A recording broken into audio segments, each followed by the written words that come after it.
Looking Making forward to a sure new mug someday here. How does do I look terrible? How do I look? Oh my God. I never pay attention to these things. And then I'm like, oh my God, people will be watching this. One Just minute, smile. That's all they notice is if you smile. my Look at battery my is beautiful. my eyes is flopped. All right, we're live.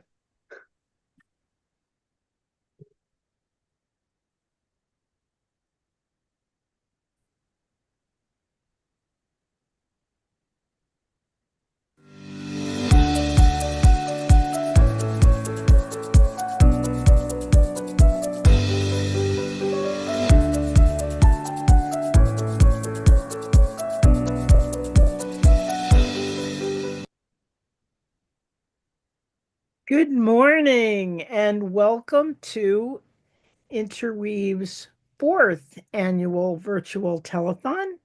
And yes, we'll be going to coming to you live today with 12 exciting conversations to enliven your spiritual life and really on our theme of nurturing hope. And we are very excited about this and happy to be here. So I am here today and I'm just with our guests, our morning guests, and I want to thank them for being here in particular because after all, they are what you call our morning drive. And so good to begin with such dear friends, Dilek Ostroprak and Sean Cardy. Good morning, my friends. Um, just to tell you a little bit about each of them, Dilek is actually, both of them are members of our Interweave board and bring always their perspective, their warmth, their love, their compassion, all the things that are, by the way, trademarks of Interweave and what we try to bring to the world. You will see in these two people and in the conversation we're about to have. And obviously, all of this is happening in support of Interweave and the work we do. We just like to do these things in a way that gives back to you. So thank you for being with us this morning. Dilek is our second vice president of Interweave. She's also a teacher and a professor at Rutgers University in New Brunswick. Did I get it right, Oh Dilek? yeah, yeah. And she is also a member of Peace Islands, a core member of our Daughters of Abraham group, and uh, I could go on and on, but I think I better stop there and go on to Sean Cardy, who is here all the way from, wait for it, Sean, Idaho. Yay. That's And right. Sean is also a member. He's the secretary of our board, and he's also an Episcopalian priest, an Episcopal priest, and the priest in charge at Twin Falls. Did I get it right in Idaho? Wow. And Sean has so many gifts. Aside from the fact that he's an amazing preacher, he's also the host of our Hearth program, which if you're welcome to join us through Thursdays of every month around the hearth, which is about stories that hold us together and bring us together as a community. So, and this morning, we are beginning our first conversation with the two of them. I want to get the title of your conversation right. We are nurturing hope through the art of hospitality. And uh, actually, this is the fourth year you've come and talked to us about the art of hospitality. And it's kind of a tradition to become a tradition to open with this conversation. Because it's so at the core of who we are at Interweave. And Dilek, and Sean share this signature gift. Did you see what I was doing there, Sean? I was slowing down the way you always tell me to, so that people were really listening to this important part. Um, so Sean, why don't I start with you and just say you have a deep history with hospitality, which is one of the reasons this is your signature gift.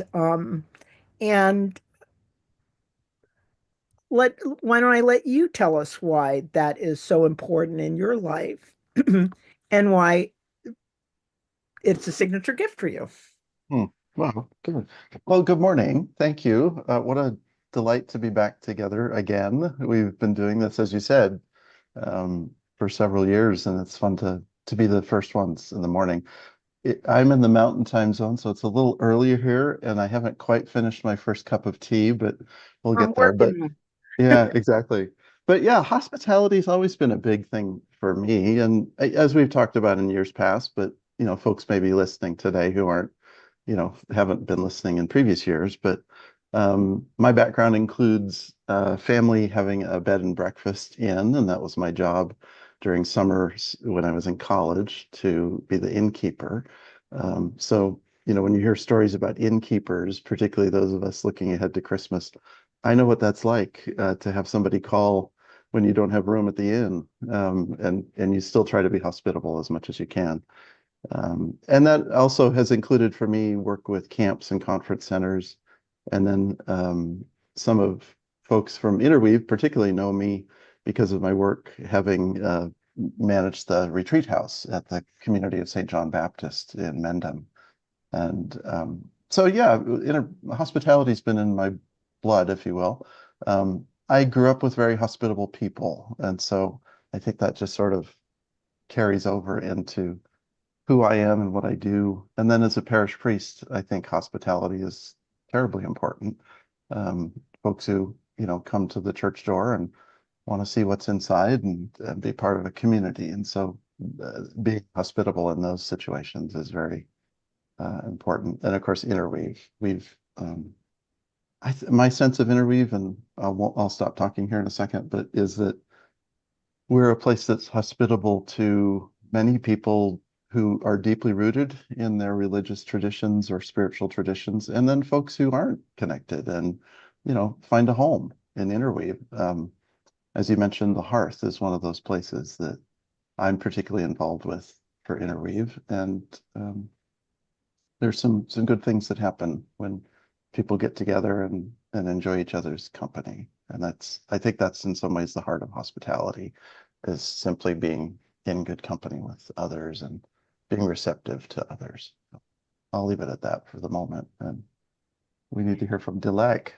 We do, and I will just say, in a further introduction of Delect, that it is one of her signature gifts as well. And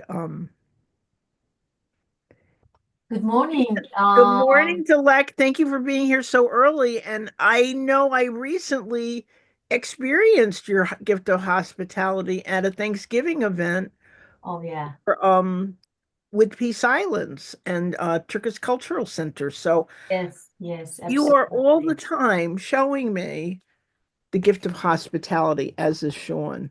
Yeah, and before we start this conversation every year, the topic is hospitality. I never think about that. The hospitality can be a gift. It is very interesting point at that time, but you always underline that when we get together and so on. So I figured out later, yeah, it is the very nice to have get the people together. Even our house, even the Turkish Culture Center or Peace Islands Institute or interview programs, the hospitality, it's the bringing to people together. It is very nice, and then inside the itself, this is the hope for future, and then together every time talking with the people and sharing our stories, or even the daughters of Abraham. what we have every month, right? So it is very, very special for us. And then I can leave that point right now, and we can go in more deep. What is comes from this hospitality? How is differentiation and different point of view we can look at, right? Absolutely. And whether we're talking about it's like usually the telethon is a little earlier. This is the latest we've done it actually. So we usually traditionally have done it around Thanksgiving time, which is the kind of event we were at. But I want to say that the thing that really strikes me when you I go to something with Peace Islands or Turkish Cultural Center is that you are bringing people around the table from different backgrounds and introducing them to each other, kind of like opening a door. And um, I think Sean alluded to this. It's sort of a metaphor for what we're called to do spiritually for each other. And what a time to be doing that. I mean, not, people, I think, need a safe haven right now. So this art of practice, and I think people know when you go to you know, when somebody has the ability to make you feel welcome, that some people are just really good at that. um, Sean, as a connoisseur, as a master hospitality giver, how what would you say is at the heart of this gift of hospitality, this art of hospitality, and why it's so important right now? I think, as you were just saying, the idea that we put people at ease, let them be um, at home, if you will, but the sense of being able to kind of understand how somebody else's perspective, the we are we humans are just egocentric by nature, and I don't mean that so much in the negative sense, like we talk about somebody, oh, that person's so egocentric, I can't stand to be around them. But egocentric in the sense of I see the world through my own eyes. I'm looking at things through my own eyes. So hospitality, I think, the real key piece is to ask, how do others see? How do we encounter people and have some sense? We won't know it fully because that's their gift, that's who they are. But how do we have some sense of how they see things? Just as a little example, and this is a very traditional, customary thing that we all do kind of without even thinking. When somebody comes to visit your home, or in my case, comes to my office where I work, one of the first things I'll do is say, would you like something to drink, a cup of coffee or a glass of water? That's a very particular way of seeing that interaction that includes some understanding of that person's perspective. Maybe they're thirsty, maybe they're hungry. And so it's not about whether I'm hungry or thirsty, it's whether that other person is. And so we, by definition in hospitality, try to get our minds somewhat inside that of whoever is the guest in the situation. And that can extend to all sorts of things. Again, I think about my work as a parish priest. I know that when someone comes on a Sunday morning for a service, if it's their first time to come and be a guest in the church where I'm serving, they they don't know where the bathroom is. They don't know what page of what book we're in. And so finding ways to be hospitable to people and say, we're starting here, or if you need something, the kitchen or bathroom is down that way. And let's help you find the place that you need to find. I think that's all part of the perspective of being hospitable. I learned, for example, when I was managing the retreat center, when people would come for retreats, and my office was right by the front door of that building, the question I got asked most was, where's the bathroom? So, someone has been traveling for an hour or two or whatever it has been to get there. From their perspective, they need something, and that is the bathroom. I may want to have a nice chit chat and where are you from and all that, but the truth is what they needed is the bathroom. So I learned very quickly to say, well, the bathrooms are down there. And then when come back and we'll talk about where your room is and that kind of thing. And so you really do have to try to gain some of the perspective of the other person, which, maybe jumping ahead here, but that's what our world needs right now is Yeah. some sense of appreciation for other people and how they see the world so that we can bridge some of that divide that a lot of us keep bumping into day by day. Absolutely. And Dilek, do you find that people are often surprised when they experience hospitality at one of your events?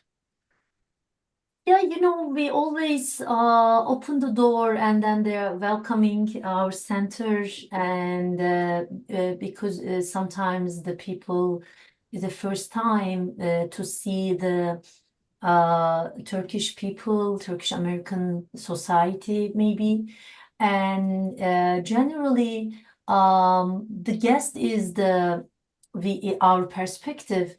That Sean say the similar things. We understand as a Sufism and the Islamic perspective.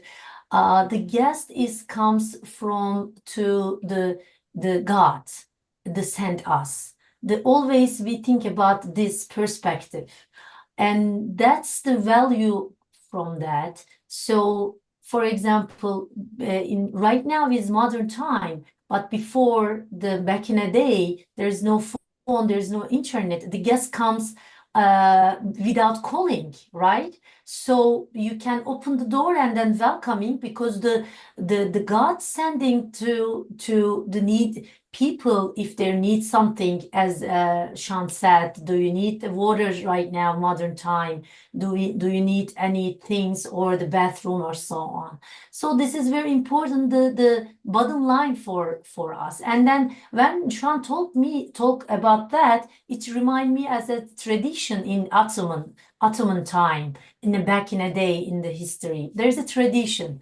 I don't want to be a little the mistake, but I remember when the guests come to your house, because of the politely they don't ask are you hungry? They prepare the tray and coffee and the water.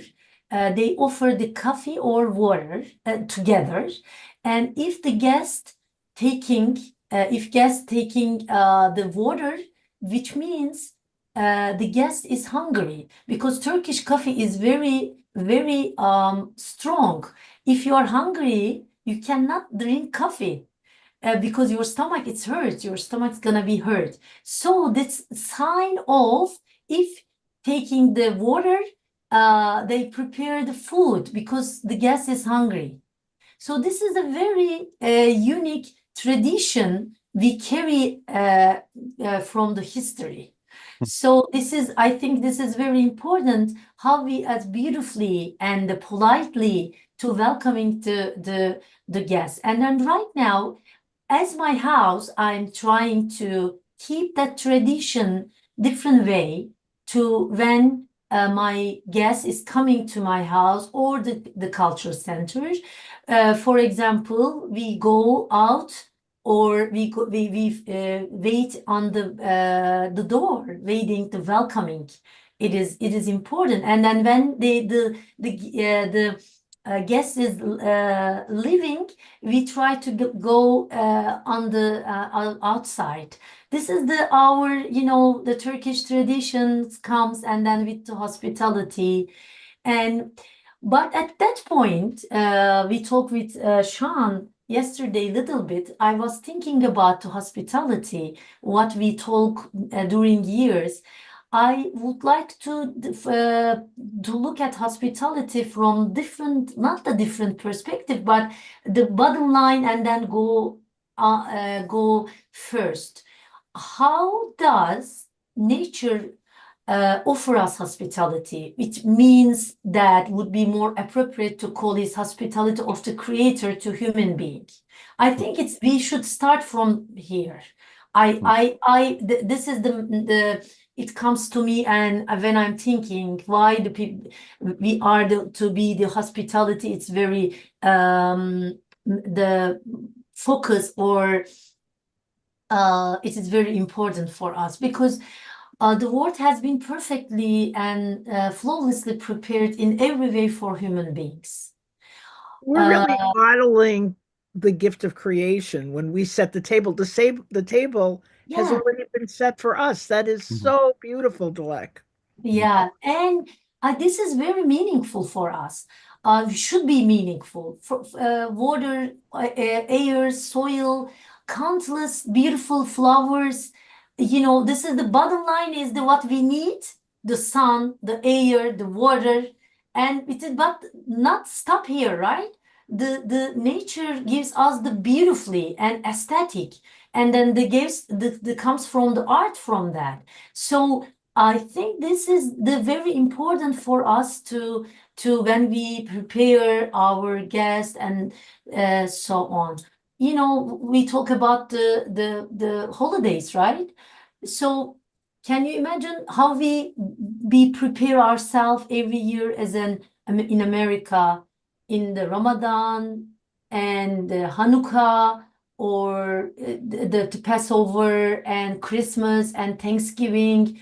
We try to be best to our table. So why we are doing that?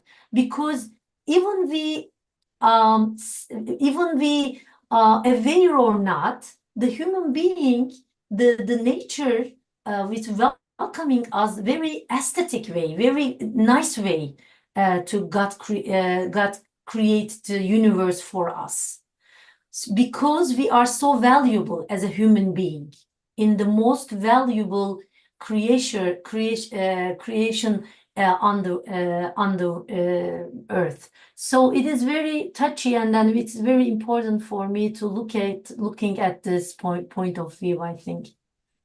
I love it because you're really pointing to the deeper meaning of the gift. We're really modeling with our hospitality, the hospitality that has already been offered to us. I love that the way you said that creation is setting the table for us, offering us water and sun and all the things we need to be here on the planet. And in a way, hospitality is an extension of those first gifts that have already been offered to us.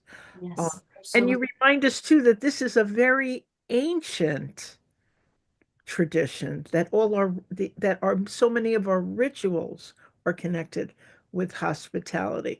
Sean, I want to let you chime in, and then I want to recall a meal that we have often broken together. Go Hmm. ahead.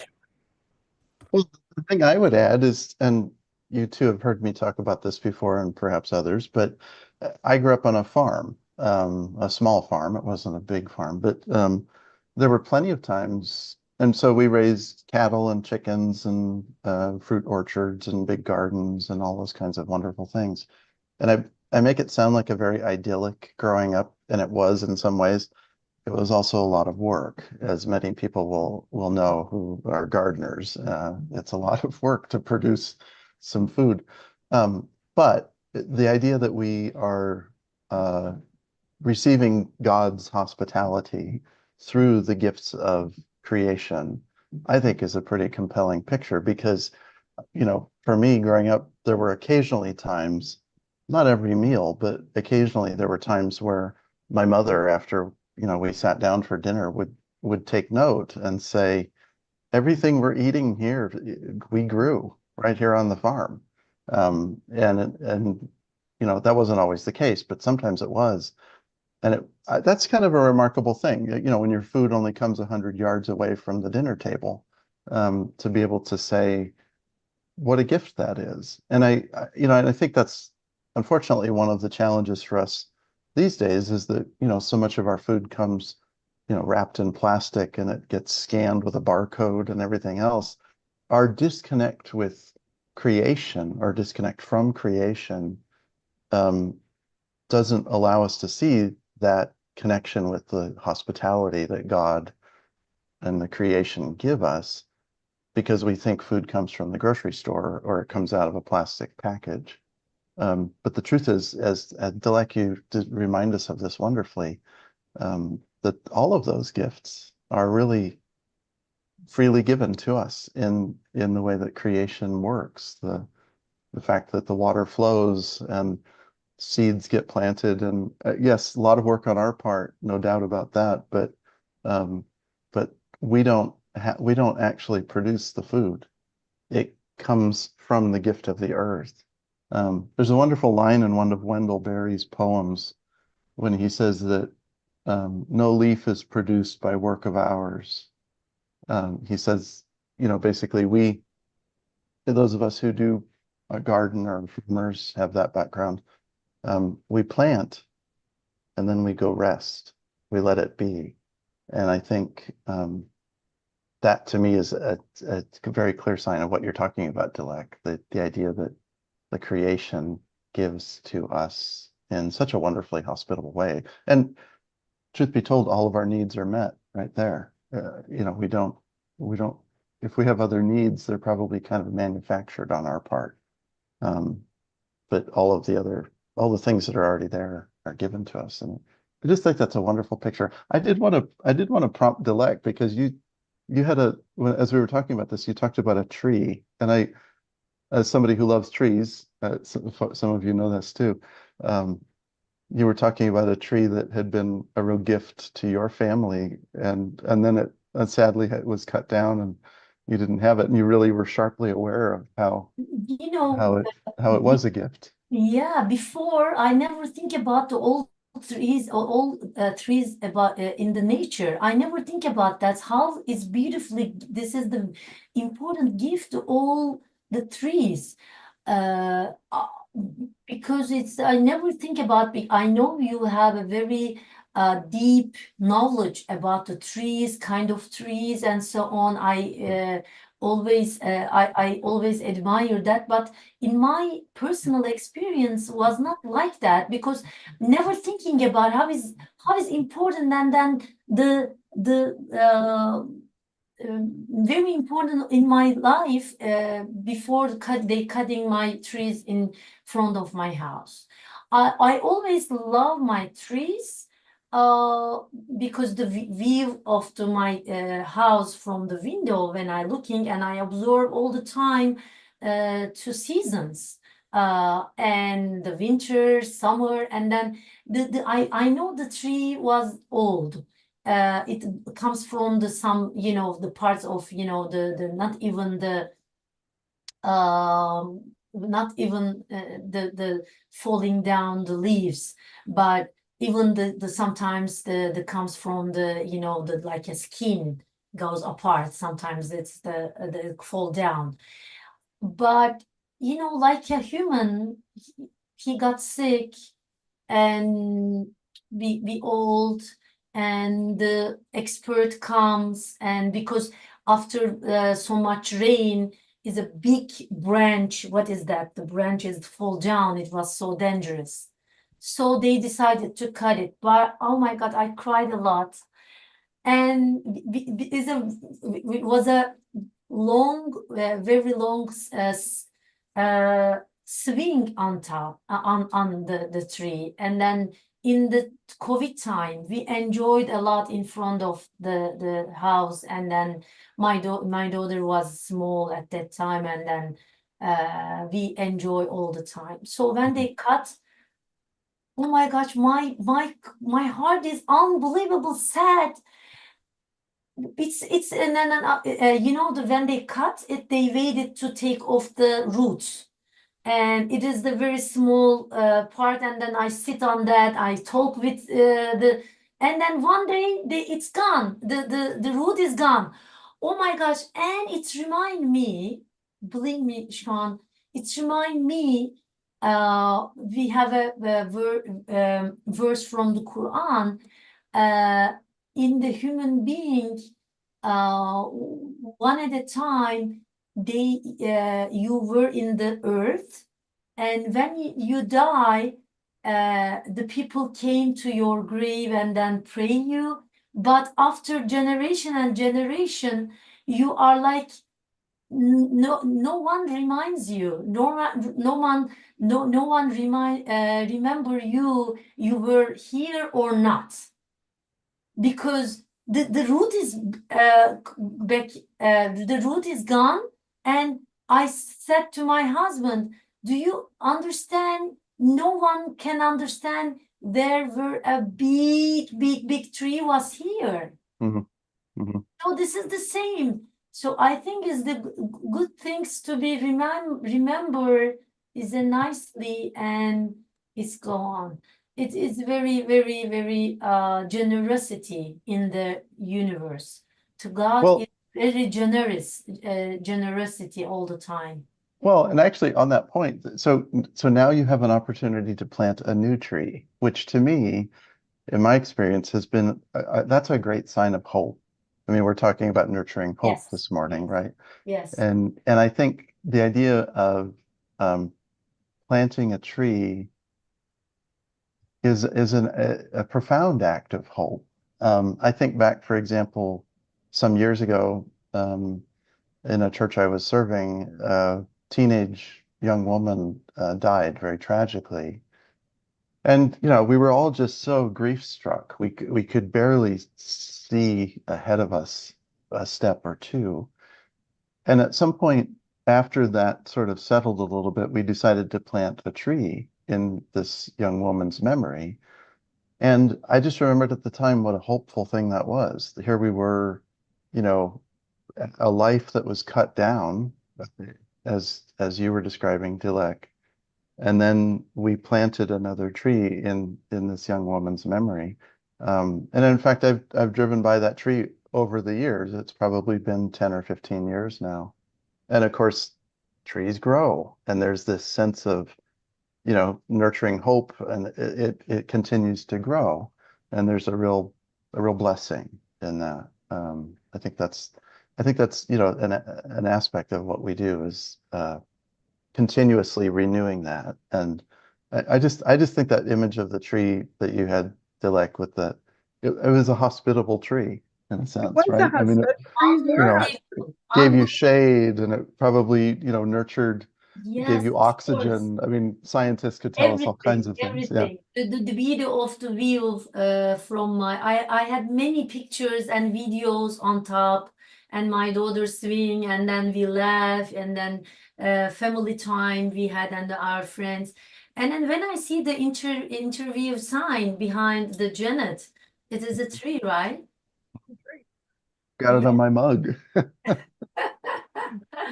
It's how beautiful. So Yeah. I think this ongoing generosity to gives us the creation and human, it gives us the human strength and hope in the face of difficulties. This in is, the I face. think, this is the hope for us from the nature, I think.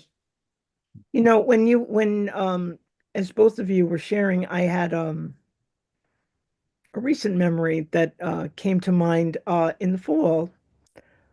Uh, my husband Carl and I had the privilege of going on a field trip with our granddaughter to a local farm. And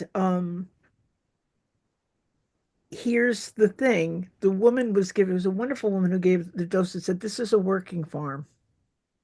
So, and as we walked around, there was this incredible beauty and the trees. And what amazed me was, and then all of a sudden, there was like a tractor just kind of laying there in the ground. And it was such a, as you were saying, a metaphor for here in the middle of everything, all this beauty. And then we had, with our, um, with the class of beautiful um, 4-year-olds, the best apple cider we'd ever because it was from the apple trees themselves that were right Oh, there. very Mm. nice. And I thought, I have never had the privilege of drinking the most delicious apple cider I had ever drunk in my life. And you could feel it, how there was something that because we could see the trees that had given us this gift, this bounty, um, which comes from the largest of nature and the gift of How creation. was react the granddaughter? She My I think that my beautiful granddaughter Parker would agree that that was the best apple cider we ever had in her short life or our long life. So um but it reminds me of you know, we often have shared iftar together. Um, Yeah. and that is another place where we experience this bounty. Because it's a dinner to that comes at the end of the end of Ramadan, right? When we're breaking, well, not the end of Ramadan, when we're breaking fast Yeah. during Ramadan. And Sean and I always say we feel like we're drunk after iftar, but there's no liquor. What is that, Sean? How does that happen? Mm. Well, you're exactly right. The times that I've gotten to receive that wonderful gift of hospitality at an iftar dinner is just it really is it's intoxicating in a way. And it's the food is wonderful food. It's the good company of the people around the table. And one thing I don't know if I've said this, but before, but uh, like one of my memories of being at your home for iftar meals is that you and others will go to pray during the meal at certain times. You'll take a little break to go pray at the right times, according to the schedule that you have. And I've always felt like I was sort of surrounded by that prayer, that I was kind of, contained in that. And I think, that sense of, again, that sense of hospitality, of kind of being a safe place for someone. That's just been a lovely feeling. And I maybe that's part of that sense of, at the end of the meal, just having You know, it's not just food or I fuel for the understand body. what you mean. It's Yeah. spiritual in It's that Yeah. spiritual sense. food. We're sharing, as you say, the companionship and the beauty. There is again, you see the way that Dilek so beautifully prepares everything, so beautifully sets everything out for us. It's a sign of love. It's a sign of love. This is the same as the gods welcoming us like that in the universe. I never think about that, but I understand because I always it is not. For example, some of my friends told me that for in the this year. We are 26 people for Thanksgiving dinner at my house this year, this couple weeks ago. And I'm so sensitive about too. I don't like eating plastic plates, never ever. And my friends always to offer, we are so many people. Why you are not serving the plastic table, plastic plate or fork or so on? Yes, of course, it's very easy, but I don't like it. And it's so much friendly. It's friendlier to the people and it's friendlier to the universe. Because it is the plastic, it is not nature. So I think the Sean said these are all big frame pictures like that because we need the connection with the universe all the time. So plastic is not from our nature. So I don't know why, but I don't like it. It's never ever, and then all my friends know that. When they offer some plastic table or something, they always bring me as a normal table, Love it. normal plate if they know me, Hmm. because it is when you eat something this is a gift from God, and then it serves always the original way. So Amazing. yeah, this is very important for me. I don't know. And then 26 people, they are eating. If I can say, Delec's wonderful husband Osman will always say, we're having 26 people, and we'll say, how is that possible? And Osman will say with a wink and a smile, because Delec doesn't know how to count.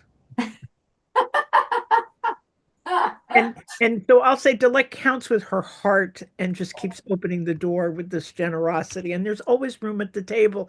That beautiful image that you said, I love that you said when there were no cell phones, no telephone, someone would just show up, and there is we Yeah.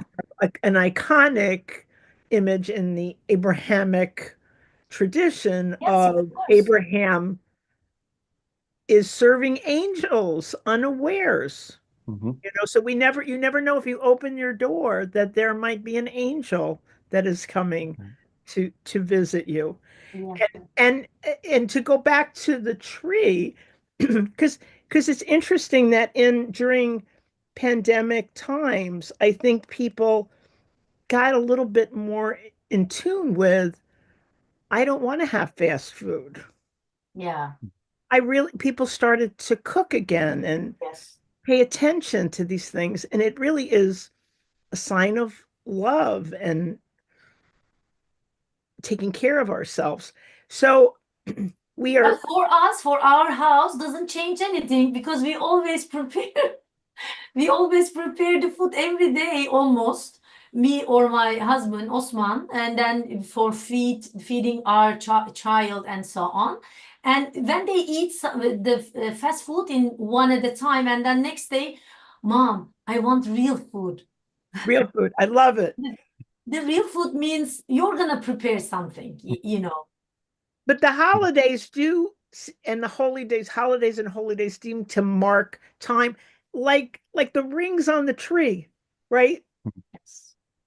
Year Mhm. by year, Thanksgiving by Thanksgiving, iftar by iftar. There are what I think it's our human way of setting the ring.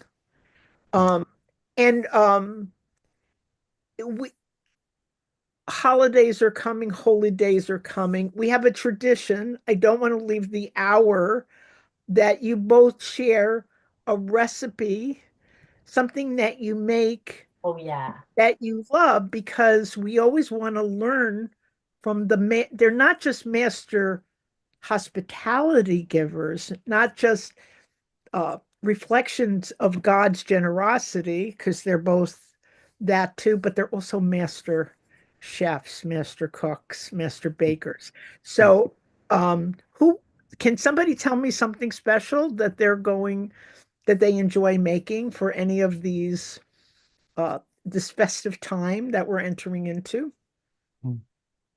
You go first, Sean. Well, it's hard to pick something. But what I will say is that uh it's not so much the holidays as it is for us in the Christian tradition, of course, when we gather for worship, and not for all Sundays and all times, but very often it's to celebrate the Eucharist, Holy Communion, the Lord's Supper, as various traditions call it. And the church I'm serving is used to using those wafers that often are used in the celebration of the Eucharist. So a few weeks back, I asked the folks who are involved in preparing things, could we use some baked bread, real baked bread, homemade? And I said, I'll make it because I love baking bread in particular. I love yeast breads. There's something about in yeast breads, right there in the bread itself, you have both death and resurrection. You've got these little yeasty things that are doing producing the bubbles and making the bread rise. And then you bake it, and they die as part of that. And then somebody gets to eat the bread and they get to live because of that. I mean, you can just see the cycles running and running. So long way of introducing, a couple of weeks ago at the church where I'm serving, we started using baked bread that I had made. And folks have been quite responsive to it. I think, they've been partly it's a surprise. It's like, oh, this is different. But also because it's like, oh, this is bread. Not many of us eat, little thin wafers as food during the normal course of our lives. It doesn't look like food in a sense, except maybe a cracker or something. So I've been doing that, and that's been kind of fun. I love baking yeast breads, and one of the things I realized I love about that is that much like Dilek, you talking about, the meals that you've prepared, and it takes time. Yeah. It just takes time. And there's something about that it slows us down. It puts us into a different pace of things. You watch and you wait to see if the bread has risen enough. Yeah. And then when it has, then you can form it into the loaf or make it into rolls or something like that. There's just something about that kind of pace. And I think, for example, we've talked about this probably before, but the whole idea of the slow food movement, which is kind of the antidote to fast food. So slow food is exactly what, Dilek, so well, and you share in your home. It takes time to prepare the food, to gather the people to sit down, to lay the dishes out, to do all of those things. It's not primarily about convenience. It's more about the community that happens around the table, and that just takes time. It doesn't happen because, you go through a drive-through and get a bag with a bunch of plastic containers, and it's got, food that someone else has prepared, whom you'll never meet, probably. Slow food is very Yes, sort of intentional, and there's it something is. wonderful about it. Yeah, it is because the human being and then the processing is everything. But we are modern time, we are living very fast. But it is the human being is not like that. Our genetic is not like that. We need the time, right? The baby is 9 months. It has to be has to carry for human being. So it is everything consuming we need the time, but we just eating and then we produced everything the fast, and we couldn't digest anything. This is the important things.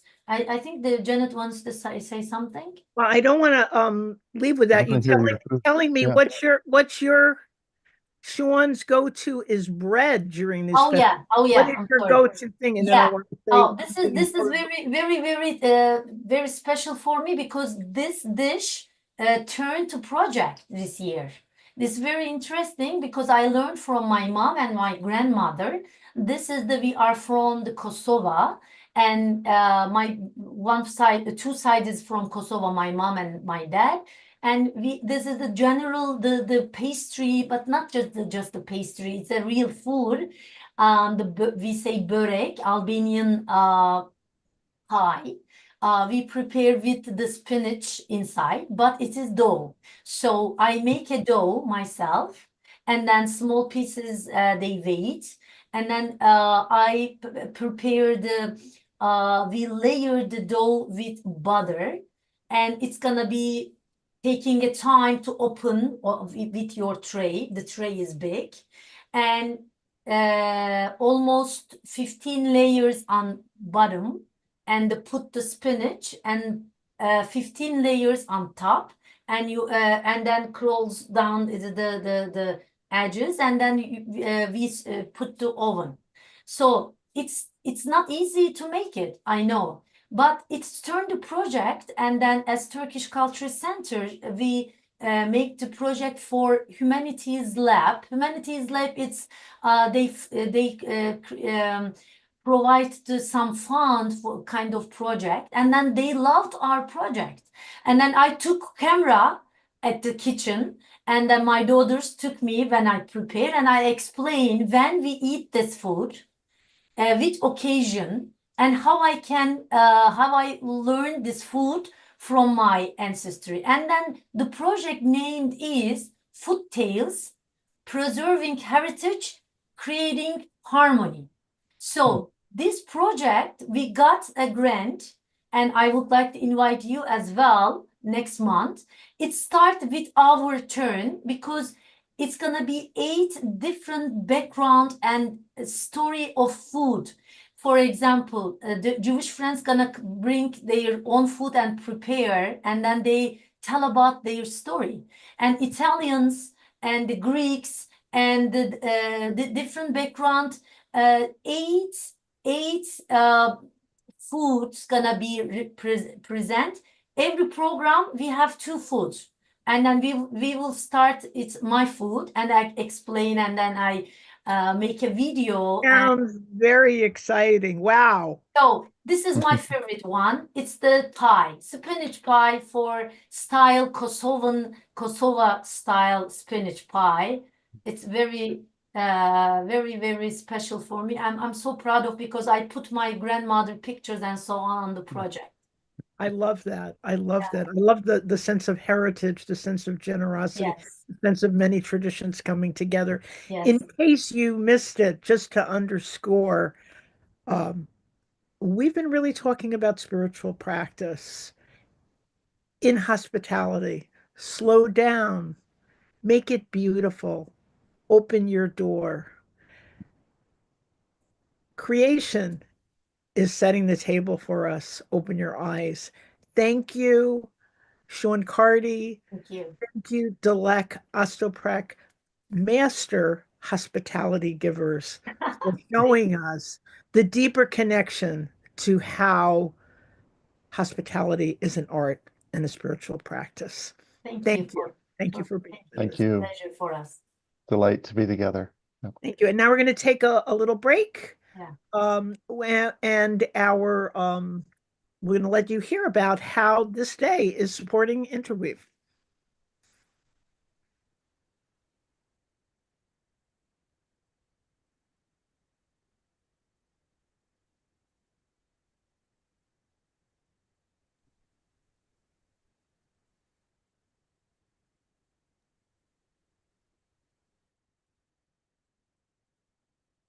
And I believe that I think Elaine will be joining me here for just a I was moment. just or- going to say, Elaine is going to be joining you in a moment, and Sean is going to be staying with I'm gonna us stay on for a little bit. Yeah. a little bit Yeah. until Sean. And here is Elaine to tell us about a little bit more about what this day is, why it is, and how glad we are that you're joining us. Thank you, Sean, and thank you, Elaine. Thank you. Well, as this is the part of our programming during the day when we ask you to be generous in your support of Interweave. So please, as you enjoy this wonderful programming, I hope you'll consider that. And good morning, Elaine. Good to see you. I think you're muted there. So Yay. but yeah, there we are. Yay. How are you this morning? Good, good. I'm so happy to be here. There's so much food for thought from your presentation this morning. Oh, thank you. It's a delight to talk about it. I have such a warm feeling after Good. all those discussions about hospitality, and there's just so much to take in from growing trees and baking bread, and it was just fabulous. Thank you so much. You're welcome. I'm glad you enjoyed it.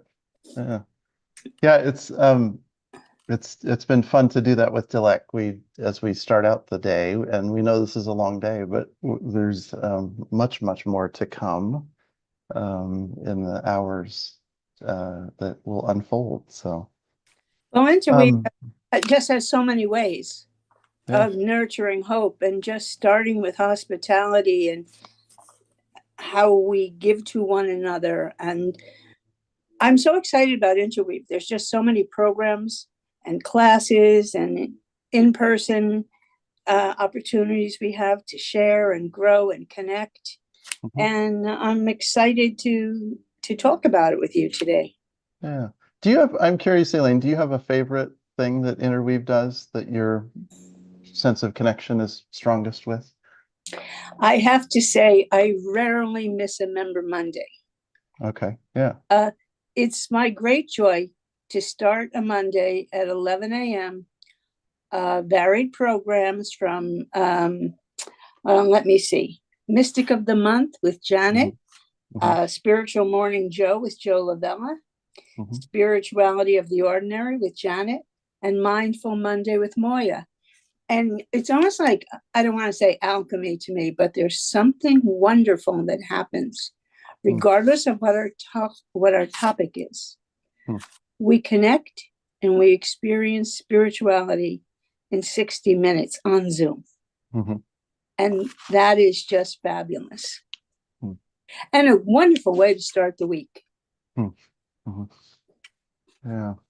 Yeah, I've been to, I don't come as consistently as you, but I've been to a few of the programs, and as you say, every time there's something that happens with those, insightful conversation, and it gives you that boost for the week as it begins. So that's a good thing to celebrate. Daughters of Abraham is wonderful too.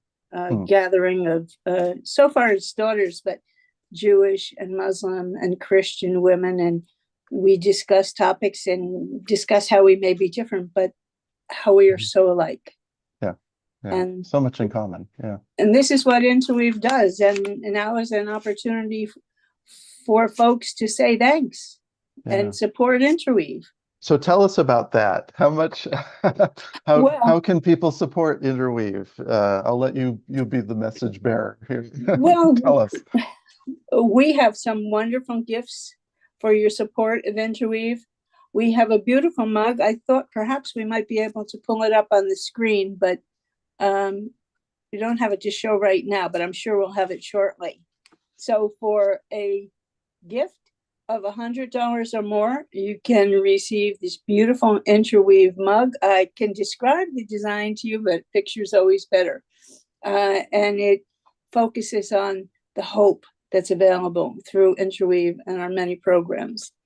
And for a gift of $250 or more, you would receive the mug as well as a notepad and pen with the Interweave design. For a gift of $500 or more, you get the mug, the notepad, pen, and our beautiful Interweave tote, which is insulated. So very handy when you're carrying your groceries. And also, for a gift of $1,000 or more, you can receive the mug, the notepad and pen, the tote, and the journal. So now is the time. Interweave is donor supported, so we need your dollars to keep all these wonderful programs going. And if folks want to make a donation, they can go to our website. It's interweave.org, and in the upper right corner of the website, you can find this place to make a donation. You can also, and I see it's up on the screen now, you can scan that QR code and it'll take you to the right place to make a gift. So it's very easy to support and show your support for Interweave. And I forgot to mention the hearth, Sean. Yeah, that's one of my favorite things, of course, because I'm part of it. But absolutely. And it strikes me, Elaine, one of the things that you and I have both, so the hearth, just to briefly describe it, every month, and Janet mentioned this earlier, but every month we get together, and the images of people sitting at a fire, talking, sharing thoughts and wisdom and stories. But when we gather at the hearth, it's a chance to be together. And I think for many of us, the pandemic was such a tough time, and there were also some gifts that kind of emerged from that time. And in particular, the ability for us to be online with each other. It's never a complete substitute for being in person, but for those of us who are living in lots of different places, being able to join together online has been a real gift, whether it's Member Mondays or the Hearth. And so and particularly, I will say for me, having, formerly lived in New Jersey and now living farther west in the Rocky Mountain, and I love being able to stay connected with friends and interweavers through the various ways that we do with online programs as well as the in-person programs. Someday I hope to be able to participate in those as well too. But for now, that's my way of connecting, and I know for many others as well. So it's a real gift to do that. We hope you'll support that and participate as well.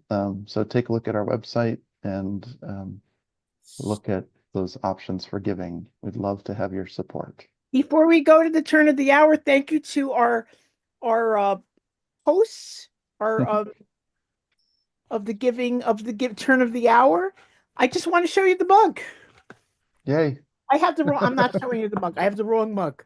How do you like that? But I will show you the beautiful, so I don't know if you can see that. There, that's our pad. Here's our pen.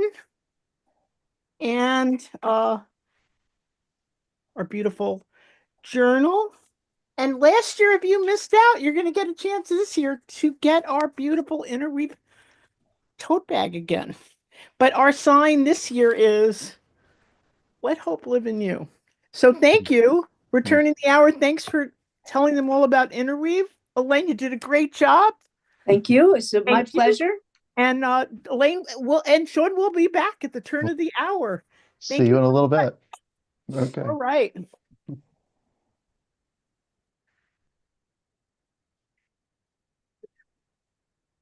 Got it. Okay. Yay. All right. Chris?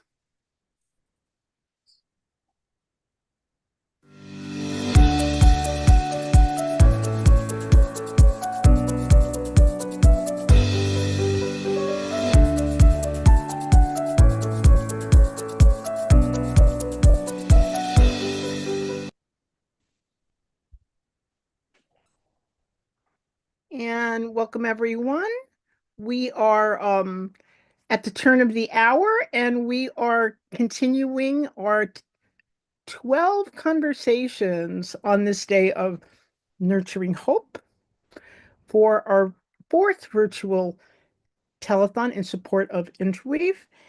And in this hour, in the 9 a.m. hour, we have the lovely, a good friend and colleague of mine, good friend of mine, and a good friend of Interweave's, the wonderful and amazing Carrie Kabush. So just to say a little bit about Carrie. Carrie is a I'm gonna do this, Carrie. Let's see if that works a little better. Here we go. We're getting there. We're getting there. We're getting there. Good morning, Carrie. Carrie is just to give you a little biographical fingerprint of Carrie. You can't capture Carrie with a little biography, but she is an Episcopal priest. She is the priest in charge at St.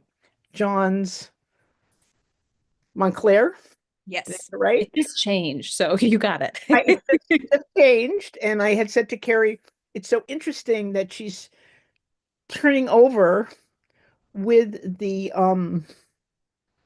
new season, liturgical season. She's beginning this new position, and we're so glad that she is still in the area because Carrie has served on the board of Interweave. She has been a facilitator. She has been for many years a presenter, bringing us wonderful programs at Interweave.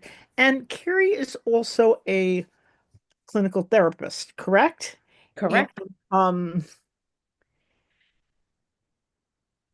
somehow there's an alchemy in that because she's able to bring this gift of spirituality and this gift for promoting wellness uh, into to a beautiful gift that she to continue we've just been talking about food and serving and hospitality into a way of serving the people of God that is quite extraordinary. Welcome, Carrie. Thank you for being with us so early in the morning. We are here in this hour, and our conversation is about nurturing hope through the practice of self-care. Yes. And so we're asking you, we know you have so many components to you, but we are asking for your therapeutic hat this morning. And we're living through such extraordinary and sometimes stressful times. We feel very lucky to have you here to help us to enter into a conversation.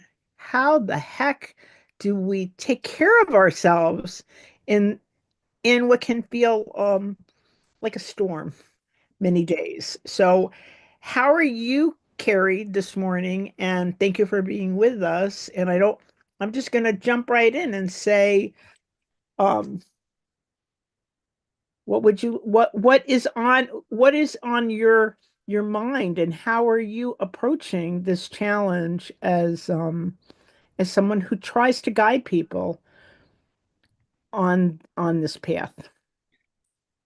It's funny, tries to guide people and also tries to guide myself. That's how I'm coming this morning. Caretaker, take care, I believe is the Yeah.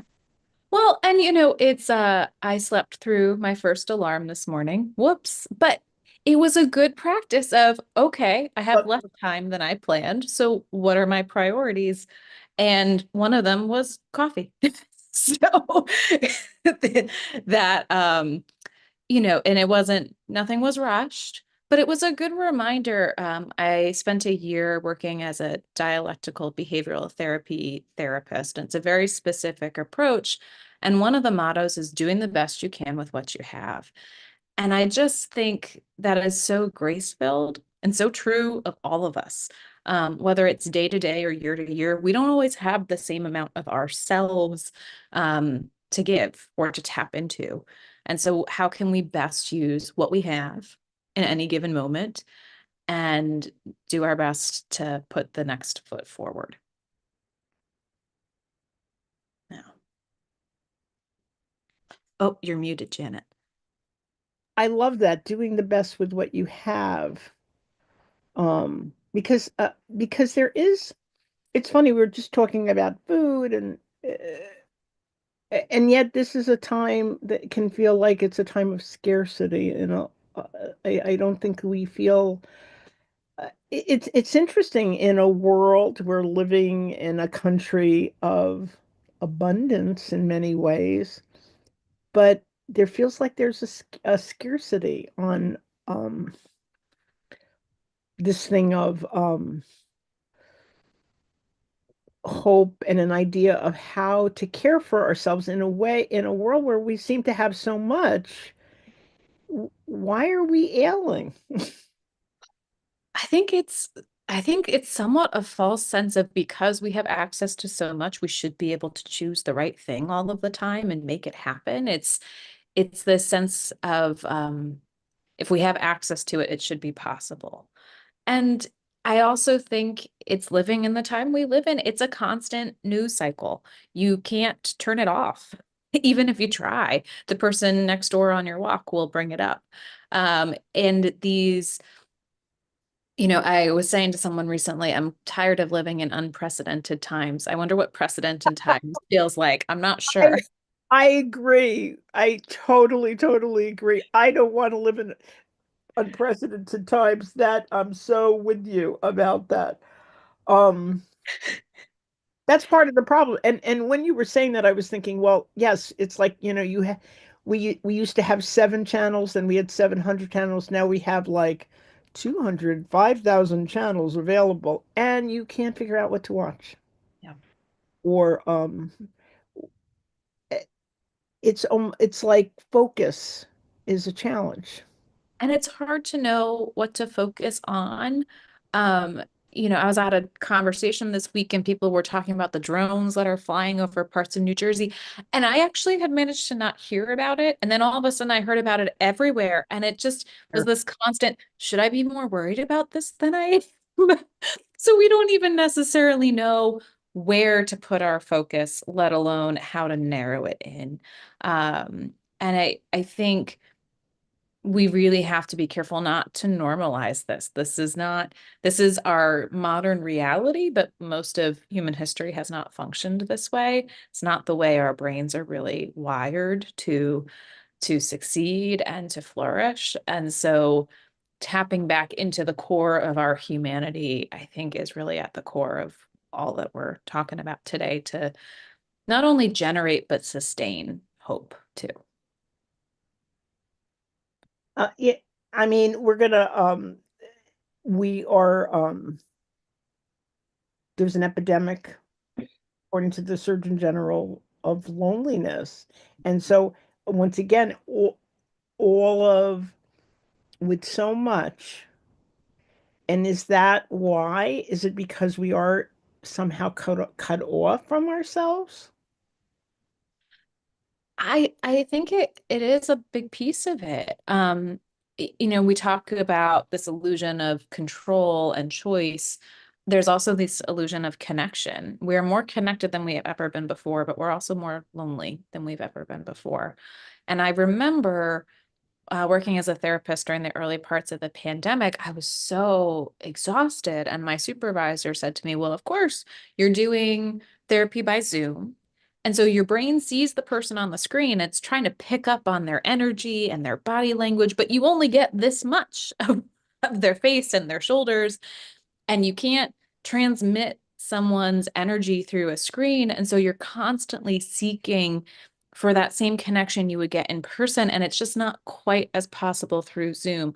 I loved what Sean said. There's such a blessing to being able to connect virtually, but it's not quite the same. And I think we've we need to supplement with that humanness as much as possible. Just to keep going with the virtual thing, because it did feel like, oh, this is great. I can be here. I mean, this is as close to my location as I'm going to get, right? I Yeah. can,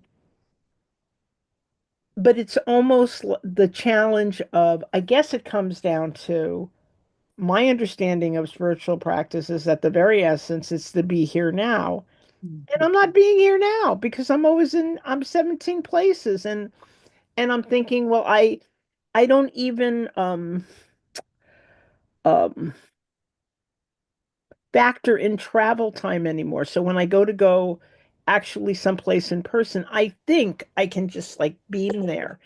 And so there's no time. Like time, there's an absence of real time somehow with the virtual. I know, like you say, in some ways a gift, but we haven't, there was an unintended consequence that occurred that I guess we haven't made the adjustment.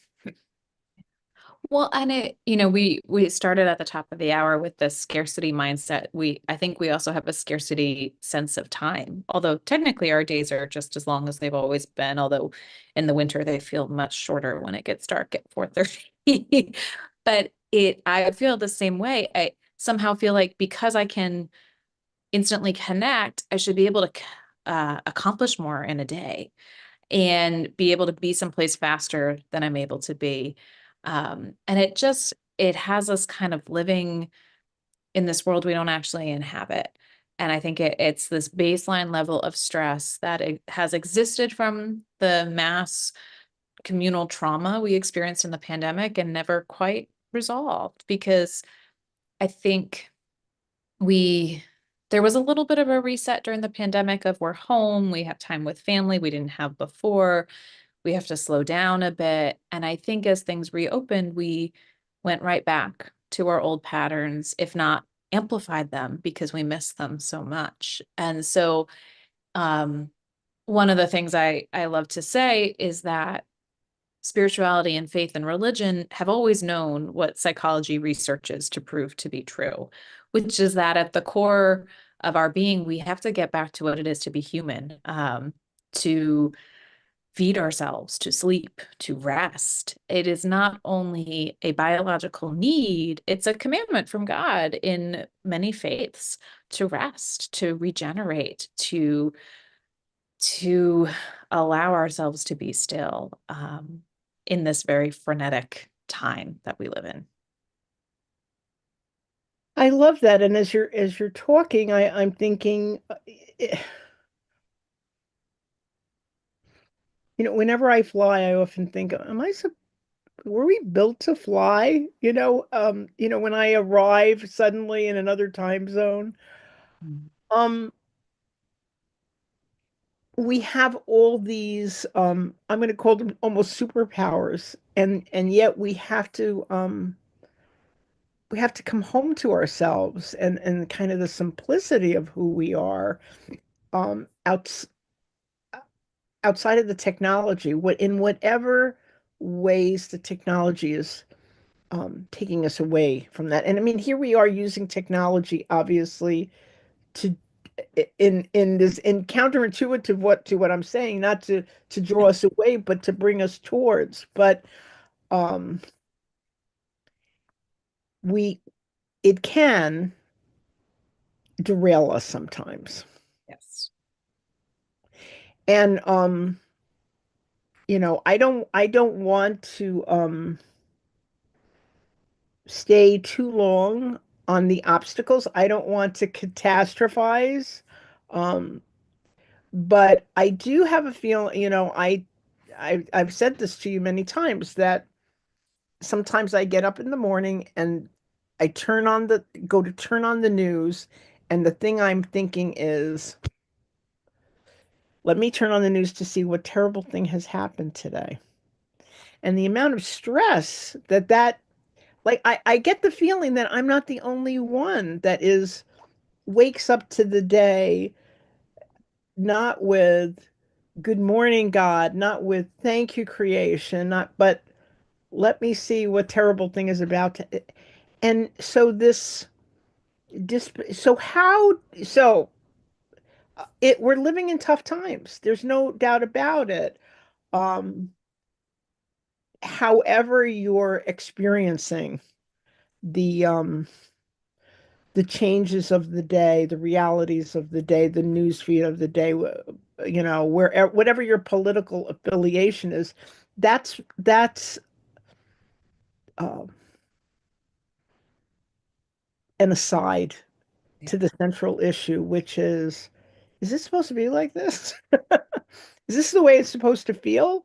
Because, and I'm not under any illusions that I've lived a long time. I've been around on the planet many decades. So there's no illusion that there was some time, any time that was without its challenges, without conflict, without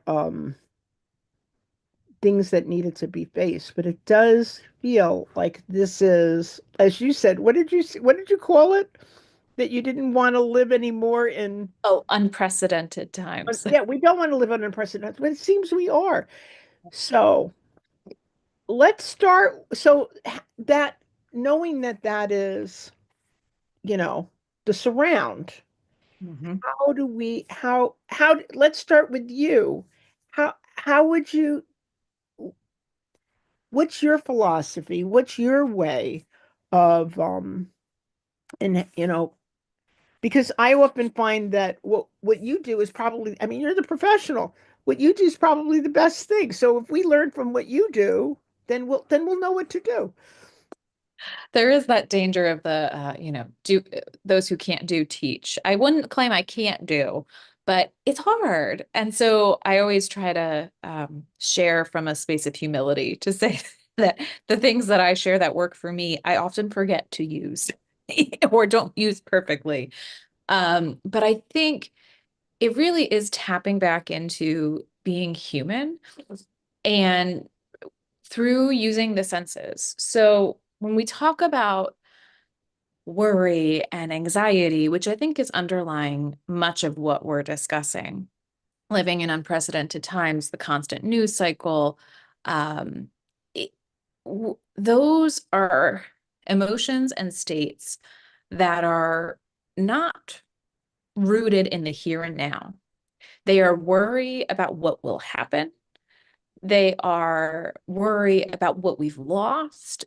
And so one of the best ways that we know how to return to the present moment is through the five senses. So sight, sound, touch, taste, smell, because it reminds us of where we are in the moment.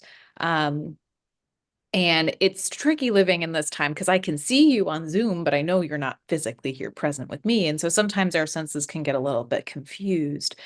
But if we use our senses, it taps back into the humanness of who we are and whose we are.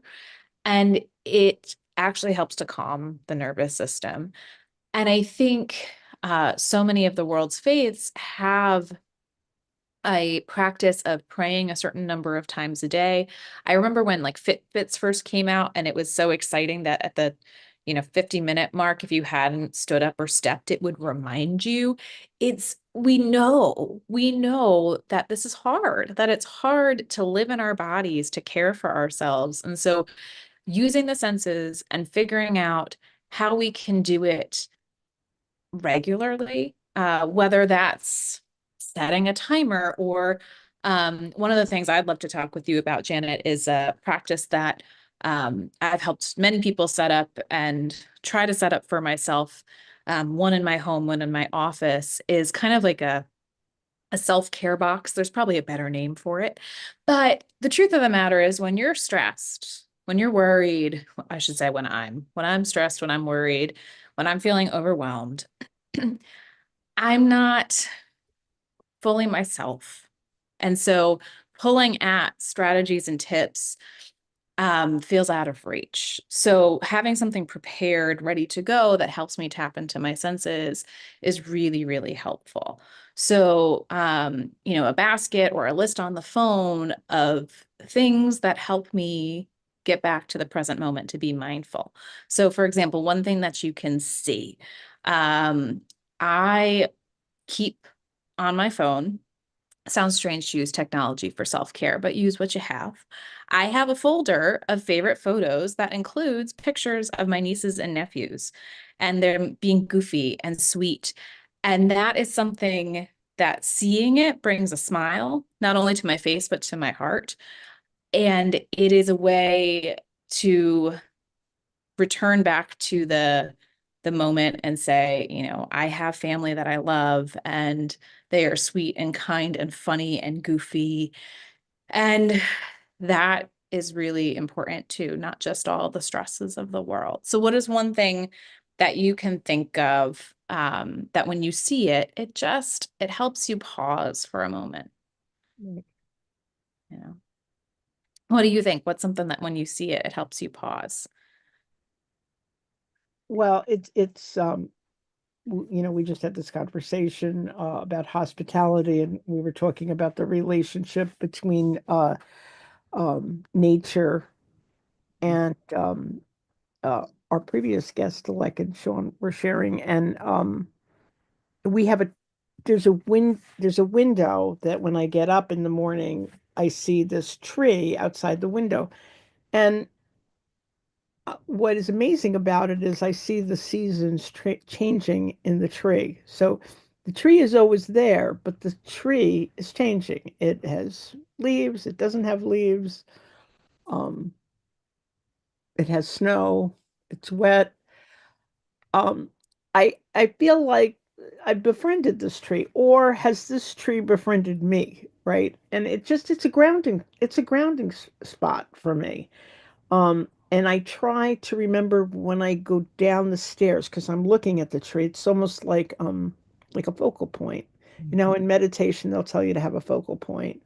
Um, in Back in the day, in if you were doing trying to do have a natural childbirth, they would tell you have a focal point. Return to your focal point. so that you could and they use that in also pain management, right? Mhm. Have a return to.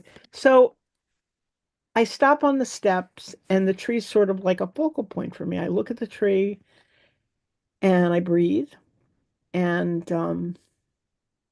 I don't, there's a grounding thing that happens that almost is inexplicable in that moment, but I have to remember to actually stop on the step and do it.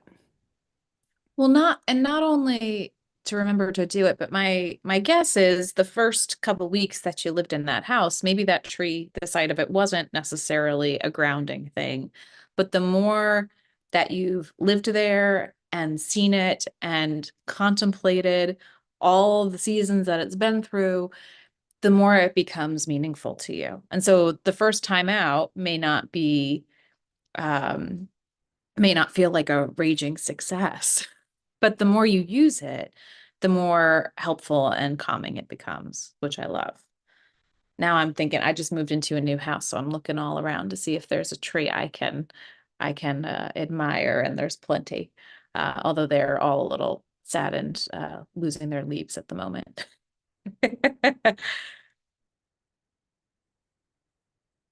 Oh, you're muted again. It's the guest that's supposed to tell the moderator is supposed to tell. Thank you. Um, when you were talking about it's strange that you could use your box at it could be in technology or your Fitbit. Um, but again, this analogy with the food conversation, there's food that's good for us, and there's some good that maybe isn't so good for us. Um, there maybe it's the ways in which we use tech that how we have to manage how we the same way I have a relationship with the tree, I have to have what is my relationship, which may be a strange thing to say. What's my relationship to technology? Well, but Because, really, right? What do you think? yeah, I think absolutely. And I didn't mean to cut you off. I got excited. It was a new thought. There's a beautiful prayer practice that I found I do when I teach confirmation classes. One of my favorite ones to teach is I put out a bunch of different types of prayer, a rosary, a labyrinth, and one of them is a phone-based prayer, and the teenagers love it. Because it's a different way of using your phone and kind of training your brain to see it differently. And there's 5 steps, and I'm not going to remember all of them. But one of them is to open your text messages and look at the last 5 people that you've texted and to pray for them, each one by name and what you know is happening in their life. And there's one, speaking of the news, where you open a news app, or if you're one of those really amazing people who don't keep a news app on your phone, you open the news online and you pray for the first 5 headlines that you see. And it's a beautiful way to remind ourselves that when we see something stressful, something that causes anxiety in us, it's an opportunity to reach out for help, to God or a divine figure, to somebody else, um, to that we don't have to be stuck in it. We don't have to be alone in it.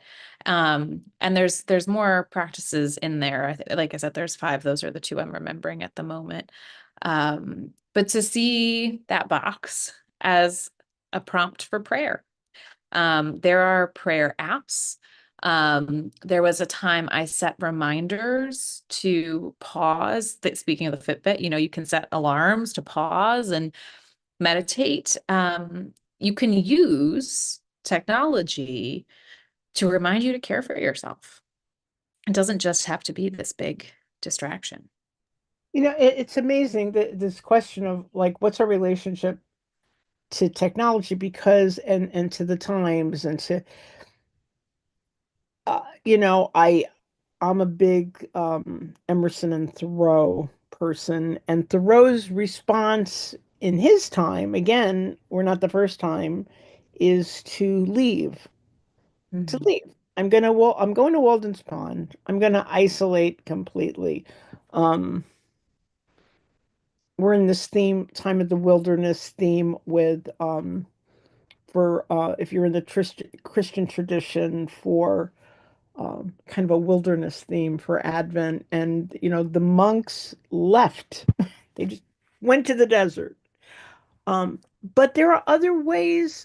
So maybe some of us will be called to leave because somebody like Thoreau is a sign, right? But we're not all John the Baptist. Some of us may be called to realign our relationship to these things that are affecting us so that because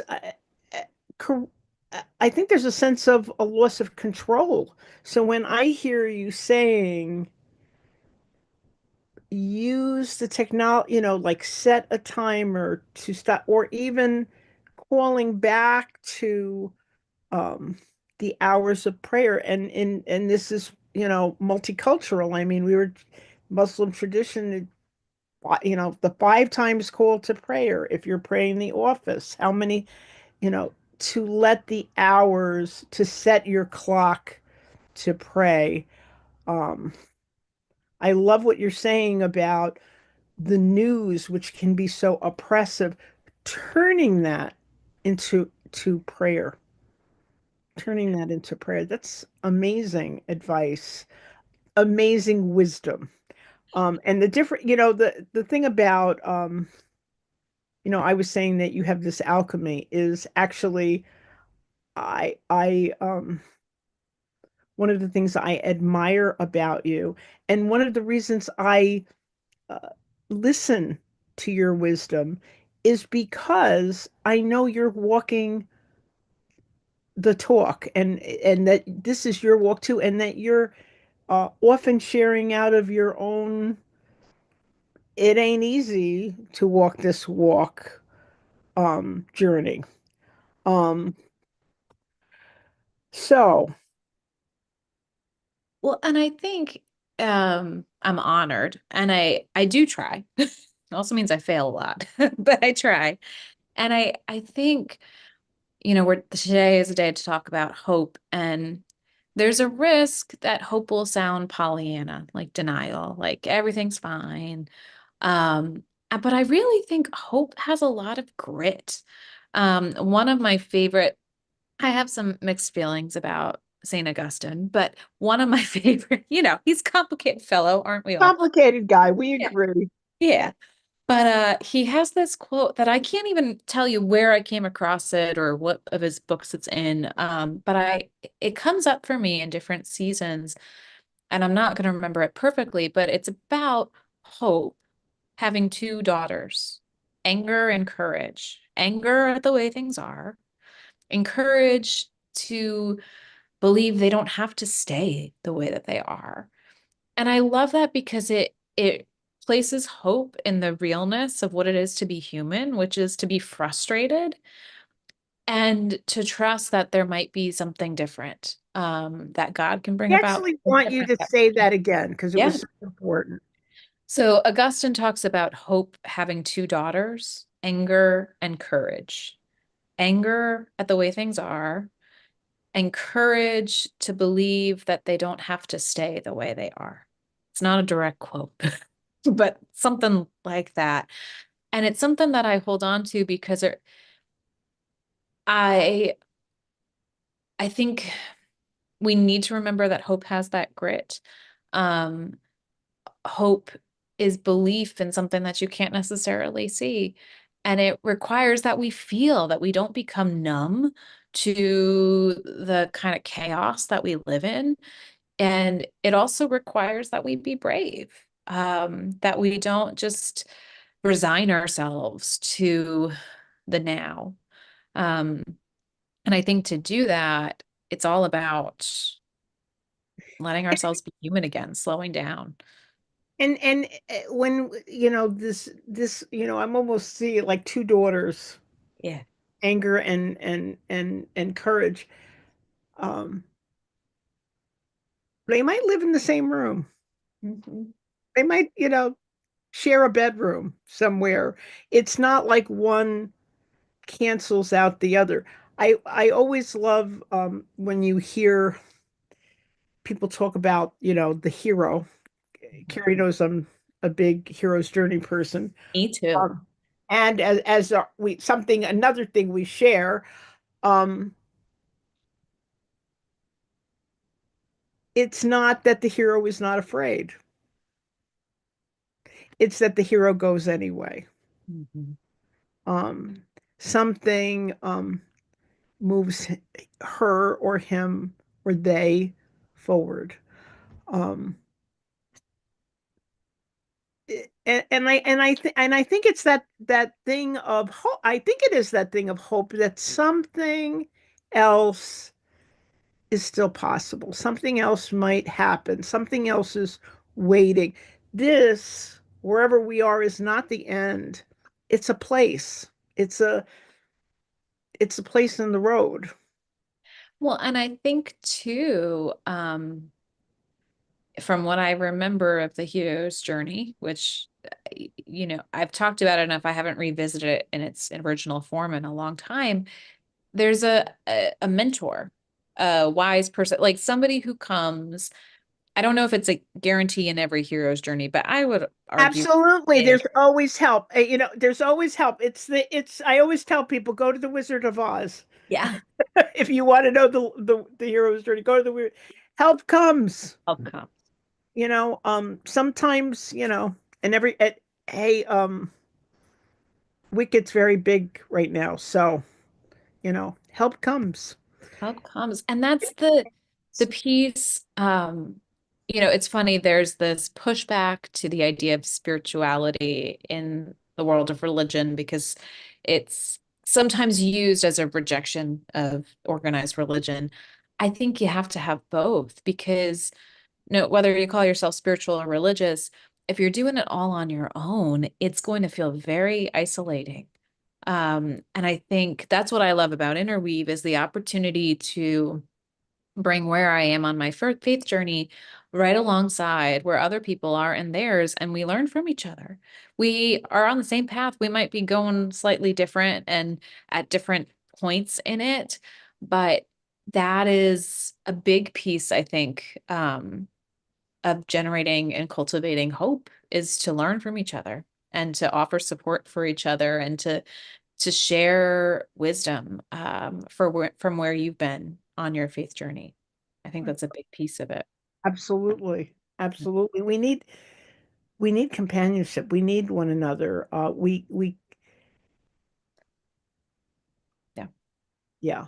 You need mentors. You do Mm. you do need wise people along the way. And they don't always look, I don't think, like you'd expect them. Right. There's sometimes like, oh, and that's the nice thing about the Wicked story is, oh, we could be friends. We could be roommates. I don't Well, want and to spoiler alert, but I think everybody knows the Wizard of Oz story. but I think too, it's there are research studies that suggest, I think it's five, I might have the number wrong, but the five people you spend the most time with, you tend to take on traits that are similar to them.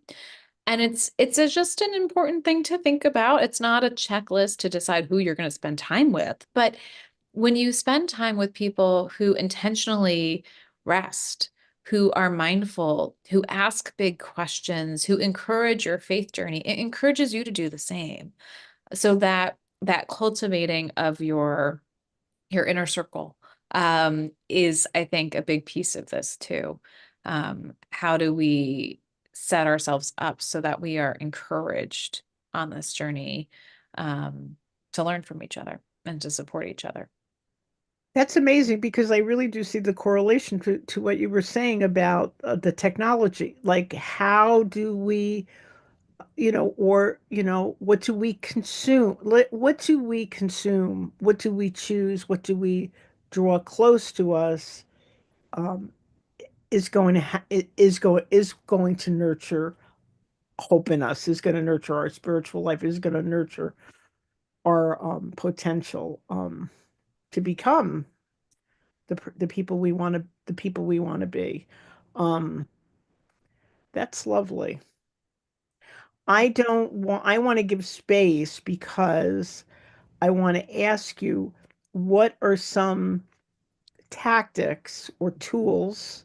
I didn't used to like this word. People say, what are your spiritual tools? But I know you have a spiritual toolbox. And what's something you would think that you would a tactics, if you will, that would help us as we realign ourselves, as we steady ourselves for this time that we're in, so that we can be well and we can be hopeful. What No, was what I wisdom do you have for us, Miss Carrie, from your magic toolbox? well, I actually love the toolbox or tool belt analogy because that's what part of the lesson I'm trying to remain holding onto from pandemic is that you need a variety of tools.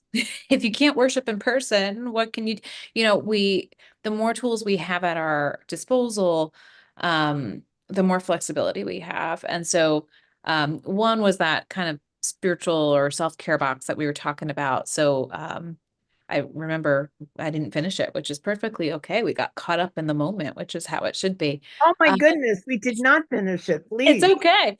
But it's having either a list that you keep or literally a box or a bag with something that appeals to each of the five senses. So something you can see. I talked about a picture on my phone, something you can hear. It might be a song or a bell or opening your window to hear the birds and the leaves and the trees, something you can taste. It might be a mint or it might be chocolate. That's my favorite. Uh, something that helps you just really tap in, something that you can touch. And actually, so touch and smell. I know, Janet, we were chatting yesterday and you were telling me about something that just came into your life that taps into both of those at once, which makes it even stronger. Do you mind sharing a little moment of what that is?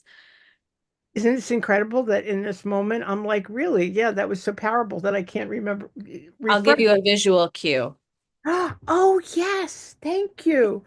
Someone really wonderful gave me some lotion, hand lotion, and I thought, oh my goodness, that's two of the sentence because um, there's touch, Oh, but it had this beautiful scent to it that I was extraordinary, and I felt so invigorated by it.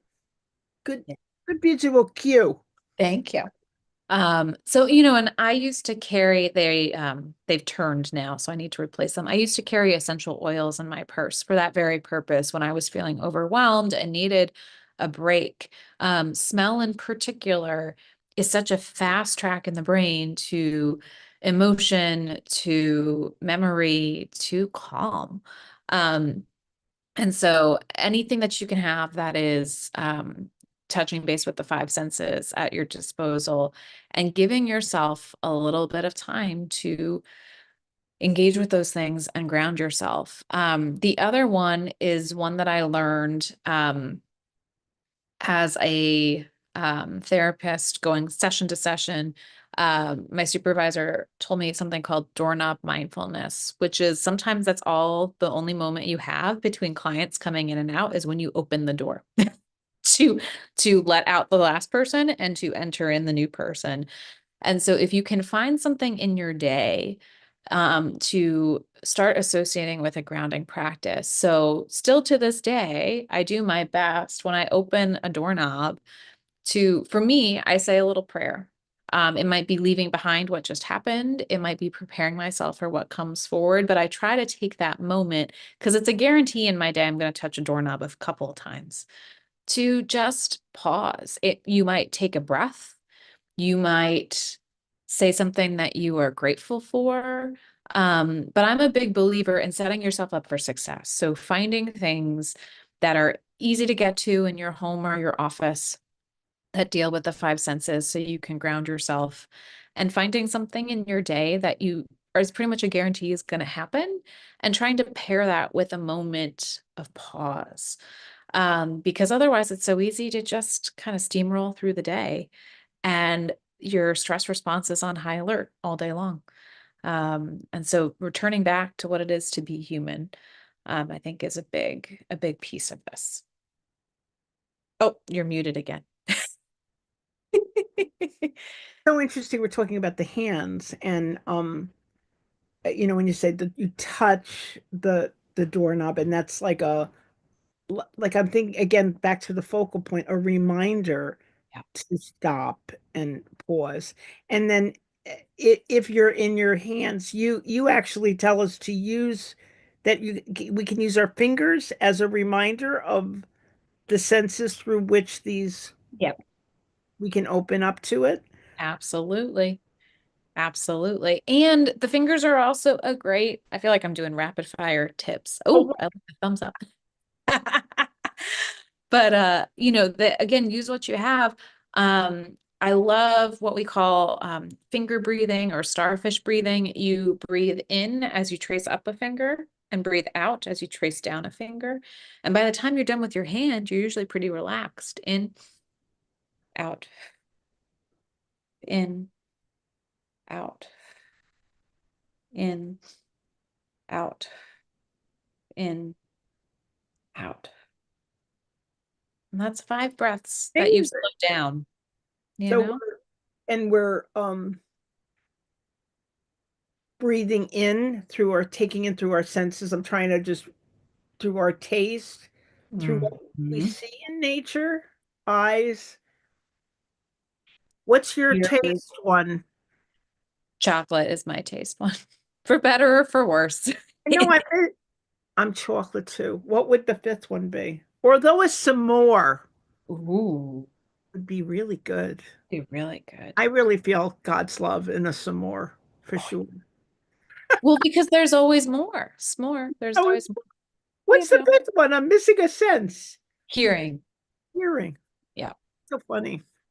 But That's it is, I'm laughing, I'm forgetting all my tricks as we're talking. But that was we did a vacation Bible school training for some of our camp counselors, and we talked about how to de-escalate, how to calm somebody else or yourself. And I said, just stick your hand out. I said 5 senses and then breathe. Like those are that simple, simple. simple, simple, simple. And And you know what's interesting is we started to laugh. Like we did this, and I was like, I started to relax and enjoy this moment with you, being with you, my friend, sharing things that are life-giving. Isn't that just as important as the news cycle? And that when I love that you told us that we can turn the news cycle into a prayer time. Yeah. Wow.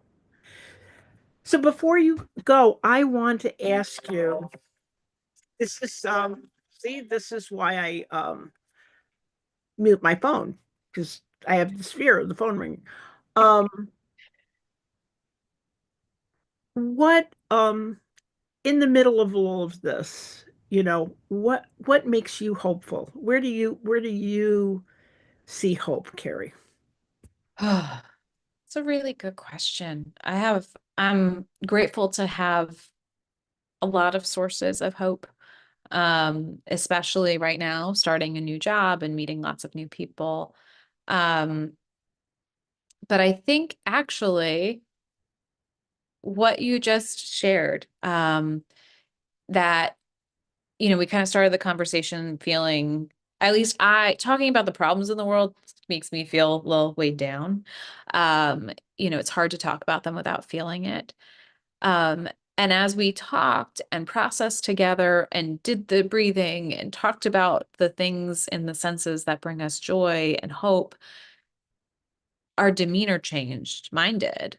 I felt more hopeful and I felt more myself, more relaxed. And it is a reminder that we can change things in the very small ways and in the big ways. And I'm aware that sometimes talking about the 5 senses and breathing sounds kind of like, oh yeah, like that's going to fix things. But the thing is, it taps us back into who we are.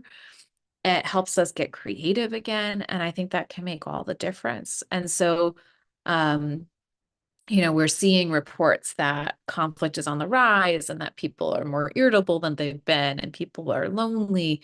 And this conversation is proof and reminder to me that all of those things are not stagnant. They don't have to remain that way. There are ways to tap into it that are just part of who we are. It's not some fancy technological invention. It's all possible in tapping back to who and whose we are. Oh, you did I one more. love that you're reminding me as you say that that we can be the news. Hey, I You know, like that. a sighting of hope over New Jersey in a conversation between Carrie and Janet on Interweave Learning's webinar today. Um, that's a news feed that we can create ourselves, and you definitely brought us hope this morning. Thank you so much for being here, and you're extraordinary. We're very blessed to have you as friend this morning. I Thank you. feel very blessed. Thank you. And thank you for creating a day to generate and cultivate and share hope. That is, we need that. We need more of it. And so thank you for doing that. Thank you so much, Carrie. Thank you. All right, and with that, we say goodbye to Carrie and thank you. And Sean, I think that Carl is going to be back with you in a moment. Okay. But we're going to go to a little time in which oh, it's Denise. Denise is going to be with you as we talk about what this day is about, why we're here, why are we talking about nurturing hope, and why Interweave, we hope, is something that you'll support so we can continue to nurture hope. Thank you, Sean. Over to you. Absolutely. What a wonderful conversation. Thank you. Delightful to hear from Carrie and her good work that she does, and congratulations to her at St. John's Church. They're certainly going to be blessed by her work there. So good things. As Janet mentioned, we're inviting everyone who's watching today to support Interweave, and you have a number of ways you can do that.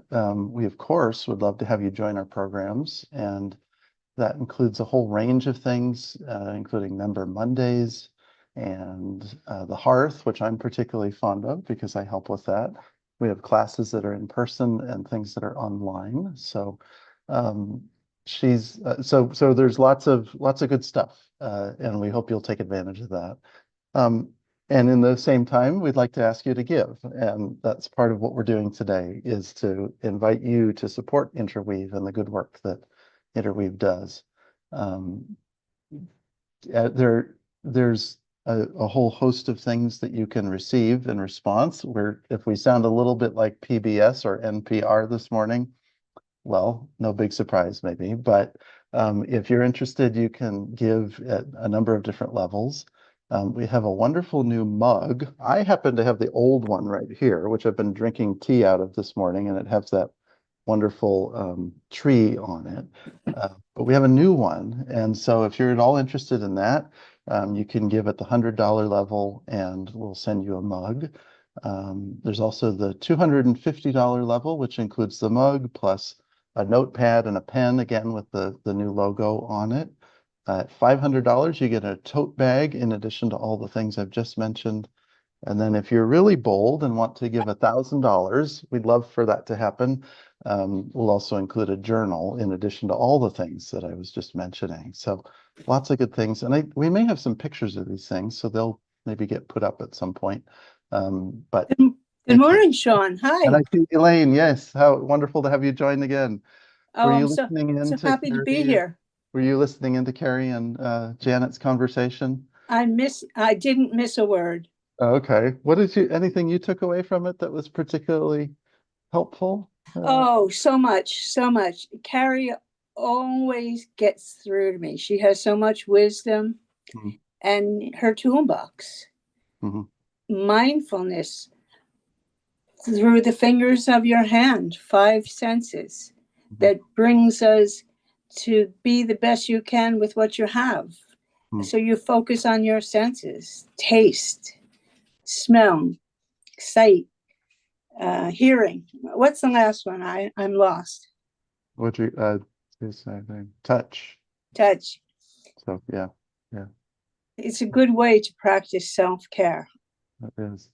I was struck by the fact that Carrie talked about having a literal box or a basket or container.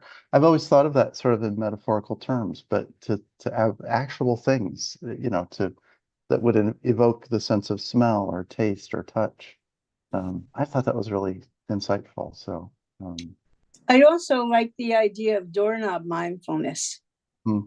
Because it's a good reminder. If it's a trigger. Mm-hmm. Mm-hmm. And there's so much that Carrie has brought to Interweave, and all of the many programs that we have are good ways to remind us of how we can take care of ourselves and be hopeful. Yeah. So I hope that folks will give their appreciation through donating, because Interweave is supported by the donor dollars. And now is a good time to do it. We have these wonderful thank you gifts that Sean just mentioned. And I think there's going to be a link that will pop up on the screen. You can do it right from the screen, or you could go to interweave.org. That's right. I think it's, yep.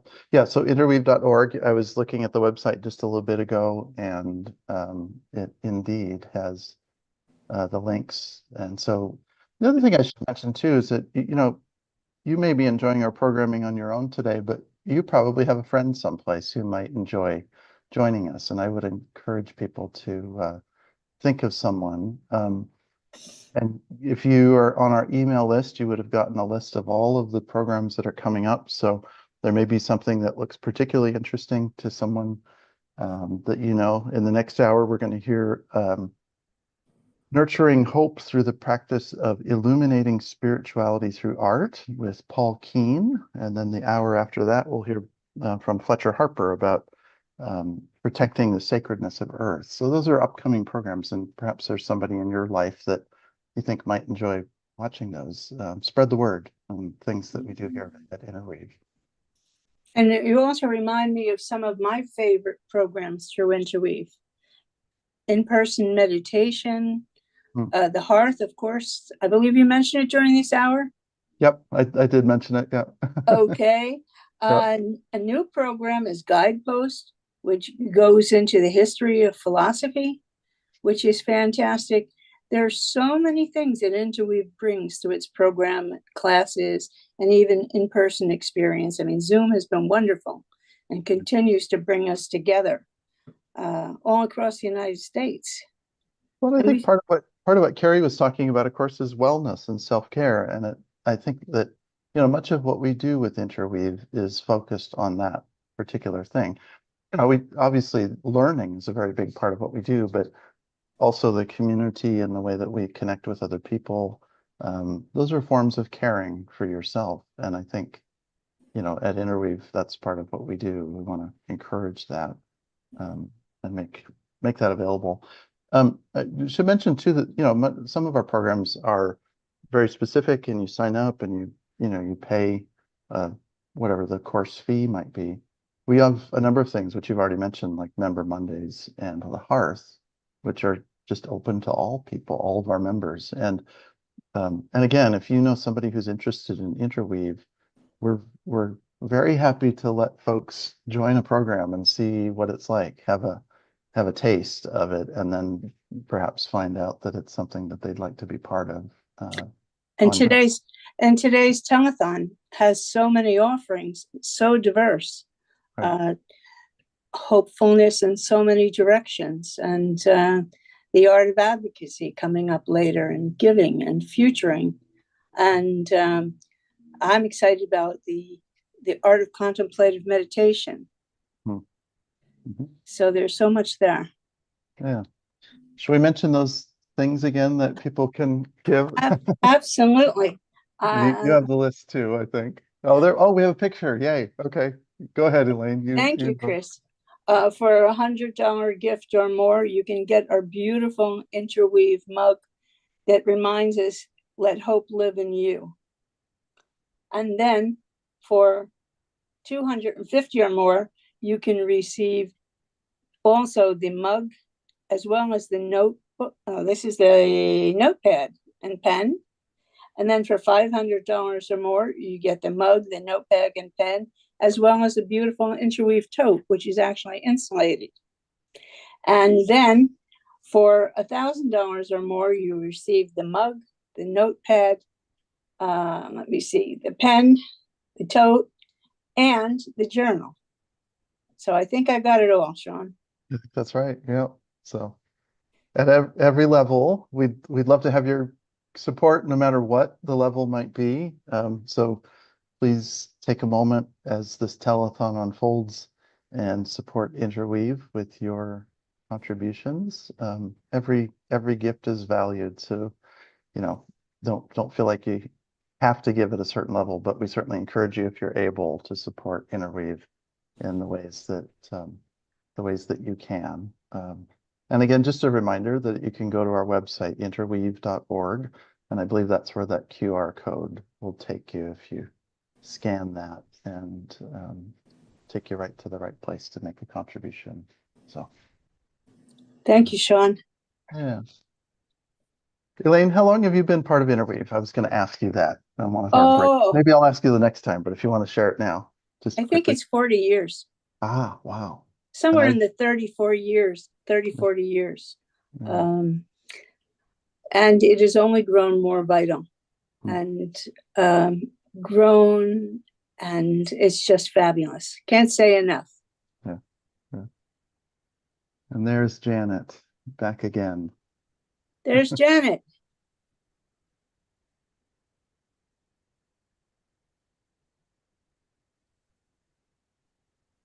She may be muted. I know, I just had a volume issue that was not about muting, but thank you so much for that wonderful encouragement and witness to our work. And thank you for making people understand why we're here on this day. And hey, you're a great pairing. We look forward to seeing you again on the next hour. Thank you so much, Sean and Elaine. Thank you. And as we turn the hour, we go to our technical host, Chris Whitaker. Please help us to turn the hour.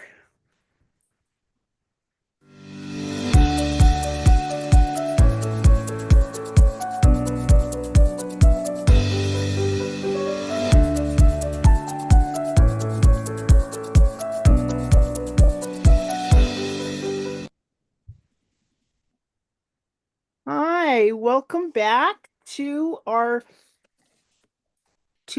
third conversation of 12 conversations that we're sharing with you today on the theme of nurturing hope through prayer and practice, art and action. And our guest for this hour is my good friend and colleague, Paul Keene. Paul Keene is the associate rector at Christ Church Short Hills, and our offices are very close. So I have the great joy of conversing with him and being with him and praying with him throughout the day.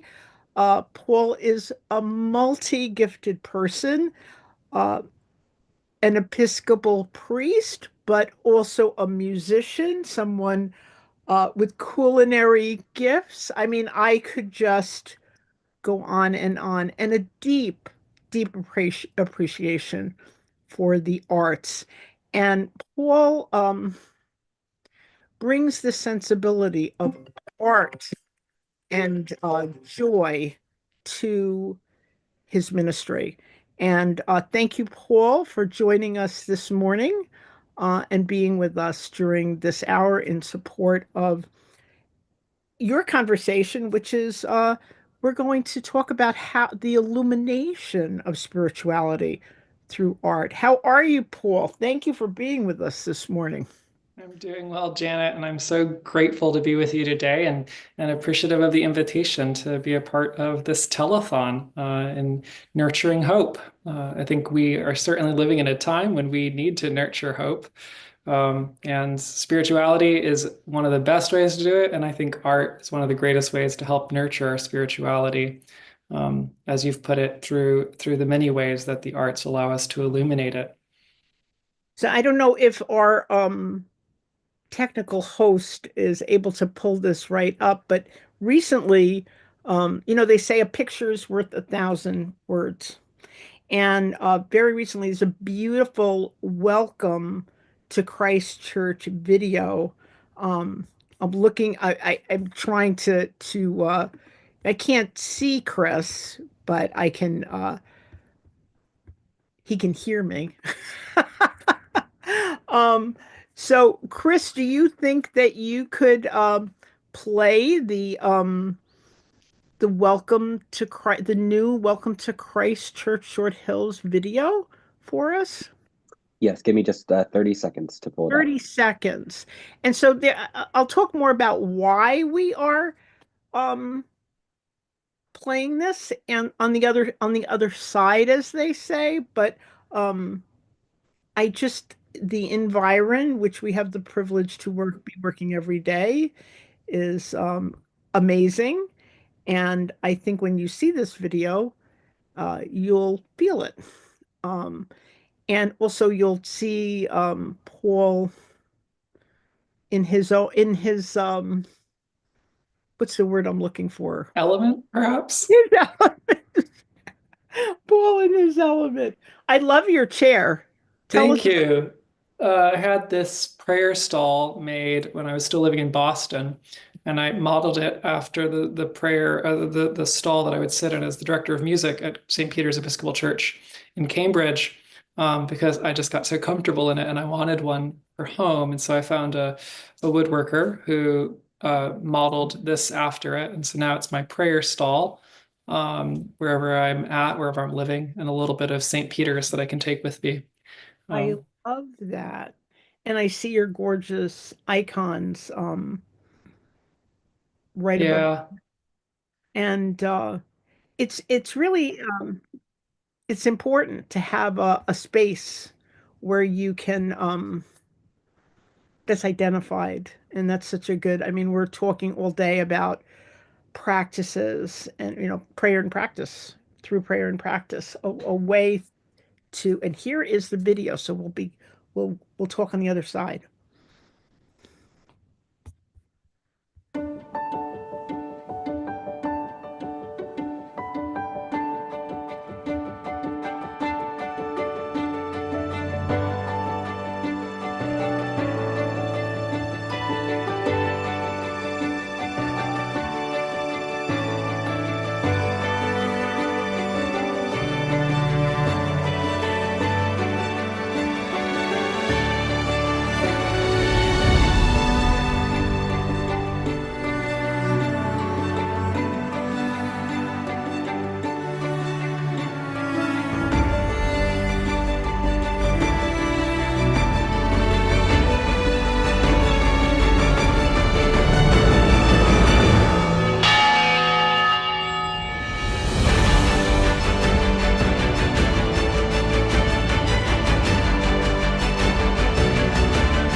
It's a good video. It's beautiful. It's a beautiful video. And it makes you feel like you want to go to church. It makes you feel like it draw, the reason, we're living in a time after the pandemic, obviously, um, church attendance, temple attendance, mosque attendance, people were shut off from church, numbers fell, and people are slowly rebuilding presence. Um and this video is so artistically done that it invites people into this space. I mean, you feel so welcomed and held, and it's so inviting. You want to be there. It's really a great um, model of how we can use art to invite. We began talking about hospitality this morning, and so I don't know your thoughts. I mean, you play very prominently. I love when you hold up the host. I'm very touched every time I see it by this Well, invitation. I think that invitation, hospitality, I think one of the realities of art that sometimes that's maybe less talked about or less understood is that art's intrinsically about hospitality. And it's vulnerable. You have an artist who creates and then offers it to the world, and in offering it to the world, they invite the world to participate in it. They invite the world to perceive. They invite the world to reflect. And I think when you take something like videography, which is a modern art form, and you ask somebody similar to a photographer, right, to capture moments in life and to tie them together to create a narrative of a day. And that's what that video does so very well. That's the narrative of what happens on a Sunday morning at Christ Church in Short Hills, from coming to the doors to myself and Bowie and other who are preparing for ministry in the liturgies of the Sunday, to people coming together to be in fellowship, to learning, to worshiping, to eating and talking, and all of that happens. And the videographer, to pull that together in such a beautiful way that captures not just what's happening, but the feeling, the joy, the invitation, that is artful. As you said, it's artistic. And a videographer in this case is they ever endeavor to be, are being artistic, because they're inviting people to glimpse something of the moment that they've captured. It's interesting. Of course, we're using, I know, while we're on this subject, we just finished having a conversation, and inevitably the last hour kind of affects the next hour. And we were talking about how technology can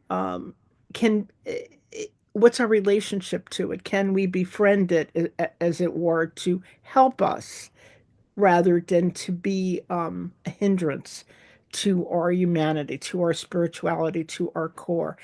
And so during the pandemic, we were shut off, and there was no way of getting in touch with going to church, etc. And you were part of a in a particular ministry. Was it digital worship during that time? Can you tell us? Yeah, I mean, that's what I like to call. I think it's what all of us kind of came to call it. But the term I fell upon was digitally mediated worship. Because we worship in all sorts of manners. But when I was serving at St. Peter's, was when we entered the pandemic. It's hard to do choir when you're not together. And we were endeavoring, as everybody was, to figure out how to still gather, even while we were in dispersion, right? We were all secluded into our particular homes. But the worship and the needs of what we do together was still important, and we needed to find ways to do it. And so what I did at St. Peter's was we used Zoom, to be honest, initially Google Meets, but then Zoom. And what I found as we were undergoing that experiment together was that one of the things that was missing in worshiping through digital mediation was the sense of shared space. And the initial excitement of being able to look into one another's homes and screens to see where people were was exciting and wonderful because we got glimpses into each other's life. But we didn't have that sense of the shared space that our worshiping communities have historically built up together. We didn't have the church or the synagogue or the mosque. We didn't have the language of the architecture and the arts that build it up. And so one of the things that I started doing was trying to figure out how we could make that. And I stumbled upon using PowerPoint. And in the Christian liturgical traditions of the more Catholic persuasion, of which the Episcopal Church is a part, we have colors that help us denote season. And right now we're in the season of Advent, and churches in the Episcopal, Anglican, Lutheran, Catholic, all of us are using purple or maybe a blue to help denote that we're in the season of Advent. But when we were worshiping alone and in our homes, we didn't have that kind of color language to help us note it. We didn't have the windows. But with PowerPoint, I could create themes that used those colors and helped us see that we're together in the season of Advent or Christmas or Epiphany. And then I also was able to start including art from all over history, modern to Renaissance to medieval. And I started using it to help break up the monotony of just, boxes on a screen. Like there's good use for it. And we would definitely have that be a part of the service. But when we were hearing readings, I wanted us to be able to focus together in a space, even a digital space, to help kind of center our communal praying with one another, our communal hearing with one another, because scripture is already art. Let's be honest. Like you don't get the writings that any of our traditions hold to as holy without having the phenomenal art that went into creating them. And those texts have gone on to inspire many, many artists to share. And so, we didn't have the stained glass windows, but we got to travel to the greatest moments in history and look at Italian Renaissance art to modern Cubist, productions, to using icons to help inspire our imagination, which is what our spaces do. And so it's one thing that really, for myself, helped me move from my background in performing arts, from music and theater, into a more visual focused art for a while, and learning a lot of different visual languages and styles to help kind of keep us moving and keep things dynamic in the pandemic, where it was very we were definitely in need of things to hope for, and definitely feeling the weariness of the world and the trials there. But also to help us share in that communal space, even if it was a created temporary and digital space. So is it and again, is it a both and? Because at the same time, we had this benefit that we learned that that the technology could be a doorway to the sacred. And then we wanted people, we're inviting people with uh, an artistic welcoming video like you created at Christchurch to come back into the physical space. How do you hold those two? How do you see those two realities side by side? Um, because I love that we can, um, that you were able to offer the sacred online to people through digital art. Um, but at the same time, the different experience of coming into the physical church? How do you hold those things in yourself together, side by side? How do you see them? I think we have to be honest and say that they are different, right? They do different things and they do similar things, but I think we have to be honest to say that they do different things. They're as much as we, I think, have been exploring a new experiment, which is the experiment of hybridity, to say some of us are going to be here together and some of us are going to be apart but joining in.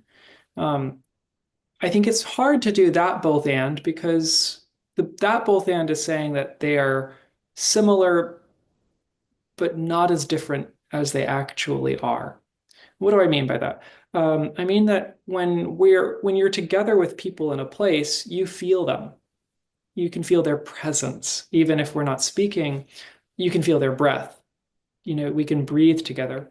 It's really hard to breathe together when you're in a remote capacity, though the technology has gotten really quite phenomenal in getting us closer to being able to do it. But that aspect of presence has changed. You were together in a different way. And there are certain things that I think we're able to do when we choose to operate in one mode predominantly over the other mode. So whether we choose to be together in a physical, place, or whether we choose to be together in a virtual place or digital mediated space, because you can use different tools. It takes a lot of coordinating. I think it is possible, but the coordination has to be really quite practiced. And that's another aspect of this, which is whether we worship in person or we worship digitally, our capacity to worship in those ways increases when we practice it. And one of the things, about the both and is that we haven't quite found the way, I think, to practice well hybrid worship in a sense that allows people to be fully present in whichever mode they're coming, but also participating fully. For instance, maybe you have a lot of people joining remotely, but is there something that is unique for them to experience that acknowledges their remote viewing? Whereas people who are worshiping in person have the tactility of being able to pick up the hymnal or pick up or shake hands at a piece or an exchange, or receive even the sacrament of communion if that's like the sort of worship that's happening. Whereas our remote attendees, what are we doing to have them have some kind of similar experience? It's a possible thing, but I think it's difficult. And I think the way we can get there is we have to first acknowledge the ends are similar, but the means are different. It's so interesting because in both cases you're trying to you what you were talking about, the way you did digital worship during that time, you're still trying to pull people in, you're still trying to uncover the sacred.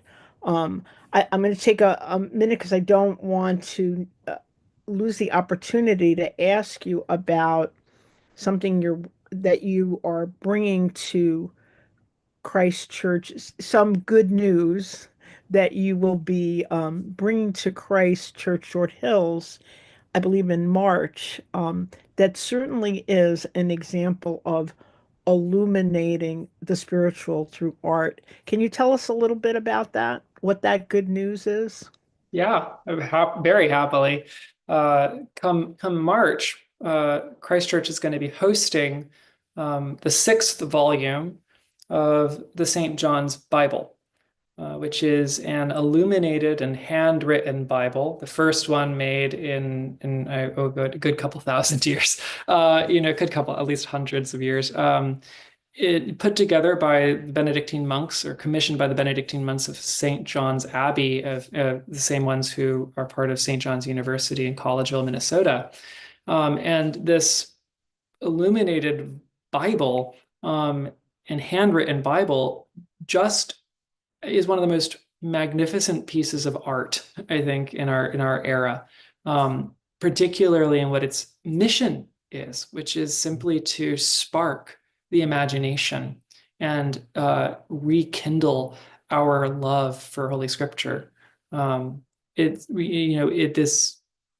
has particular beautiful handwritten scripts throughout. It's in 7 volumes. Each of the volumes is probably about as big as my chair that I'm sitting in, to be honest. And when you open it up, it has these moments as you read through the Bible that you'll turn the page and there'll be an entire illumination, an entire, hand done picture with all of these motifs and gold foil and painting and vibrant colors that just brings the scriptures to life. And we've already started using it at Christ Church to kind of get our own excitement about it. We've been using images from the St. John's Bible for our bulletin covers right now. In fact, the cover for this Sunday's bulletin is one of my favorite pieces in the St. John's Bible, which is the cover folio for the Gospel according to Mark, which shows John the Baptist just after Jesus is baptized in the Jordan. And I don't know, Chris, if you have it, if you could maybe pull that image up. But this is the opening pages in the 6th volume of the St. John's Bible. And we have, the Gospel according to Mark, which is the full name of that gospel account. And right next to it, we see John the Baptist walking away and this field of reeds and then the Jordan River. And then we see a golden figure, which is the Christ, having just been baptized, with angels and all flocking around and God seemingly splitting the heavens. And all of the art in the St. John's Bible, whether it's a big piece like this that covers a page, and I mean, it's like this piece of art is like a good 2 feet, tall and a good, 1.5 wide. I mean, it's magnificent. Are this detailed, and I have to be honest, this is one of those things you're talking about, the both and of digital capacity versus in-person capacity, because one of the things that we don't get to see so well in the digital image is that the gold figure is gold, like really made out of gold foil, and those angels are gold, and just these kind of vibrancy on the page that material qualities from an artistic perspective brings, and that we could kind of feel and touch. And that's one of the great things that I'm really excited about having this volume, which is the volume that covers the gospel accounts and Acts, is that they want you to touch the book. They want you to turn the pages. They want you to be able to feel the brushstrokes in the art.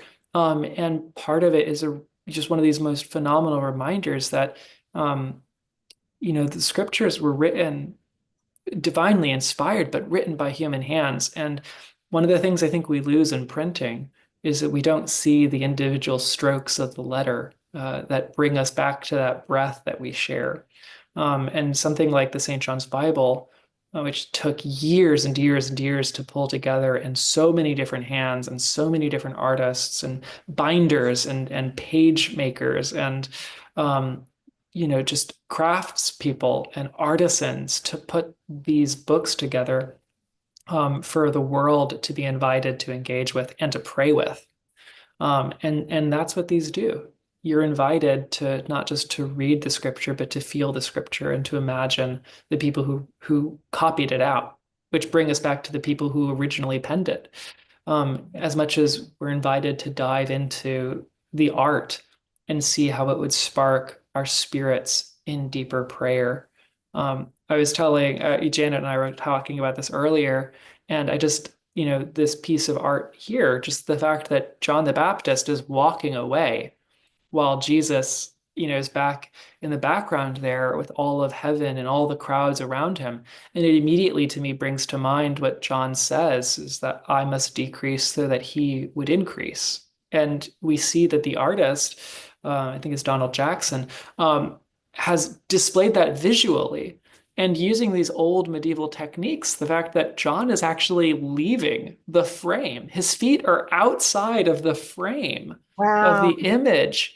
helps to remind us that he's going out. And doesn't it invite us to imagine how we're to perhaps go out? I think there's all of these different things, and that's my interpretation, but it invites all of our interpretations. Thank you, Christopher, for showing it. It's just That was amazing. And you do, it's such an interesting experience to look at, just even to look at that page, even though we're not, you want to touch it. You want to see it. You want to experience it firsthand.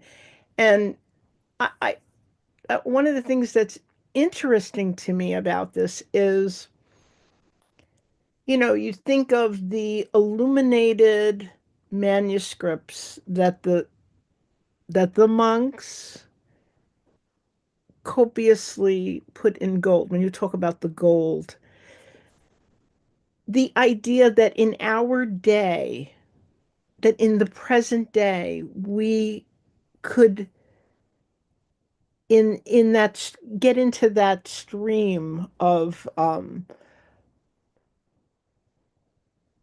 making the word be seen in the modern day.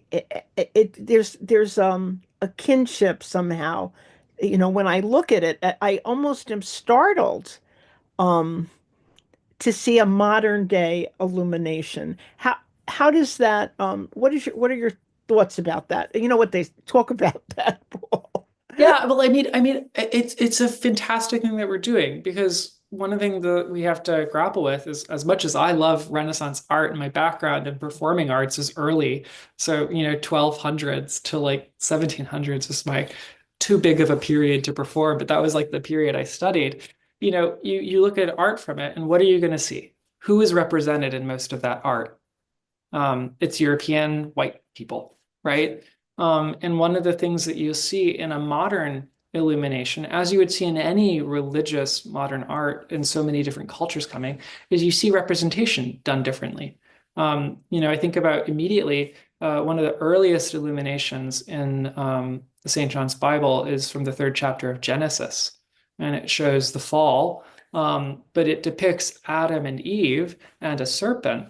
And the depiction that they chose in depicting Adam and Eve are two people of very evident African and tribal descent, right? So where else would you see that before the modern era right now, where people would have acknowledged, one, the scientific understanding of where humanity was born, and to choose to say this is going to be how we depict Adam and Eve, because we want to tie into our what blessings God has given us in our modern understanding, looking back through the eons.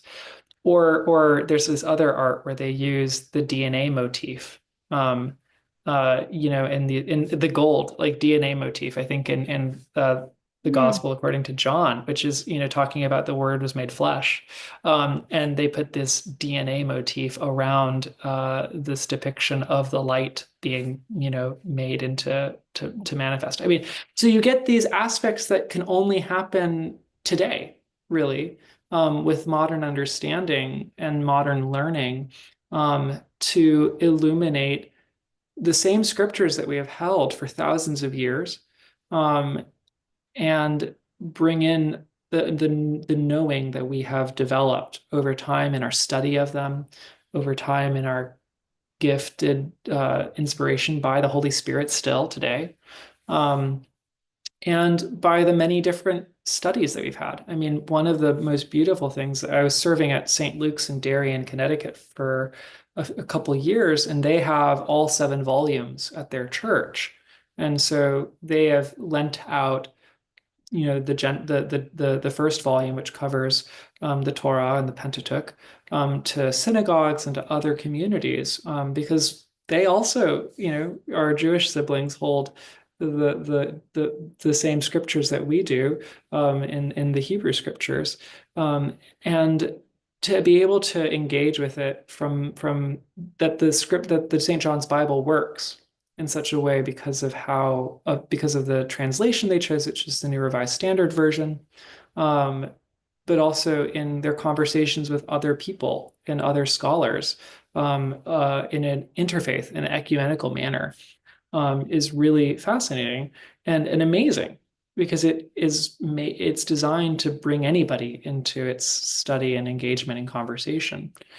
But I also want to, emphasize that the brothers of St. John's Abbey, they chose not for themselves to do it, but they chose to commission renowned calligraphers and artists to make it. And this is another part of art that I want to emphasize here because I think it's an invitation that we have as worshiping communities is to invite artists who may or may not share our faith and perspective to offer their God-given skills in a way that is beautiful and that helps to illuminate our faith by sharing their phenomenal skill set.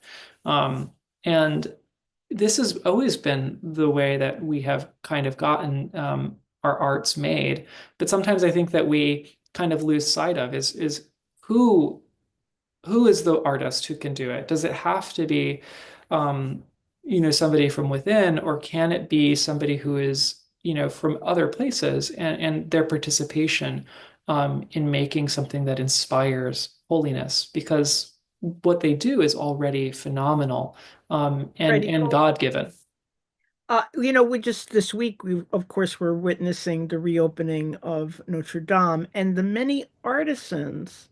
And I'm guessing we're not necessarily of that faith who came together to renew and restore a place that the whole world was longing to have restored. Just even the energy of that regard, regardless of what part of the world you were from, where you worship, people seem to have this deep connection with um, the restoration of this cathedral. Right.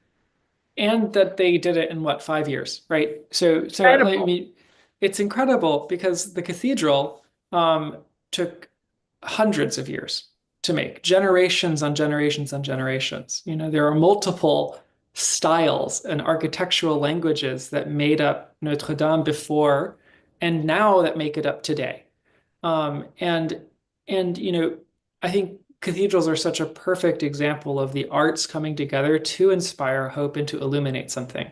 They are they're our endeavoring to participate in God's artistry.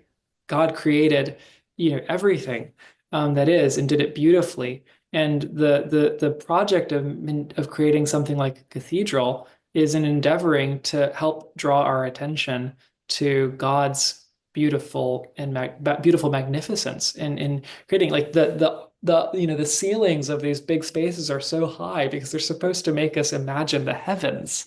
And we see that in Notre Dame, and we see it in this new modern retelling of a classic, um, and and in a way that we had never seen it before. I remember when I first saw the pictures of just how bright the space is now, and just washing away the soot and the gray, and now it's kind of almost pristine white in a way that just is like glowing. And it has this, still the tale of its, many centuries that it's from, but now it has, these modern, and even postmodern, chairs up at the front, and it has this font that is this beautiful font with a paralleled altar that looks just like the font. And that tells a story. It tells the story that's ever been, but that you get to that table through the waters of baptism, and it doesn't let you lose sight of it. And it's still in this space that's so traditional and that's still that we're reminded is ours. We need places that inspire. It's interesting to remember that in those, those times, if we were to go back to medieval times. It wasn't just the nobility that came into the cathedral.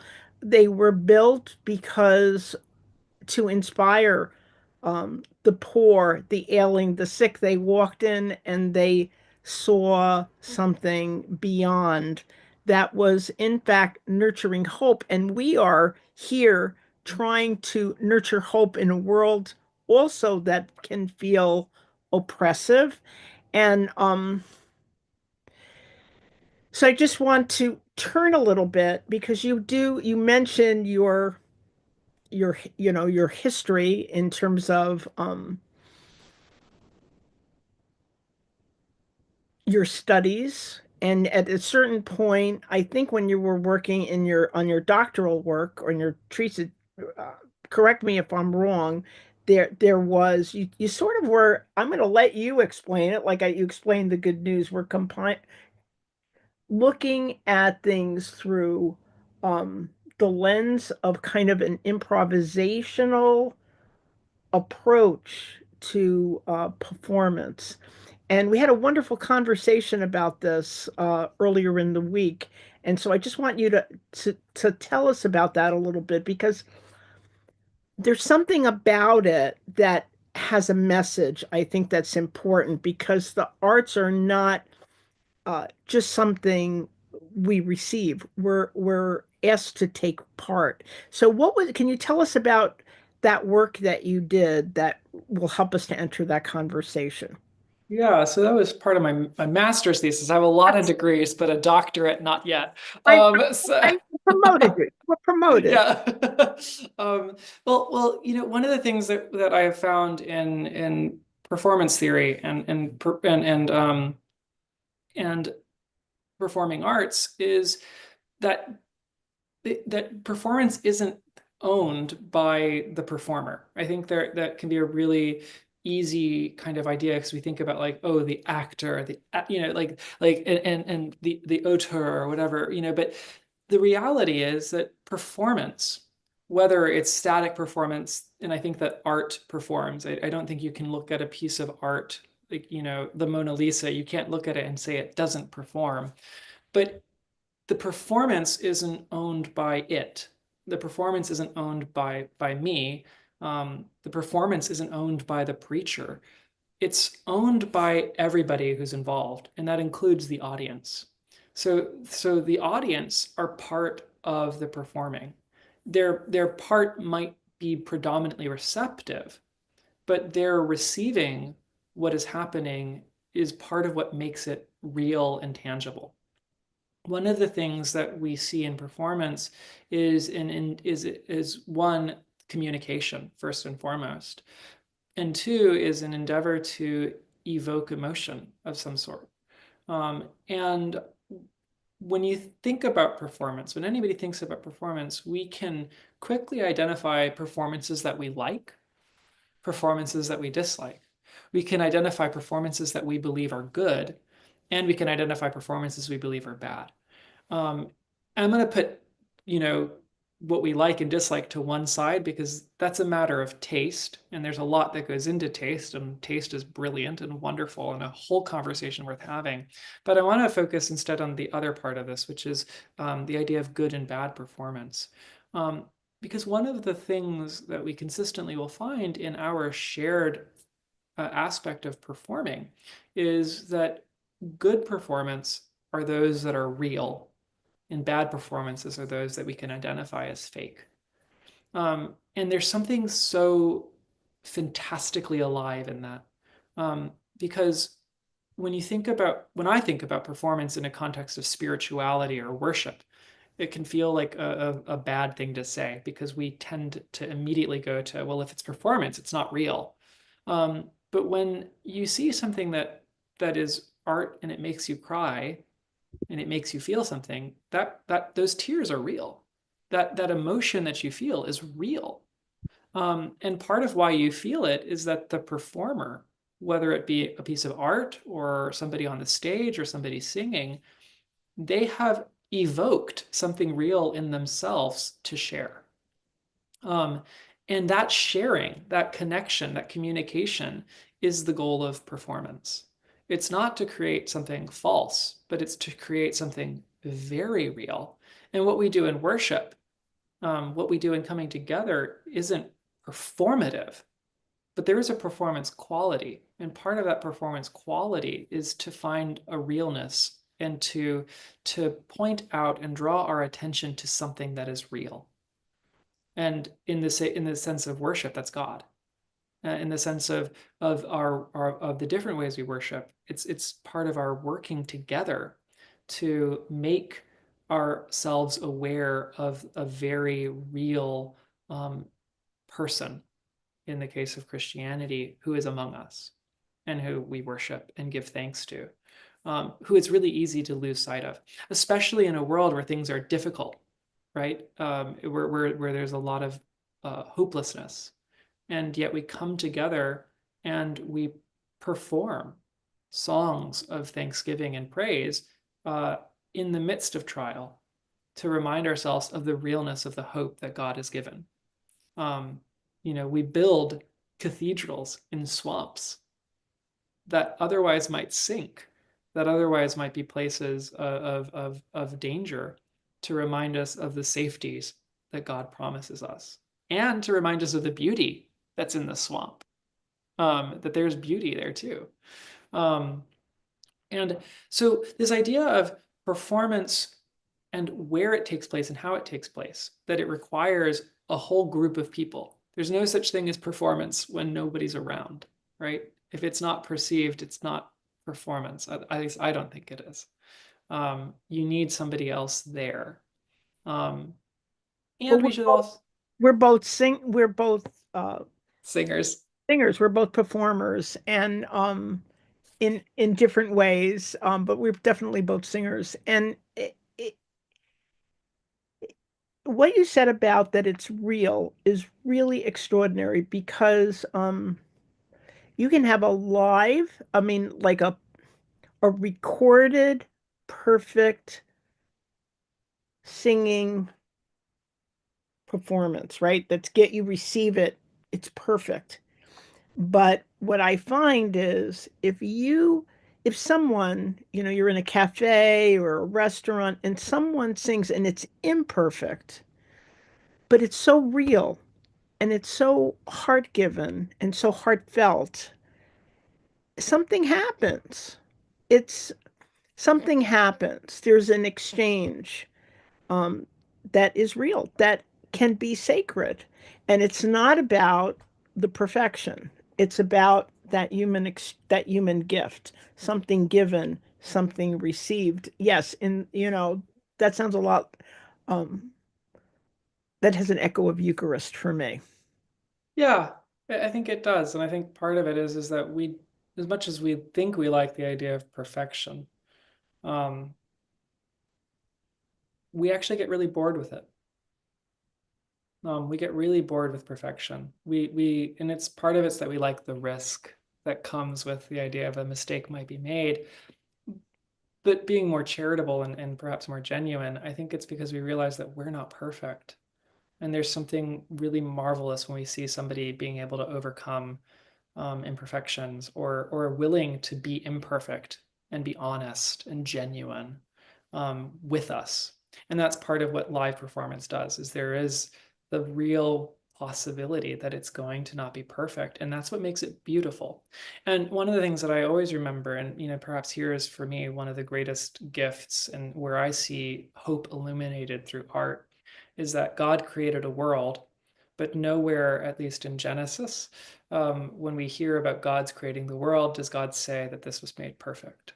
God said it was made good. And we are given a world where we see plants that have specks, and we see striped zebras whose stripes are not perfect. We ourselves can look in the mirror and see all of the ways that we're not perfect. And part of, I think, our living into this world with grace is seeing the wonders and the beauty that comes with imperfection, and why God said that that's good. So my illuminator of art, what if you had to give me in a word or a sentence, what is something that gives you hope in this world, that is illuminating hope for you in this world that is struggling to be born, as it were. That we're still doing art, that we haven't let the weariness of this world stop us from making art. In fact, it's the weariness of the world that sometimes gives us the greatest art that ever was, that ever has been. And let me be clear what I mean by that. I don't just mean the fine art. I mean, the people who quilt the banner for the church that gets used every Sunday. I mean, the people who write in calligraphy to send their friend a card to say get well rather than buying Hallmark. I also mean Hallmark, that we still make beautiful Hallmark cards with all of their corniness, and their wonders, because I think that's art too. And part of this is just getting in touch with ourselves and with one another, and that we still do it. Um, to me, that's evidence of God's love for us. And our picking up God's invitation to participate with the Holy One in creating beauty and endeavoring to show why this world is still beautiful, even when things are going poorly or things seemed all messed up. And that to me is hopeful, because it's a reminder that we actually still do have many ways to make this world what God intends. Thank you, Paul, for illuminating spirituality through art and this conversation about art, and for being here to share with us today and to help us to nurture hope. I feel hopeful when I talk to you, Paul. Thank you, my friend. You're very welcome, and thank you again for the invitation. It's been an honest pleasure.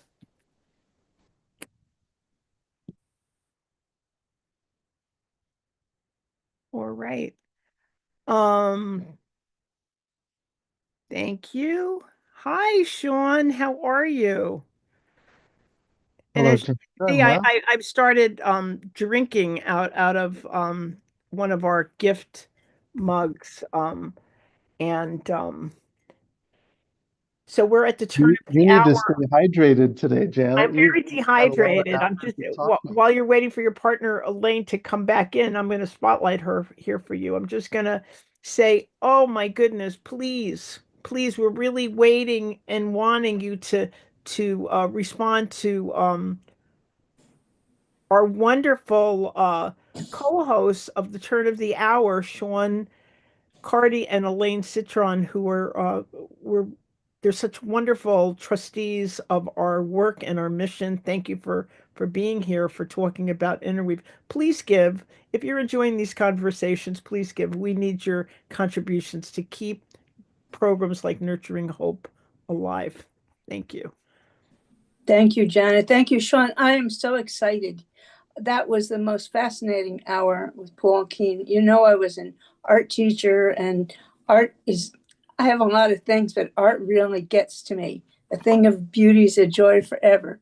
And Paul touched on so many subjects that just got me so excited, and the connection to spirituality and hope, talking about illumination and the new version of the St. John's Bible coming to Christ Church in Short Hills in March.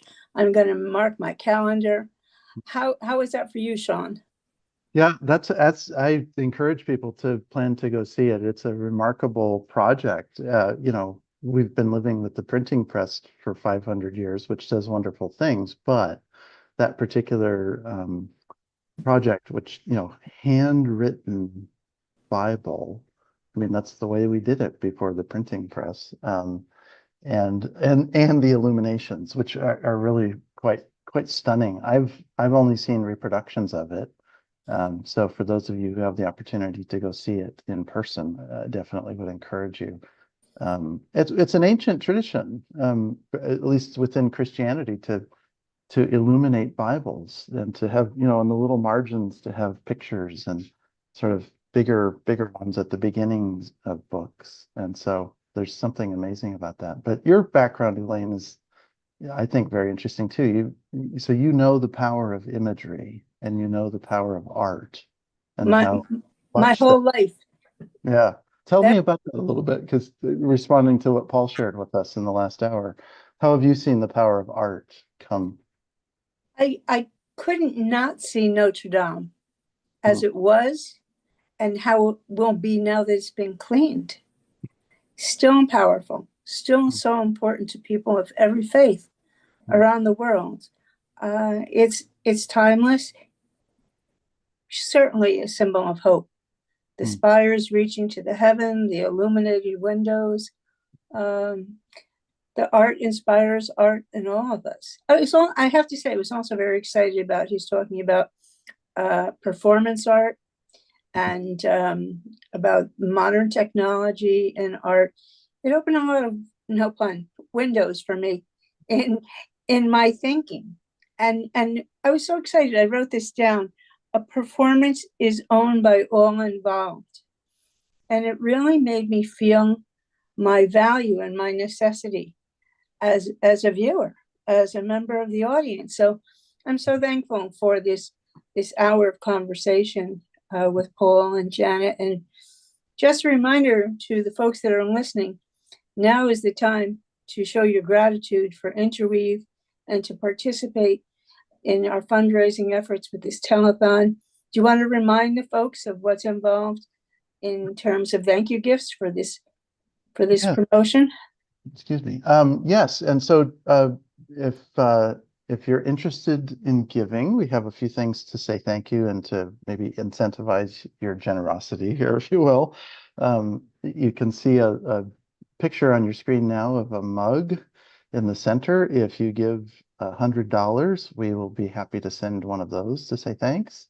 At the level of $250, you would get the mug and the notepad and the pen that you see on the picture.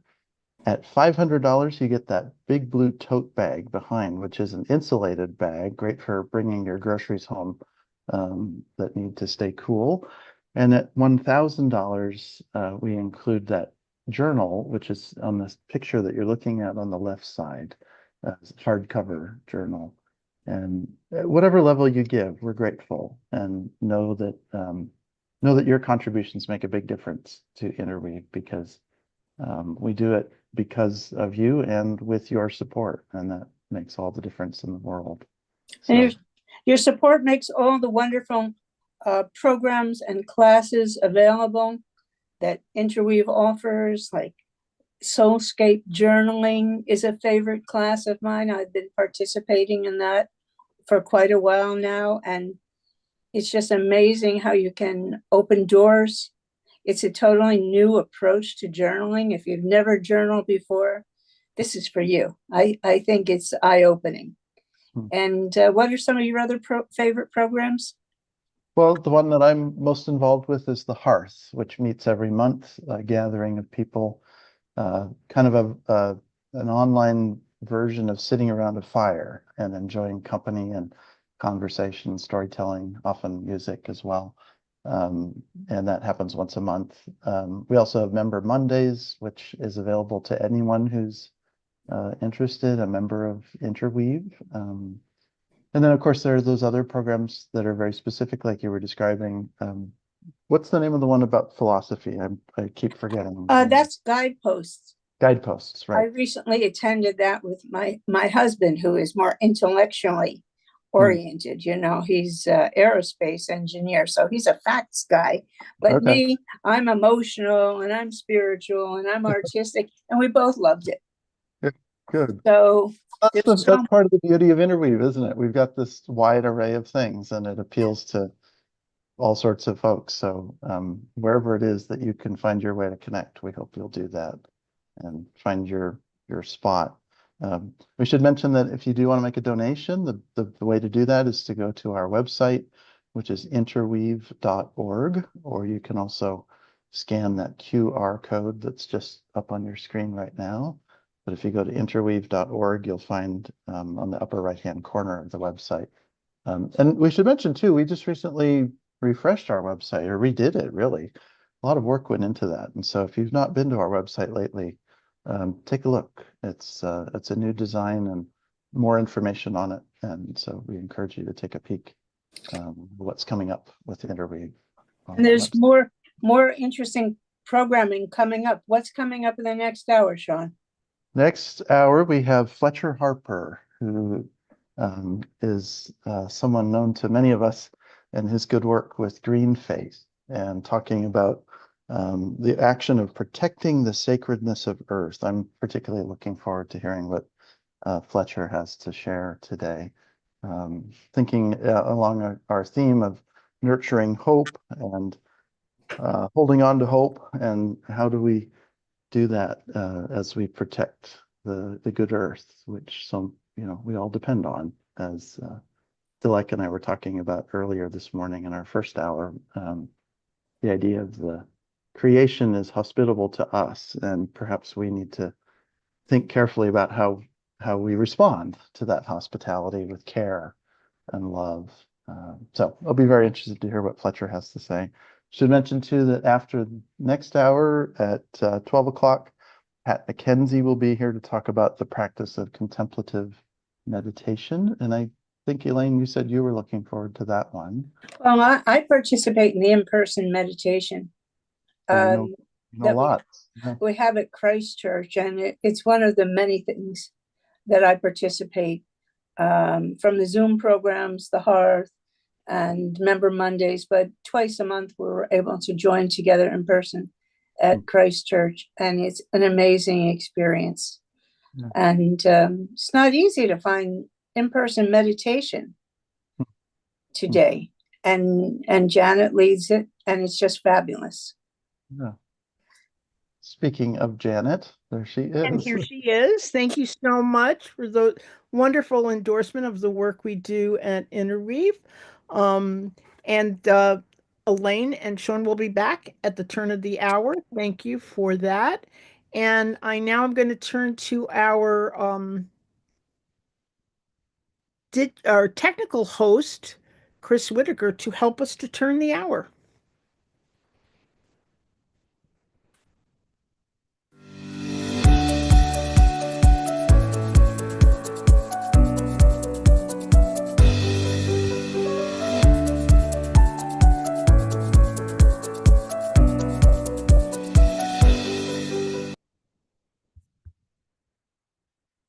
Hi, thank you for being here. It's 11 o'clock Eastern time, and we're in the fourth hour of the fourth virtual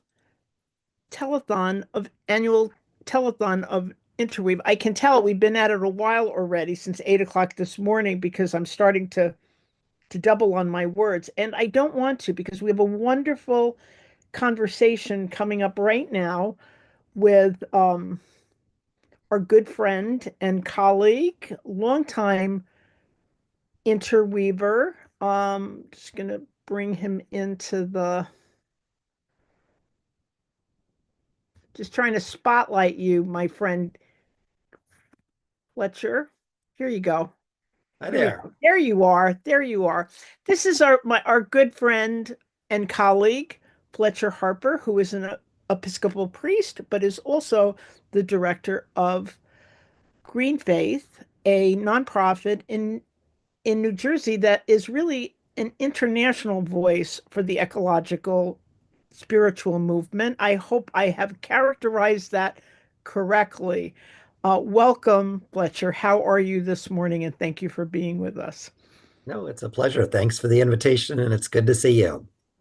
Wonderful to see you. So we're here nurturing hope. And the technical topic that we are on is nurturing hope through the action of protecting the sacredness of the earth. I believe that's your daily job. It is what we do. As you said, internationally, we have team members now in 12 countries across Africa, Asia, Europe, Latin America, North America. So let's start out by growing thing. For not, it's a growing thing. Like the like the earth. It's a growing thing. Um, Not everyone has the privilege of having a connection to Green Faith. We've been connected for decades.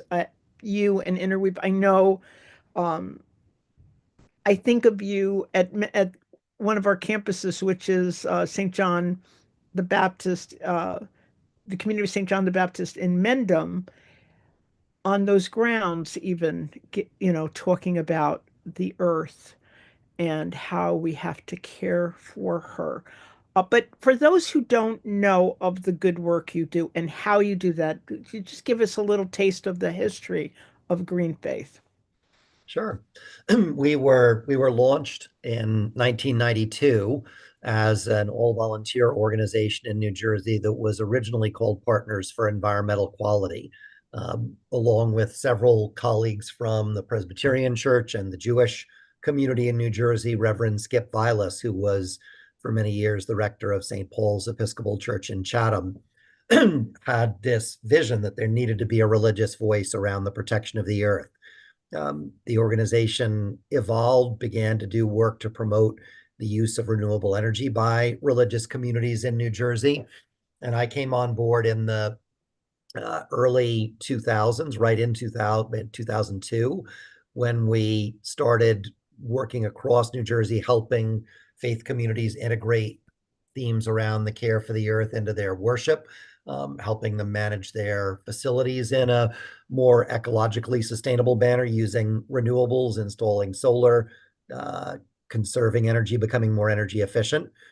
Word spread, the organization started growing and doing work in different places around the United States, developed a green certification program for religious communities, and always undertook and developed, did advocacy work for stronger policies, and uh, did a number of what we call toxic tours, where we would take people to visit heavily environmentally degraded sites, hear from community members about what the impact was on them. And that became the basis for our commitment to environmental justice and climate justice. Big point of transition in the aftermath of the failed Copenhagen climate talks in 2009, at which point we began, as many people did, to wake up to the fact that this was an issue that, as St. Paul says, had to do with principalities and powers. It was not a problem that was going to get solved by individual behavior change. There was a systemic dimension to this that faith communities needed to get engaged in, just like they'd been engaged in the civil rights movement.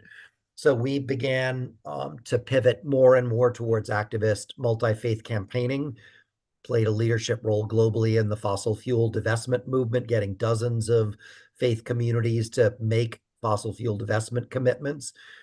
In the lead up to the Paris climate negotiations, led a global campaign to rally and elevate faith voices around the world on that.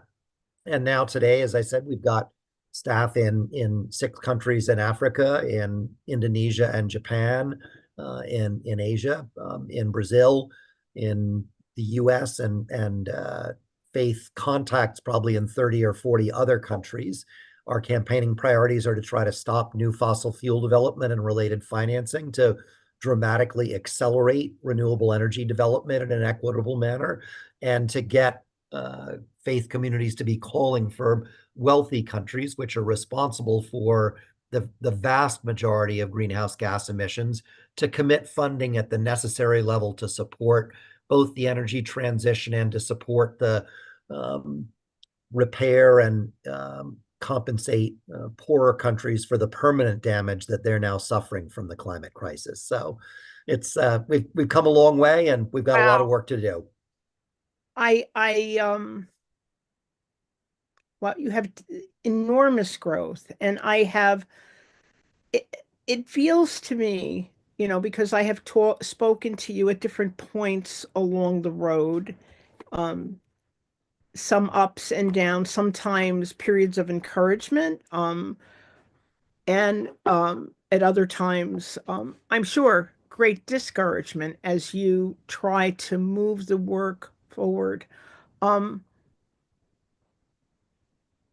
I know that we were excited that it seemed like we were making progress in terms of an agreements in the world about how we were going to work together um, to get measures in place to help to control um, damaging technology that was hurting the environment. Um, I can't, so I guess I have so many questions for you. All the trains are coming in at the same time. We're talking about nurturing hope, and how do you, how do you kind of approach the work in a world where it's obvious that climate change is a reality, and yet we have the climate change deniers, and you are at the helm of an organization that is trying to move the work. How do you push against that boulder um, and maintain and stay encouraged and stay hopeful, Fletcher? Because you know, I know it's not up to, we're so grateful that you're there fighting the good fight on behalf of all of us, but you are one person and you need um I hate to use the word an army behind you, but you need a multitude of people supporting the movement and supporting the work you do. So how do you stay hopeful and how do you push that boulder up the hill when it feels to me like you got it up the hill and then, who's the mythological. Yeah, Sisyphus. Yep. Yes, exactly. How are you doing, and what's your perspective about what's happening? I mean, the elephant in the living room of your question, so to speak, Janet, is the recent election, which is a massive blow, not only to climate but to a whole host of moral values and public issues that have enormous significance for people's lives. So what we've found is that an awful lot of people have experienced essentially a violent collision between their value systems, in our case around climate change and the environment, and the incoming administration. And that's in certain ways traumatic and destructive and really hard. So one of the ways that we keep hope is by being really clear about that and by refusing to turn away from the fear, the despair, the disgust, the anger, the deep concern, the sadness that people feel around that. All of those are healthy and vitally important reactions if we want to keep our humanity. So first of all, we lean into those. The second thing that we remind ourselves and our pretty considerable community. I mean, this is far from a one person operation. There are hundreds of thousands of people that we're working with on a regular basis. Um, I think it's very important to be clear that this was never going to be a straight line in terms of progress or an easy struggle. We're talking about a really accelerated transition away from one of the most powerful industries on the planet, which is the fossil fuel industry. No sizable institution of any kind voluntarily goes into a managed decline. It just doesn't happen. And we need to be clear-eyed about the extent of the resistance. We need to be persistent in terms of being able to speak about that and to call that out and to talk about not only the fossil fuel industry, but the major financial institutions that continue to bankroll it at an utterly unsustainable level, and political sort of issues around this. There was a lot of progress during the Biden administration. The Inflation Reduction Act represented a really important step forward in a lot of ways. And the good news is that enough of that is baked in now and is underway that it will be impossible to stop it. But what needs to happen is that the acceleration needs to increase, not decrease or remain static. And even under the Biden administration, the United States became the current largest producer of fossil fuels in the world. So we've got our work cut out for us still, and need to proceed with some real energy and commitment. This is a real struggle, and we're in it for the long haul. And we're certainly disappointed by the election results, but we're totally committed to moving it forward, and we believe that we're going to make real progress. So what can the average Joe, the average Janet, I think I have a sense that people, I mean, I'll speak for myself. Um, I have multiple issues, multiple causes that I am, as you said, concerned about. And I tell people this is not about um, red or blue, Democrat or Republican. This is about moral issues that we have an obligation to protect.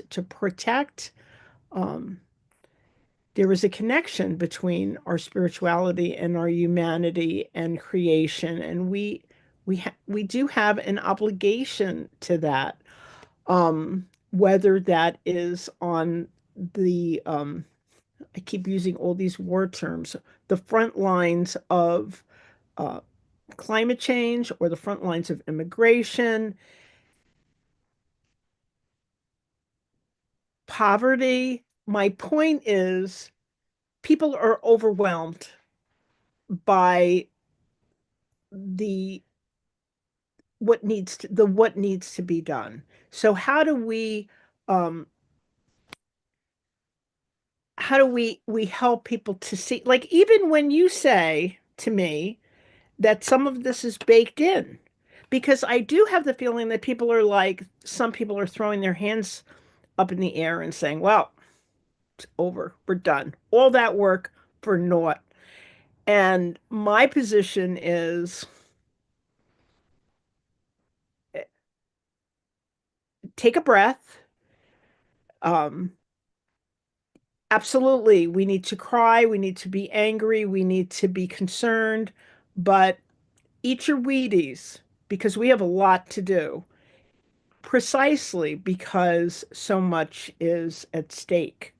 Um, but you see what I'm saying? I think that people are like, well, what do I do first? Like there's an there's this there's so, in this world of too much input, too much news feed. What should I be concerned about first?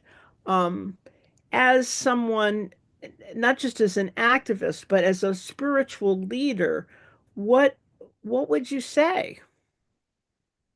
I would say that it's very important to uh, dig deep.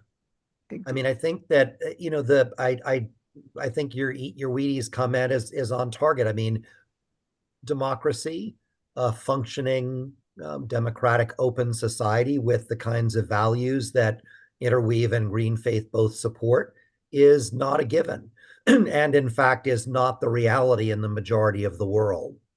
And the last 50 years, for many people in the United States, not all, there's been an enormous gift that we've taken for granted, which is a relatively free and open society.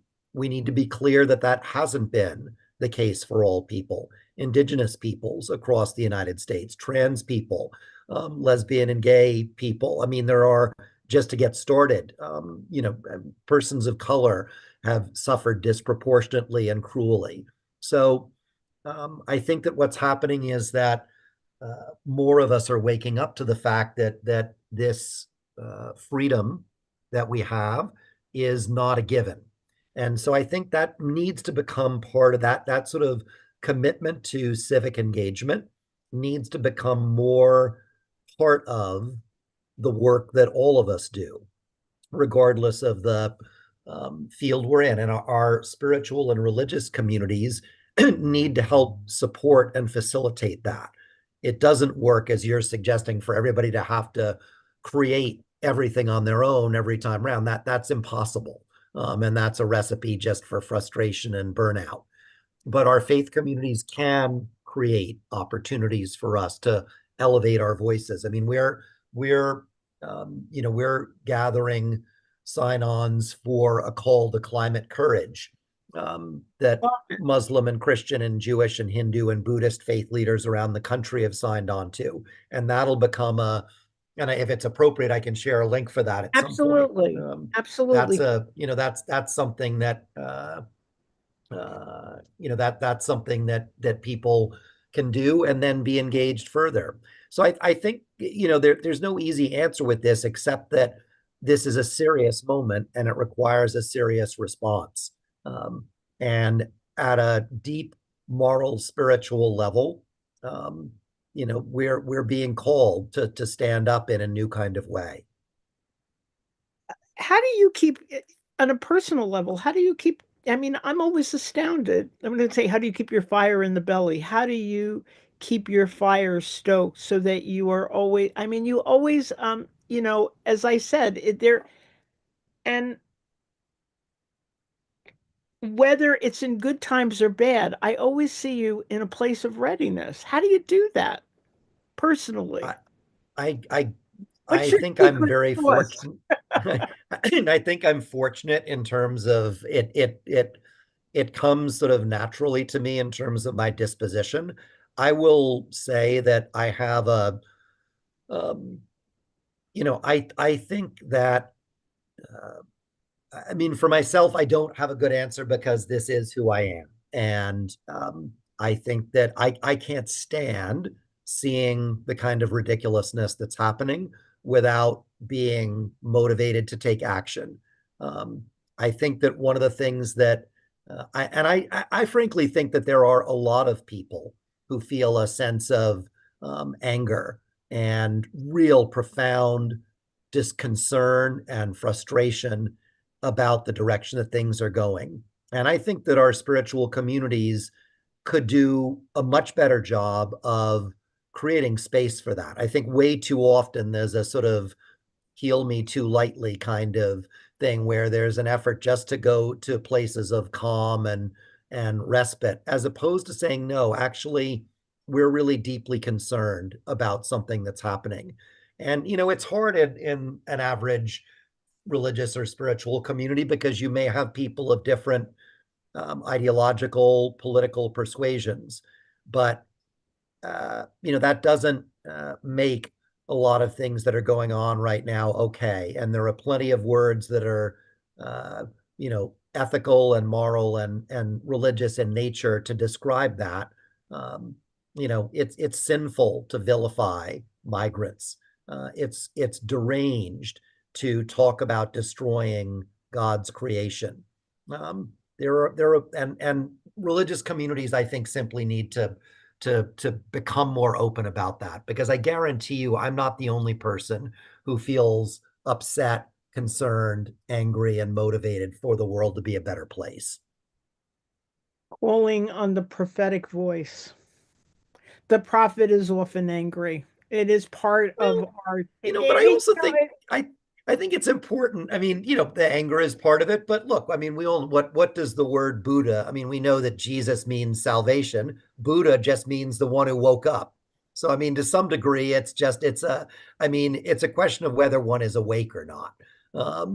And obviously this comes from some level of privilege. There are many, many people who have to be concerned about putting the next meal on the table. And that's, obviously in the hierarchy of needs, something that's you can't take your eye off of.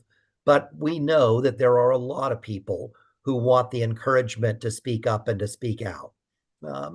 And we need to do the kind of organizing and training and building of capacity and building of new elements of our own selves and collective selves to be able to do that more and more.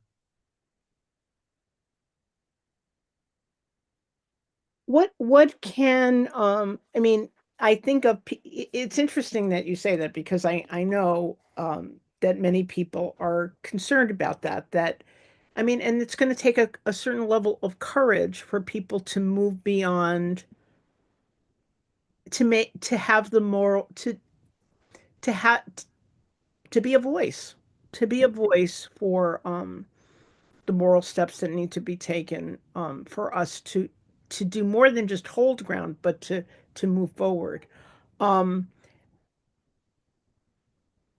I'm not exactly sure how to ask this next question in the sense that I do think that this whole issue of climate change denial for me is problematic. I mean, it's emblematic of a bigger, larger problem, obviously, in terms of how people digest their information, what is true, conspiracies.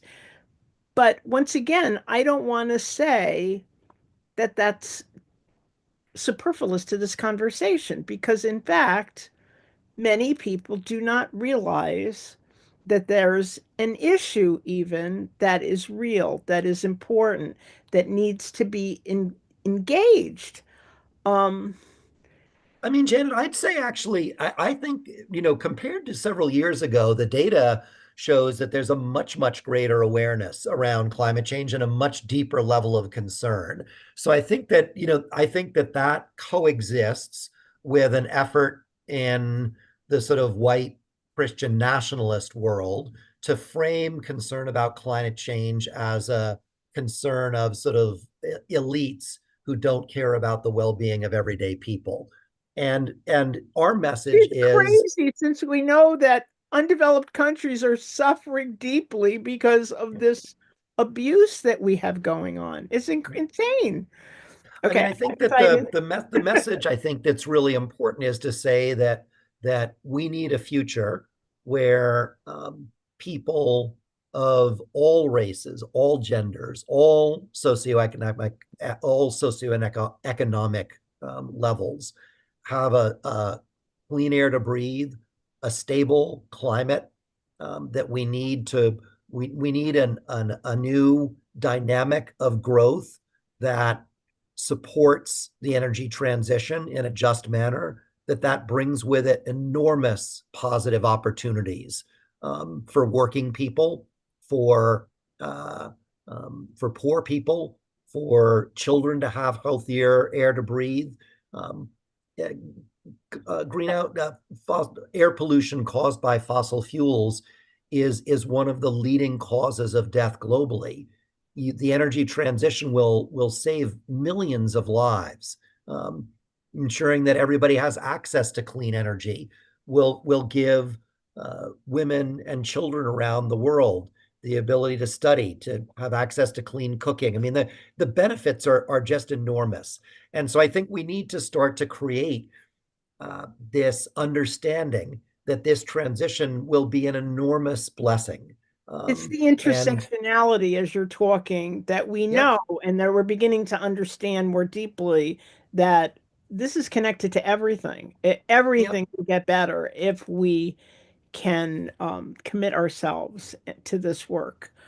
yeah. Um, it, Talk to me a little bit about the micro macro act. I mean, I think that people think, I don't mean to minimize this, but am I recycling? Like what am I doing personally, my personal responsibility, and then this other larger thing that is so critical, which is that there be a collective will for this to happen. And how do we put those two things together? What can we be doing on a personal level, and what can we and I don't say that actually lightly because I begin to think to myself, like as a spiritual person, I there needs to be a harmony within me to say, yeah, maybe there is something more that I need to be doing personally than just putting some things in the blue bin and something. Maybe there's more so that I'm in kind of a oneness with this larger movement. So it's a serious question that I ask you. I mean, I Mhm. think that there are reasons why at times in history people, you know, left to go to a monastery. Like there, we are in an axial age, and our responses may be different to the same challenge. I want to, I'm encouraging in myself and in others to say, what is your response? How is God calling you? What is your call look like? And what is your response? So, uh, micro macro, what do you see as some ways we might respond on a personal level, and how can we connect to the collective movement that you are at the center of in some ways? So I'd answer in a couple of ways. The first thing is I think that the most important thing that all of us can do at a micro level is to start to build community within our faith and spiritual communities at the local level with a focus on systemic change. Take the question of access to public transit or recycling.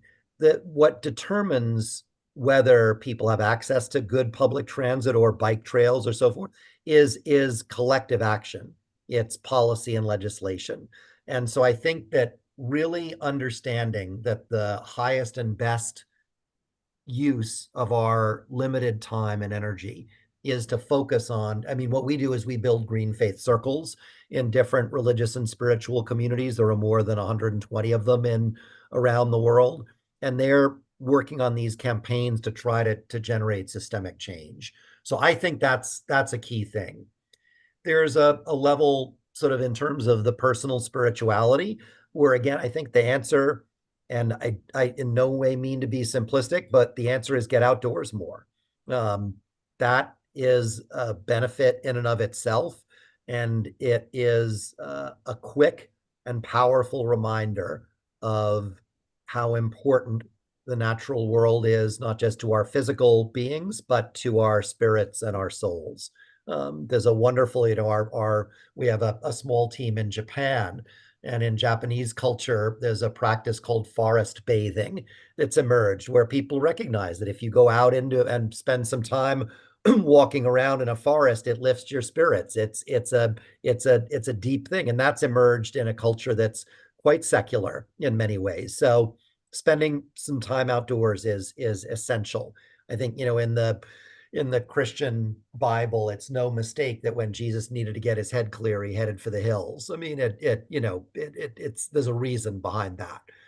And then I think, at the personal behavior level, it's clear, use mass transit as much as you can, eat less meat, enjoy eating more vegetables, and, try to decrease the amount of plane travel that you can, because those are big things. Use in New Jersey and across the United States now, you can purchase a renewable energy supply for your home. Those are the things, it's transportation, it's diet, and it's your home energy supply.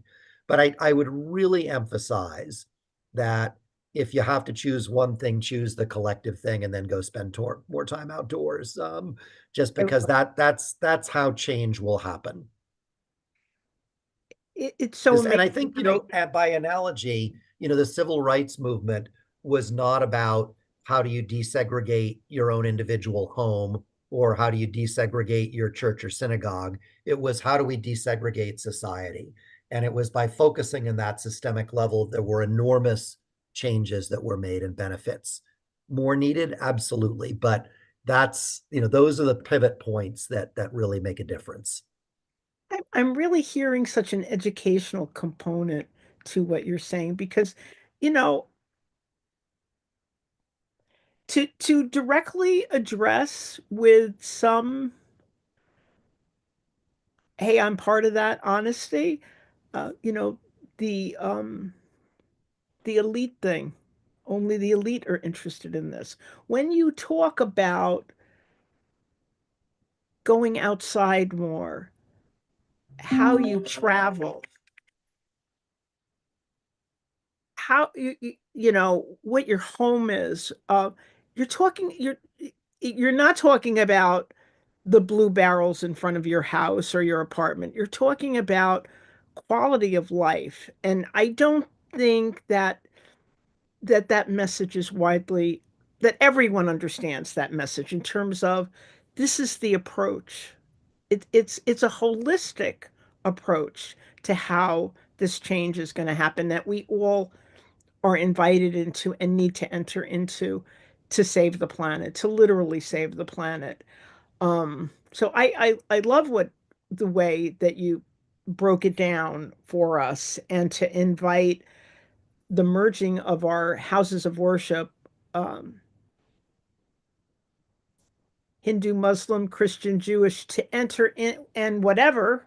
There are many, many paths to bring that in, to bring ourselves into unity with that movement. Um, thank you for that. So I'm just really hearing that we need to educate to people about that. I would, in terms of the ability for us to affect change, right? I don't, the whole hands up in the air thing. Can you say something about, you started to say that, and how much change, how quickly, I'm going back to the Al Gore video, right? It's like, how quickly can we bring ourselves back from the edge? Because I literally hear, I'll just say it, I literally hear people saying, you know, it's going to happen. The sun is going to, whatever. It is, we're not going to be able to stop it. What do you say to those naysayers? I mean, it's absolutely wrong. I mean, that's a, I know it's wrong, but I I mean, I want you think the thing to is tell my that public why it's there's, wrong. so here, so far in the year 2024, for 100 days of this year, the state of California has generated all of the electricity used in that state, which is the world's fifth largest economy, from renewable sources. That's a massive change within 15 years. So it's utterly possible to do this. What it requires is a cultural, ethical, and then political and economic will to do it. And that doesn't mean that it happens instantly or seamlessly, but no change in life happens that way. So I think that the despair piece is really a trap and is a form of idolatry in a way. I mean, how do we know that things are hopeless? We don't. And in reality, they're not.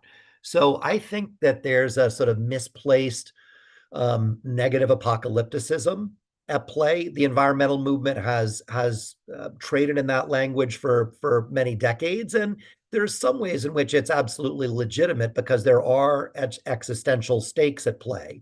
But never make the mistake of thinking that things are hopeless, because they're not. I mean, I think that what the climate crisis is going to require of us is several things at once. It's going to require a long-term resolve and a sense of perseverance in the face of things like this recent election. It's going to require real compassion and generosity when one of the next major storms or wildfires comes for our neighbor's home or comes for ours. And we're going to be all need to learn to act in a more compassionate manner, and perhaps also to receive compassion when we've been unexpectedly affected by something.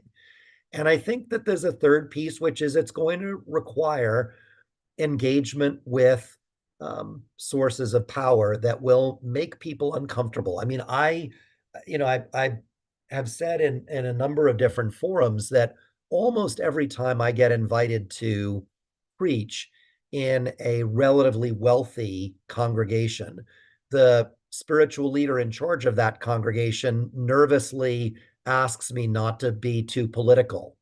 And I think that that's on the one hand understandable, but on the other hand, this is a real sort of, would anybody go to a school and say, let's not teach math because it just makes me uncomfortable? Math makes me uncomfortable.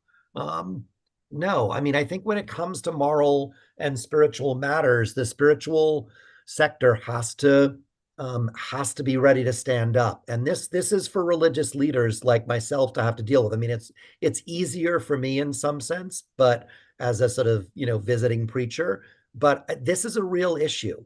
How would we feel if, someone was going to come in and preach about racial justice and people said, no, it's, let's not talk about that too much. It's upsetting.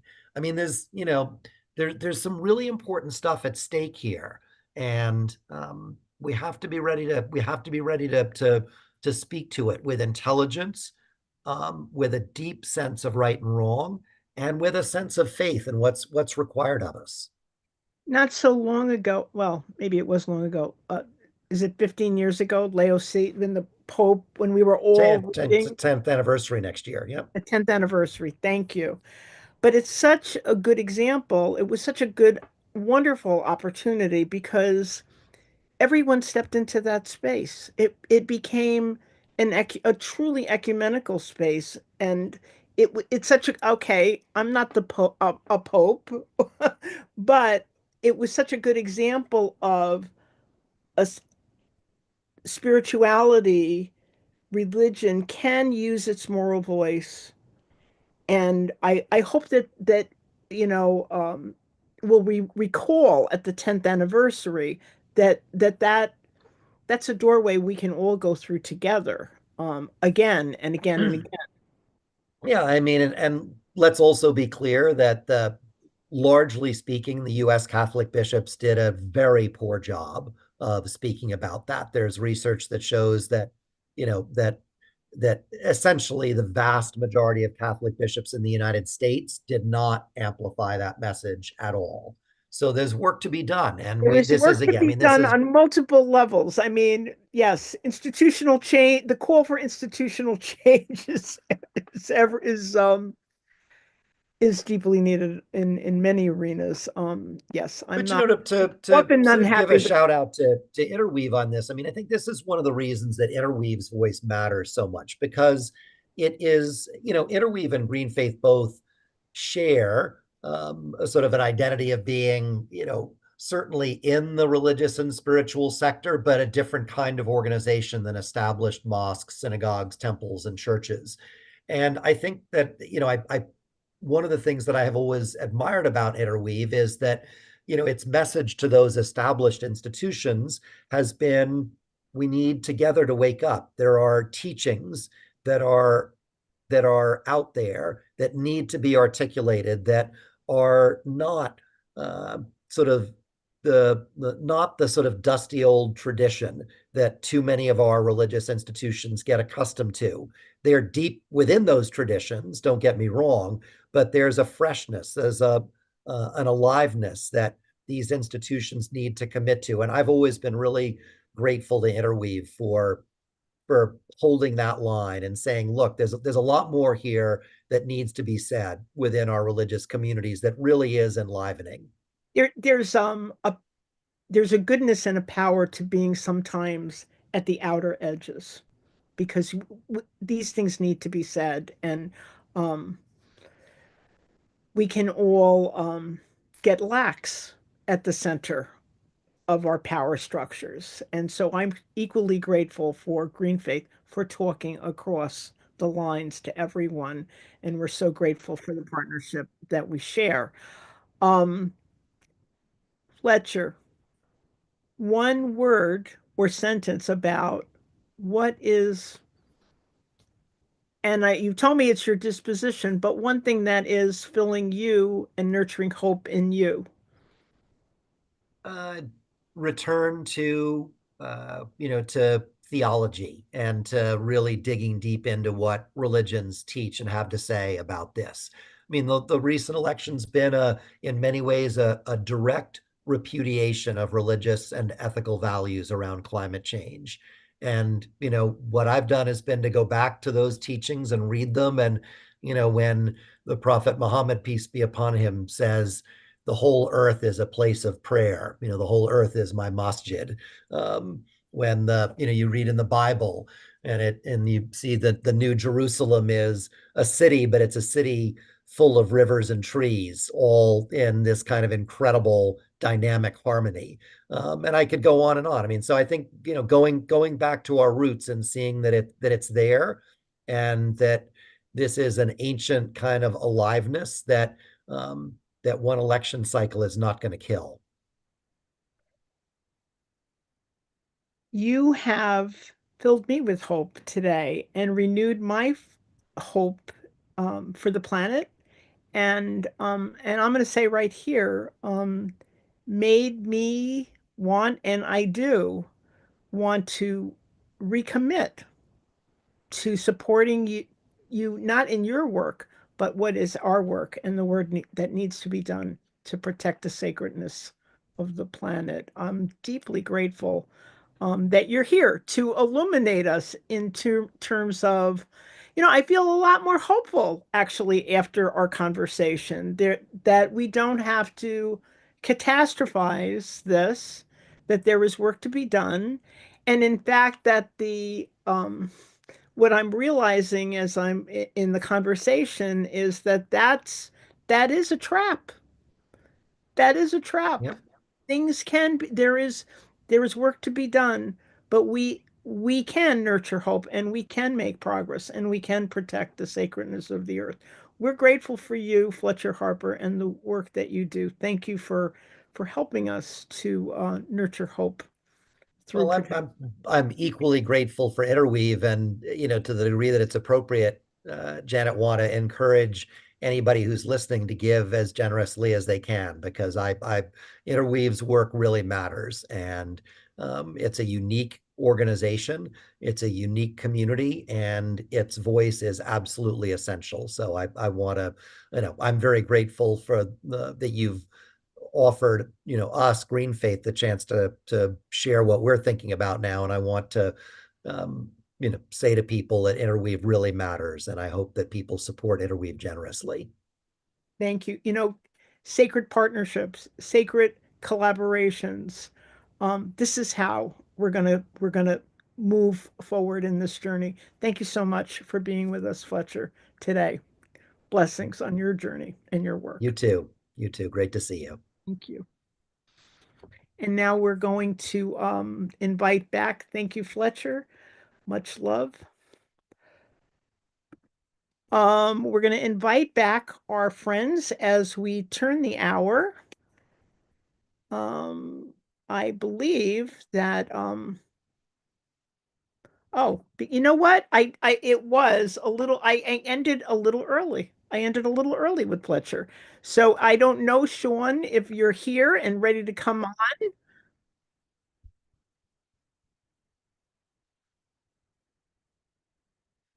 But let's see if we can do that.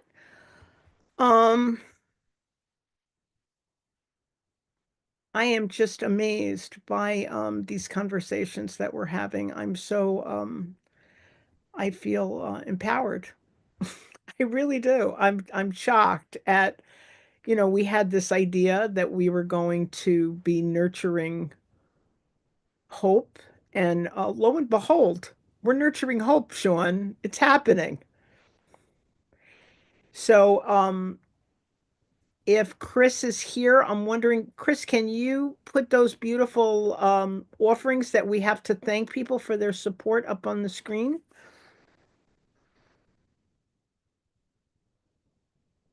Maybe Chris isn't here. Oh, he is. He's here and look at that. That is amazing. Sean, can you and here's Elaine, and I'm going to leave you two now to tell people about these wonderful gifts that we have for them, because wow, I don't know about you, but I'm getting so much out of these conversations. But I'm going to turn you over to our turn of the hour guests, Sean and Elaine. Thank you both. I'll let you tell them. Yeah, what a great conversation. So just to tell folks up front, if you haven't already heard, today we are inviting you to be generous in your giving to Interweave, and to encourage that and thank you for that. There's some items that we will be happy to send you. If you give $100, you'll get that beautiful mug that you see in the front of that picture. It's a new design. I've been showing my old one here all morning long, which is a favorite, but looking forward to getting a new one as well. But $100 for the mug, and then if you give $250, we also include that notepad and the pen, which have similar designs on them. If you give $500, we include that tote bag that's in the back of the picture there, which is an insulated bag, great for bringing your groceries home from the store. And some of you will know that bag from last year. That's a return item. And then for $1,000, you'll get everything on the screen, which is everything I've already mentioned, plus a hardcover journal, which some of us have and enjoy using.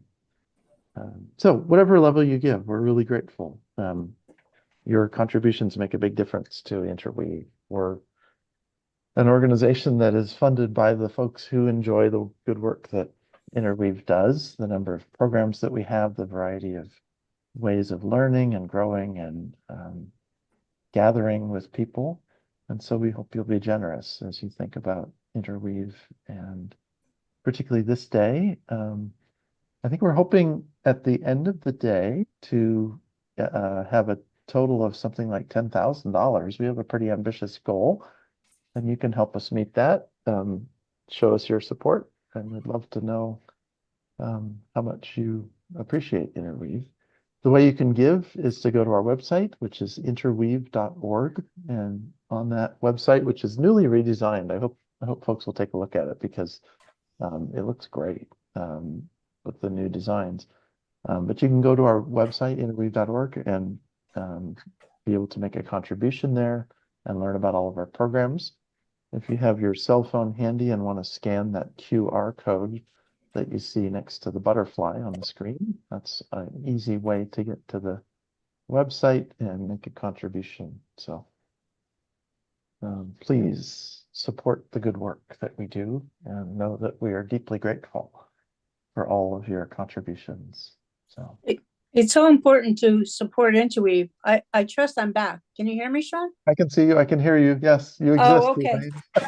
It took a while for me to get back on, but that was such a fascinating conversation with Fletcher Harper. Really brought to mind, for me, I experienced it, the activism of the 70s. So many causes which seemed impossible, but yet we stuck to it. And I guess the word that came up was catastrophizing, but after listening to Fletcher, I regained a real sense of hopefulness. He was really able to communicate, not to quit, and what are some calls to action that we could actually do. And I love the fact that he brought out the importance of supporting Interweave as a way of supporting goals such as Green Faith has. And there's so much more to Interweave. I'm constantly amazed at the variety of offerings that we have. And he used the word also enlivening, which is a wonderful phrase. I think it fits very well with Interweave. We nurture through Interweave so many aspects that are vital to living and keeping us feeling alive and establishing relationships and a sense of community. You're associating with people with shared values. And there's so many ways to get there. So please do give generously to Interweave. And again, I can remind you of some of the offerings that we have. I don't know, is Chris available to show them again? Perhaps not right this minute, but for $100 or more, the beautiful newly designed Interweave mug. Thank you, Chris. Let hope live in you. And then for $250 or more, you can receive the mug as well as the notepad with the same phrase and the pen. And then for $500 or more, you'll also get the tote, and that's a fabulous tote, as Sean said, carrying your groceries home from the store. We don't need it to be insulated today in New Jersey, and probably not in Idaho. It's pretty darn cold, but it's very helpful in the summer months. Mhm. And also for a generous gift of 1,000 or more, you also get the journal as well as the mug. We lost our visual, but anyhow, please give generously and support the good works that we do at Interweave. So what about some programs? Can we describe some of the programs for the folks who are listening?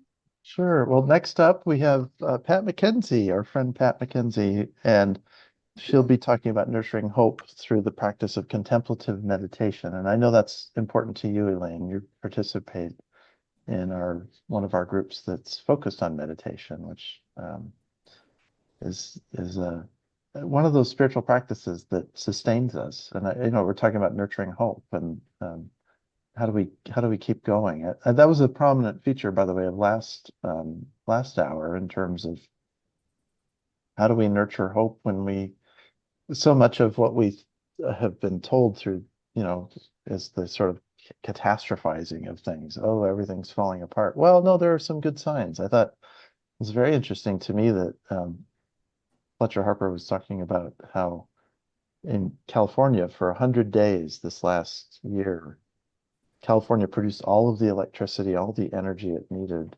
from renewable resources. It's a sunny state, and so they're capable of doing that. But we're on the way toward that. So finding ways to celebrate that. So next hour is Pat McKenzie at 1:00 Eastern Time. We have a conversation with Ben Francisco Malbec, nurturing hope through the art of advocacy, giving, and futuring. So a couple of good conversations coming up and quite a few more after that, but we'll just leave it at that. So. Oh, I'm very excited. I don't think I'm going to leave my screen all day. There's just so much to look forward to. Yeah. I'm curious, Elaine, was there anything from the last hour that stood out for you were particularly interested in? Or I took some notes. He spoke about facing it head on, the grief, the anger. Sometimes I think there's a tendency not to know what to do with those feelings. And he saw that as a path to moving forward. I guess to own it. He described it as like Sisyphus, or he or Janet used that word, and I could visualize how big of a stumbling block that could be. But yet you keep on going, determination. The little engine who could. I don't know if that's the right analogy, but to keep fighting. You never attain your goal. Yeah. And also the collective action.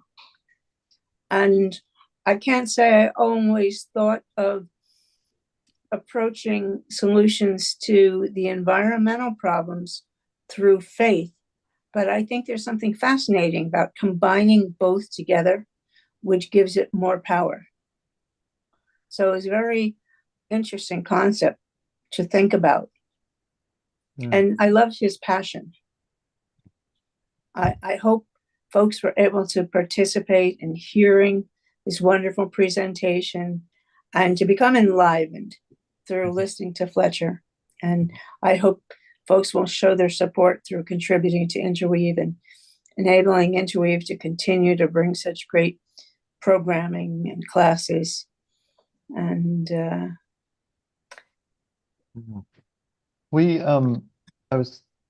I was thinking those same 2 points that you mentioned in terms of collective action in particular. That's the one I was thinking about. I think for so long, as those of us who are kind of environmentally minded have tended to think in terms of, well, I recycle or I do certain things that I think are caring for the planet.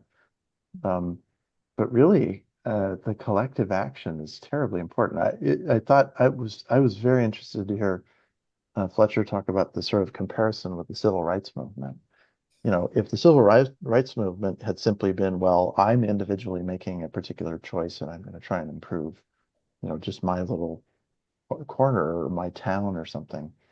All good, very important, but really it needs to be a much broader thing. And I think that's where I am particularly kind of curious to see where things go. I know it can be very discouraging sometimes because we keep hearing news about, hottest days on record and things like that during the summer.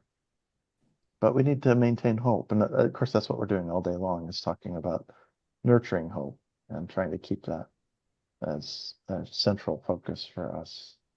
It's good to be reminded. I think it's really wonderful to be reminded by that. Not a comparison, but relating it to the civil rights woman movement. In my lifetime, I've seen the roles of women change. I talked to my grandson the other day about when I was little, there were no women doctors or lawyers, or basically women could be teachers and nurses. And that's a world he doesn't even relate to.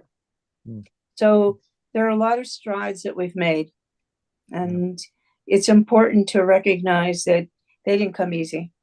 They didn't come easy, and we have to keep hope alive.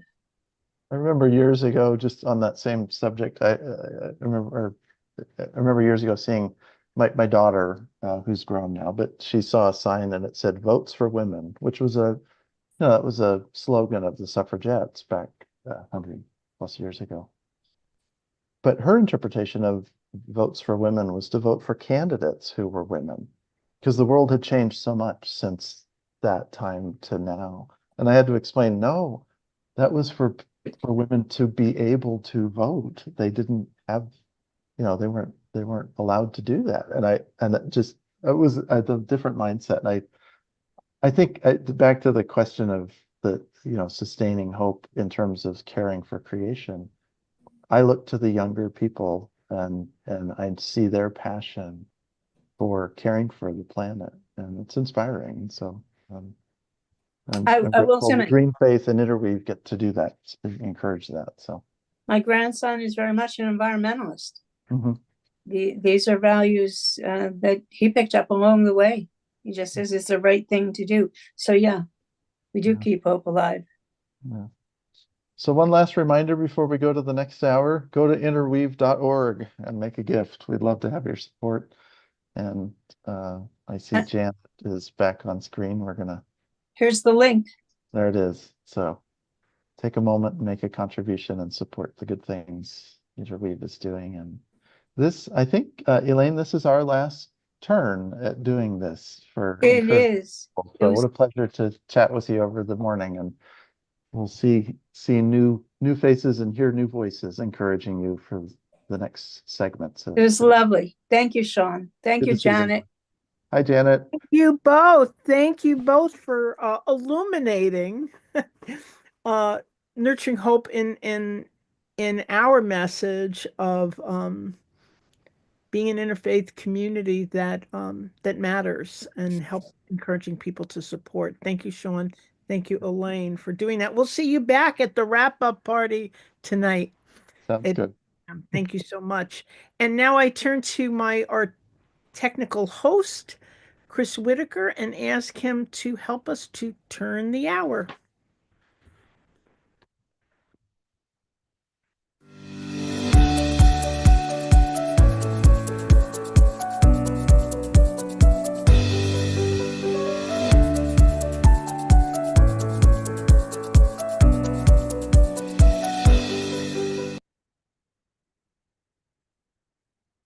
Hi, welcome back. I am actually trying to the 5th hour of 12 hours of really exciting and hope inspiring conversations at our 4th virtual telethon for the support of the Interweave community. I am excited that I'm going to now welcome a colleague and friend and longtime interweaver, Pat McKenzie, to our podium. Here we go. There you are. Welcome, Pat. And just to say a little bit about Pat. Pat is a retired CEO who now, and we're grateful that this is so, is channeling her leadership skills, which are formidable, I just want to say, into a ministry that supports spirituality, leading contemplative prayer groups, I think for over five years now, Pat. And she also works with the community of St. John the Baptist on with their online prayer team, and really is at the helm of that, creating these beautiful um, prayer experiences for people. We were talking earlier, Pat, about how digital prayer can be powerful. And you do that once a month. Let me give a little plug for it. Once a month, every first Friday at 10:15. Did I get it right? Again, is at 10:15, yeah. 10:15. And also, you're an oblate with CSJB, and you're really leading that aspect of the CSAGB community, along with our good friend Sue Negrado. You've been a long time friend of Interweaves. You're a co-facilitator of our Living Wisdom group, and we'll talk more about that, I am sure. And you have an active shamanic practice. I don't know. It doesn't sound like you're very retired, Pat. It sounds like your ministry is on full throttle, and we're grateful for it. How are you? Good morning, good afternoon, and thank you for being with us to Well, support. thank you. Thank you for that great introduction, and thanks for giving me some time. I'm looking forward to see where this conversation will go. And you're right about, I tell people I'm retired, and then in the next breath, I have a very booked schedule. So I think being retired for me means that I'm not working issues of livelihood, but I'm definitely working issues of my vocation, I would say. So that's kind of how I compartmentalize it. So and so many of our friends, I mean, it's a season in life to move not so much into retirement, but into the next chapter. Yeah, yeah, agree. Yeah, because you realize that life is finite. And so what is it that I was supposed to be doing, or how can I live into the full expression of myself? That's the way I like to think of it. What is the full expression of myself, and how can I live into it? And I'm still looking for that. And I think that's kind of what's drawn me into the areas that I'm working in right now, is that kind of search for what is the full expression of myself on this planet. So, and I'm grateful to Interweave, by the way, because when I think about my relationship with Interweave, it goes back to before 2000. So we're talking like I probably 30 years rather than 25, and or maybe even 35, I'm not sure. And it really has helped me do that exploration so that I understand what does it mean to have the full expression of myself, and it's not just necessarily in one area or another. So, I just let's just dig into the history just a little bit, because I'd like to talk a little bit about the Saturday class. Sure, sure. 35 years. I think 15 of them I have spent with you at least on Saturday class, maybe 20. Right. I don't know. Time is a movable feast. Yeah. Um, And that class is sort of emblematic, or a signature class, if you will, of the work of Interweave. Right. I don't know why I must have been like, okay, we're going to talk to a very person who needs to be probed deeply and understood. I'm like, why did I put my glasses on to talk to Pat? Looking at this piece of paper. I don't know, maybe to see me Um, better.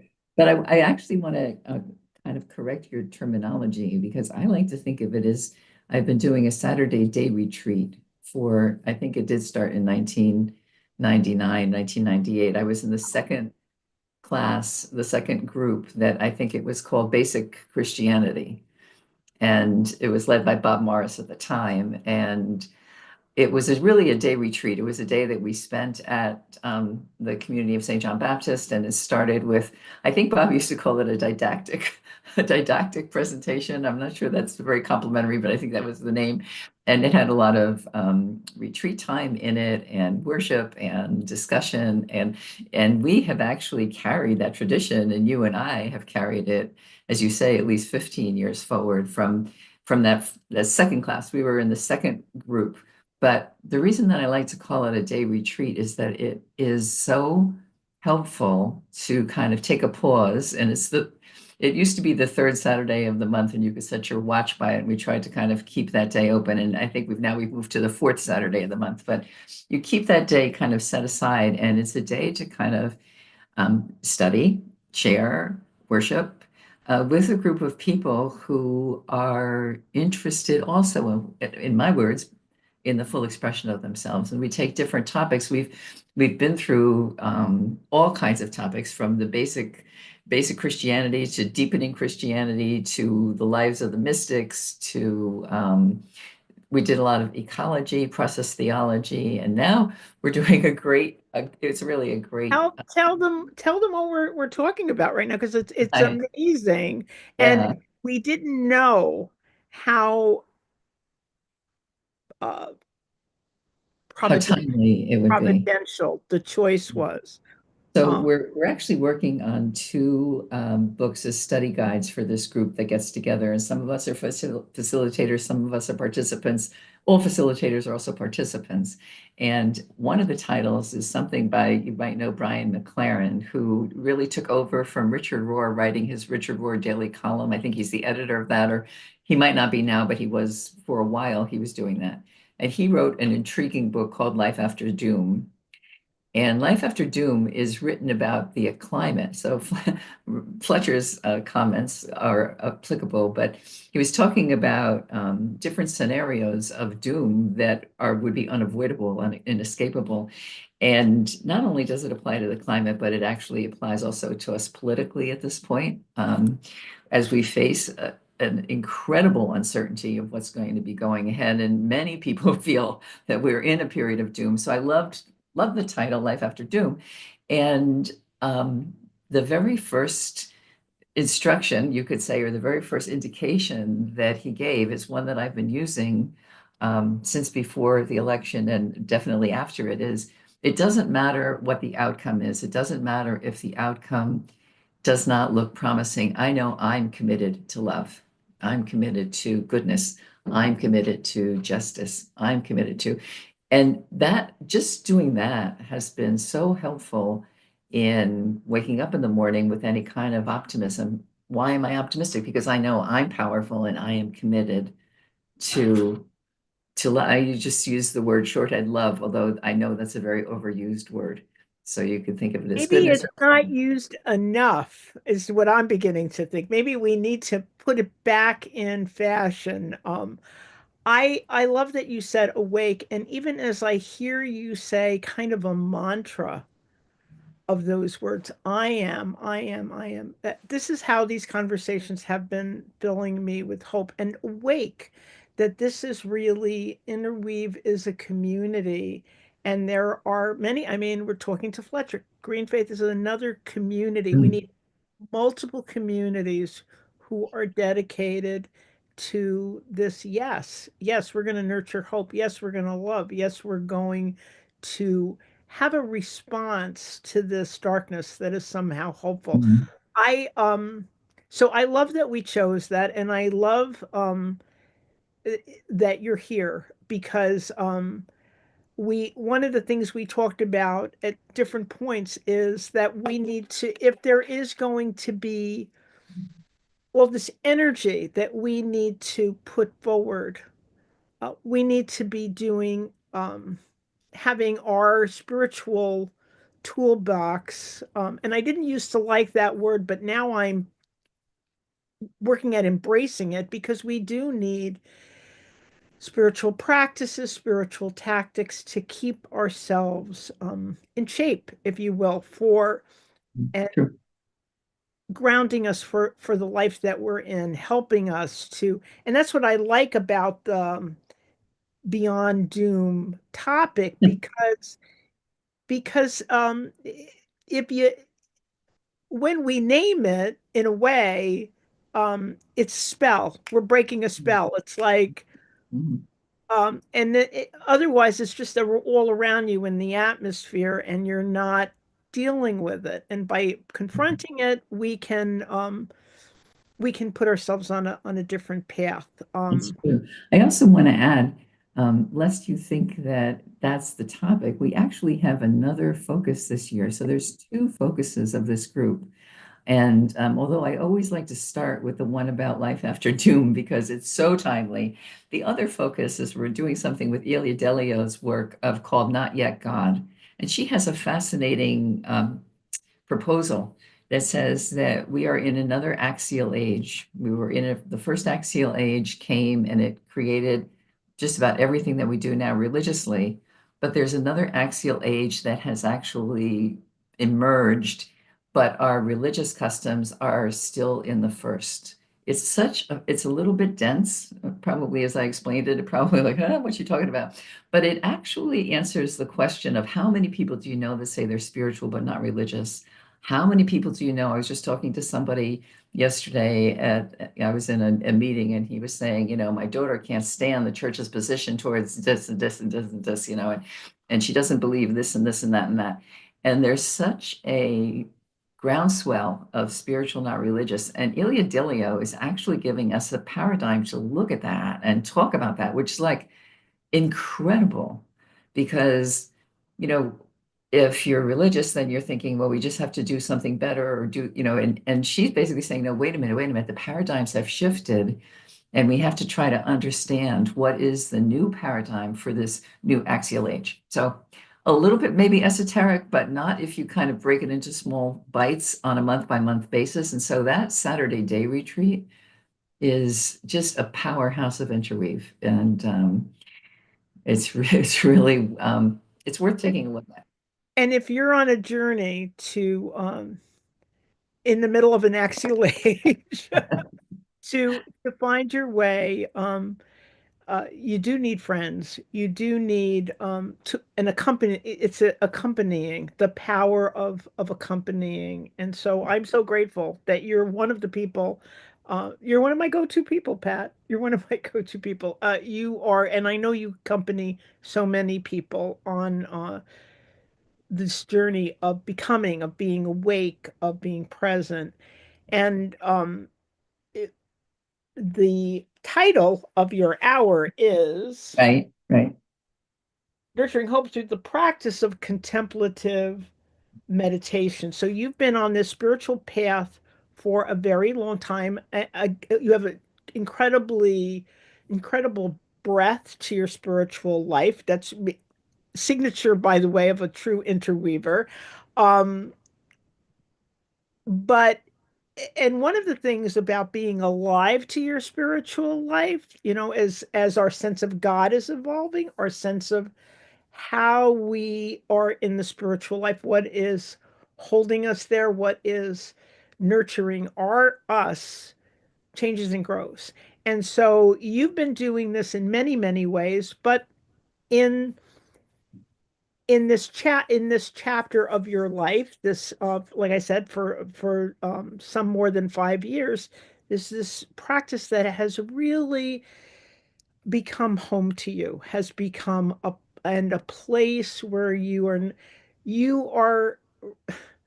I mean, I've been in spiritual contemplation with you, and there's kind of a hum of unity when you're with someone in that, and your spirit, your authenticity, your presence with God is, you know, I can feel it. It's so rich to share that with another person. So I wonder if you could tell us a little bit about what called you into this practice and why it is particularly helpful at a time where people are overwhelmed or um,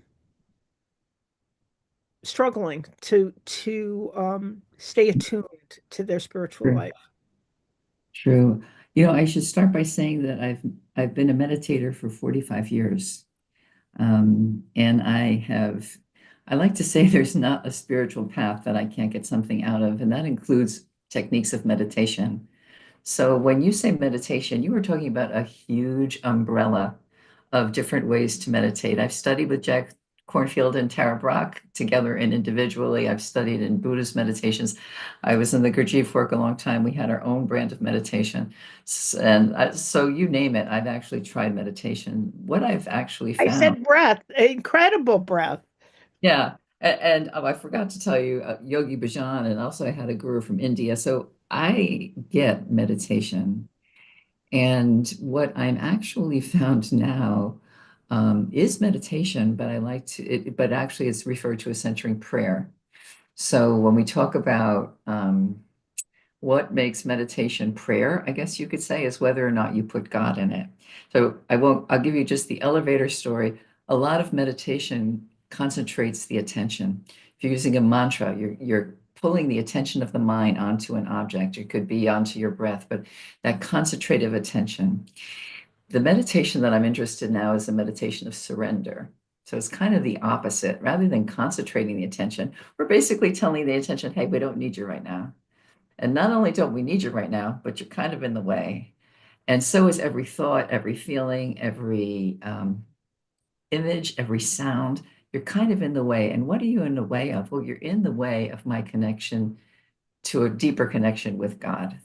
And so that's kind of the centering prayer aspect that I have found 5 years ago and that I now teach. I lead. I wouldn't say I teach it.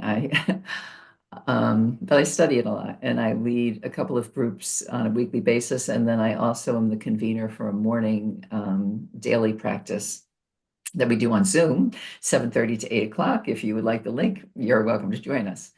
But anyway, so how did I get there? How did I get into this particular meditation? I have to say that Thomas Merton kind of blazed the path.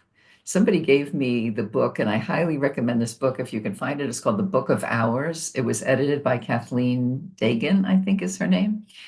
And it is Thomas Merton's writings broken into dawn, day, dusk, dark, four offices, and each day of the week is different. And Doug and I read that book. Somebody gave it to me probably 25 years ago, and we read that book every morning and every evening. We started our day and we ended our day with we started with dawn and then we ended in dark. We never got to the other two. But in any event, I could really understand Thomas Merton's incredible spirituality, a spiritual giant. And so I just started to kind of devour whatever I could get from Thomas Merton, who was a Trappist monk.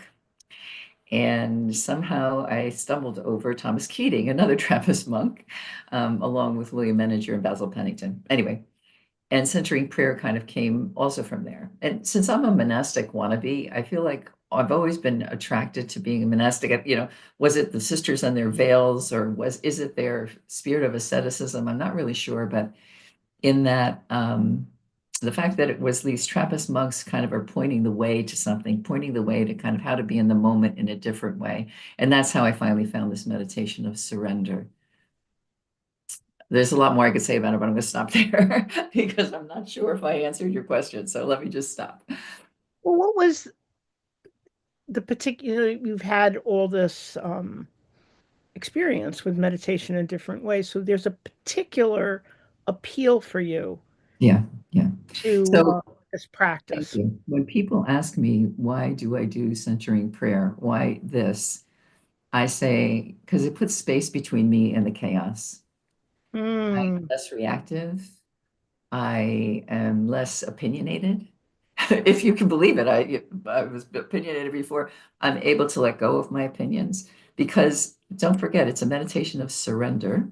It's a meditation that uses intention. And what you're doing is you're constantly giving up what's called your happiness programs, your desire for safety, security, control, love, and affection.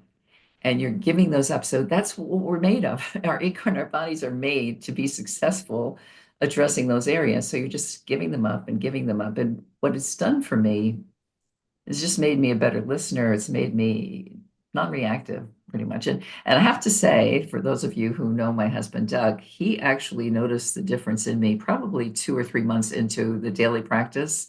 Wow. He would say to me, I think you're changing. And I actually didn't notice it. I truly didn't notice it. And he would say, Doug's got a great mind. You're changing this way, you're changing that way, this and that, and just all these good things. I loved hearing it, when your husband of 30 years can be very critical, right? And so all of he's like, oh, I love this part, I love that part. I do see what he means about it, but how I express it is there's space between me and the chaos. And I really value that. And there's a lot of chaos, or it can feel, Chaos. it can feel like there, one of the things as we move through these hours of sharing is that that's our perception. We can change that perception. We can create a shift as we move, whatever so we're going to talk about a tool, a wonderful tool that you lead many people in this practice of nurturing people through contemplative prayer.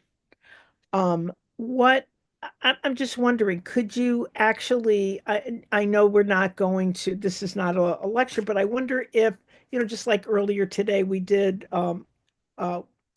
we were with Carrie Kabush talking about mental health, and we moved through just can you move us through some of the steps involved or help us to understand? And knowing that we're not gonna, we can't really do it fully, but maybe we could give people like a little teeny taste, Pat. Do you think we could give people like a little teeny taste of? Absolutely, absolutely. I have to say that very, very often the person who does this kind of prayer first, their first time, they feel like a failure. So I'd say right off the bat, please understand that you have to kind of have a certain way of looking at it so that you don't end up saying like, why would I ever want to do that? And the first thing to remember is that what we're really doing is we're strengthening our intention muscle. Remember I said most meditation concentrates attention? Well, we're strengthening our intention. And our intention always, always, always is to consent to God's action and presence within us, to consent to be transformed. Sure, don't we do that all the time? Yeah, with our incarnate way that we think of. We do that so that we can be successful. But what we're really trying to do is called the via negativa. The via negativa is to empty Jesus's practice of kenosis. Although he was in the form of God, he did not see that equality with God was something to cling to, but he emptied himself. So we're actually just doing kenosis. That's self-emptying. We're just emptying by intention. And why? Because we want to sense and see and feel beyond all of these regular senses, God's action and presence within us. So it's a really high ideal, and don't expect to be able to do it right away. Why? Because what we have to do is we have to give up our thoughts. We have to literally say they're not important. Some of them are silly, like, when do I have to put the chicken in the oven? Some of them are sticky, like, why did he say that to me? And some of them are like anxious, like, how am I going to handle la, right? But what we're trying to do in this meditation that we're going to do in a couple of minutes, we're using intention. So it's a very different muscle. And Father Keating, who was one of the people that popularized it, he was actually not the person, by the way, who developed it. So if you think Thomas Keating did centering prayer, that's because he did a good PR job. But what Thomas Keating said when a nun had said to him, oh my God, I did it for 20 minutes and 10,000 times I had to, I had to use my sacred word to stop those thoughts. And he said, oh, 10,000 times you exercised your intention. How exciting. So that's what you're really trying to do. Now, when she said stop those thoughts, you can never stop your thoughts. There's 47.6 thoughts a minute by some Cornell University study that I didn't count them, but some Cornell University says on average, we think 47.6 thoughts a minute. So you're never going to interrupt those thoughts and let them go. But what you're going to do is detach from them. Now, how do you detach from them? By your intention and by using a sacred word. Sacred word can be anything. And for this thing, I'm going to just use the word listen as an example. Listen is not sacred in itself, but you tie it to your intention. So every time you think listen, you're remembering, not with your mind, but with your organism. I'm consenting to God's action and presence within me. I'm consenting. Now, that is, by the way, the Western type A formulation. If that kind of like you don't resonate to that, you could also think, because I want to lift my heart gently to God with a stirring of love, desiring God for his own sake and not for his gifts. A way of the heart, a way of the mind. But we're going to use Thomas Keating. We're going to use, I'm consenting to not be successful for this moment. I'm consenting to the via negativa. I'm consenting to God's action and presence within me, whatever that might be, without every faculty that is made to be successful in this life. That's the meditation. Simple, not easy. So we take the word, let's take the word listen. Let's everybody use the same word. We like to usually do this meditation 20 minutes because it takes, by the way, 17 and a half minutes, again, just by studies and watching brain waves, 17 and a half minutes for the mind to quiet enough that you're going to reliably be hitting that over and over again, those nanoseconds of intention that are kind of successful. We're going to just try it for a couple minutes, right? So how do we do it?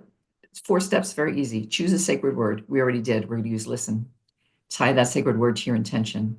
Our intention is to consent to God's action and presence within us. And we just tie that word. The second step, start saying your sacred word to yourself in your mind. Listen. Listen. The word hopefully will drop off like you're going to sleep. Listen. Then what's going to happen? Step 3, when you have a thought, 47.6 thoughts a minute. You might remember, oh, the chicken, did I take the chicken out? Just let that thought go. We're detaching, we're self-emptying, we're using kenosis, we're emptying. Listen.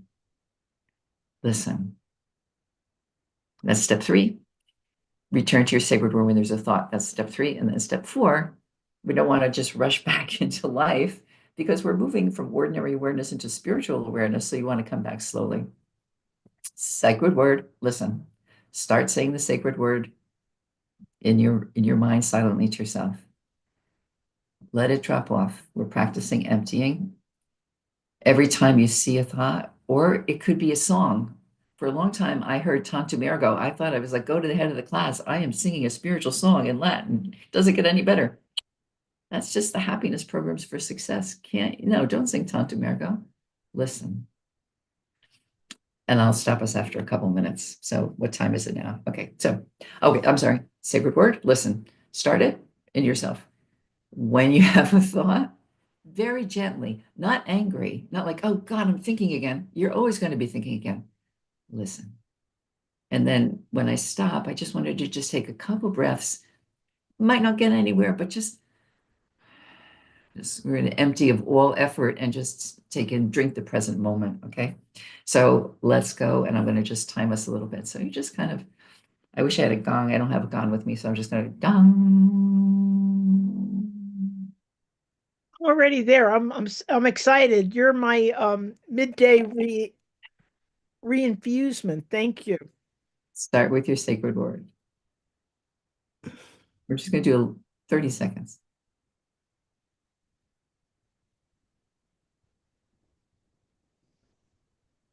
Renew that intention whenever you need to.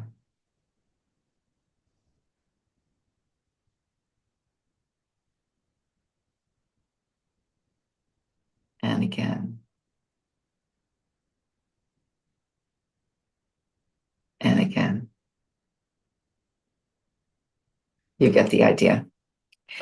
That's centering prayer. Wow. Now, can I just vent a little bit and say that some people play the harp during centering prayer? Now, here's a pop quiz. What kind of meditation is playing the harp when you're meditating or listening to the seashore or any of those things? Concentrative, pulling the attention, working with the attention. We do not want to work with the attention. We're working with the intention. So you're playing a harp, you're listening to it, you think you're meditating. You are meditating.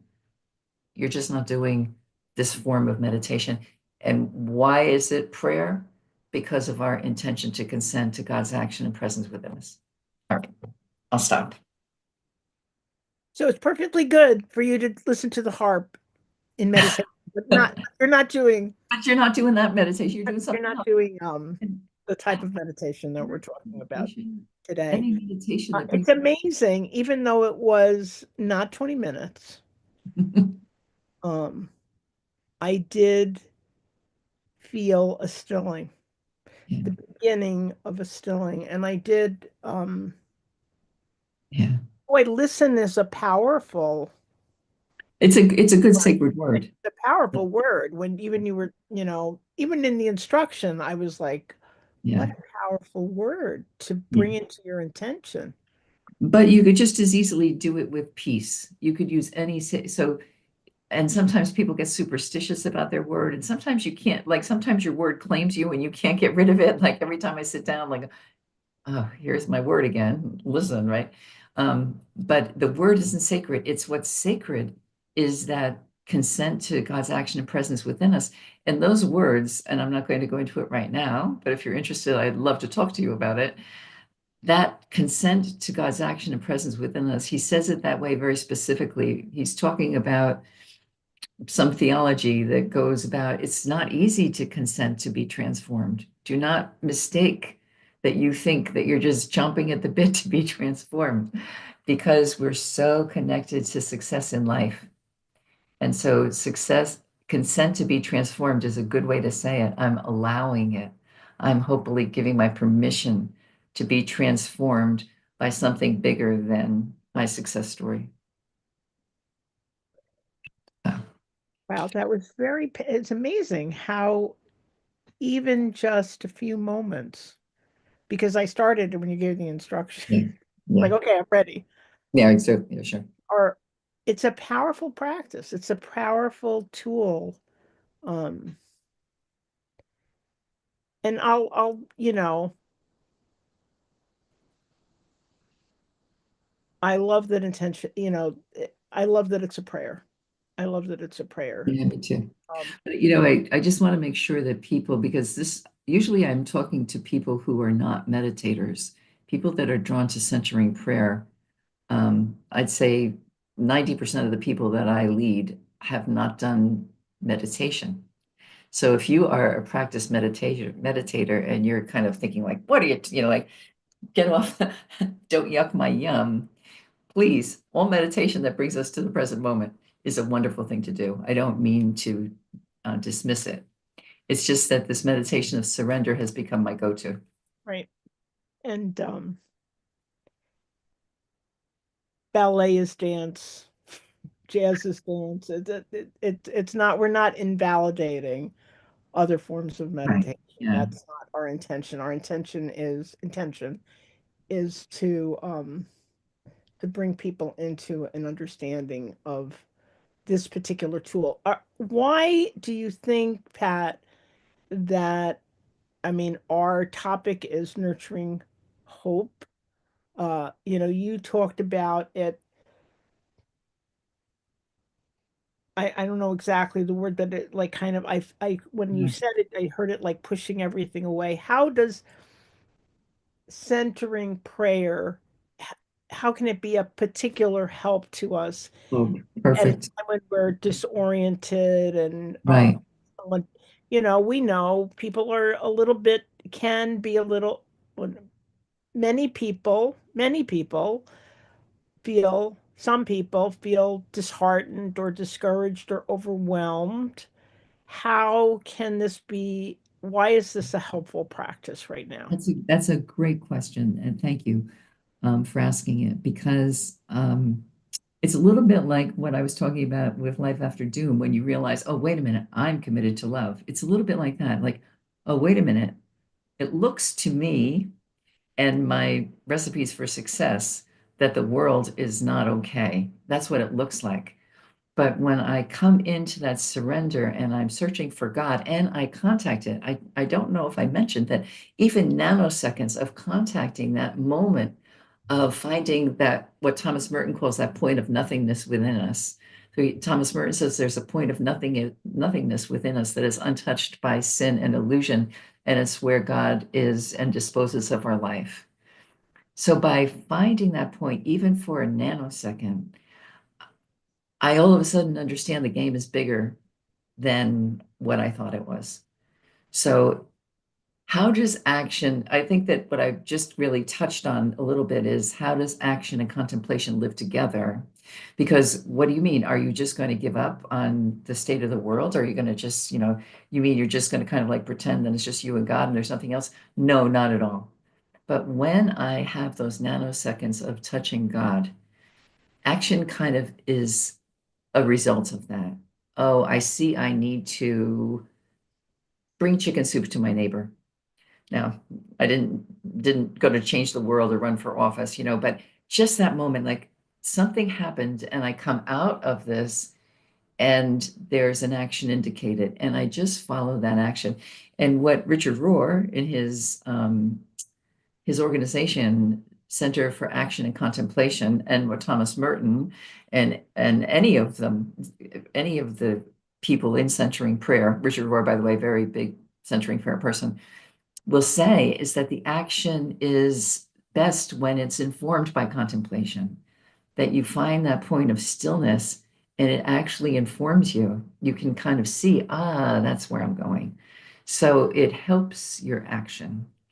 And at the same time that it's helping your action, because you're not worried about the ordinary success programs that you have, of making enough money and having enough love and am I safe enough? Because that's not where your focus is. And then you get this from the wellspring, like, how about this? It just makes our action come from a different place. And that gives me a lot of hope, actually. And I'm to the point, by the way, in this prayer where when I get those impulses to action and 90% of me doesn't want to do it.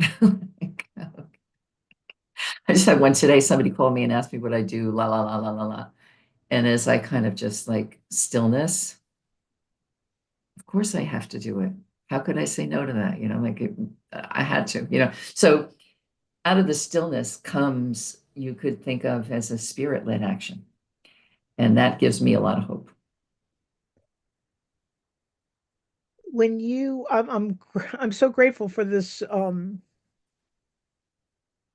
for a practice that does nurture hope. Let me ask you, we were talking earlier about Sabbath, and I'm almost hearing Sabbath in the way that you describe this, that you pull away, you stop, you put out your intention, and there's a clearing You that wait. then enables you to move to action. So we're not retreating from the world. No. Not at I all. was just, yeah, that, that Teze chant, wait for the Lord, whose day is near, wait for the Lord, be calm, stay, okay, take heart. That's what you're really doing. You're waiting because the door between us and God does not open, we don't have to handle. It's really given by grace, right? So we wait. We just kind of like, and I'm going to stop worrying about the chicken. I'm not going to worry about the next presentation I have to do. And I'm not going to be angry because he said this to me. And I'm going to wait for what? What am I waiting for? Well, I'm consenting to God's action and presence. I'm lifting my heart to God with love, loving God for his own sake, not his own, not his gifts. But I'm just waiting. And so, yeah, it's an interesting other take on the Sabbath. Because on the Sabbath, you kind of try to kind of enter a different space. So this is a much more, you can do it 20 minutes a day. And then, yeah, so you could think of it as, I guess, a 20-minute Sabbath, but you're not doing it for so much the rest. That's kind of the outcome.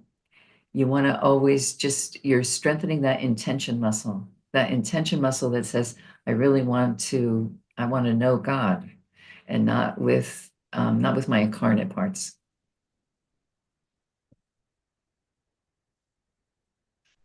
Do you find that as you practice this day by day, week by week, year by year, your engagement of it is changing, or in some way or growing? What does that look like?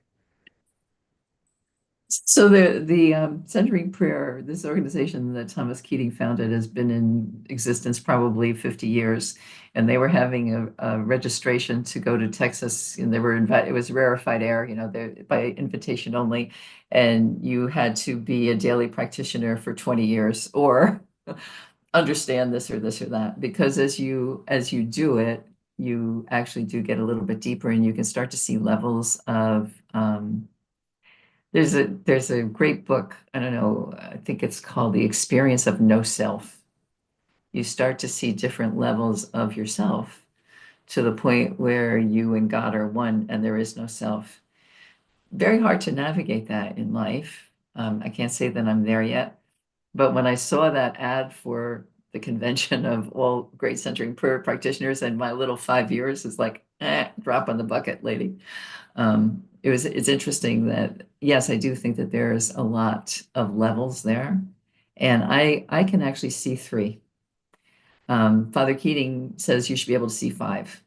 I'm working on the fourth, but it's a little scary because you can't really well, it's hard to explain. But there's, yes, there are levels to it, and yes, you do go deeper into it, and all I can say is it just keeps giving. Cynthia Bourgeault this is also her mainstay practice, which I thought I'm in good company if Cynthia Bourgeault thinks centering prayer is something you should do every day. But she also talks about what you just asked me, that you kind of go deeper into it, and then you have like a little bit of a different sense of yourself. And we'll see where that leads me. Well, there's always more on the spiritual path. There is always more on the spiritual There's path. always, yeah, exactly. There's always more. always And it's disorienting too, by the way. Like, I think that, and that's true of most illuminations on the spiritual path. You get an illumination and it's not like, oh, joy and wonderful. Now you have to integrate it, and you have to try to see, how does this fit in with my vision of success in this life? So there's a it's always constant. important to have a good spiritual guide and people to accompany you on Yeah. the right. And places like Interweave that you can meet other people who are trying your things or maybe other things, and you learn from that because you listen to this person who's doing things this way and this person who's doing things that way. And it really weaves together a roadmap. So those roadmaps are really important. And I think that's probably what the biggest thing that Interweave gives us is the ability to refine the roadmaps. And that's been going on for as long as I've been in Interweave, which I think, I don't know, 30 years. I don't remember really. Many decades. Yeah, it's been a long. You mentioned hope, and I want to ask you in a particular way too. We've talked about a lot of things. We've talked about a lot of the work that you're doing, how full your ministry is, and so uh, you're on this path. You're guiding other people on the spiritual path. How and we know that we are, as you mentioned at the beginning of the hour, in an axial age, and tremendous change, and change can lead to discomfort. I'm going to use the word discomfort instead of, right, out of your comfort zone. Yeah. you know, how are you, where are you finding hope? Where are you seeing hope on the spirit, in whatever way you want to reflect that to us? That's a good question. You know, I really bought the idea that Kamala said, which was that there's more that unites us than separates us. I really believe that. And I think that what we're seeing now in the world, what my assessment is, and maybe this is just before the bomb explodes on my head, I don't know. But my assessment is to fast. I'm fasting from the news. Richard Rohr actually recommended that, and I think he was right, because I don't want the phantoms of fear to devour me and use my energy into the fear machine.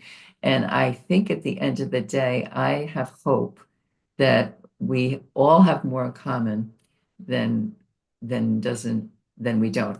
And we might not have the same language, and there might be a lot of anger coding people's point of view, and we would do well to try to understand what is that, it really is disorienting to see it when it's coded in such anger. But that's my hope, is that we really do have more in common as human beings. We'll see. We'll see. And maybe if not all human beings, in the great battle of good and evil, are there people that have gone to the dark side? Our theme for Christmas this year is the sun shines on everyone. It doesn't make any choices. And when it rains on everyone. It doesn't make any choices. And that's kind of where my hope is. My hope is in that there's something much bigger than us going on. And I put my trust in that. I love that. And I just want to say that Interweave is great and grateful for your ministry and for all the ways you are sharing life and sharing hope with people on the spiritual path, because we do need companions. We do need mentors to help us to go there. And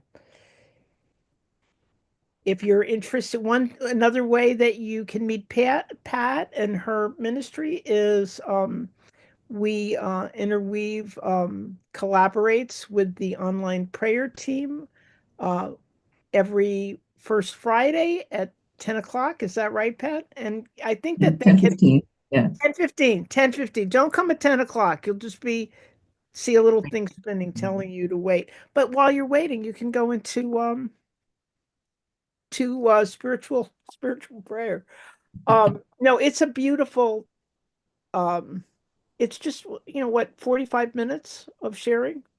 Yeah. And it is amazing the sense of that people are hungry. It's another example of people are hungry for ways to share spiritual life, and Yeah. people are hungry for community. And there is a little community online Right.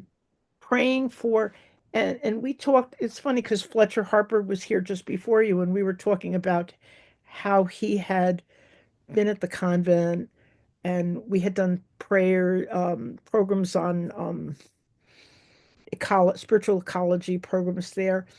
It's a place it's got spiritual mojo. The beauty of those grounds, it's again a testament to God's presence in nature. And you are that's another reflection of your ministry, because you have worked with the sisters at Mm-hmm. St. John the Baptist for so many years. Yeah. I'm a And monastic wannabe. And I do have a rule of life. So being an oblate is to have a rule of life, and that helps me too. Yeah. thank you for your ministry and for your Thank you. sharing and for your Take continued care. support of Interweave. Thank you. Take care. Bye-bye.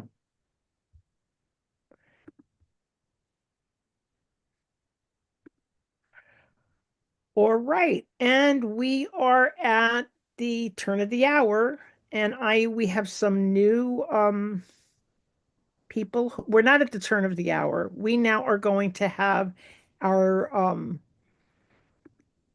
two new turn of the hour guests, speakers come on. I don't really know. I need a name for you guys. Our turn of the hour hosts. There you go. And we have Joe Lavella coming on. And let's see. Can I be heard? Wait, yes, we hear you. And now I'm trying to Let's start my video. start your video. And here you are, Joe. And then, Hello.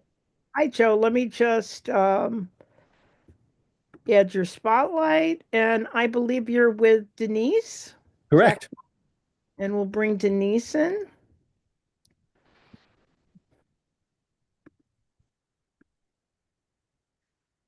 And add Denise's spotlight. There you go. There you go. Hi, thank you. And just let me introduce you to your new Turn of the Hour Support Interweave Telethon hosts, Denise McCarthy and Joe LaBella, both Interweave trustees who I'm very blessed to have in our company. We lost you somehow. There you go. There she is.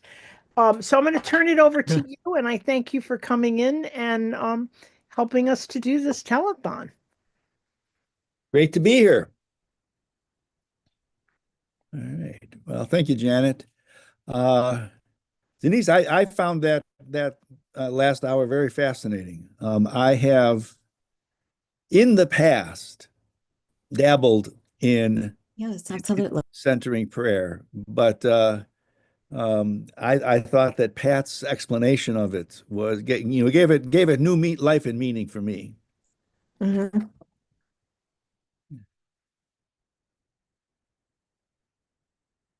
I agree. I like the about recognizing the new paradigm of a lot of people are spiritual but not religious, Mhm. and really trying to understand that, listening, and understanding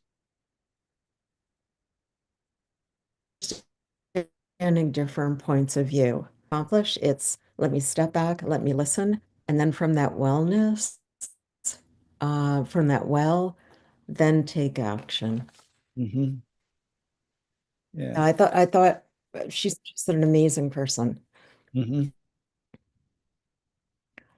Um, so I Yeah, did I want mean, to go ahead. no, you go ahead. Oh, so I did want to show people our thank you gifts that we're Sure. going to be giving to people who donate. We are, I know that you are not looking for to receive something from giving. We appreciate every gift that we receive, but as our token of appreciation. And I also have samples here, which I can show later on. For people who give $100, we would like to give you our Let Hope Live in You mug, which is new, and I love the design of it. Um, and then for people who give $250, we'd like to give you the mug. The notepad, which you see on the right-hand side, also says Let Hope Live in You, and the pen with the same message. And for people who donate $500, we'd like to give you the mug, the notepad, the pen, and also the tote bag, which you see in the back. I love this tote bag. It's insulated. It's great for bringing to the grocery store. You've got one there. Yes. Um, and then the journal, for people who give $1,000, we'd like to give you the mug, the notepad, the pen, the tote bag, and also the journal. Yeah, those are all really nice things. I really do love this tote bag. Mm-hmm. Big, it's sturdy. And I got my little Yes. Oh, you got your nice little journal journal there. as well here. Yeah. Got my mug, my new mug.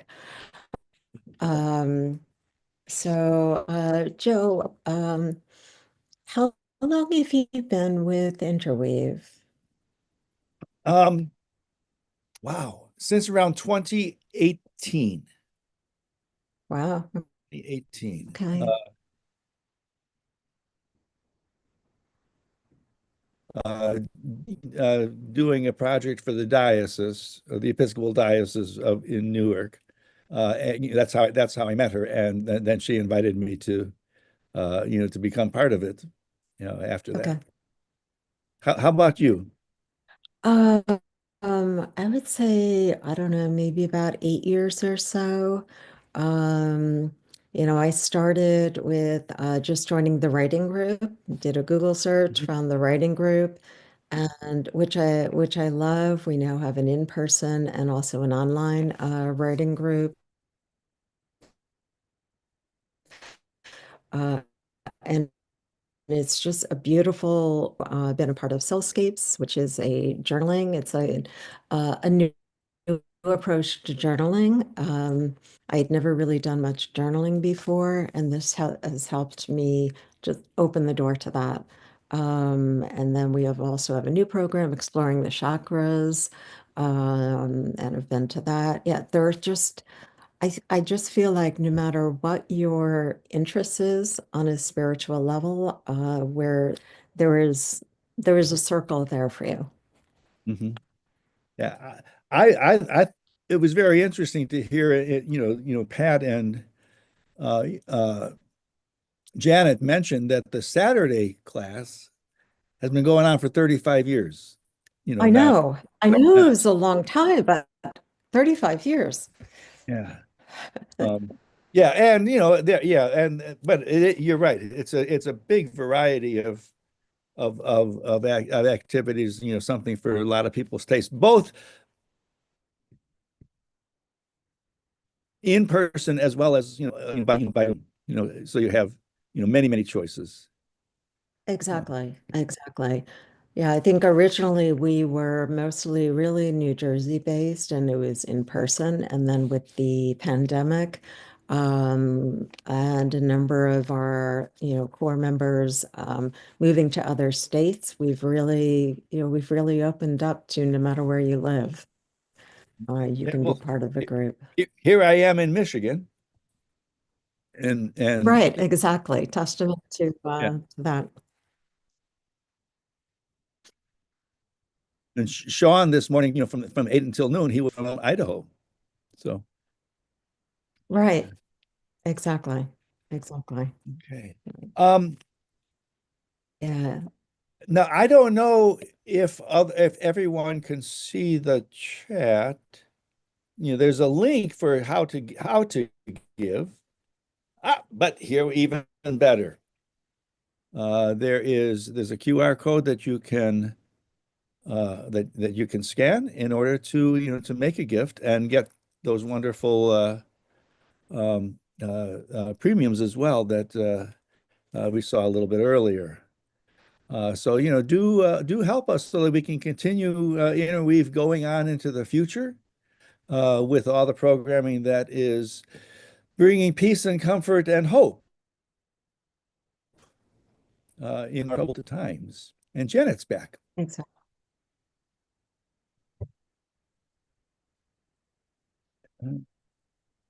Wow, that was quick, but it's looking like it's 1 o'clock, and so know. we're about to start the Exactly. next segment. And Janet is muted. Sure. It gets, as the hours pass, Joe, I go slower and slower with the buttons, but I am here, I'm back, and I thank our new turn of the hour Interweave Telethon hosts, Joe Lavella and Denise McCarthy, for being here to guide and support. And with that, I will ask our technical host, Chris Whitaker, to help us to turn the hour.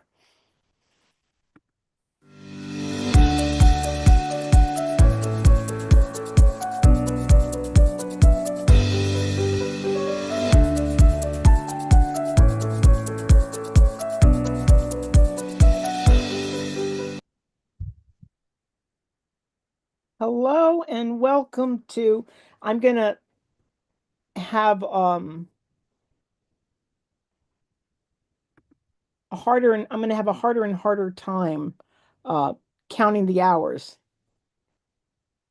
Welcome to the 6th hour of the 4th annual virtual Interweave Telethon.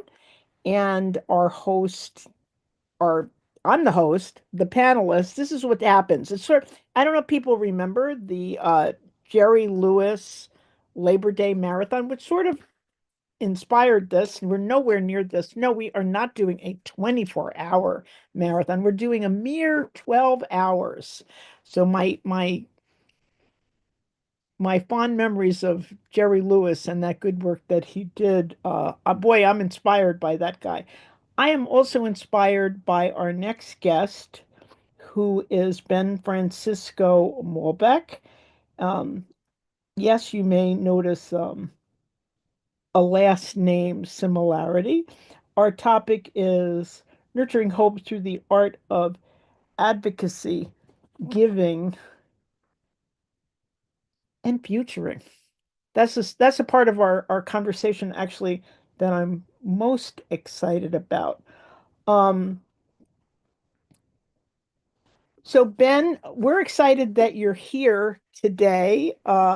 You would think since we do have a similar surname that it would be easy for me to introduce you to other people, but no, it's not because you have such an impressive resume that even somebody who has been witnessing to your life journey for your entire life has needs to look at her paper to talk about you. Ben Francisco Molbeck is a senior fellow, writer, and philanthropic consultant. He's a senior fellow at the Philanthropic Initiative for Racial Equity, and he previously served as the president of funders for LGBTQ issues and as also vice president for Hispanics in philanthropy. He's also author, storyteller, and yes, a futurist. Welcome, Ben. So nice to talk to you in the middle of the day. Um, and I'm not going to be like Nicole Wallace and Michael Schmidt pretending that we're not related. We are related. I was gonna say, should I say mom or Reverend Janet? I think you could it is a challenging thing for you. I think in the spirit of authenticity, say whatever feels Okay. um because actually you don't call me Janet. I do Although not. some familiar members do. So Ben, we do when I hear wow, that long list of your resume, I've introduced a lot of people as friend and colleague. So yes, Ben is my son, but you can hear how but he's also friend and colleague. And we also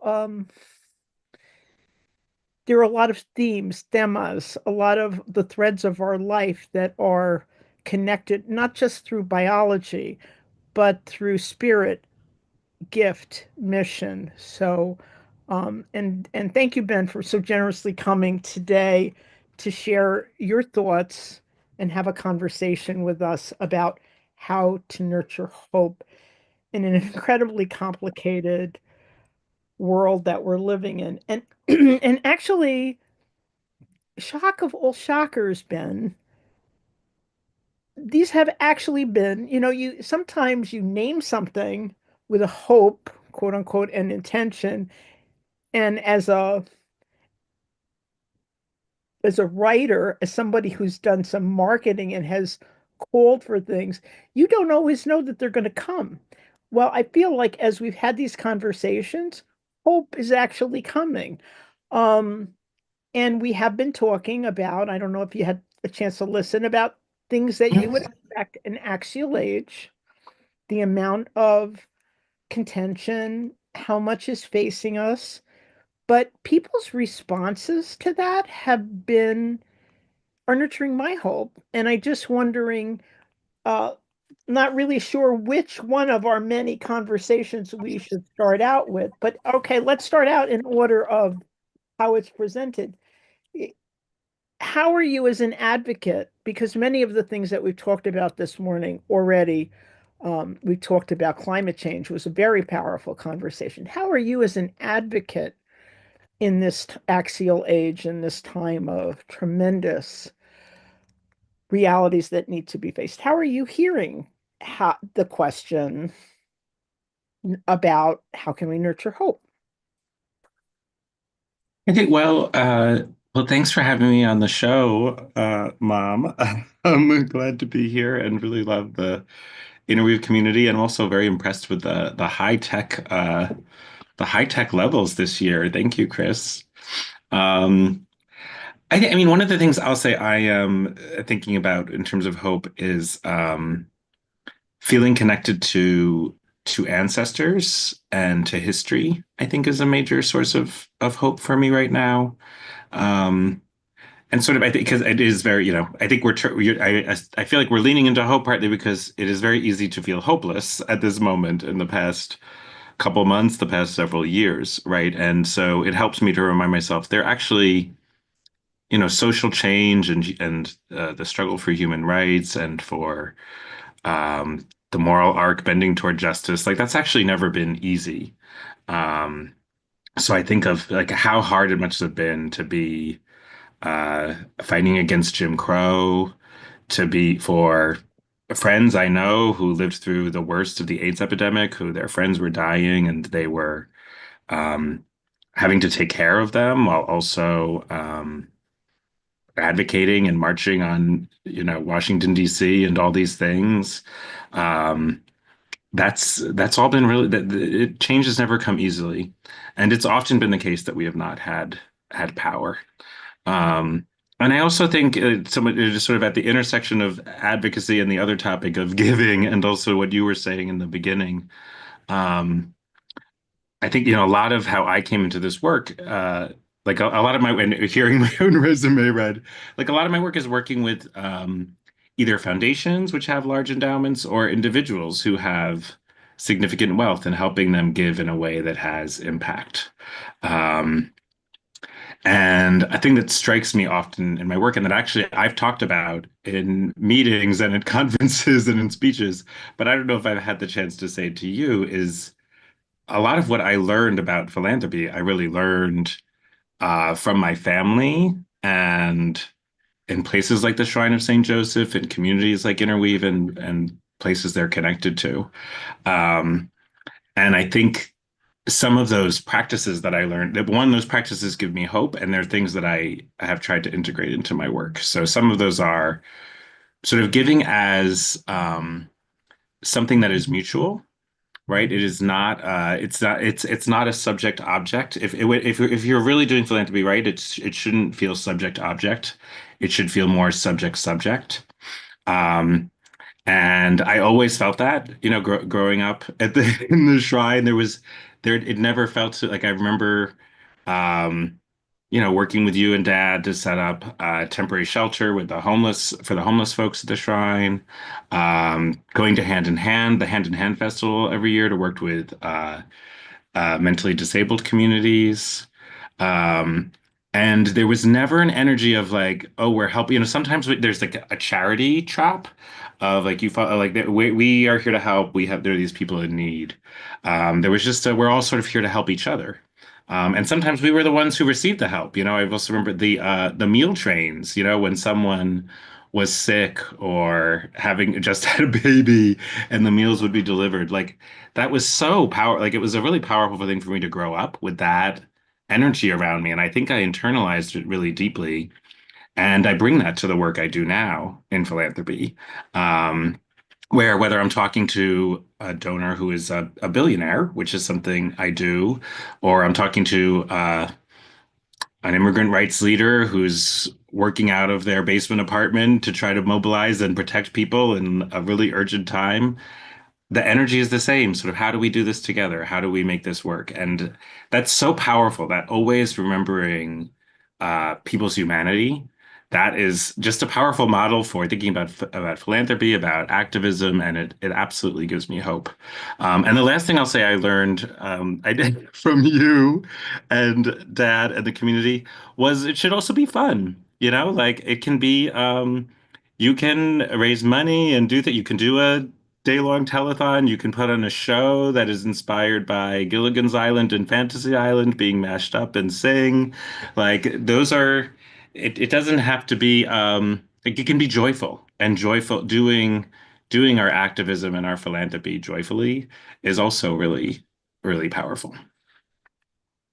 I'm thinking about that's wonderful, Ben. And yeah, that's why we're doing it like this. Absolutely. To make it joyful, because that is the intention, that it's a subject, that it's not that the message is, aren't we all in this together? Does this matter? So if you're listening to this and you've been receiving some sort of meditation, please get back to us, right? I'm going to use you, Ben, as an outright Yeah. uh, asking because we have a very big goal, and we are the we haven't put the thermometer up because the thermometer is like this. So while Ben and I are talking, we hope you're going to um, go in and really reach into your pockets, and if this work matters to you, if the things we're talking about climate change, about immigration, about community, about we're going to be talking about affordable housing.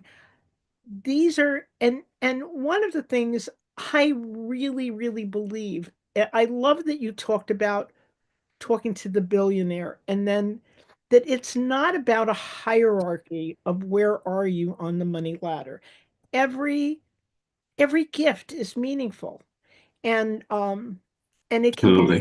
and it can be such a rich experience to receive giving and to do giving. We had you mentioned the ancestors when your grandmother passed. We did a wonderful, it there was the hurricane in Puerto Rico, and it was Puerto Rico is our homeland, and we did a fundraiser for people who were on the ground helping in recovery from the hurricane. And I can't tell you what a meaningful journey that was. Um, well, I know you do Yeah. know for our family, and I believe in the ancestor thing, and I believe that my mom, even right now, is smiling when even for the memory of it. So yes, so nurturing hope through philanthropic giving, we can do it. And I think it's a thing that makes me think of it's hard to do both advocating and giving when we ourselves are exhausted. I think exhaustion is one of the other things that makes it hard to find hope. Um, but there also is, C.S. Lewis, an author who you introduced me to, says in the Screw Tape Letters, so it's sort of all, it's from the perspective of the devil, so everything is inverted. But as the devil is giving his instructions to how to tempt a human, he says, try to get your human to be exhausted, but just the right amount of exhausted. Because if you get him too exhausted, he actually may find a level of strength that is insurmountable. And I often think of that. It feels so rawly true to me. Um, and I think that may be the level that some of us have to reach in the years to come. We may have to be prepared for that. And I think of a couple of moments. I think of the hurricane where I know I don't know if he's still there, but the executive director of the Community Foundation of Puerto Rico, and he was, one of the key people who was helping raise money, get resources to people, figure out how to make it work. He himself had no power and no running water. So he told me this when I saw him, like a year later, as we were like deeper into the recovery, which unfortunately did take a really long time. He said every day, Ben, I would wake up, I would go get water from like the local place where you could get potable water, bring it, lug it back to the house, then go into the office. Then like it was just he was just exhausted, but he found that energy well, that Lewis talks about, of that level of energy where you're actually, closer to God or to something deeper, however you may frame it, because there's nowhere else to go for energy at that point. And I felt that way after Pulse. I was in my role at Funders for LGBTQ Issues when the Pulse massacre happened, and had friends who had lost people, and was just, completely at my spiritual and physical limit, not sleeping, and also then trying to organize donors and funders and others to make sure, are people getting the resources they need? Are they getting the mental health they need? Are they getting um, Spanish? A big issue was we needed Spanish. That we suddenly, this very specific thing became very important. We needed Spanish language mental health professionals who also were LGBTQ friendly and who really could, and not just LGBTQ inclusive, but who really could deeply engage around queer issues with someone who maybe lost a partner that night or a chosen family member. And there weren't really any in Orlando at the time. Now, positive story of how crisis can lead to good things if we respond well. Now there are dozens um, of LGBTQ competent, fully bilingual mental health professionals and whole networks in Central Florida that didn't exist 8 years ago, because the community did in fact come together to respond to the needs. Thank you for that. I know those are two incredible stories. I mean, and maybe what we need to do is tell these inspirational stories, because I feel like we're living in a world where we've been talking a lot about not catastrophizing, but on the other hand, the post-traumatic stress that is kind of in the air everywhere. I love that you quoted Lewis. We have to not be undone by it. And I think these stories of people who have been working through thick and thin, it's an interesting word phrase to my other writer friend, to continue, to somehow, push forward, move through it. And because there's kind of and I feel this, I'll be honest, I do feel this advocacy overload, what I'm going to call advocacy overload, because there's so many things that I'm worried about right now. I'm worried about immigration as we enter into a time where minorities are not going well, or already not looked on in a friendly way or a supportive way, and that the sense is that will worsen. The likelihood is that will worsen. That climate change, that all of these things, as you say them, your energy just goes boom, boom, boom, and you're like, we're being limited humans. You're sort of like, where will I put my attention? How can I serve the moment? How can I serve the moment? I think it's a balancing act, because we do have to take care of ourselves. Like Pat was talking about, like unplugging, fasting from media can be a very effective tool for self-care and sort of staying grounded. And also we have to stay in tune with what's happening so that we're ready to protect the people who are most likely to be harmed. And we have to avoid catastrophizing, but also recognize when calamities are happening, and also prepare for calamities that are likely to happen, because people, and unfortunately these are not just disasters, natural disasters, which are of course exacerbated by human caused climate change. These are calamities that people are preparing right now. So in terms of immigration, I am very worried about what is going to happen to our immigrant communities in the months and years to come. I think there is, there's from who has been appointed to the new administration. It is a number of people who have had long, people like Stephen Miller, who have had very long records of advocating for the harshest, most dehumanizing immigration policies possible. So regardless of where the incoming returning president is, which is pretty bad. But even if he had an urge to sort of be somewhat moderate, there are going to be a lot of forces around him that are pushing for the most brutal policies possible.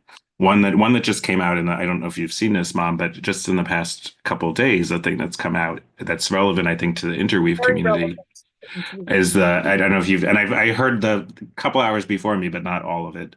So I don't know if this has come up yet, but the policy around churches and faith that communities. churches may no longer be places of sanctuary. It's Right. sort of like, boy, when you talk about the medium is the message, like what is the sound of that? Yeah. Churches can no longer be sanctuaries. It literally took my breath away when I heard that said. And we, during the pandemic, again, opportunities. Ben, you helped me as we constructed at Summit Interfaith Council, and Interweave was at that is at that table, um, a grant to help Hmm. undocumented immigrants in the Summit community. But it's such a great, I mean, going back to, weaving advocacy and giving and humanity, because people, people think this doesn't have anything to do with me. Well, I think Yeah. in all of these things, one of the things that happens when we think this is too much, people think this doesn't have anything to do with me. This is too much. So I'll say to myself, this doesn't have anything to do with me.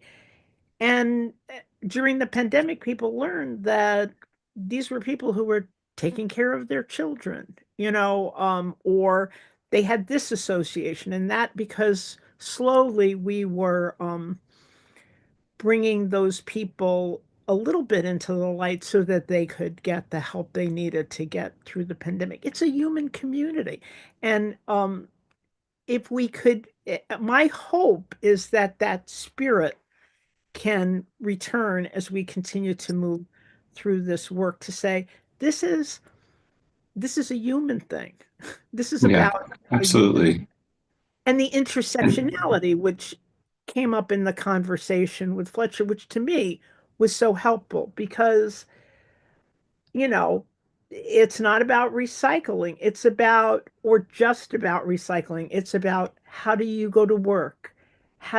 Where do you live? What do you eat? That all of these things are hmm are intertwined, and that our immigrant, documented or not, brothers and sisters are foundational to the life we share in this country, and that we all of this is about sustainability.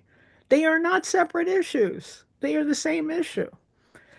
And it's funny because when you talk about that C.S. Lewis, the temptation, I think, is to separate them.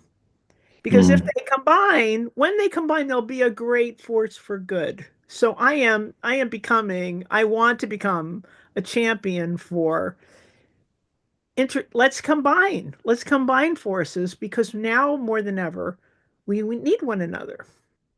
Yeah, absolutely. And just to be clear, so that this is a possibility, like, because in terms of the not catastrophizing part, this policy around the reversing of the policy on churches has not happened yet. It's not, I mean, right?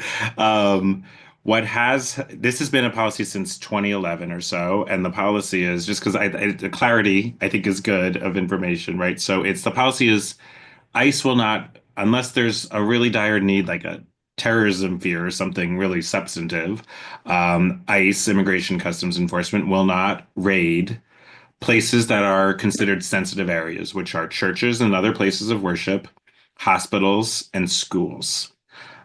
I think that's a good policy in a number of ways. It's certainly, I mean, when you think about a hospital or a school, you don't want people to be fearful in those places. You don't want to have disruption of learning or healthcare or the communities that happen places of worship. So to me, it's a very sensible policy.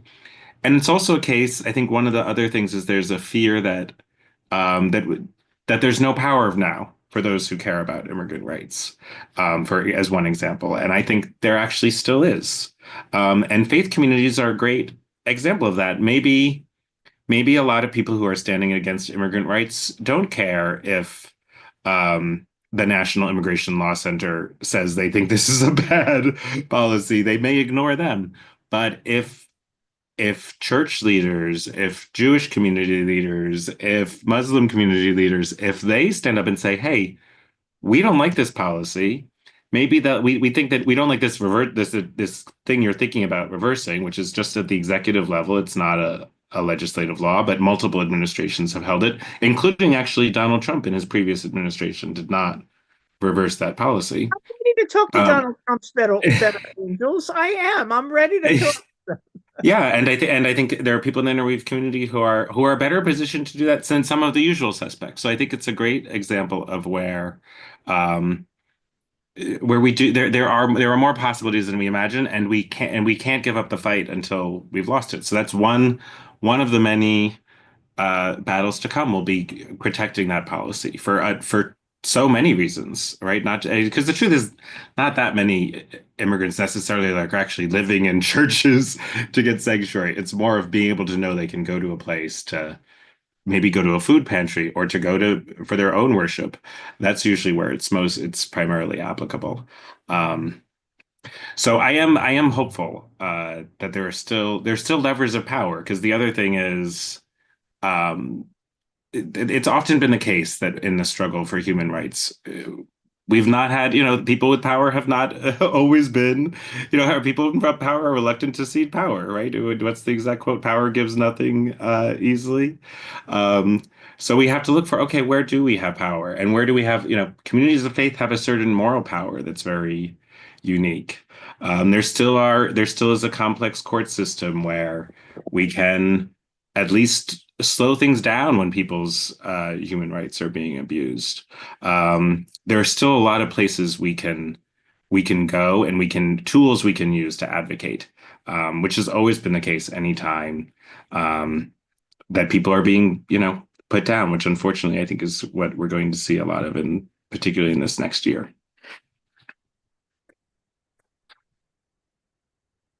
To not be disheartened, I want to just talk very briefly about this idea of privilege and then move on to futuring.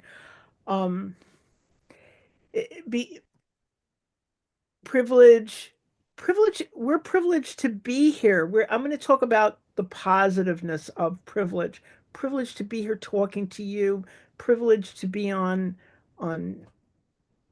the airwaves, to have a voice, privilege that we still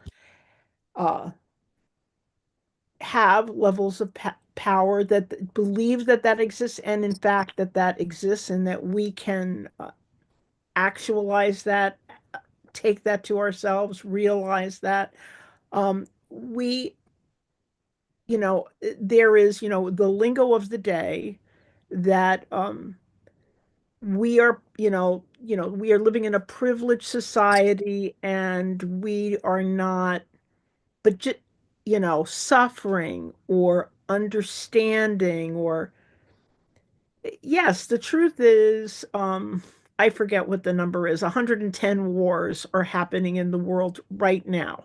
I do think that's always good perspective giving thinking. Um, but I have to say, I don't think of myself as apart from that. And I think that is part of the issue, is that we think, well, we're over here and there, it's part of that they, them thing. If, as spiritual people, we have to change our minds and our hearts and our spirits, the way we approach these things. Those are my brothers and sisters in those 110 wars. They are not apart from me. And I don't, if we're going to enter into a time where we're going to, and we know in this country there is more violence. So yes, we're none of us um, not at risk, if you were. But you know what I mean, I'm not exactly sure what I'm trying to get at here, but I don't think there's an is a them us, and I think that it's problematic that we think that, and it's problematic that we think, "Phew, we've been so lucky, and now we're screwed." You know, it- this is the human. Welcome to the human race. There are there are times of peace. There are times of war. There are times of famine, and there are times of abundance. It's the book of Ecclesiastics, and we are part of that story, and we these are the times that we're in. We have to somehow be one with the times that we are living in and enter into it not as apart from, but a part of the larger human story. So with that, hopefully being clear, Ben's used to my rantings. Does that make sense to you, Ben? Yes. I mean, I think we is definitely my preferred pronoun. Um, in any context, I think it's the most powerful pronoun. It is has toppled fascism more than once in history. So I think that's part of what you're getting at, and I agree with that. Um, I do think there are. I think privilege is an interesting word. You know, privilege is a very loaded word Loaded word, exactly. in progressive circles. It's been used, I think, sometimes in useful ways as a pedagogical tool to understand different levels of power and comfort, whether that's sure as people born or living in the United States in a relative time of peace, that's a privilege. Uh, those of us who have lighter skin have the privilege of not having to deal with direct racism in the same daily ways as some other people might. Um, I do think it's that when it's used in that way as a pedagogical tool, I think we have to be really thoughtful about it and get more thoughtful about it as movements, as community builders, as we do popular education, to think about all the complexity of privilege. Because very often it's people have some privileges and don't have others, right? And I think really leaning into that, because I think one of the challenges we have is, an unemployed white person who is struggling to make ends meet and put food on the table, hearing that they have white privilege, it doesn't quite resonate. I think it hits and it actually is dissonant. So I think recognizing that that feels dissonant for some people and figuring out how to engage with that and talking about economic privilege as well as race-based privilege, which is where a lot of conversations have gone and is extremely important to recognize. So to me, it's about how do we leaning into the complexity of privilege is sort of thing one that I think we need to be better about as movements.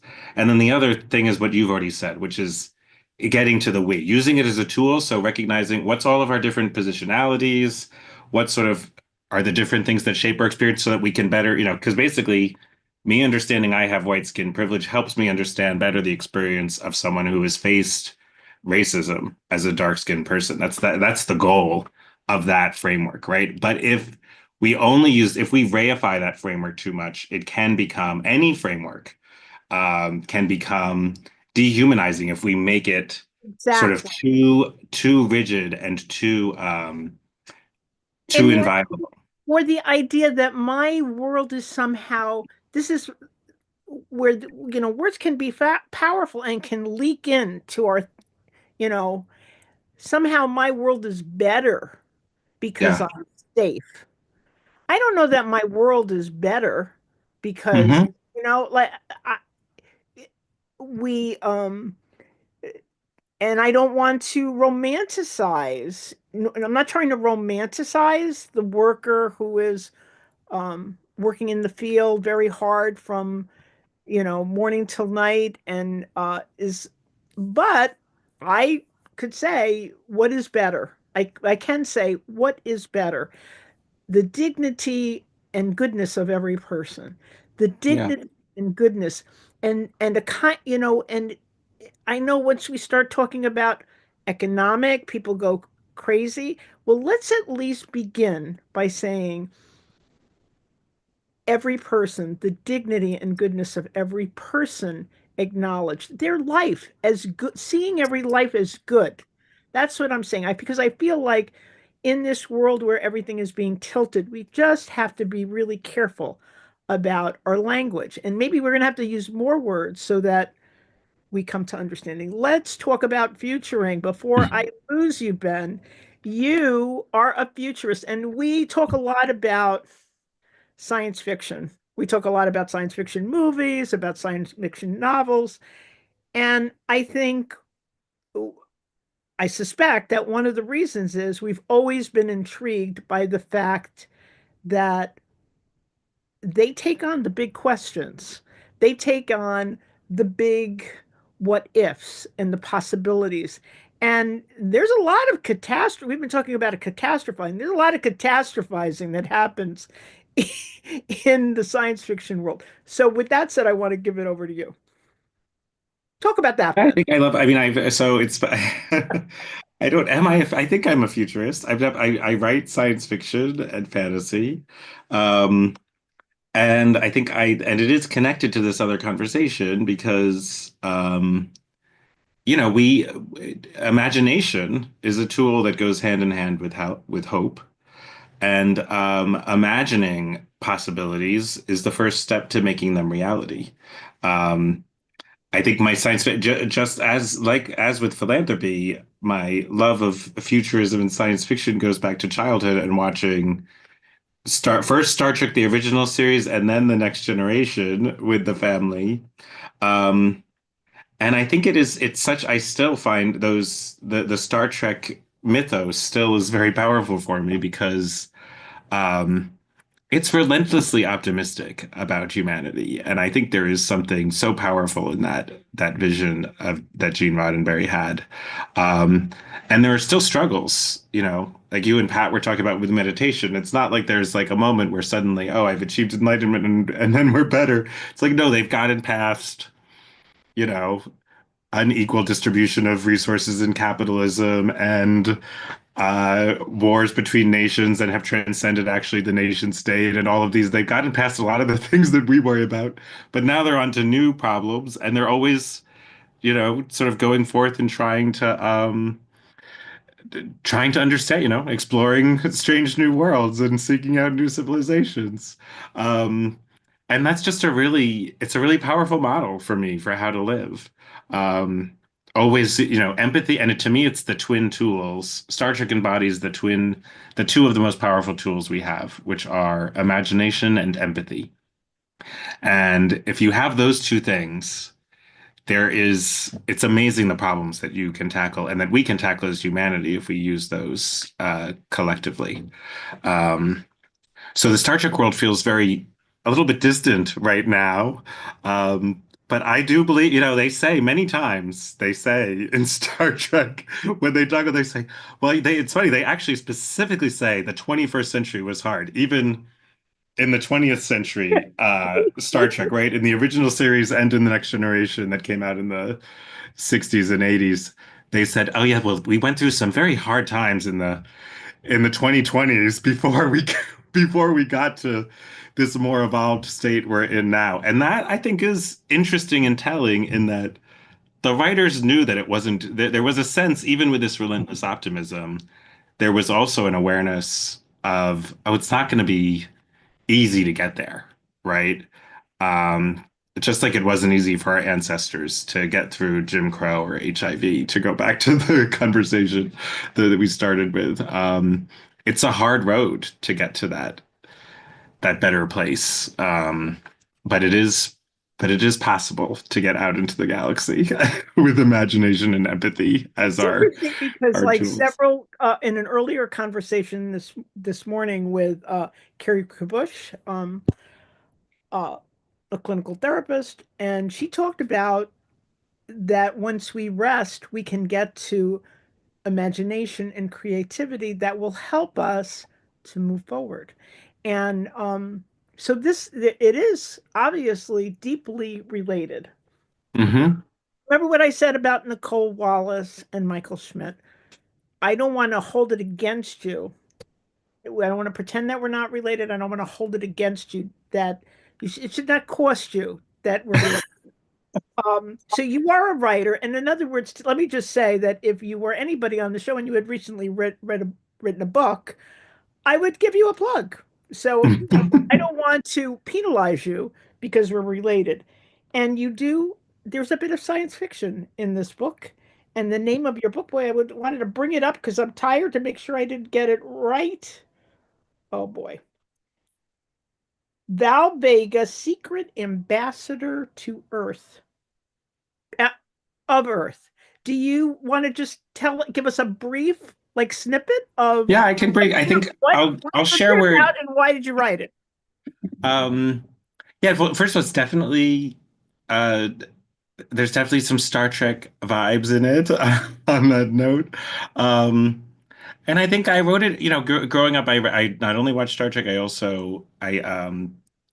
you may recall it was very dangerous for you and Dad to leave a book lying around the house because I would just read it. I was like a little book book monster.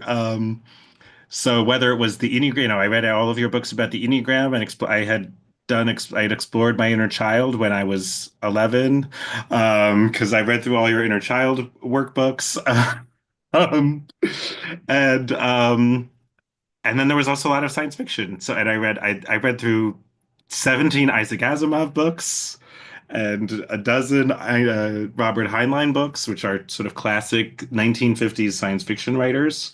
And I completely loved them as kids. And it was only sort of later that I realized, oh, these are, they're great. There's so much I still love about those books, but they're kind of old school. Most of the women are secretaries, which is not the way, it doesn't seem very likely to be See the the future. future. I hope that's not the future we're headed toward, but who knows?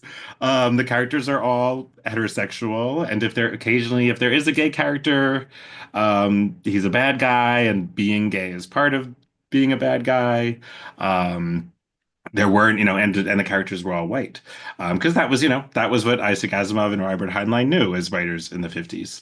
So part of this is I wanted to hey, let's have all that same fun from, whether the Star Trek energy or the Golden Age science fiction energy, but with a more diverse range of characters that recognize it, represents what I've experienced of the world. Um, and the basic premise is Val Vega is a 16-year-old Puerto Rican high school student who suddenly finds out that there's a whole galaxy of an interstellar federation, and she has to be the ambassador of Earth. No one on Earth knows about this, so she has to sort of go rescue this country, this planet that's about to be at war, consumed by war, and still pass trigonometry and handle the dramas of her friends. So it also captures a thing I really enjoy in literature is that thing of the ordinary hero who's thrust into extraordinary experiences. Peter Parker has to stop Dr. Octopus as Spider-Man, but he also has to take care of Aunt May. Buffy, is slaying vampires at night, but also, you know, hang out with her mom and sister in the daytime. And I love that contrast. I find that really pleasurable and wanted to have that with, okay, Val is going to be um, in high school and, she's going to be negotiating a treaty with telepathic aliens and these jellyfish aliens. And then she has to rush back for the trigonometry test. I wanted to have that sort of fun contrast. And I don't know. Without being a spoiler, I think certainly the movement towards galactic peace is afoot. Yeah, and that's I think that thank you for saying that because that's I think that's the connection to the conversation. It is Val's superpower is her empathy. So as an ambassador, and it's very intentional that she's not the interstellar warrior or the starfighter. She is the interstellar ambassador, and so she's using diplomacy. So definitely, it unfortunately only feels more relevant every day in terms of Relevant every day. there are Actually, these massive galactic empires, and she is facing them down just with the power of her wits and her empathy. As a human who's, we're seen as a very primitive species. So it has that thing of Star Trek of, we can actually use diplomacy and get past these things, these giant, enormous challenges. And we all need to be ordinary heroes, Yeah. facing whatever's coming. And we still need to call our moms, call your mom. Uh, you know, and this one of the things I love about this conversation is things are very serious and there's a lot of work to be done. But we still need to laugh. We still need to imagine. We still need to create. We can't let um our life force Absolutely. be taken. Our life force needs to be protected so that we can serve galactic peace and make it happen. And that gets back to the joyfulness of and they can even, I don't even think they necessarily have to be separated. Sometimes the advocacy, the giving itself can be full of joy. And because community always is, and it also, it can be hard. Dad says, in community, our joys are doubled, our sorrows are halved. I think that's very true. And I think that's something we'll all be are looking for right now. Here's my actor studio question. One thing that gives you joy, Ben. What is giving you joy before you go? What is good right now? Something. The first thing that comes to mind, I'm watching Star Trek Lower Decks, which is like a new-ish animated Star Trek that sort of both celebrates and makes fun of Star Trek. And just watched that episode last night with my sister. And I love that they found a way to sort of it's something that almost feels unachievable. They're parodying Star Trek while also celebrating it and sort of being in the Star Trek universe and telling new Star Trek stories. And I really am enjoying that. And the fact that I think that the fact that you were sharing it with family, it's kind of that makes it even better. No, it's we're definitely a Star Trek family. Ben, thank you for sharing a powerful hour with us on how to nurture hope through advocacy, through giving, and through futuring. And what do you see in the future, Ben, in your last minute? Do you see anything? What are the tea leaves of the sci-fi community telling you? What do we believe might happen? Isn't that what the sci-fi person does? Kind of look into the Yeah, I think well, yes, though accuracy is the science fiction doesn't need to be judged solely by accuracy. Um, I think that we're going to have some hard times for things like, repression of immigrants. I'm also worried about transgender healthcare access. And I think that will be challenging. And I also think there are going to be moments where we're going to be surprised at how powerful we are. I think there are going to be moments where we stop really dehumanizing things from happening because we come together. And I think that I'm ready to be surprised and appreciative of our power as humanity when we do find our better. Hard times bring out both the best and worst. So I think we're going to see some of our better angels in 2025, and I'm very hopeful for that. Ben, thank you for empowering us in this hour and sharing the nurturing of hope. Thank you. Gracias. Buenos dias. Not buenos dias. Gracias. All right. Gracias. Buenos tardes. Bendiciones. Okay, thank you, Ben. And now we are at the turn of the hour, and I'm going to invite in we have two telethon hosts to help us to turn the hour. And I always, the more I'm on here, the more I'm having trouble seeing. I'm trying to there's Joe.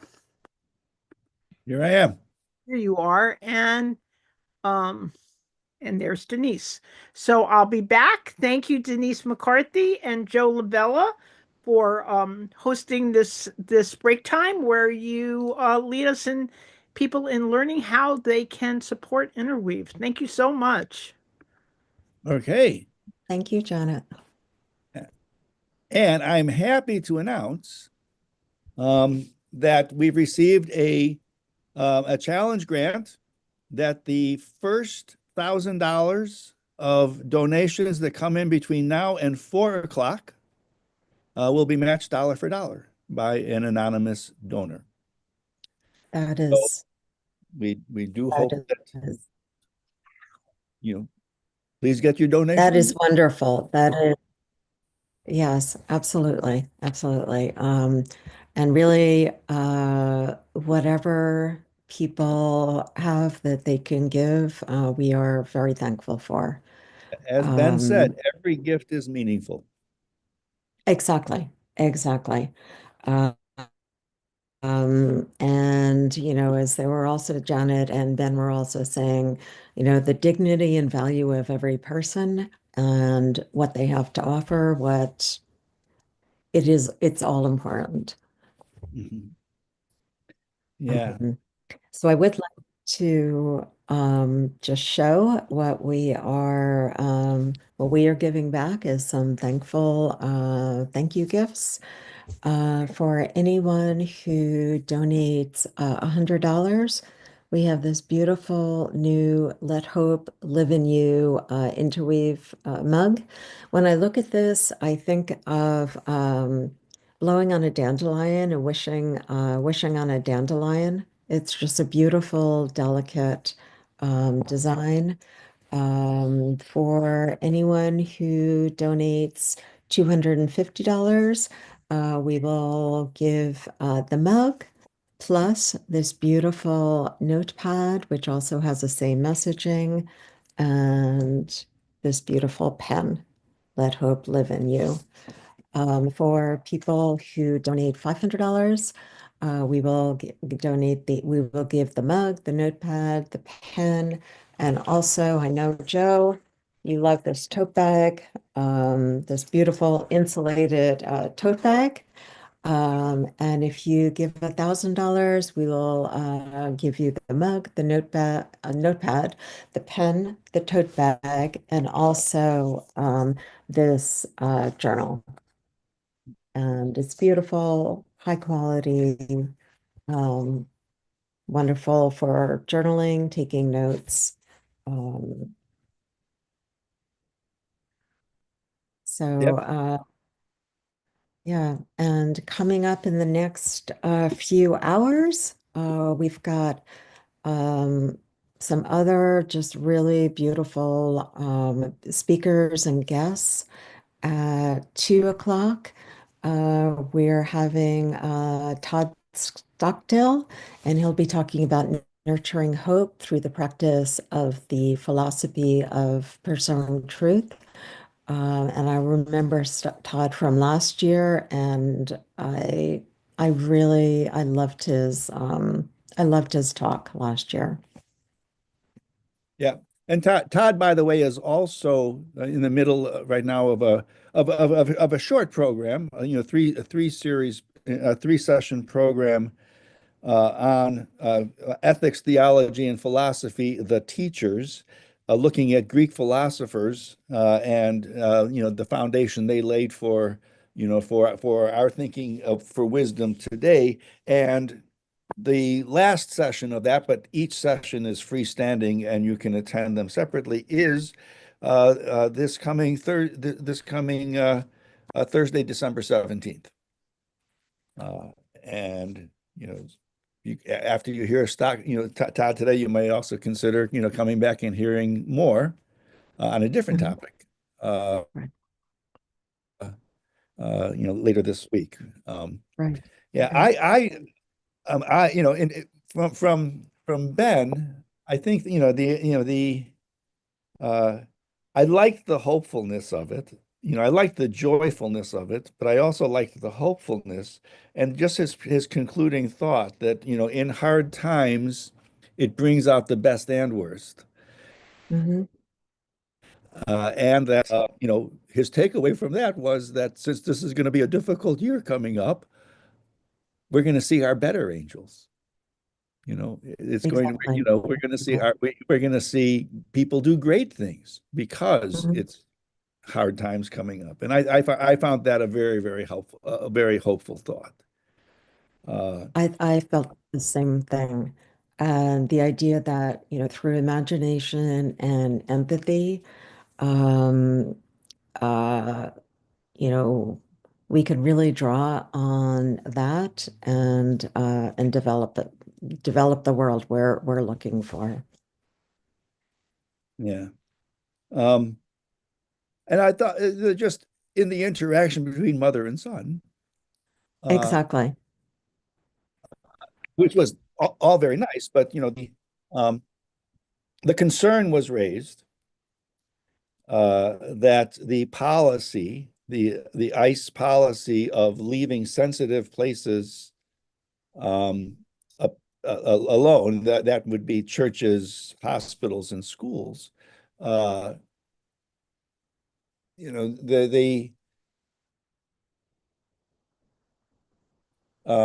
the way the issue was presented, it made it seem like a done deal. And I sort of liked the way he jumped on and said, "It's not a done deal yet. It's not. It's not a decision yet. It's a, it can come out differently than we fear. And again, bringing us back to hope, and grounding in uh, knowing our power to make things come out differently, Exactly. as a practice." Right, exactly. And also, looking at,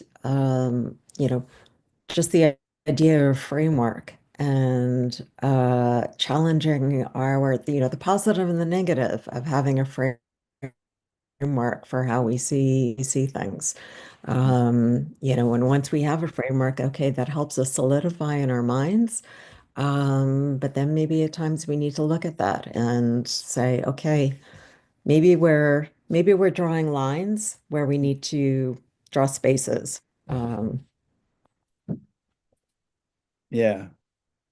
That one, he referred to, not wanting to reify it, which was not a word you hear every day. Right. But for the thing that Interweave lets you think about and introduce you to new ways, new ways of expression. Exactly. Yeah. And I like the way that really throughout this morning, people are willing to bring up difficult topics and difficult conversations and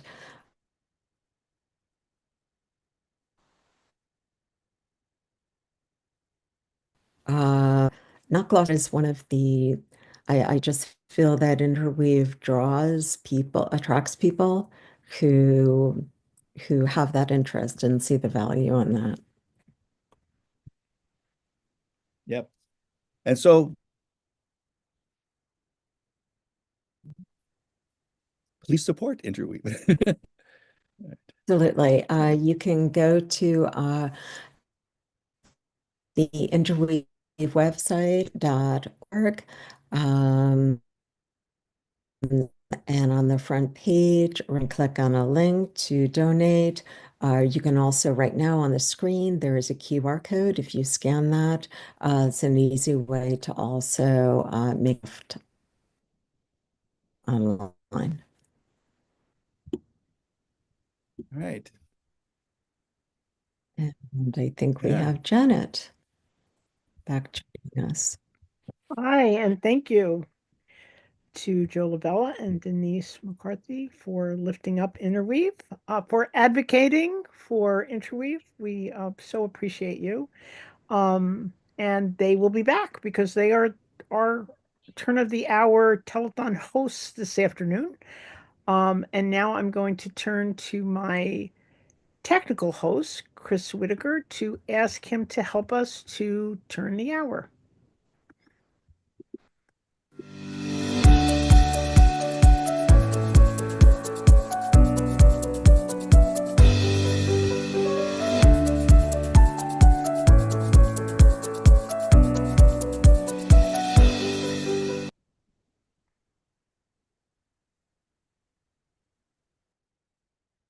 Hi, welcome to, I'm losing track of what hour it is. Boy, I'm gonna,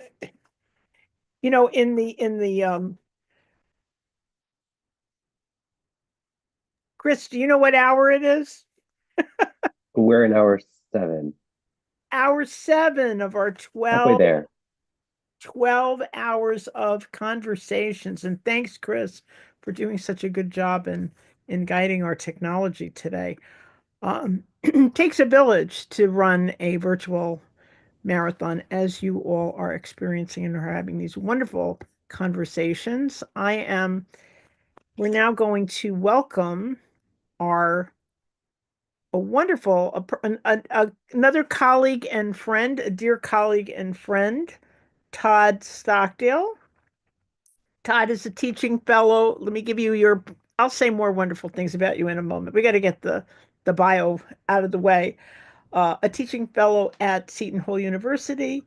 Uh, I just like to say that you have your PhD from the University of Edinburgh because it sounds so cool.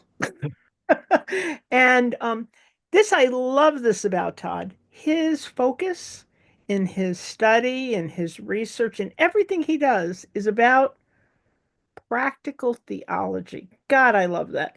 Todd is a member of St. James Episcopal Church in New York City, and he is there, not surprisingly, he continues to form minds, adult formation, and some young people too, right, Todd? That's right. I do a Attitude confirmation course with confirmation. 13-year-olds. So he's a lifelong, well, I don't know that you're a lifelong. You're in my lifetime, you've been for some 20 something years, he's been an interweaver. He's been a board member. He is a core instructor. He does teach our ethical guideline. We have guideposts is the course that we're in the middle of. And I'll just take a breath there and say thanks for joining us, Todd. Well, thank you, Janet, for such a pleasure. Just being a part of this a little bit earlier today and now again this afternoon. It's amazing what you do, Janet. I don't know how I don't know how you go for 12 hours. Do you have an IV drip hooked up there and receiving fluids along the way? Uh, Beloved Carl is bringing me fluids, so Okay. I give thanks for Carl, my husband and companion in life, and the spiritual journey, and philosophy, and interweave. So, but you are someone. Todd, I just do it because I hope that people will be, nobody. I said to Ben, you don't really remember the tele. Maybe he does remember a little bit of the Jerry Lewis marathon. So I hope that when I'm like on the floor, people will finally help us to get over the mark to get our goal.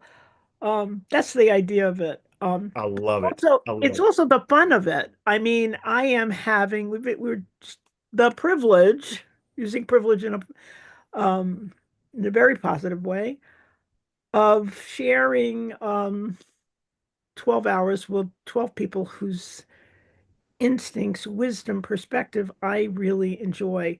And you were one of them, Todd. So thank you for being here. Well, thank you, Janet. It's again always a privilege and a pleasure for me. So these I think might be the second and third time that I've been able to be a part, and it's always something I look forward to each year. Is it the fourth? Oh, Janet, is it the fourth time? Oh boy. It's your fourth time. It's your fourth time. Okay. And I love you'd have to know us and know our family to know that I consider it's a break that Todd comes in the middle of the day, and we're going to talk a little philosophy. All right. I love that. So, Todd, we're in the middle of this course, and the topic of your hour is nurturing hope through the practice of the philosophy of pursuing truth. The turn of phrase, I'm sure, is not missed on anyone why that seems, well, we would have said you could have read that in any college or post college, university, textbook or symposium, pursuing truth. And it wouldn't have been like, well, yeah, they're going to talk about pursuing truth. But today, in today's world, that sounds like, oh, that's a provocative title. So with that introduction, knowing that we did talk about pursuing truth last year, the year before, it's just that now more than ever, it's important to talk about pursuing truth. So Todd, you are a practical theologian, and we are in the middle of we have this guidepost course that you and I have constructed with the idea of can perhaps the Aristotelian, would it be correct in saying the Aristotelian philosophers? Well, the Athenian philosophers, of which Aristotle is one, yes. Yes, the Athenian, thank you. I mean, it's going to get rough when I go in the Athenian philosophers. It's going to get talking is going to get harder and harder. The big three. Mm-hmm. Socrates, Plato, and Aristotle, who many people see them as foundational to Western civilization, Western thought. But I have to say, one thing that has been interesting is we have kind of an interfaith mix in this class, and it's very one of the interesting things about pursuing truth, about philosophizing, about trying to understand the world, God, these big questions, is there is a place, and that's true of interspirituality as well. The deeper you go, the more you find commonalities in Eastern and Western or different, so nobody's saying, oh no, people are saying, oh yeah, I see that too. So what do these old Athenian guys, what could they possibly have to offer us to help us to pursue truth and nurture hope in this crazy old world we seem to be living in? Oh, Janet, this is, and A you little have question. Just a small question, and I'll probably be able to handle that in about a minute and a half. So we'll have to figure out what we're gonna do with the rest of our time. No, this is a huge question, Janet, and I'm so glad you mentioned the context that we're in this interfaith context with Interweave. These thinkers from Socrates, but even more so Plato and Aristotle, they have a huge impact on Western religious traditions like Christianity, Judaism, and Islam. It actually is our Islamic brothers and sisters who actually reintroduce this Western philosophical tradition to us in the Middle Ages, because particularly in the West of the Roman Empire, the Middle Ages, as it begins to deteriorate, they're only studying and speaking Latin, and so they're cut off from the Greek thinkers. They're cut off from Aristotle and Plato and the works that they had written, and it's through the engagement of Islam and Islam engaging with Western culture, and in some ways rediscovering Aristotle particularly, but even Plato as well, covering these works that were in Greek, translated then into Arabic, and then from Arabic into Latin, that these philosophers get reintroduced to us in the Middle Ages. And so that becomes hugely influential, particularly in a European context, for the three traditions of Abrahamic traditions of Islam and Christianity and Judaism. And to kind of provide context for this conversation around pursuing truth and finding hope and nurturing hope, as you look at the context in which these three Athenian thinkers are operating in Athens, it's in some ways very similar to ours. It was quite a disruptive time in Athenian society. There were enormous amounts of cultural upheaval and political upheaval taking place, and so those questions of truth and what is true were in the foremost minds of these thinkers. So, for instance, in Athens, at the time, there was a couple of things happening. One, you had around Socrates' day, an influx of non-Athenian philosophers. They were called the Sophists. They were coming into Athens and they were plying their trade of philosophy in Athens. But their version of philosophy was not any real pursuit of what is true. They felt like persuasion or rhetoric was basically foundational to philosophy. And so they thought what the role of the philosopher was to basically be able to argue well. And again, there's certainly some value in rhetoric. There's certainly some value in the art of persuasion. But for the sophists, they were not concerned at all with pursuing what was true. They were just simply trying to be able through words and through argumentation, make their case. And truth could be then whatever you could argue for, and if you could out argue your opponent, that was their goal, and that was particularly important, or at least one side of what was taking place in Athens at the time, particularly important because Athens was coming into contact with other cultures through the Peloponnesian Wars and before that the Persian Wars. They were starting to kind of have this milieu of cultural diversity emerging, and so as you know, Janet, when different cultures sometimes come in contact with each other, the question of, well, what is true or what is just or what is right kind of it gets brought to the surface. And so the sophists, they basically just they punted that question of what was true or what was good or what was just or what was beautiful, and they just said, who could argue the best? And if we can argue the best, if we can be persuasive and convince in courts of law and in the political arena, convince our hearers of our case, that was what would win the day. And Socrates steps into that. Socrates and Plato step into that, and they try to argue for something perhaps a little bit different. That they starting with Socrates, turning to the words, turning to a dialectical argumentation where they start to say, well, how do people speak? And can we use human speech to try to come to some sort of understanding of a truth that is beyond or perhaps outside of just what can be argued? And so for again, Socrates, but Plato more specifically, they start saying maybe there is something out there that is true, and we have to search and, as you say, pursue with great effort. And we'll talk about the allegory of the cave in just a minute.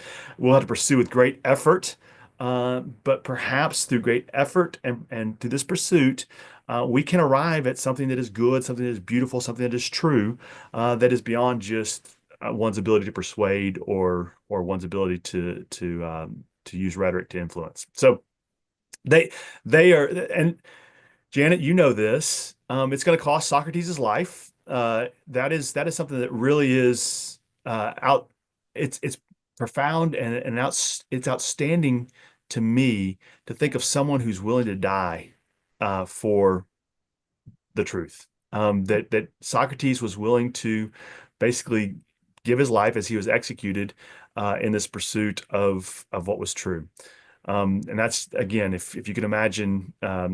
Our where we are today and how disruptive we feel like things perhaps are, we can map that over the Athenian society, circa 400 BCE, and see the same things happening there, where there's these debates that are taking place around what is true, what is good, what is beautiful, and people losing their lives as a result.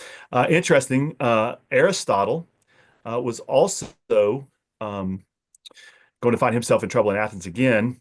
And he's going to, rather than Socrates, who followed through with his execution and was allowed himself to be executed by the state, he chose to go into exile and flee Athens because he said he didn't want Athens to be guilty of a second crime against philosophy, believing that Socrates, in his execution, made Athens guilty of criminality against philosophy or betraying philosophy. Because they all loved Athens, they didn't want Aristotle particularly did not want Athens to be guilty again of that crime against philosophy. So he did choose to go into exile rather than be executed. So we think today that what we're dealing with is as far as our current cultural milieu is difficult. They were dealing with it as well, and it was costly. We've been having these wonderful conversations, and I do think it is helpful for us to put ourselves in the context of history and not as if we're, not behave as if we're outside of the course of history, as it will, that we're part of a larger journey, a larger struggle. Um, so I want to ask the question, because as you were talking, this, is there, you know, again, we talk a lot about Socratic method in my household. Is there a way, because we know we're living in a world that there was a slant on truth. Truth has been marketed, slanted, um, branded, um, to the point that it's difficult. I look forward to the recreation in our next in the coming years of what is our version of radio free world. Radio free. Remember Radio Free Europe during World War Yes. II? There was a lot of propaganda. How will we get to truth, to get to a shared truth together? And so I'm wondering, are there some key tools in dialectic conversations, dialogues that we can learn from so that we can have a conversation with someone that can make it possible to cover truth? I mean, we're just talking with Ben about alien beings. I think sometimes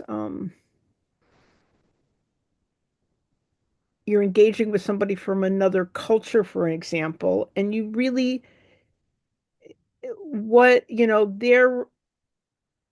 their roof may be your floor. I know that you really have to um, let go of assumptions Mm-hmm. to enter into somebody's reality.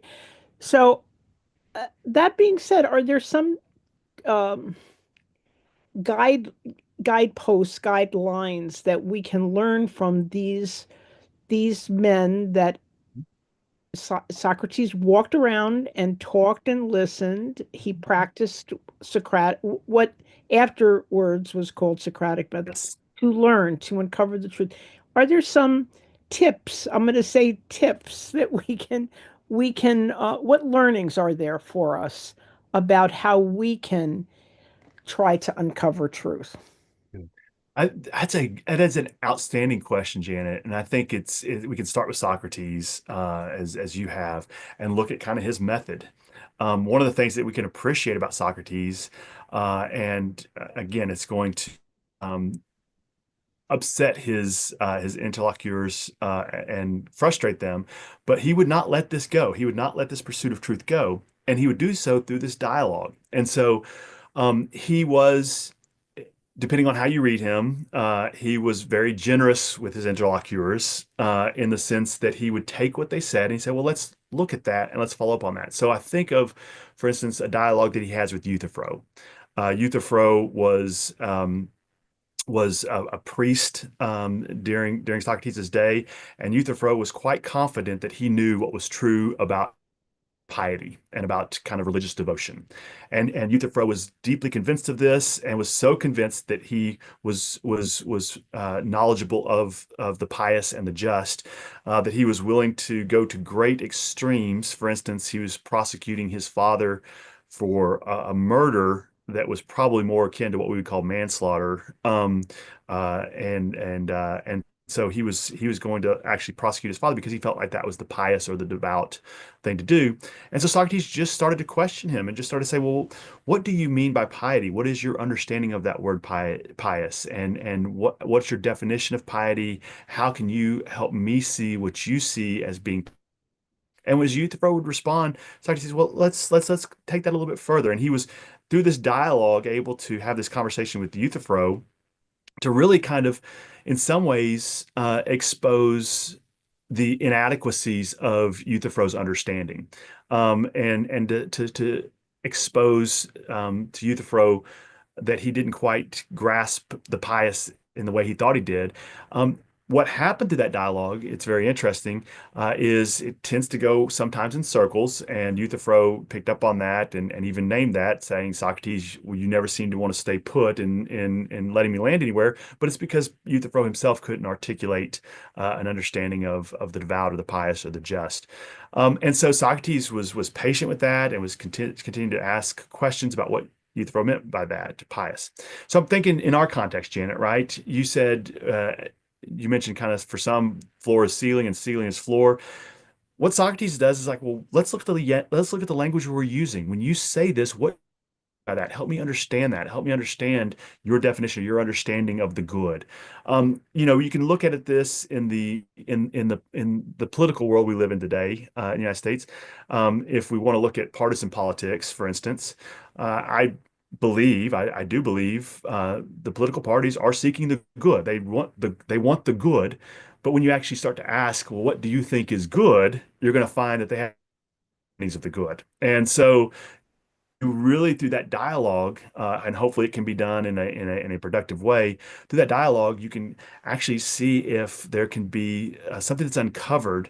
For Socrates, the idea is there has to be something that lies beyond just our actions, but there actually has to be a good that is more universal that we can point to. And so, by pursuing these questions of, well, what do you mean?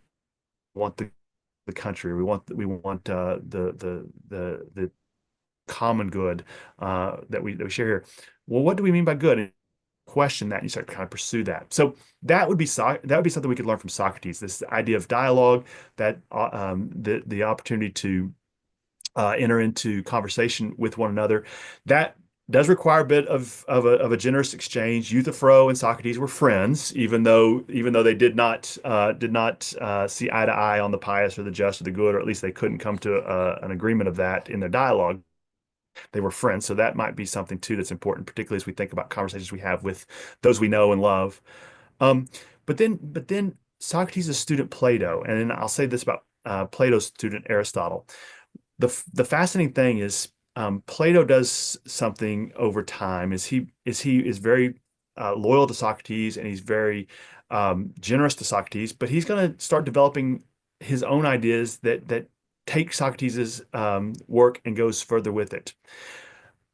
Aristotle, interestingly, is going to actually disagree quite a bit with his teacher Plato. And so they model for us in some ways this idea of the ability to both honor those we learn from and honor those whose ideas we respect, but not always having to agree. Aristotle disagrees with Plato on, for instance, the idea of the forms. Platonic forms are something that is out there. It's something that is above and beyond the world of the physical, or the world of the material, or the world of the senses. Aristotle wants to put those right in our world, and again, for us that might make little difference, but for those philosophers that was a huge difference. And so they had these differences, but there was still this respect for those ideas that they were building upon the ideas of their mentors or their teachers.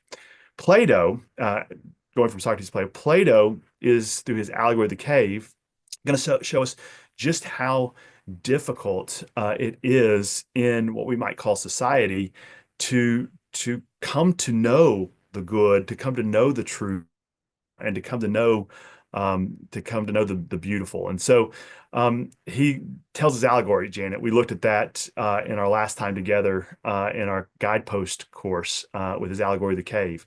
And his allegory is going to kind of, through a story, give his philosophy of how we come to know, and how we come to know the truth and the pursuit of the truth. And do you want to talk about the allegory now, Janet? Would that be a good time to talk about it, or? Well, sure. I think it's sort of related to the question that I was going to sneak in, and so I'll say it before. I think it'll lead in. And there's kind of a hubris to thinking you own the truth. Yes. Yes. And if I want to learn, then I kind of have to relinquish that hubris in order to get smarter. Janet, can I say something? Can I say something that is an excellent reminder. That is an excellent reminder. I want to go back to Socrates because you mentioned Socrates and Socratic method. Socrates is famous for saying he knows that he does not know. And that is that's kind of his whole apology, his whole defense when he was brought before the Athenian courts and on trial for his life. His whole defense was, I know that I don't know. That is why I continue to pursue the truth. That is why I continue to ask questions. That is why I engage with people like Euthyphro and Meletus and others. I engage because I'm in this pursuit of truth. And you're exactly right. There is this, in some ways, this Socratic humility where he says, and he does think that he is wiser than the people who are certain that they know. And that's one of his critiques of Euthyphro, even his friend. He says, Euthyphro, you are very certain. You're very certain that you know what is pious. I'm not so certain. And so that's why I'm going to keep asking these questions.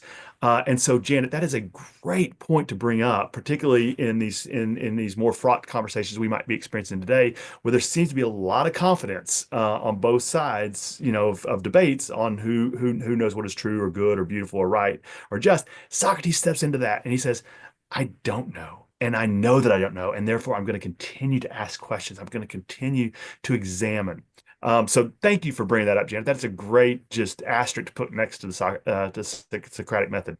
It's interesting to think then that instead of that being a stressor that we don't know, that it might be actually a relief. I don't know. I don't know.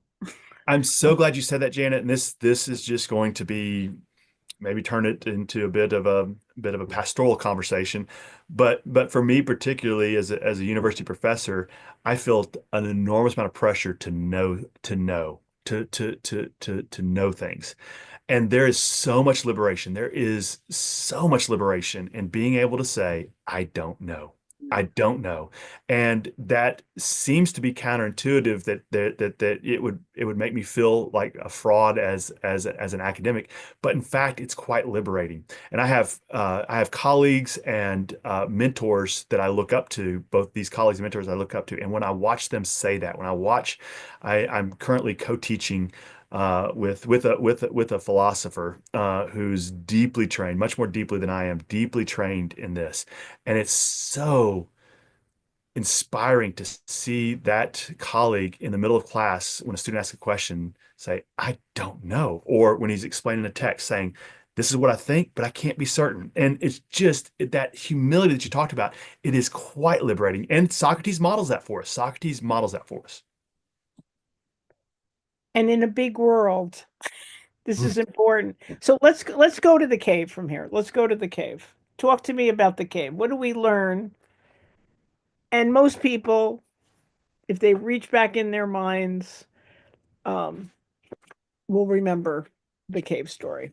That's right, Janet. As I begin to talk about this, I think almost any undergraduate curriculum that the person would have gone through would probably have them at some point in their coursework encountering the allegory of the cave. It's probably one of the most famous Platonic works. It's in his Republic, and so it's a Socratic dialogue. So Socrates is the speaker, but we actually think these are more of Plato's ideas. And it basically is in the context of trying to talk about the ordering of the state and the just ordering of society. He basically is trying to explain, and even Socrates in explaining this in the allegory, saying, I'm going to do my best to explain this, but again, that humility that you talked about, he's saying, there's an uncertainty there. And so we're going to try to get close to it, but it's going to be difficult. And so he employs an allegory. He employs an allegory to kind of help of the argument that he's making. And the allegory of the cave, it's a short piece. It's in some ways very simple. But as you begin to go deeper into the interpretation of the allegory, it can be mind-blowing. But we're asked to imagine prisoners that are born in the context of a cave. And they have been in that cave their entire life. And they're not just in the cave, but they're actually chained in the cave, and they're facing the cave wall. They're facing the back of the cave, and they're facing the cave wall. And they're not able to move to the left or the right. They can only see the wall in front of them. Behind them, there is a fire that's burning, that's basically casting light into the cave and casting shadows up on the cave wall. So they can see obviously the shadows of themselves up on the cave wall. But there's also other people who are in the cave behind them who have statues of animals and statues of artifacts and people, almost if you could imagine like puppets. That might be a way for us to think about it. They have these figurines of these puppets, and they're basically parading them behind the prisoners. In between the fire and the prisoners. So those two are casting shadows on the cave wall. So the prisoners their entire life are in this cave thinking that this is what the world is. And they're looking at shadows of themselves. They're looking at shadows of these figurines of animals and vessels and humans. And they're seeing those shadows across the cave wall. And they think this is what reality is. This is what is real. This is what is true. Um, and we know, I'm going to go ahead and begin some interpretive work with the allegory. We know that shadows can distort reality, right? So shadows are flat, they're two-dimensional, they don't provide any kind of color. There's no real context with these shadows because if you can imagine the pieces that are passing behind them, it might be a statue of a giraffe followed by a statue of a monkey, followed by a statue of a bear, followed by a statue of a fish. You know, they're completely decontextualized and distorted. And even themselves, even as they look at themselves and their shadows and they think that's who they are, they're a distortion of themselves. So you have what we would call a distorted reality out in front of them. The allegory, the story goes that the prisoners in the cave, they're looking at these shadows passing by, and they're naming the shadows, just as we would name the reality that we see. Janet, I'm seeing my internet's unstable. Did I drop out there a little bit? Oh, I'm hearing you. Okay, good. Um, they're seeing these shadows pass by, and they're naming the animals just as we name the things that we see in our realities. Um, the prisoners have someone who comes in and releases one of them. So one of the prisoners is released, and once she's released, she is able to get up from her chains and to turn around. Plato talks about the pain that this causes the prisoner because the prisoner has never, used her neck, she's never used her legs. And so there's this great pain that the prisoner experiences in having to stand up and to turn around. Furthermore, when she turns around and she sees the fire, the light of the fire, as you can imagine, it hurts her eyes, right? It hurts her eyes because this bright light is penetrating her eyes, and so it's painful in that regard as well. Then she begins to see these statues, and the statues don't make any sense to her because she's only known shadows. She's only known the shadows of the statues. And what the person who released the prisoner has to do is that person has to point to the statues and say, okay, this is a statue of a giraffe, and this is the giraffe that you see. And the prisoner goes through that process of back and forth and finally realizing, oh, I can now make sense of my reality and see that what I thought was real, what I thought was true, was actually just a shadow or a distortion of what is true that is behind me. That statue of a giraffe, that statue of a monkey, that statue of a bear. So that's step one.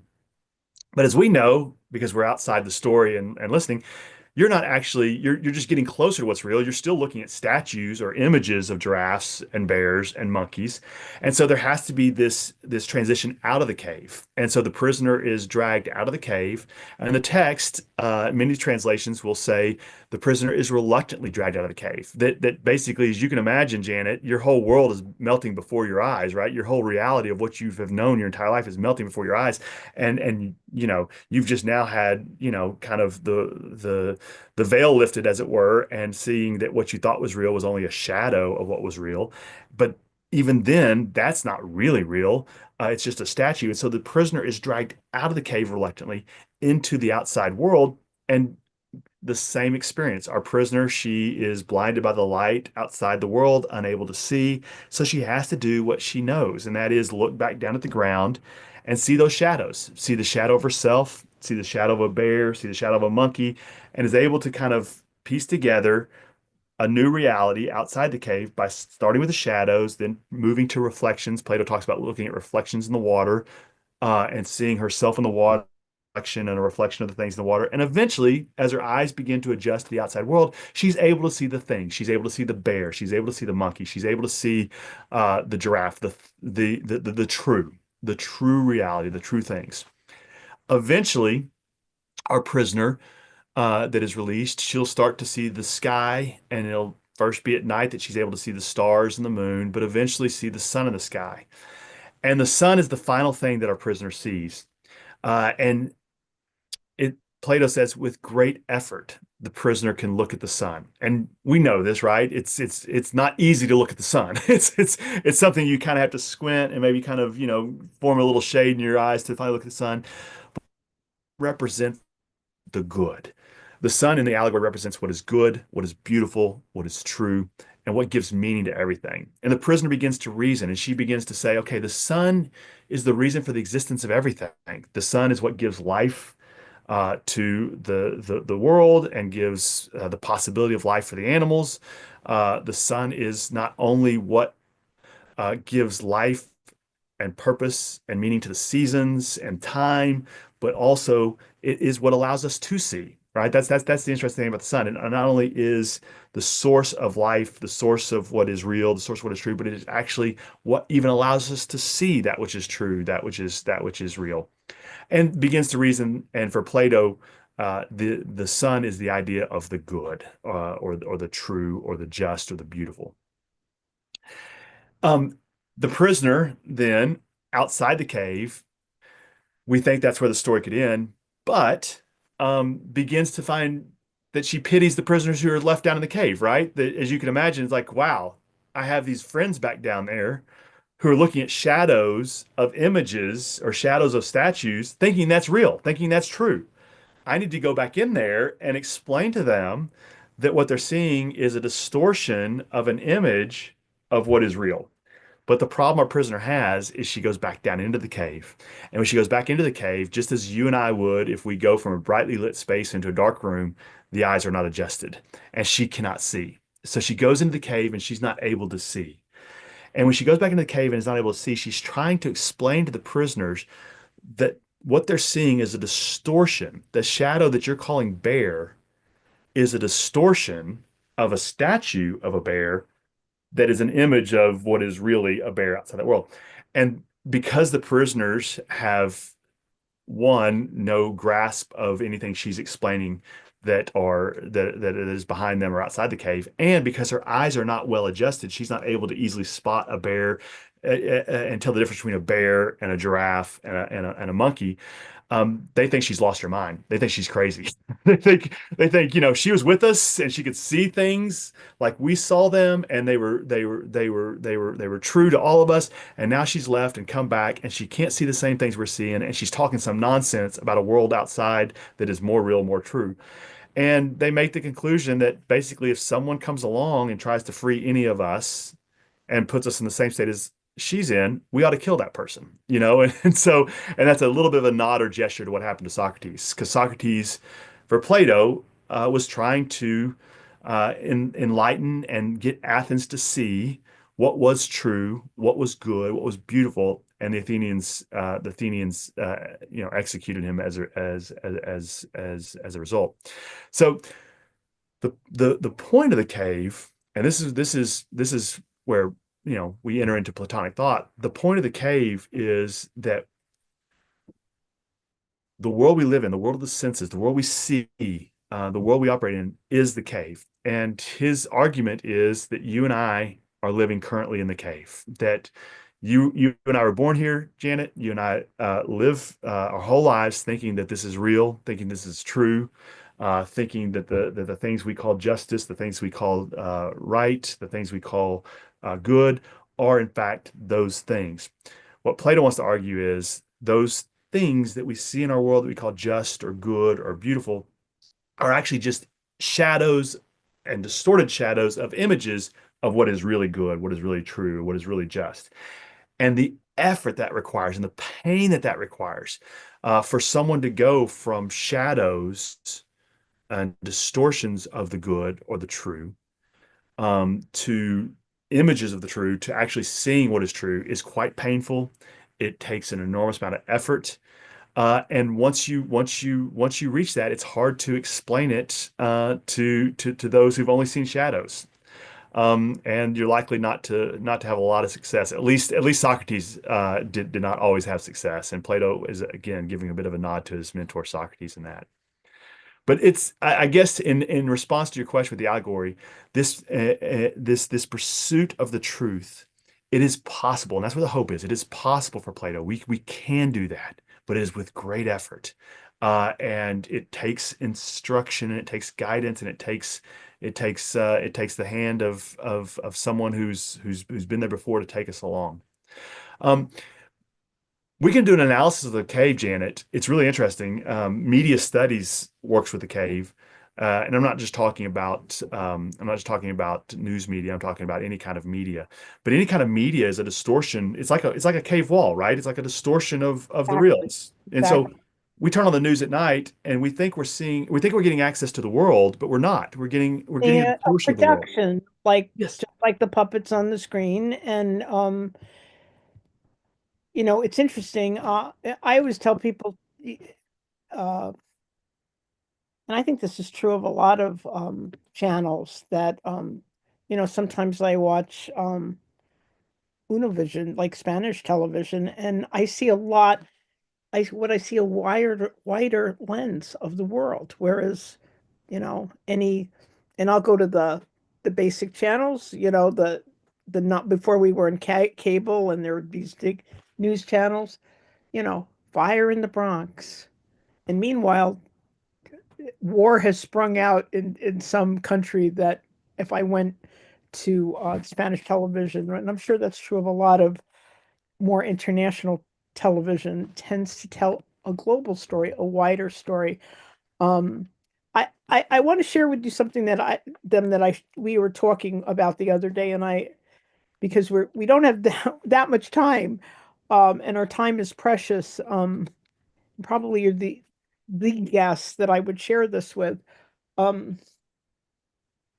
the I said to you, I find it hopeful in a world where we're trying to pursue hope, the story of this young man who killed the CEO. And that may sound very peculiar to people, that I find this a hopeful story. And the reason I find it a hopeful story is because for me, that was a cave moment.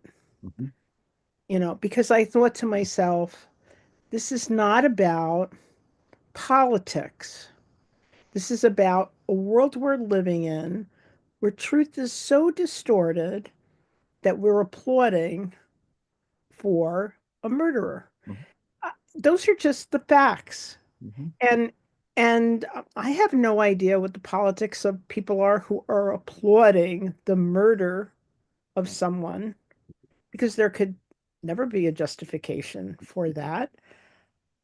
It tells me that that something is wrong with the world. So there's like a little bit of a sickness in the water, and a kind of like almost like a coliseum like environment where it's like meat to the lions, out with the, um, and I think that's because we are removed somehow from the humanity of things, it's not, this person must not be real to us, that we could rejoice in evil, that we could rejoice in evil.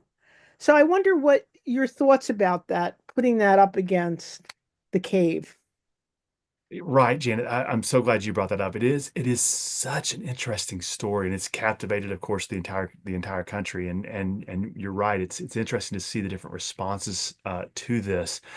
Um, I you know I do think that what you're describing as far as the cave, Plato would say that's what we're experiencing. So we're experiencing something like a cave-like moment, as you said, Janet, and we have all kind of been in that cave, and we're getting a distortion of what is true. You're getting a flat image. So, for instance, this CEO, right? Um, there's a very flat image and a distorted image of that CEO who was murdered. his humanity's lost, right? His humanity's lost. Sure. That he was just this representation of the ills and the evils of insurance companies, and he was that personified, and he was a flat portrayal of that, and that's all he was. There's not consideration of him being either a brother or a father or a husband. Like there's no No humanity there. There's story no there. No yeah, story. and exactly. And so there's that sense in which it is that decontextualized that that's what you were talking about with the news, only getting a small window, a decontextualized presentation where it's flat. And in that context, when it is a flat, distorted dimension of a human being and not a full human being, it's easy to imagine yourself saying, "Oh yes, let's applaud that action of a taking of a life in that manner."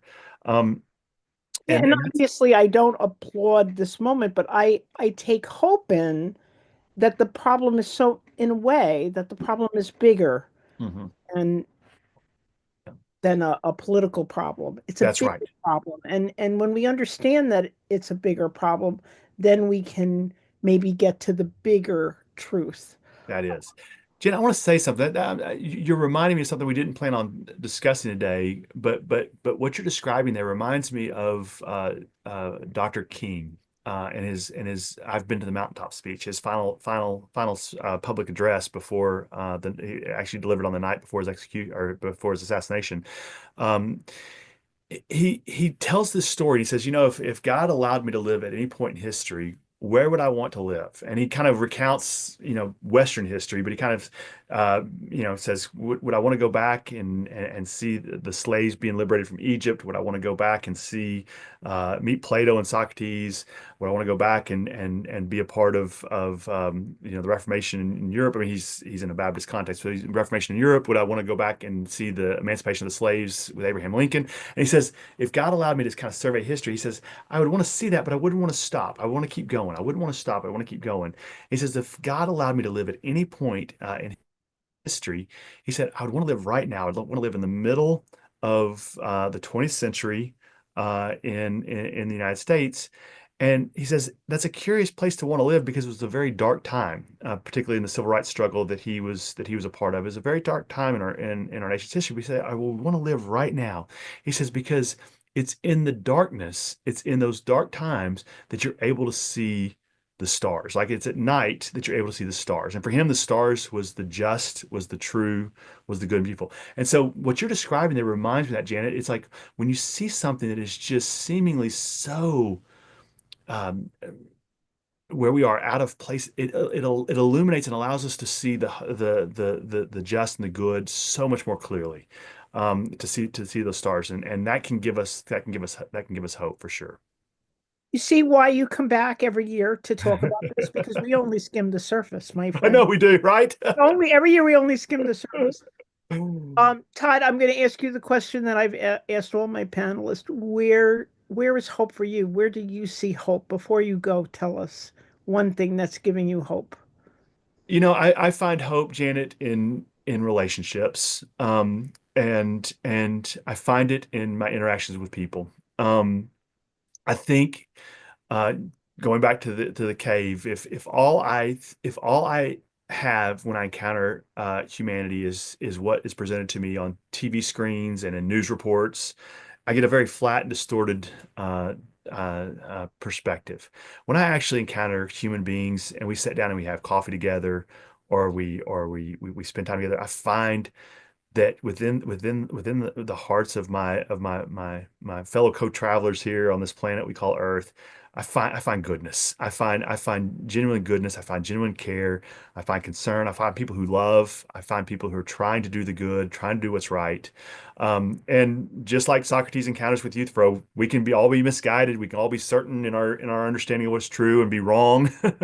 But I find people who are genuinely and authentically trying to live well. Todd, thank you for joining us for this hour and helping us to see how we can nurture hope through the practice of the philosophy of pursuing truth. Truth, you are a true wisdom teacher because of what I see in you, Todd, Yeah. humility, goodness, and truth. Oh, thank you, Janet. Thank you. Pleasure to be a part. Thank you. All right. Thank you, Todd. And we say goodbye to Todd. And we are once again at the turn of the hour. And I'm going to welcome back our turn of the hour hosts, which are at the moment. It'd be wonderful if I could. Here he is. Here is Joe. And here is Denise. And I will say thank you for hosting the turn of the hour. I'll see you in a little bit. All right. Thank you for lifting up Interweave. Well, I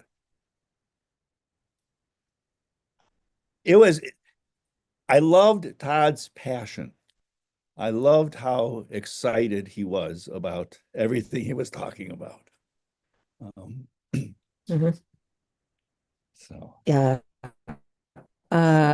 he's yeah, and as Janet said, he is, goodness and humility, and forgot the last word, such a rich understanding of from Socrates, and talking about it's important to say that I don't know. And and then talking about the world news perspective of trying to get out of your current viewpoint, whatever that is. Yep. Just a reminder that we still have that challenge grant pending right now, that first $1,000 that's donated by 4 o'clock will be matched dollar for dollar. And it'll allow us to keep on bringing Todd back as well. Exactly. Yeah. And we have some thank you gifts for your donations. If you donate $100, we would like to give you this beautiful new Interweave mug. It says, "Let hope live in you." And it's just beautiful and delicate. And if you donate $250, we'd like to give you the mug, also a notepad, and also a beautiful Let Hope Live in You pen. They're on the screen right now. And for if you donate $500, we'd like to give you the mug, the notepad, the pen, and then the tote bag behind. It's a beautiful insulated tote bag, great for bringing to the grocery store. And then if you donate $1,000, we'd like to give you the mug, the notepad, the pen, the tote bag, and also a journal. So, tokens of our appreciation for your generosity. And thank you. And all of that will allow Interweave to continue bringing over a wide variety of programming that is a source of hope, in troubled times, a chance for us to grow individually and as a community, and to rely on each other as sources of hope and growth. We also, at our website, you can see, the variety of programs. Just a couple we'll point out also is that members have every Monday morning, Member Monday, with depending on what week of the month it is, a different program. That includes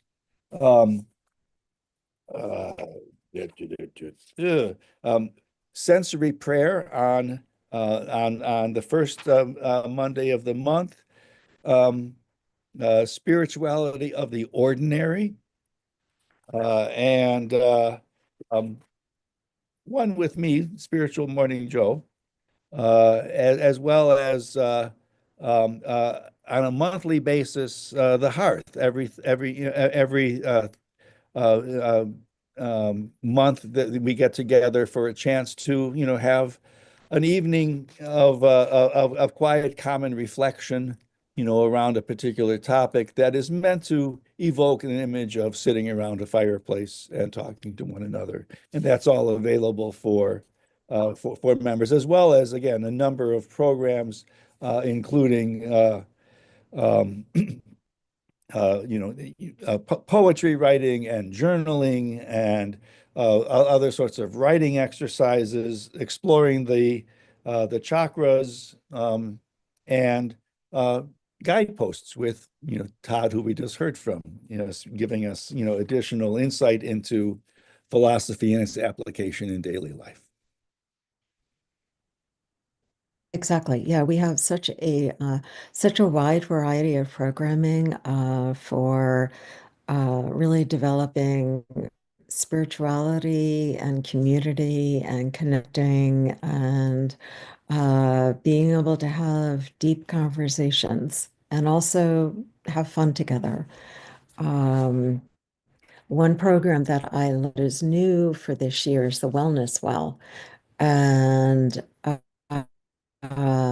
it's a program that Janet Lee is really talking about, all the different ways that we have wellness in our lives, whether it is relations, and how we can handle that. Yeah, so we just have so many wonderful programs.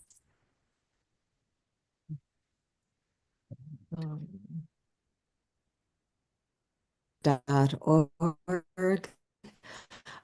Right now on the homepage, you can see a link to telethon donations, or you can, we also have a QR code that I think Chris is going to bring up. There it is. If you scan this QR code, you can use it to make a gift online.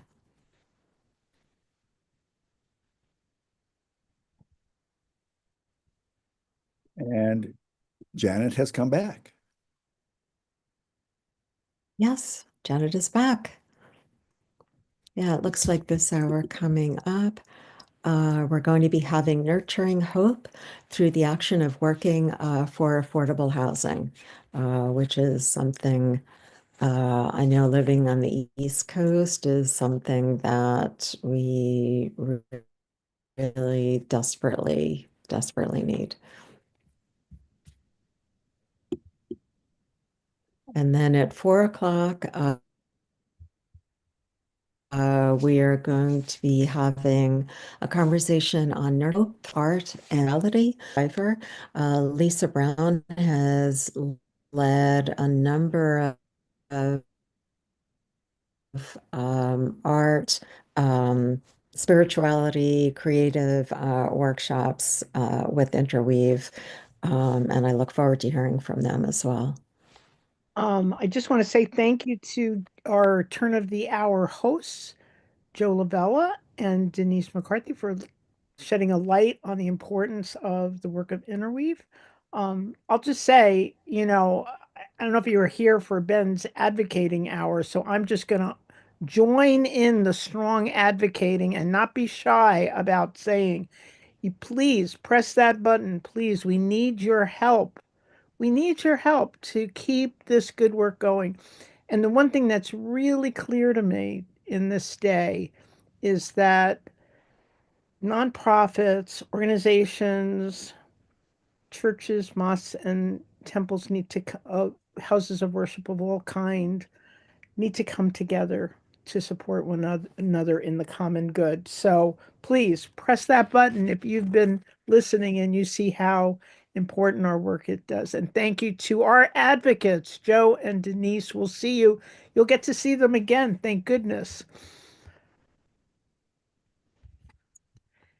And we're going to now turn to our technical host, Chris Whitaker, and ask him to help us turn the hour.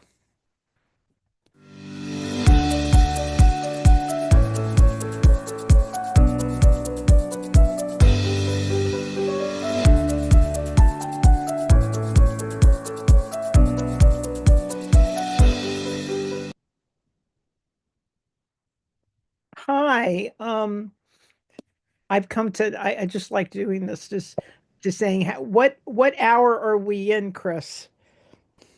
We're done with 7 hours. We're in our 8th hour. We're in the 8th hour. Wow. We're in the 8th hour now of our fourth virtual annual Interweave Telethon. So thank you, Chris. You're keeping me on track and you're keeping us going. Thank you so much. All right. Our next panel guest is Diane Riley, friend and colleague. Welcome, Diane Riley. I'm going to just say a little bit about who you are. Diane is an ordained deacon of the Episcopal Diocese of Newark. She serves as archdeacon, wow, for mission and service. Is that correct? Mission services? It is. And she's a resource, and that is a resource to congregations, faith communities, and I want to say the wider community, because a lot of times Diane is putting out information that we all need to hear, talking about the importance of coalitions right now. Here is not just an advocate. I'm going to call her, you know how she's an archdeacon? She's like a super advocate. Diane recently retired as executive director of the Supportive Housing Association of New Jersey. They'll learn more about that. We'll let you tell them about what that is.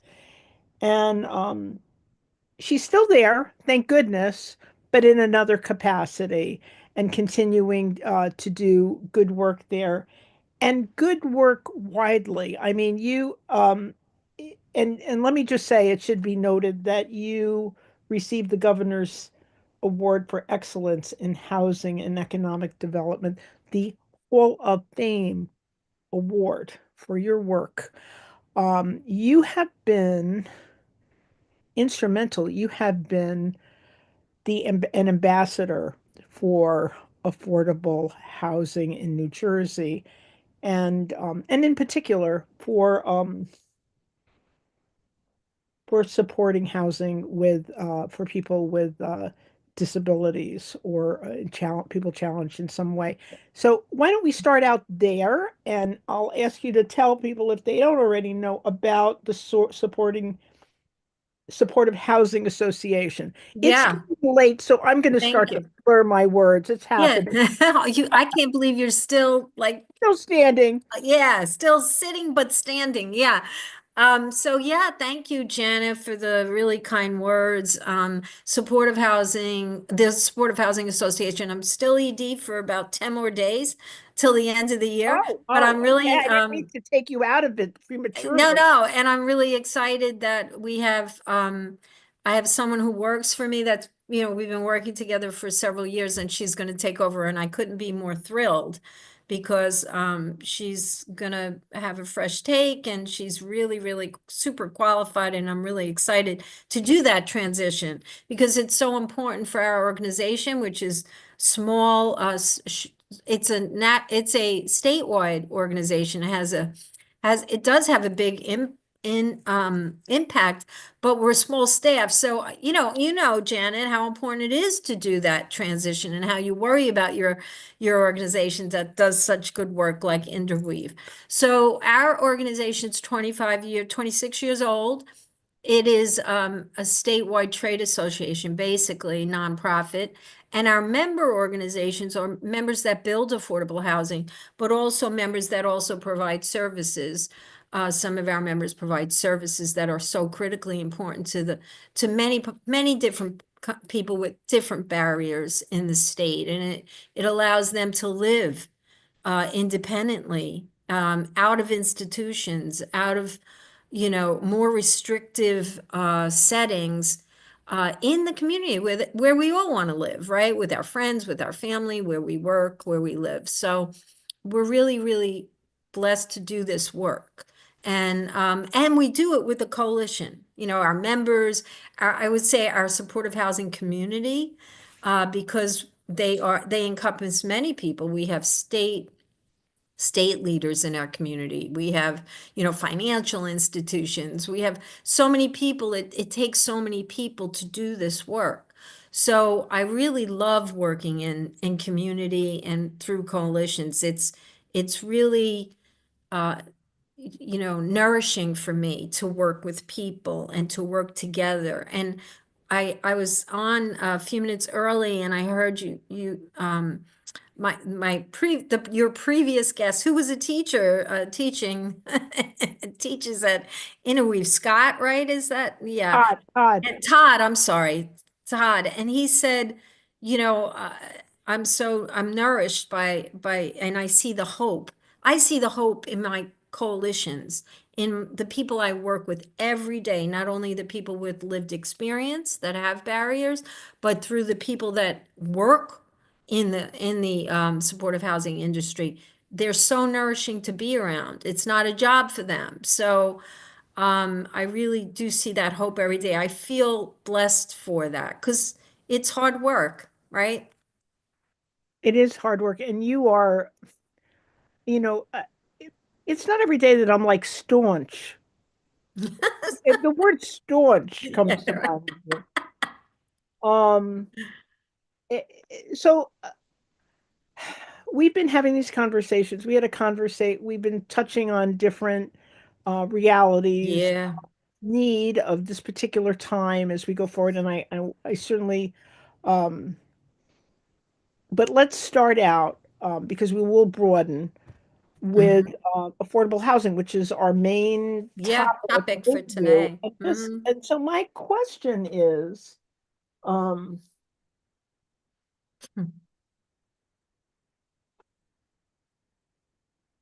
the action of working for affordable housing, that's our subject. Why has this been, because this is not a now thing, this is past 20 years. I'm New York born and bred, but I'm now a Jersey girl. And for 20 years in my life in New Jersey and beyond, I have been part of witnessing the struggle for affordable housing. And so my first question is, why? What gives, right? Yeah. Why is this? Why is it so hard? Has this been? Yeah. Why is this a boulder? I mean, it's sort of like, hey, you'd be like, yes, you should be children, people, it's just like, why is this? It seems like a no-brainer that people need affordable housing. Yeah, it is a no-brainer that people need affordable housing. And it's kind of gotten, the term affordable housing has now been used really to designate, when people think really, really low income. But, when I grew up in Queens, New York, right? There was a lot of housing. It wasn't all single family. People lived in apartments. People lived in apartments, and it was affordable, right? It was affordable. So not everybody had a house, but in New Jersey, most of the homes are single family. Now, how many people can you get in New Jersey? If everything is single family and you now have 9 million people, well, you need to build more units, more opportunities for people to live outside of that single family model, right? And so I think we've gotten away from, we've never had that. And so we were getting more behind and more behind and more behind. And yet we have more people living in the state. And, even people living, working, police officers, and, many people who work, are working jobs that we all grew up working, our friends, our families were, but they can't afford to live here, right? And so we have people working in the community. We need those people working in the community. They can't afford to live here. So something has to give, right?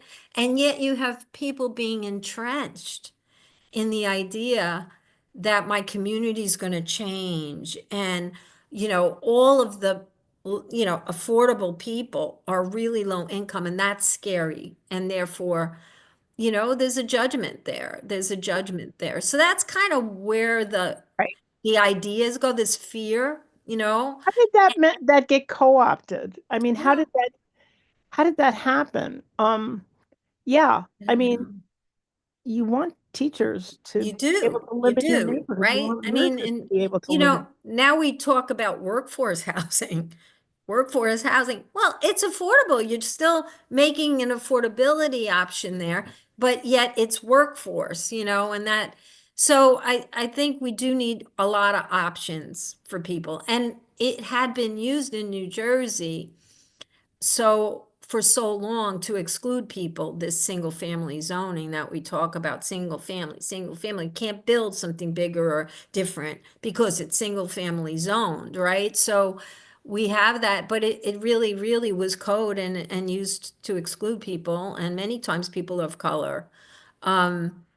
You know, so it's been excluding people for years. So when finally the lawsuits came, and I feel really lucky to be in this state that did that fight. You know, not some other states are still behind where we are now. So we can take some, you know, some victory laps and say, okay, we're doing it. So sometimes you don't always see that progress, but we have made progress.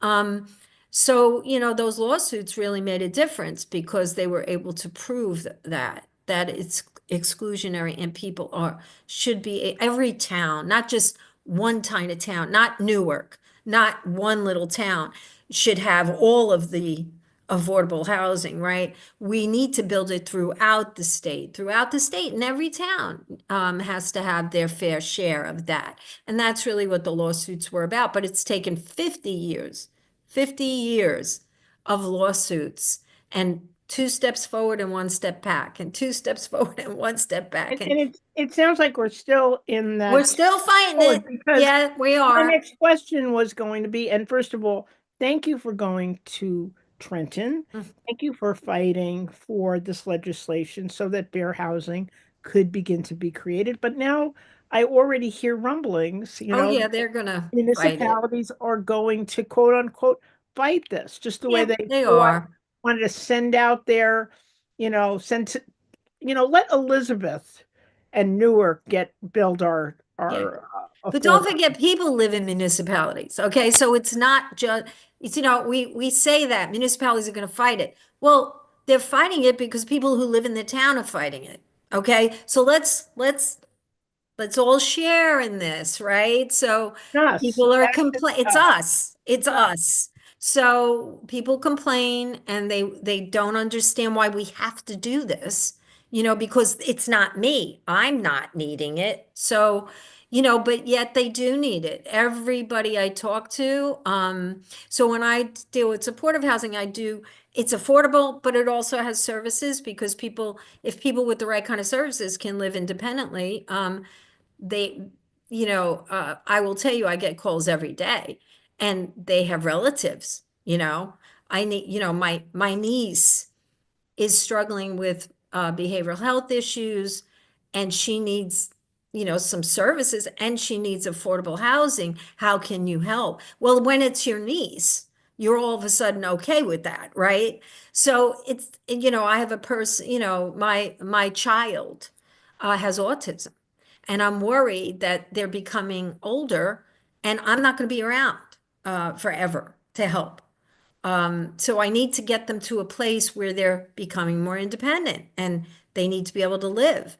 And so, okay, it's your child. You're okay with that, And so I think it touches everybody. It touches everybody. Your mom, my mom, when My she mom got did older. live in And affordable housing. yeah, in her people later years. on fixed incomes. Can I afford to live here? I don't want to go to a nursing home.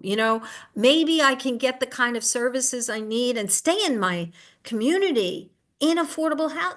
Yes, of course we want this. We want this, right? We want this for our community, our neighbors, our friends, our family. We do. We really do. But when it comes down to it, people still fight it. And they're like, oh, I want senior housing, but not the other kind of housing. Or, so they still, I always talk to when I talk to groups, I do hear that sometimes. They'll say, well, please, I think we should build more housing for people with intellectual and developmental disabilities and not for the people with mental health and not for the homeless, and I'm like, no, I don't agree with you. I don't agree with you. There's always Pie that, bigger. not on my block, not in my backyard. No, make the pie bigger for everybody. That's what you have to do. You cannot be siloed like that and think of that. Well, let me ask you a So, question because a lot of the conversation, it's a two-part question, has been around that the state is going to come and take away our ability to create the character. You're going to steal the character of our town. But the fact of the matter is that people postpone their responsibility. It's only when people postpone and postpone and postpone and then refuse that the state would come in. and the state doesn't. You're talking about a builder's remedy. The state doesn't. If you can show that you want to build it in certain ways, you have control. Towns have control of building it. They can do it in a myriad of ways. So that's just look over here, don't look over here. Don't look over there, because if I say it, I actually remembered the last time, because we're talking about this new legislation doing for the next 10, for going forward. But they had been fighting the last round, which was postponed for like 20 years. That's why, we're really behind in that. But when we were getting to the crunch of that, people were having community meetings where they were showing literally skyscrapers in New York and saying, this is what they want to build. And I would be going, where are they getting these pictures? It's just really disingenuous because it's so misleading. But I think what they were saying is we have this and we want to build, more in one place because we want to get over the hump of how many we have to build. But it still doesn't mean they have to build it that way. Honestly, it doesn't. And if you have a very dense town and there's not a lot of room, that's taken into account when you do the calculation. So it's very misleading all over the place for that. So I would say, it's really something you really do want to talk to people who build the affordable housing. Go talk to other people who are using affordable housing and living there. Listen to their stories and see what's actually happened, because there's a lot of data now, because we've been fighting it for 50 years. We have the data. You can look back, and all of those scary things that everybody says didn't happen. Well, your property values did not go down. If you look at Mount Laurel, the test case for when, what this all started, you can look at their town now, and it's a more diverse town, and it's a better town, and their property values did not go down. So stop let's look at what really is true. So you came a while back and gave a presentation in Summit and for the Summit Interfaith sponsored by the Summit Interfaith Council. And one of the things that really was heartening for me was hearing you hearing you talk about some of the projects that you have worked on that were inspired by building projects for people with disabilities. Because earlier in the show, I'm calling it the show now. Yeah. Earlier in the telephone, we were talking about how when we rest and take, kind of are in a centered place, a God-centered place, we can move then into creativity and imagination so that we can do good work, God's work. And if ever I saw that in play, it was when you were showing that presentation and you told a story that I'm going to ask you to share about a project, because you were kind of trying just to open people's minds to, hey, it doesn't have to look like this. It could look like this. It could look like this. It could look like this. What do you want it to look like? And you told a story about a community that built some affording housing, and there was an was it an autistic family? Well, there's several. We have a lot of videos on our website, so www.shanj.org, and there's videos in our housing hub. And so, yes, I mean, I think we have situations where we have two men living together, and they share a home, and they're both autistic. They're adult men, and they're roommates, and they have a woman who lives in and takes for the overnights and things. And as it turned out, she also was benefited from the living there in the, you know, living there basically, for her rent, her portion of the thing, because she helped them and she lived there. And they both go to work every day and go to their activities or whatever they're doing. They both work, they have part-time jobs, and they come back and she's there and she helps them with the grocery shopping and she helps them with that. And they both live perfectly happy lives. Now, and this came about because one of the young men, their mom passed away. They took care of him for many years. And the dad, had to think of what the next step was. So he wound up having this home, and it became too expensive for him to maintain it, even with the supports and the state funding that they get. And so he looked for a roommate and he got it, and then he moved out. And so now his child is on his own. Another person has housing, and they're living in a community in a townhouse. And it's a great story because they're completely independent, right? They're completely independent of an institution or a kind of place that's really restrictive, So they're living in the community like everybody else and their neighbors, right? There are many, many stories. I have a young man who's it's in Irvington, and it's in a building, and the building is not all affordable. It's market rate, what they call market rate. So other people live in that building. It's a beautiful new building. I think there's probably about, I don't know, 100 units there or whatever. And they set aside a certain amount for people with disabilities. And this is a benefit that we've struggled to maintain and advocated for, that if you do build some supportive housing, you get double the credit for your obligation. So it's like a carrot. You can add some units for people with disabilities and get an extra bonus, and then therefore have to build less, units. So it's a way of incentivizing that. So in this building, they set aside that, and this young man who was in an institution had the opportunity to live in this apartment, and the apartment is serviced by the Arc of Essex, and they have a office in the building, and they service several apartments for people with disabilities. And he's living independently, and he goes down the block and he takes the bus to work. He works for Catholic Charities. He's interviewed on our website, and he's great. He's like, I like to cook, I like to make lasagna, and he's just so happy. He's so happy living there. And it's just a wonderful thing. I mean, I don't know if those were your stories, the stories. I just remember in particular a story of a father who was yeah. Is he the one who's an architect or a builder? Oh, okay. Yeah. So we also have a father, and yeah. So we have someone on our board, Thriven Design, as he's an architect.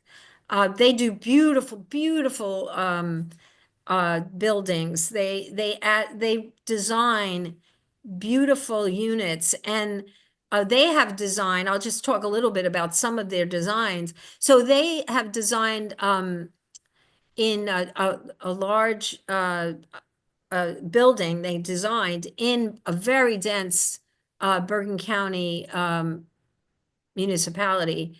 And they have built into their design group homes into the building. So, and not even on the same floor. So there'll be a group home in which is 4 bedrooms, and people will live together. Like you think of a group home, it's, sort of a ranch house, right? Or whatever. If people know what group homes are, 4 people living together who have disabilities, and it's there. And on the top of that, the next floor up, it's just 2 apartments that are 2 bedrooms. And then there's another group home. Like it's completely integrated into the building, and the rest are market rate. So you can really say how people can live just completely seamlessly into your community. But his daughter is very disabled, and she does live in a supportive housing because she's able to do that, and they've been able to do that.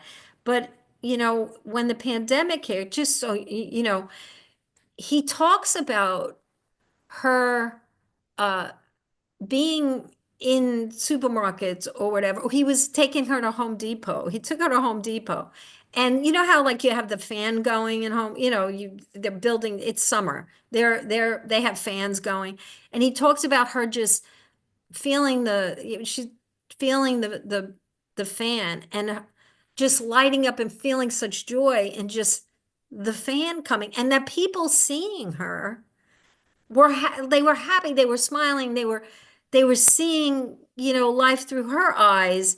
And it's such a beautiful thing. That's what living community means, to have people not in the shadows, to have them out there with other people, and to see and remember the joy of just such a simple thing.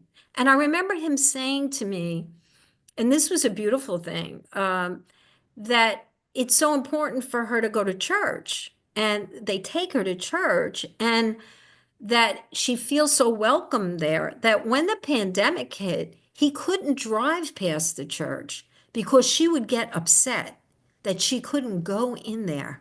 Oh. And so, I think about that. I get very emotional because this is what it means to live in your community. To have a faith community is a wonderful thing. And to really be a neighbor, to be part of that. And that's what we believe the kingdom of God is, isn't it? Don't we believe that?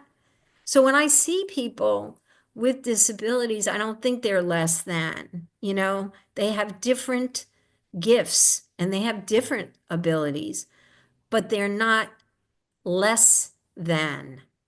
And I think it's important. We all need to remember that. We all need to see it, and we all need to be around it more.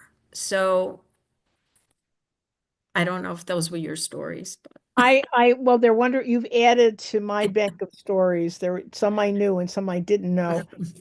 I think the importance of the storytelling is the humanization of these issues, that these are not, is what will exorcise them of their evil spirits. I'm just saying it like that because we need to put the human back in affordable housing, and that is the noble work you have done. I you know, there is like a natural fear of the unknown. There is a natural fear. Um, we started the day today talking about hospitality. That's how we started the no. day. And our friend Delek was talking about how in ancient times nobody rang the door. You didn't get a cell phone message saying you were coming over. People just knocked at the door because they needed something, and hospitality demanded Mm-hmm. open the door. This is not in the spirit of hospitality that we are denying our brothers and sisters affordable housing, Mm-hmm. kind of a basic human No, right. it's a basic human right. I do believe that.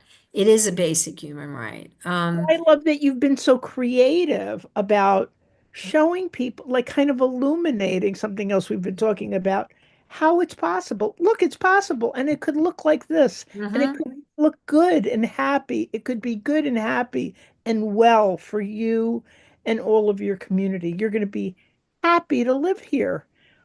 You put the human face on this story. It's really gratifying for me to be around it because, we all need to, I'm inspired by people with lived experience. They've had a lot more barriers than I ever could imagine, and yet they feel joy. They are grateful. Um, and they only want what we want, and I believe if we were touched by a family member or were touched we would have that empathy. We do have that empathy when it touches us that way. um I don't know. I don't know what to tell you. I mean, I do think there are people who believe that they're special and they haven't had anything bad happen to them, or they haven't experienced homelessness and they haven't experienced job loss and they haven't experienced this because they're somehow better, or they did everything right. I mean, I think that's a common thing that sometimes people have felt that way, and maybe it is a guard against fear, like if I do everything right nothing bad will happen, but that's not reality. That's not reality. um and we need community to be able to counteract that, for sure, for sure. One of the things that is amazing to me, Fletcher Harper was here a little earlier, Mm. and we were talking about when he was talking about protecting the planet. It's really clear in these conversations how the intersectionality of all these things. Mm-hmm. People need to live. People need to live in housing that's affordable. People need to drink water that's These are Yes, basic basic rights that, rights that we need to provide for our brothers and sisters. of course, and yet, and even so, and I'll say we all just said it. It's a basic right. We all believe it. We're people of faith. We believe this with our whole being. But it's also smarter. It's smarter.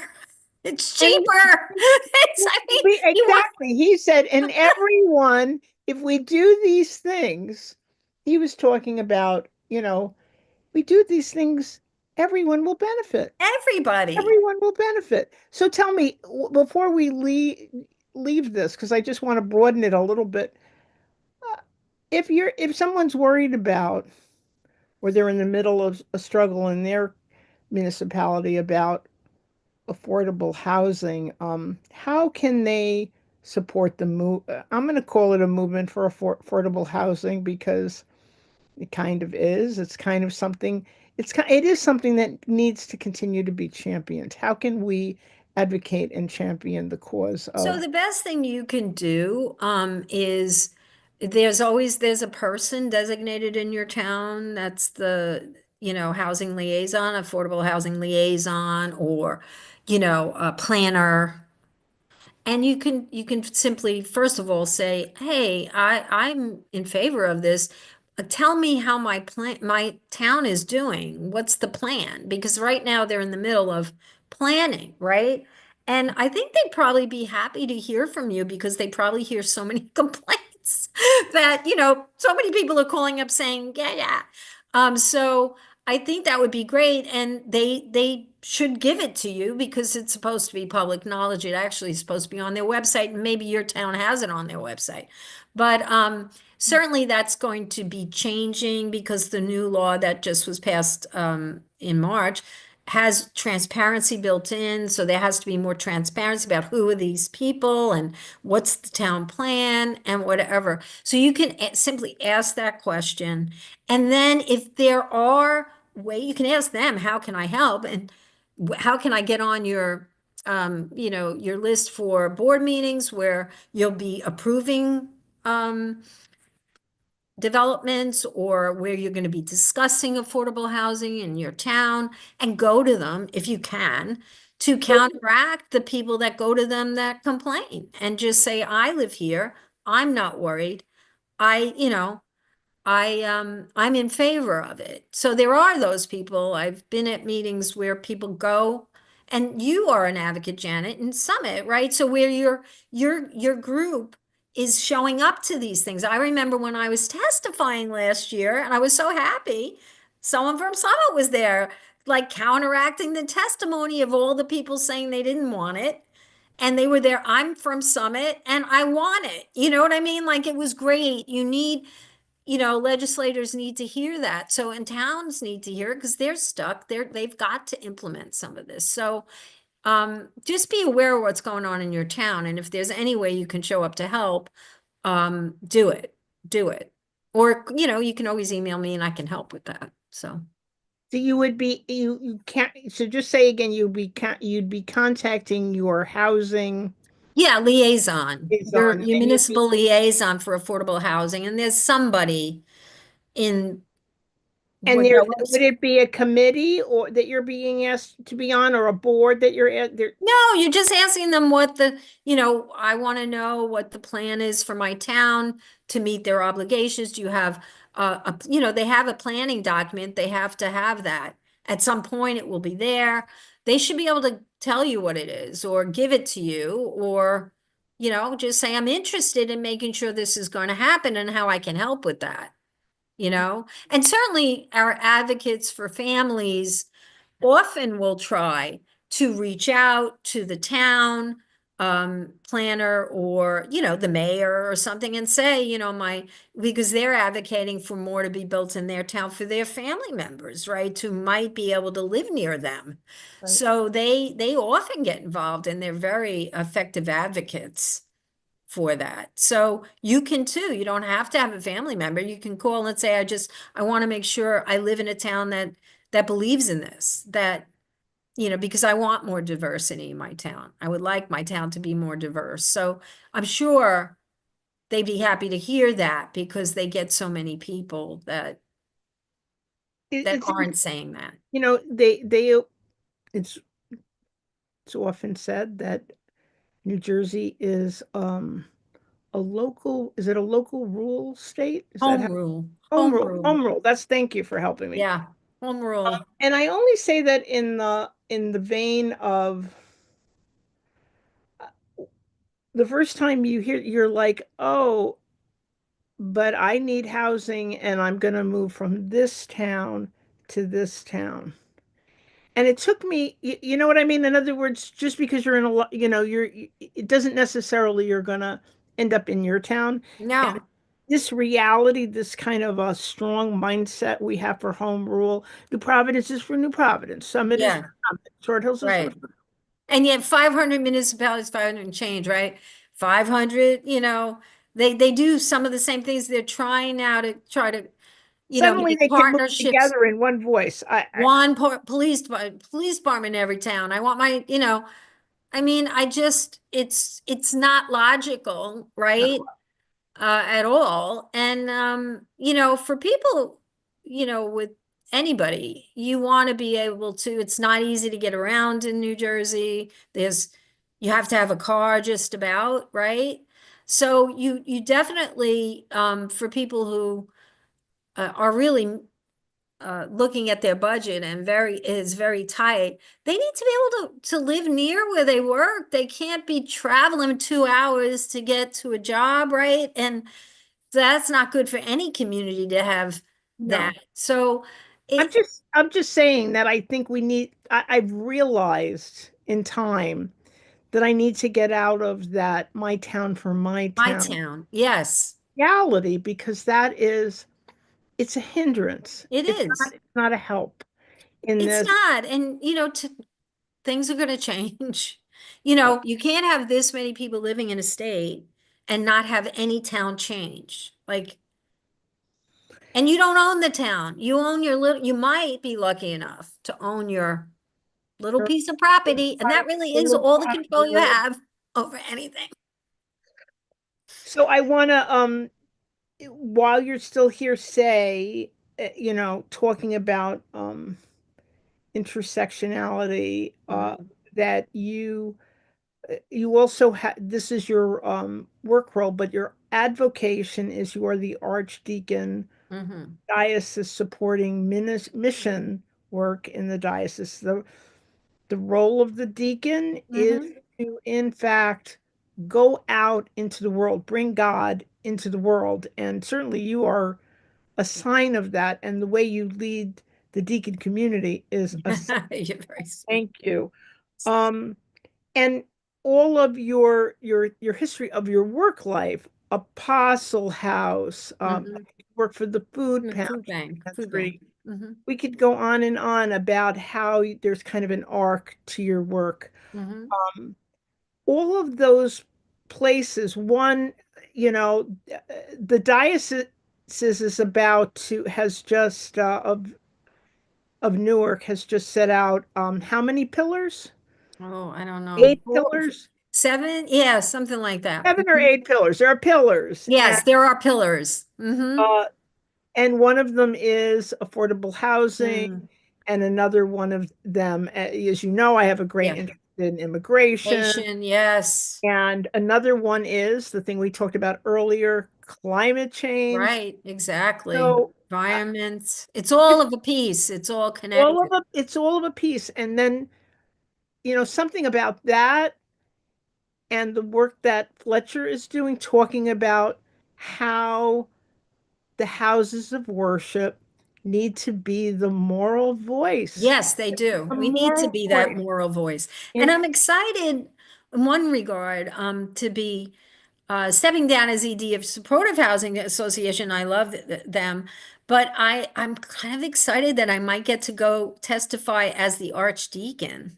and, be able to be using that voice as the deacon, because when when you go to Trent, I have a job, I represent my company. It's hard to represent both at the same kind of voice, but now I can. And I used to just make other people do it and prep them, but but now I can go and I can be that more. I can do more than just the affordable housing or supportive housing. If I feel like it's related, I can talk about climate change. I can talk about food. Food is also kind of where I kind of started, because advocating for food and in pantries. But then when you look at that one thing, you can't just look at that one thing, because food is a symptom, right? Right? Hunger is a symptom. Food insecurity is a symptom of not having enough money to live. Otherwise, they would be buying food, but now they have to pay the rent. So rents are too expensive. So now they go to a pantry, right? It's not separate. It's all together. So when you look at that, you go, it's great that we did that food collection, but if we don't build affordable housing, you're not paying attention here, right? You can't just do that one thing and then go to sleep and say, well, I did that food drive. I love it. They're great, but you can't do that and not advocate at the same time for the root causes of these things, right? You can't do that. This is why I'm really the thing I am coming to as we have these conversations is that we're moving, as we say over and over again, we're living in a we've been living in a challenging time, and it's likely going to get more challenging. That the need for collaboration between people who have a commitment to the common good is deeply needed. And so, people who understand that there's an intersectionality to all of this, that it is, as you say, all of a piece. Yeah, and if you look, the Justice and Peace Commission, I co-chair that, and we've been looking at all those issues and putting out resources for that. And we'll continue to obviously ramp up in the 2025. We're going to be all hands on deck, because all these issues are coming up, and they all need advocacy, but we do need to be the moral voice. People of faith need to be the moral voice of this. We need to, and because we live in the communities, we need to say we're good with this. We're standing up to say we're okay with this. Okay, we're okay with affordable housing in our community, right? Because this is what we see in our congregations. And guess what? We have a food pantry and the lines are out the door. So what are you doing? What are you doing? What are we doing? thank you for being the moral voice. But it's like everybody who comes through the rooms has to answer this question. And the question is a simple one. Where are you? How are you finding hope in this topsy-turvy world? Sometimes topsy-turvy world we're living in and challenging times. Where are you finding hope, Diane Riley? As I said, I do find hope in my community. I do find hope with the people that, with lived experience and all the community workers that I work with who are really dedicated to what they do and are advocates. But I find hope in looking through history. I find hope in my faith with God, and I get quiet in the morning and I thank God for all I have and, ask God to be in my head and in my voice and in my actions. And so I feel hopeful that I can do that. And I've been put in this place to be able to do it, right? But I find hope in God's arc in history, and looking back at dark times before, and seeing how people there were people that were acting and that pulled us out of it to better times, right?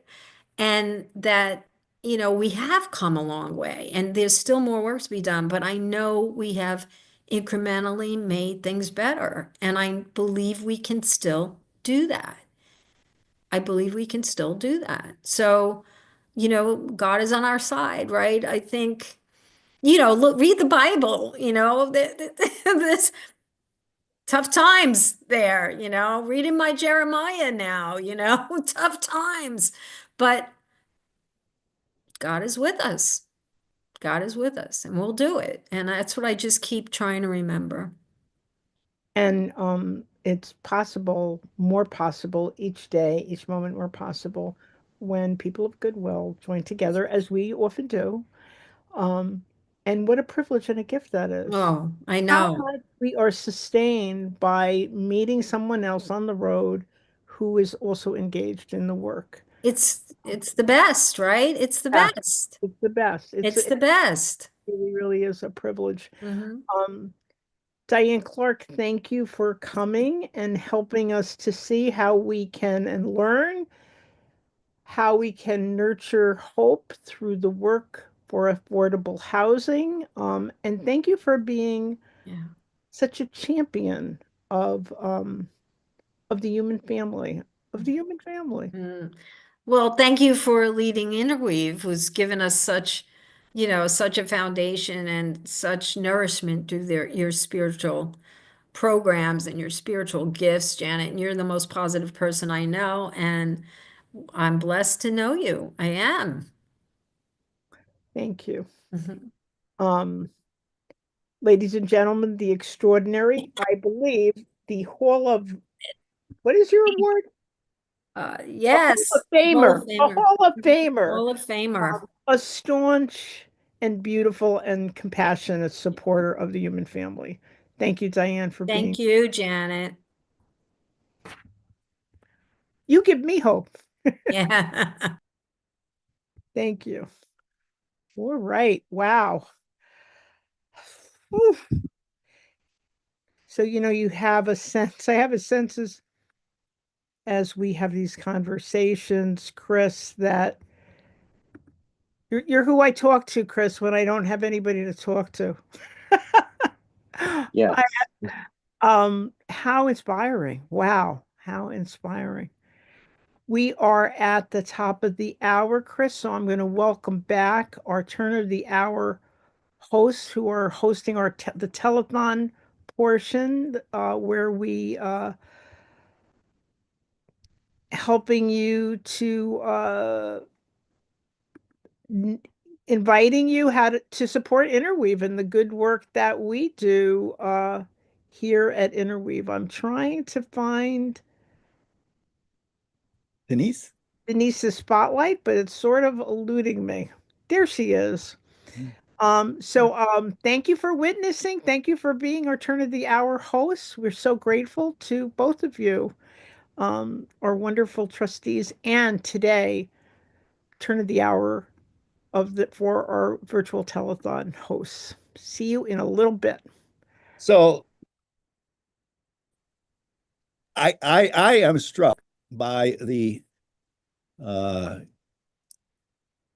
juxtaposition that we had a discussion of Plato's allegory of the cave. And immediately next then was very, very practical and contemporary discussion about what we can do in our communities to find to promote affordable housing. And the thing that I just, I chuckled at with that juxtaposition was when Diane said, she told this story about a person who found housing and got integrated in the community, and she said that this is what living in community is all about. It's about getting people out of the shadows, which was like such an irony after we're hearing about the allegory of the cave and people living in the shadows. Exactly. So, Exactly. but a testament to the breadth of the good work that Interweave does. And Yeah, good. Go on. Good point, Joe. About the shadows on the cave. And at the same time, they're two sides of the same coin. One leads to the other. But for anyone out there who is listening and who has not yet donated, please consider making a donation to Interweave so we can continue the work of this wonderful organization.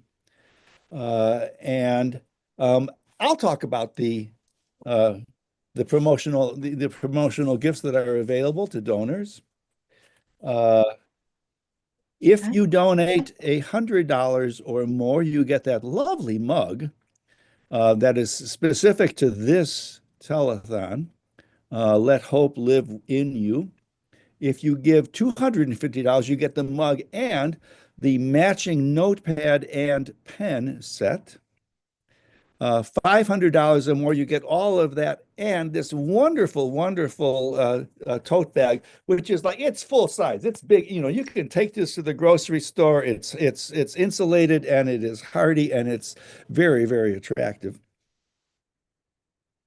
And for $1,000, you get all of that as well as a journal book that you can.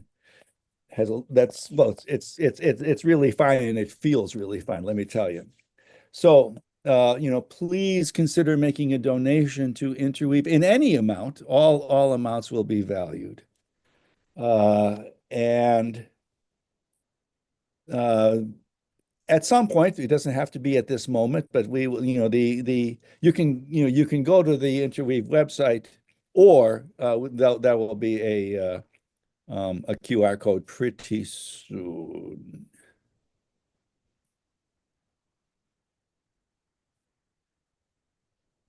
There we are.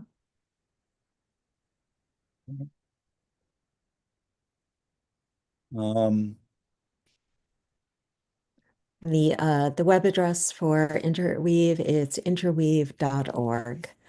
And right now on their homepage, we have a box with a link you can click on for telethon donations. And Joe, I think we have a special until what, 4 o'clock? Well, yes. A matching until I should mention that that all gifts given between now and 4 o'clock will be matched dollar for dollar up to $1,000. Yeah, that's wonderful. Through a very generous, one of our very generous members. And yeah. Go ahead. Coming up in the next hour, we have at 4 o'clock, we have Nurturing Hope Through Art and Spirituality And that will be with Lisa Brown, who is given a number of art therapy workshops at Interweave. And with her will be Diane Gallo and Judy Pfeiffer, two of our long-term members as well. Great. Yeah, I was struck by when Diane was speaking, you know, I had read recently in the New York Times that 1 in 8 children in New York City is homeless. And in our country, there are ways around that. We don't have to let that happen. Yeah. And, you know, I think it's, you know, as Diane pointed out, that it ends up benefiting everybody.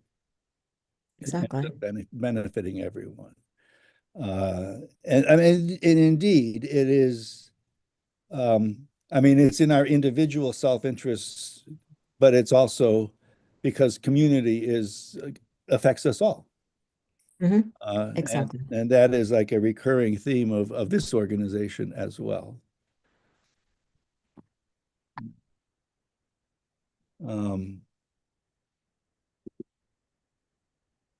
Right. And she was talking about, you know, the gifts that people who are different from us have to offer. And, you know,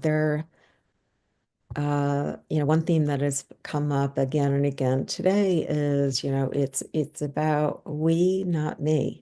It's, you know, we are not in a different neighborhood. We are not, you know, we're all in this together. Mm-hmm. Yeah, it's we, not me. And it's also we, not us and them. Exactly. Yes. Yes. And it looks like we are almost here. Hold on yes. 1 second.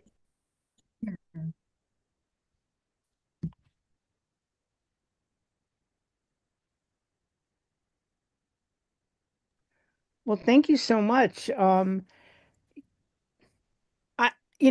supposed to be breaking when we have this 10-minute thing, but you guys are having such a compelling conversation, the two of you, that I'm like, I don't know if I can break away. You know, one of the things we talk a lot about at Interweave is calling with your intention for things, with your faith for things, with your spirit for things. And it's sort of incarnational work. That's what it is. And I totally feel like we have been doing that today because I have to say, you know, these days one has to really work to be a hope-filled being. And as the day progresses, I am more and more filled with hope. It's amazing. So thank you for championing our day of nurturing hope in our world. It is so deeply appreciated. By the way, everyone should know I have the most amazing, spiritual and loving and vision-filled board of trustees. Joe and Denise are signature exemplars of that. Thank you so much. Thank you. Both for being here.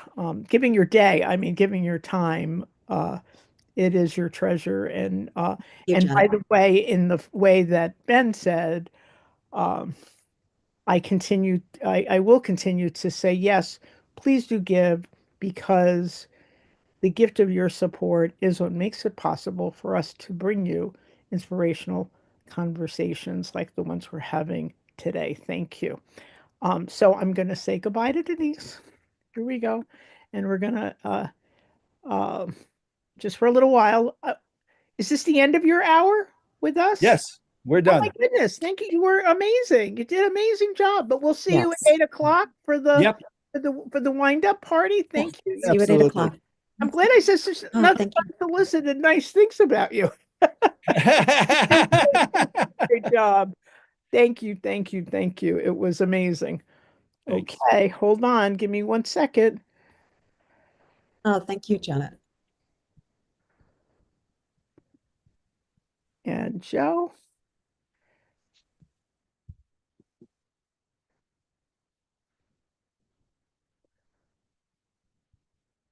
Okay, and now I'm going to turn to my good friend,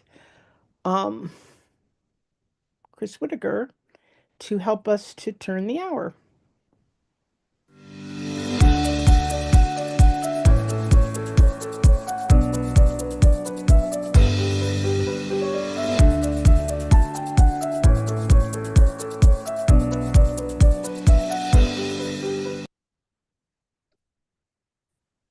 All right. Thank you so much for being here. Chris, what hour are we on? 8 hours down, 4 hours to go. 8 hours down, 4 hours to go. And in this 8th hour, we have a wonderful hour for you. And our conversation is about nurturing hope through art and spirituality. And we have 3 really special artists to share on that subject. I'm trying to get everybody into there's my friend Diane and there's my friend Jody. There she is. All right. Thank you for coming. And just let me say a little bit about how wonderful you are. Not one, but 3 good friends and 3 very good colleagues, 3 wonderful interweavers in not just because they're interweavers supporting interweave, but in the way that they live their lives and see the world. Lisa Brown, Jody Pfeiffer, Diane Gallo. Thank you for coming. And let me tell you, Jody Pfeiffer is a worker in pastels, correct? And as is Diane Gallo, a worker does also pastel work, correct, Diane? Yes. And they both recently took home, I don't know how you say this, the New Jersey Senior Award for their work in pastels. Diane on the professional level and Jody on the how do you not amateur? How do you say that? Non-professional. Non-professional. But you can Very call me professional. unprofessional. I never called you unprofessional. Lisa, I would never call her unprofessional. Remember, it's the 8th hour. It's been a long day, but I love you and I would never call you unprofessional. She's non-professional. But actually, this award bumps you into the professional level. So, along with Diane. So we're very grateful to have you. And I'll say more about, as we go, the conversation you're also multifaceted. And we also have Lisa Brown with us, who is also a longtime interweaver. Lisa has done many, many courses for us over the years with her artwork. She has a company which is Art as Therapy. And just nod if I'm saying things correctly, because I'm going to start to. These are all my good friends, so they know I mix things up on a good day. After talking for 8 hours straight, I'm going to need your help to get through. And Lisa is really her mixed media, I would say, is her medium, correct? Yes, and watercolors. Mixed medium and watercolors. That's why I need you to um and continues to do classes for us. Often Lisa and I collaborate on some classes together, and I'm thinking of I have many fond memories. For example, I'm thinking of soul cards when you did soul cards. You've done in many ways, these three artists are core to Interweave. So thank you for all for being here today. Um, so we're going to jump around a little bit, but I mentioned your pictures, and I don't know if Lisa, we're going to be able to show your picture. I was trying to see if I could do that. But that we'll work on that. But hopefully by the end of the hour, we'll be able to hold up Lisa's picture because Lisa is out of state and not in her home. She's visiting, and she's kind enough to come to this virtual telethon from afar. So Jody and Diane, would you There you go. Oh my goodness. Yay. Yay. So here is an example of Lisa's work. And actually, this is kind of signature program for Lisa and her studio and her company. This is Tear Me Away, and it's sort of quintessential Lisa. I mean, you with the tearing away, something is happening. It's a beautiful course. You want to say something about the Tear Away? Yeah. Tear Me Away course? So basically, I start with a theme. We do it twice a month, and I give them the clients a theme. We work on that theme. They either use the magazines as color, like the flower. That's about being a flower. What would you be? What does your heart center look like? The one with the many pieces is about family. It's a family quilt, and the other one is about love enhanced. So I've done different workshops with those themes, and then they create a collage, and then we do some journaling with that collage, and that's basically my programs. That is, it's heartfelt work. That's what I'm going to say. You have an opportunity to take a Lisa Brown course, and we're going to talk about more about your process as the conversation unfolds. Chris, I'm going to ask you to take down the screen a minute, and Jody and Diane, I'm going to ask you to hold up your award-winning pieces. Okay. If you have them with you. Yeah, I got one right here. Oh, how convenient. Get it onto a screen. Love it. There it wow, is. that is fabulous. They're so beautiful. They're all so beautiful. And Lisa's flowers, and now the more flowers. We all have hope, I think, with I flowers. think there's a lot of hope in these pictures. Thank you, ladies. There's a picture. You know what they say, a picture's worth 1,000 words. And the color red is also a hopeful color. Wow. It's sanguine and it's loud, but it's also, I think of it as a life force. Wow. Everything seems to end up with a little red in it. Yeah. Everything Red is you good. do Red is good. has some red. Wow, that is fantastic. Thank you so much. And congratulations to you both. So having had a little peek of and by the way, I know the body, if we were to have an art show right now, the pictures would from Lisa to Diane to Jody would reach, I don't know, from Summit to maybe another, it might be go out of state. There are a lot of pieces of art. This is a pile of failures. Oh, well, no failures. No failures. I don't Not yet successful. Not yet. Still evolving. Except the good thing about pastels is you can brush it off and use the paper again, so you do not waste. Oh, wow. It's very forgiving, which is important. Which I have done. So I'd like you all, if you wouldn't mind sharing with me a little bit about how your art is uncovering, how does it give you a sense of the spiritual? How do you discover the spiritual in your art, whether it's the art itself or the process of creating the art? So whoever feels so moved to start.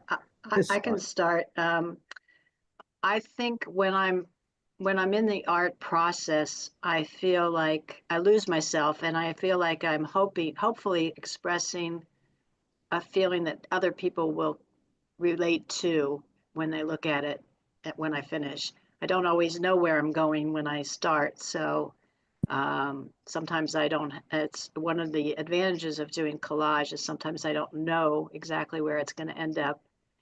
And when it does, I hope it expresses the feelings that I've tried to put into it. Beautifully said. Thank you, Lisa. I do a lot of my work from photographs, and the photographs that I take or ask permission to use from friends who take beautiful photographs, they are the things that inspire me. And then I use that inspiration to translate from the photography to the pastel to the paper. These pastels are just basically like chalk, but you put them on paper. And in the process, it never comes out exactly the same, but that's because, you're putting your stamp on it, and you're kind of getting, say it's a photograph of trees, you get lost in the trees. And what comes out is usually, I think, better than what you started with. So in that process, there's literally a transformation that not only happens on the paper, but it even happens inside you. That's interesting. I find it very difficult to work from photographs. I work from life, which is why I do a lot of still life, because I can have it right there in front of me. And it's true, it never comes out the way I planned for it to come out. I spend a lot of time losing myself in the rendering, the actual drawing, the observation of what I'm drawing. And I really lose track of time, when it's going well.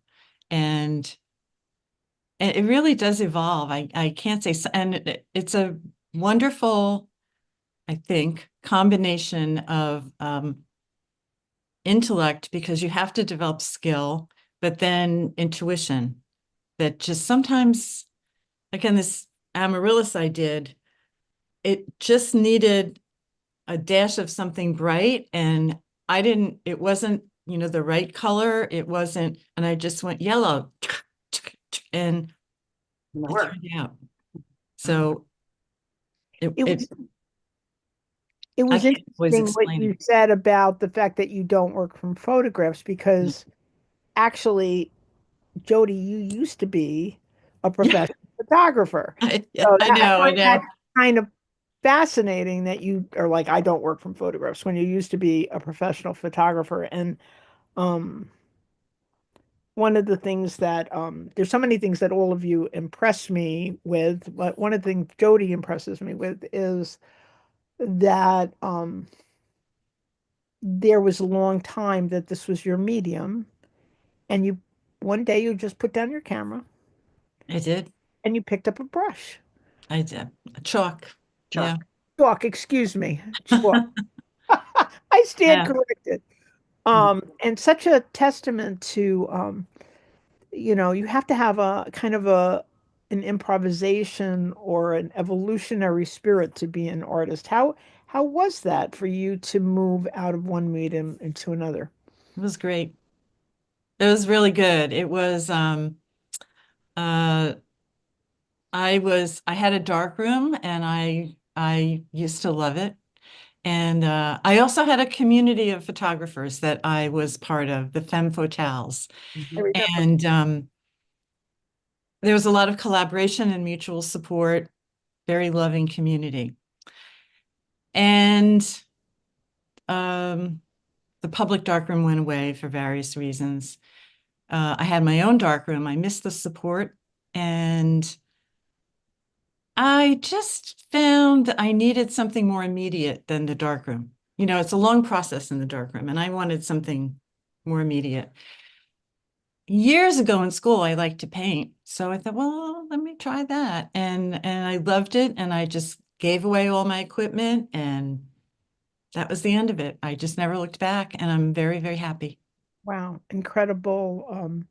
I don't know, there's a bravery about moving from one medium to another. And they're pretty different too. So Different. I wasn't sure how it was going to go, but what the heck, what I have to lose? According to the state of New Jersey, you're doing very well. And according to my eyes, you're doing very well.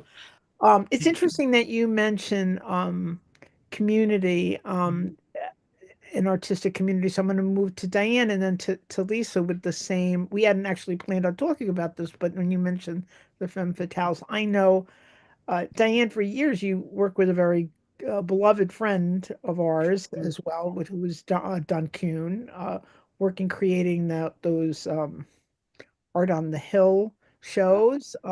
Lisa showed it on those Art on the Hill shows, and so did Jody. So, what does that? I hope you still have a sense of community with other artists, and what does that do for you, Diane, and for your art?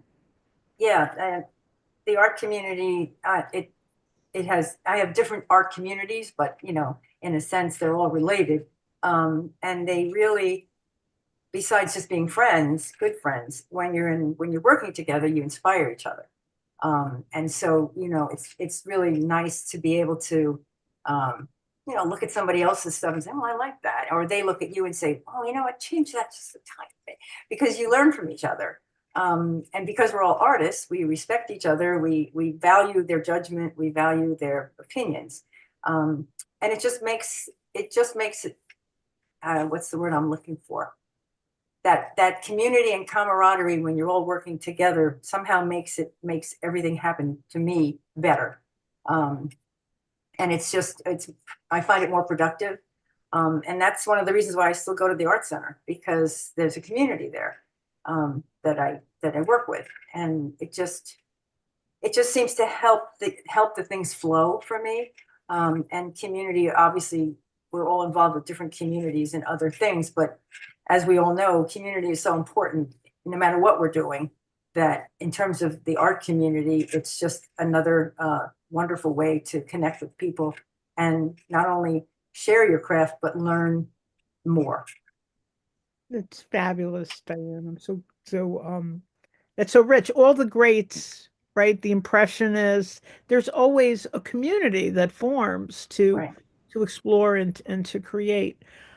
Lisa, in your classes, you're actually having that sense of community, and and through I'm trying to the Creative Institute.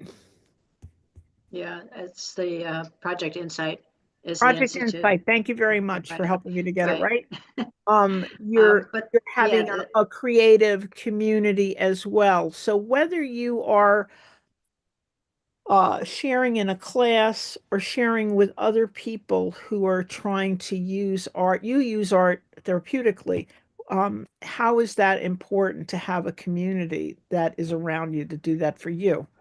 Well, in the programs that I teach, it's not art to make beautiful art. It's art to get out some expression and some feelings. And then when we journal and share with each other, we learn more about each other and understand that other people have the same fears, and this, it gives that community of, we all have been through different things and lived a life, running through, deaths of friends, deaths of people we know. And when we get to share how that feels to us, I think then the community feels like they can talk about it with a understanding that everybody, will listen and not criticize what they're feeling. So with the journaling piece and the sharing piece, we really get a chance to I'll go a little deeper as a friendship. And since we're online, that is more important. to go a little deeper because it's hard to do online, harder to do online than it is when you're, you can go out and have a cup of coffee with somebody. And the art really is almost like a focal point that's Right. helping you to have a voice to speak to your inner life. I've seen you do that. It's very profound. Thank you. So and when you all, Lisa's talking about how that the process that she's sharing with people is uncovering spirituality as you're creating art um at your kitchen table, in your living room, maybe at the art studio. How is it how is it there a sense of that how is that sacred for you? How are you uncovering the sacred or experiencing the sacred in your art? And I'm going to pick on Jody now. Oh, experiencing the sacred. Well, you kind of lose track of things. For me, I lose track of things. Doesn't happen all the time, but when things are going well, it doesn't mean that the work turns out great. But there's just this process of concentration, and I suppose musicians and writers have the same experience when they're, or in a zone. You've just, maybe runners too. I'm not a runner. But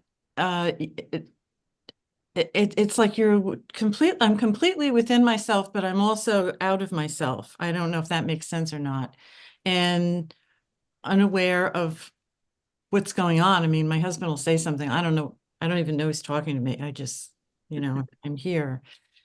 I suppose that's kind of a sacred meditation type thing. The surroundings have to be just right. You need a safe environment. And the art classes I've always been in, the one thing I'll say is they've been very supportive and safe. I've had one or two teachers in school who were, I wouldn't say bullies, but told you what you were doing wrong forcefully, and that doesn't work for me. So if I'm with people where there's trust, and I can just, lose myself, and that time just goes by, and whoop, then suddenly it's over. Here I am, I'm back. It sounds a lot like meditation. It really actually does. Yeah. The be here now. Diane, what are your thoughts on the subject of art and spirituality? How is your art connecting you to your spiritual self? For one thing, it takes me out of the crazy world. There's so much going on around us all the time, and when I'm working and in doing my art, as Jody said, the time flies. You lose yourself. You don't pay attention to anything else around you. You're just totally focused on what your hand and your mind are doing and your eye are doing. And to me, it's almost like a way of connecting to a higher plane. And that to me that would be the spiritual side of art. But I just wanted to also mention something that was said before about journaling that you do, Lisa. One of the first teachers I had for pastels would have us journal before we started a painting, and she would say, what is your inspiration? What is your goal? What are you trying to show? What are you trying to do? And we used to literally keep notebooks, and it was a great thing. And then she left. Unfortunately, she left. And we all kind of lost that process, but it wouldn't be a bad idea to go back to it, because it kind of helps you to really get in touch with what you're doing, definitely on a deeper level. And that to me is, working on something. Then if it turns out to be something that's beautiful, it feels like a gift. And it's a gift that somehow has worked through your hands and your mind and your eye. So that to me would be the spiritual side of it. That journaling is a great idea. I know. I should do it again. Yeah. No, I, no other I teacher. Yeah, Lisa knows. No other teacher did it. And it was the very first teacher I had for pastels, and that was what we did. And she would always say, "What is your intention? Tell me your intention, before you actually started something." I've done it backwards, but it's a more negative thing. When I've had something that hasn't worked out, I've looked at it and I say to myself, now, what were you trying to do there? And it kind of in a reverse way, but that's a lot more positive. I really like that idea. Yeah, I should get back to it. I really hear such, a metaphor for life when the three of you were talking about creating art. Oh, I have to put my intention forth. Oh, it wasn't perfect, but that's okay. Oh, I need a safe space. These are all things about how do I carve out a sacred life for myself as well. Like the rules of art are the rules of life, living. Right. Because if you're going to live life well, you're going to live artfully, you're going to live artistically, you're going to live in an aesthetically pleasing way, in a way. So this brings me to I know to the artist's way, which many of us have picked up. As a someone who writes, I have there it is. I'll hold it up so that people can really see it. It's The Artist's Way. Julia Cameron's Cameron. Artist's Julia Way. Cameron. Yeah. And she has a few other books, but this is her, the quintessential book, and it has impacted a lot of people. And I have to say, I still use. And Diane's bringing it up because of the journaling piece, which she highly recommends. So I know, Jody, you've done some way of the artist's way, excuse me. And what are your thoughts? And then over to Lisa. Well, I have to confess, it's a 12-week program and I never got through all 12 weeks. But I've gotten through 3 weeks and I've loved it. And I would love to get through 12 weeks because I think you just dig a little deeper and form those wonderful habits. I think my problem is that I always tried to do it as a solo. And when I read the back of the book recently, she says, form a pod. It's very hard to do it by yourself. So I'd love to find a group and form a pod. 4 people is her recommended. And one of the things I really like about it, an interweave class evolving from. yeah, that would be great. So she says, don't let the perfect stand in the way of the good. Modify the program as you need to, which is right up my alley. So I think it would be fabulous. What do you still use from, what was your takeaway from? Well, one of the recommendations, I believe it's in week 2, is that you have a weekly, I don't know if this is her term or not, aesthetic experience. It does not have to be your art. Go to a good movie, do something to enrich your life aesthetically. And I try to do that. And it doesn't have to be a big deal. We went to a simulcast of a Metropolitan Opera last week or the week before, which was wonderful. Listen to some people playing music, play a record, or not record, that's how old I am. Listen to music, or something where you just like put yourself in that place for some time. And I just find that to be a wonderful habit. I would miss it if I didn't do it. I don't do it the same day every week. I don't, but it's a really good practice. It is and I don't always do it, but when I do it, I'm happy I did it. And actually, Diane, I know you haven't done this, but you do that. These are kind of natural things that we do to support our artistic life. Lisa, you have a connection with this work as well, The Artist's Way. Yeah. One of the things I wanted to say is that we there's a new book out called Your Brain on Art, and it talks about not just doing art, but looking at art, not just dancing, but watching dancing, all the arts, and how it also does the same kind of uplift just to watch those things, and that's what we need more of. So it's a really interesting book. But I think for me, for those of you who don't know, I lost a son. He was 23, overdosed. And when I could put those feelings into my art, I was, if I didn't have that, I don't know what I would have done. I don't know where those feelings would have gone. So I think, it's also important that the artwork allows me to speak my sadness, my happiness, all my emotions, and not everybody's going to look at it and see it the same way, but at least I've gotten those feelings out of my system. And that's part of I think the high of doing art is that you can get those feelings out, and, whether people get it or not is not important. No. And I thank you for sharing that, Lisa. I think Diane and I have both been at a show where you showed a piece of work that was directly related to the death of your son, and it was a gift. It was a gift to the community, and it's still deeply appreciated. The memory of it it's right here.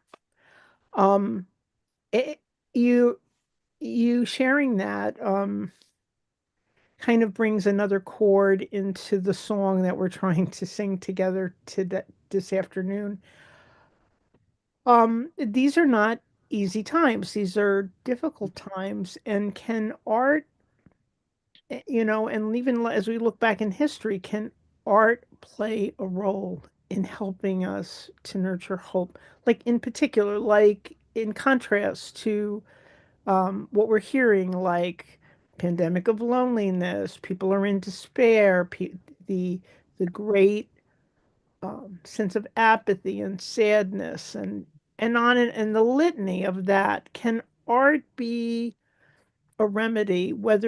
And how do you see that? Whether you see that in a lesson in history or in your own life, how can art answer the call? How can art serve the moment?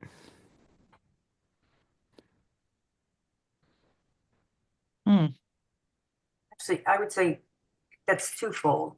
In on one sense, the doing of art, as Lisa said, putting down whatever is what you need to express at that point in time so that you can get it out, and it's a way of expressing yourself. And on the other hand, it would be to view art and to appreciate it in a way that it would be hopefully uplifting, depending on the art, of course. But over the years, way back, the art that was done years ago was designed to either explain things or teach things, or people didn't read or they didn't have access to that information, but the art conveyed a lesson. So that's the historical side of it. But in terms of people today, I really feel that if more people had access to some kind of art, whether it's sculptures walking down the street, museums, which a lot of people never go to, street art, even Banksy's stuff on the walls of New York, and actually spent time and looked at it and didn't just walk by and not even pay attention to it, that they might actually be able to put themselves in a spot where they can not analyze it, but relate to it and perhaps get something out of it that they would never have gotten if they hadn't stopped and looked. I think part of the problem is we don't stop and look, we don't stop and listen, we don't stop and hear. Everybody's darting around, and art requires time to look at, to take it in. You don't just like walk by. You have to like sit and look at it, because you'll find different things in it all the time, no matter what the painting is or the sculpture is. So it's a time issue that people say, I don't have the time. But if we made the time, there might be a beneficial effect. It's interesting as you're talking about that, Diane, I can't help but thinking of that art that just appears in the street. That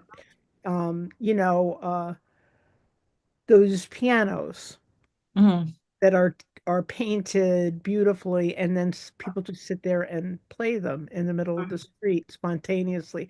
That um, uh, those could be that could be art serving the moment, because we do need to be stopped. We need to, it invites people into exactly the experience all three of you were talking about, which is you stop, you everything goes away and you enter into this other space. And yeah. And Diane, you speaking of other artistic experiences, you also represent a Vivid Stage. You're the president of the board of trustees, and that's the visual arts. Right. Lisa, you've also served on that board for Lisa many. was on the board, yes. So Diane, um, I just want to give an opportunity to give a shout out to Vivid Stage, because we many collaborations over the years, and we hope there'll be more more collaborations between Vivid Stage and Interweave, because it's such a spiritual company. It really is. So if you and I think they do try to serve the community with their art. Would you want to tell us anything about the company and this anniversary year? Yeah, 30 years. This is the 30th year, 24, 25. The work that we do, and obviously Lisa knows this as well, is basically new work, and it's work that I feel really speaks to either the moment or the heart or feelings or all three. And the ensemble is a cast of actors that is always there. So if you go to see a performance, you'll see the same actors. And they're so versatile. But theater to me is just a wonderful art form, because there's where you can really get lost. I mean, you sit there and, the house is dark and you're focused on the stage and you're listening to the words. And I mean, I practically at the end of every play, I'm in tears because it just really gets you. And it's a wonderful way to not only understand things, but even to teach about certain feelings, or about how people relate to each other, or about how the world goes. Even it's so the theater part of art to me is also definitely has a spiritual side. And even the comedy. I know that Lisa's a big proponent. I love the comedy. But I want to say, Janet, that to me, the biggest thing about the theater, and Laura Estron, who's like wonderful, picks such interesting plays, and what comes out of that for me is conversation. Always when I get done with that, whatever play they put on, there's always some way that kind of ticks me into asking people about how they feel about things. Right. I remember they did one about guns, and they did one about, my favorite was Every Wonderful Thing, or whatever that was called. Yeah. Every Beautiful Thing. That one just, I have told that story so many times because it hit me so hard about a mental illness. Sure. And so I think one of the things that the reason I was so intrigued with the Vivid Stage is the theater that the kind of plays they pick. And we're talking about community, so it's interesting that they're a powerful company, precisely because whether they're doing drama or music or comedy, they're doing it together, and they're the same people who are working together again and again, and they have a kind of a language when they work together. But recently there was a humorous improv, and I just want to note it because laughter, we need to cry and we need to laugh. I mean, laughter also gives us that experience of taking us out of ourselves. And if you haven't, this is a blatant plug for Vivid Stage, Diane. If you haven't been to Vivid Stage, check it out in Summit, New Jersey. So this is a comedy, it's holiday show, and there's a kind of a iconic character that Laura brings back every year. Candy cane. Candy cane, North Pole North Pole therapist. North Pole therapist. North Pole therapist. And what does Candy Kane say at the end? She said, they use comedy to talk about things that we have a hard time talk about right now. And she says, "That's it. I'm not going to let them steal Christmas." And we all knew that was a metaphor for such you know who. a release, such a release, joy of joy. We're not going to let anybody steal our joy. Thank you, Candy Cane, old therapist. So I'm going to ask you each the question that I've been asking every guest that we've had on in the various hours. Where are you finding hope? Where are you finding hope? In community. In community. Beautiful. Yeah. I think for me, since I just moved out of state, for me, it's friendships. Lovely. Jody, where are you? I have a couple of communities that bring me hope. I certainly my church community is foremost, and my pastel class. It's a tremendous little community of It's yeah, church. it is church. It's church. It's like church with Diane's chalk. art class is church. Absolutely. Right. Yes. And my family is great. We are a very supportive family. We really don't have any major conflicts going on or anybody who's got, huge problems. So that's, things are going along nicely. And that gives me hope. I think for all of us, I don't know about Lisa, but Diane and Janet, our adult children give me hope. I think they're fantastic. They're all doing good things with their lives. And that's wonderful to see. That makes me so proud and so hopeful. I agree. Yep. I agree. It's all those communities. In various ways, and for different reasons, they give me hope. Yeah. And there's a million little things going on that you don't know about. We have, we do this very tiny, tiny little thing with a church in Westfield where we pick up bread at 2 grocery stores and deliver it to different food banks. I didn't even know that was going on. And then you find out there's all these little things, people doing wonderful, wonderful stuff that gets no headlines, and it's small. So I understand why there's no headlines, but you find out how many people are doing really fine things with their time. And that's very hopeful. I want to ask you one more thing before you go, because I can't not bring my mom into this conversation because we, we're just this week there's been a lot of talk about the reopening of Notre Dame and the artisans that came together for 5 years to work to bring back that sacred space. My goodness.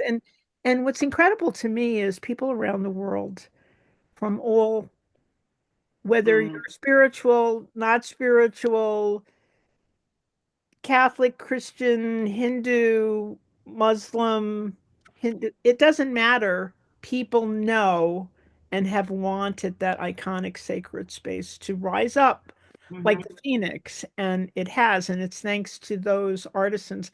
And I think that I think of my, because it's not just, there are many mediums. We talked about the visual arts medium. We talked about the performing arts, but also the artisans. I mean, you all know my mom. She made beautiful things with her hands, and I always remember I was working on a project, and she said to me, you don't have to know when it's done. Have to know when to stop. Oh, that's huge. That's huge for artists. Right? Yep. Because if you don't, the more like you say, when it's done, and then you move something and it's out of composition, or you move the whole thing, it was good and then it's not. So what wisdom? Like, I feel like there's a wisdom in all of the things that we've talked about today. There's the be here now, there's the make time for it, it's the create the space to do this, there's the sharing with others, and there's the art of making art. I'm really deeply grateful for all of you. And I want to say thank you all.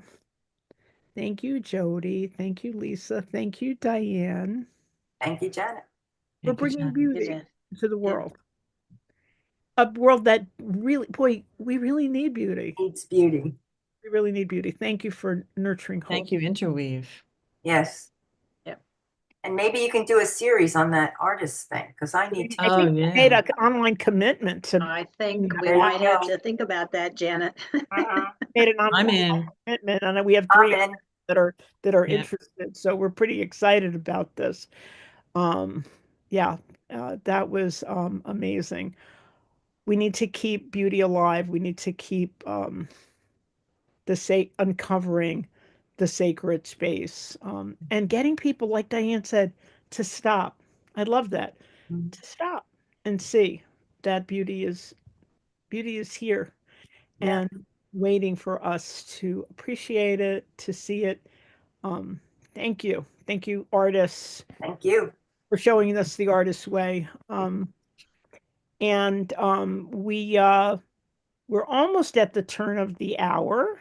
And so I want to thank you all for coming. And we are going to get ready for another hour, and look for these 3 ladies there, I'm sure, and their work, which will be, I'm sure, showcasing somewhere, because they're amazing. All right. Thank you, ladies. Thank you. Thank you, Janet.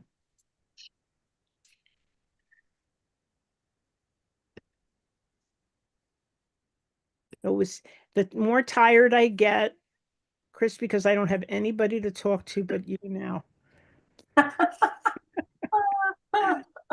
don't know how you have the energy, Jay, to keep this going all day. I'm here to keep sending me positive energy. I'll send you some karma. Thank Good you for that, karma. Karen. Love you guys. You were Love amazing. you. What a great conversation about art. It was good. It was good. Thank It you. was good. Thank you. Amen. All Amen. right. Bye, guys. Bye. All right. I am not sure what is going to happen next, because we're at the turn of the hour. We're waiting for our 2 turn of the hour hopes to appear. And Chris, I want to thank you for what hour are we in, Chris? We're almost hour 10. No, Hour 10. We're almost over 9 hours.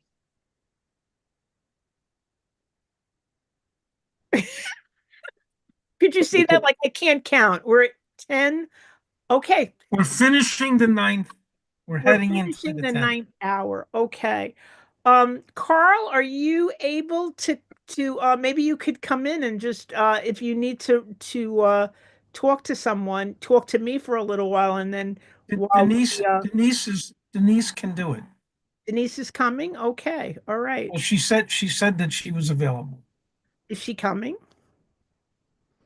I don't know. I mean, can't you tell? No, she's not here yet. We're waiting for her. So we're going to bring you in, and you're going to talk to me while we're up. Oh, we're seeing what? Whoa. Whoa. We're seeing the Hope thermometer, $3,950 towards our $10,000 goal. Uh, it's been slow going, but we're here, and I believe our theme is hope. So I'm going to tell you, I am still hopeful that that thermometer is going to keep growing because I think people are. I hope you share out. You can share out the link. You can share it, direct people to our YouTube channel. Hopefully, people will keep watching and wanting to help us to continue the good work that we're doing. Here's Chris showing the thermometer. No, it's not a thermometer. It's a butterfly. um, and you can press on the QR code to give to Interweave. And earlier today, we had Ben Francisco Molbeck. Yes, there is a relationship. He's a guru in the world of philanthropy. And I feel very inspired to say yes. If you enjoy an Interweave workshop, Interweave Membership Monday, Interweave programs, if Interweave has been kind to you in some way, supportive of your life, supportive of your spiritual journey, please give today as a way of saying thank you, and making it possible for someone else to have support on their spiritual journey. I can't say how important it clearly is to have companionship on the spiritual journey. And your gifts make it possible. The only way we survive as a small nonprofit trying to do good in the world, support spirituality, wellness, and the common good. That's our simple but profound mission. And we hope you'll help us to make it possible to still do that. I feel incredibly blessed. This small nonprofit has survived the pandemic. Many, many communities have not. And we're still here because of your philanthropic dollars, because of your generous support for our mission. Thank you. Thank you, Interweavers. Thank you, friends of Interweave. Thank you, friends of the common good and wellness and spirituality. And I am so impressed with the conversations we've had today that, in fact, we need to more than ever more than ever, create ways to do more interfacing between various nonprofits, between various houses of worship, to bring people together from different disciplines to support the work of spirituality, to support the work of wellness, to support the work of advancing the common good. No one can do it alone. No nonprofit can do it alone. We need to have collaboration. So we hope to be doing more of this. Um, and if you can do that with us, if you can join hands with us to support this work, please reach out today with a gift. Please reach out and say, yes, I want to support the work of Interweave. Yes, I want to be here for Interweave. Yes, I want the work to keep going because it's your generosity that will make that happen. Um, you're the ones that make it possible. Thank you. Um, thank you. Thank you.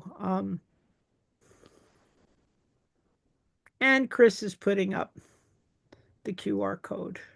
There it is. I love our butterfly.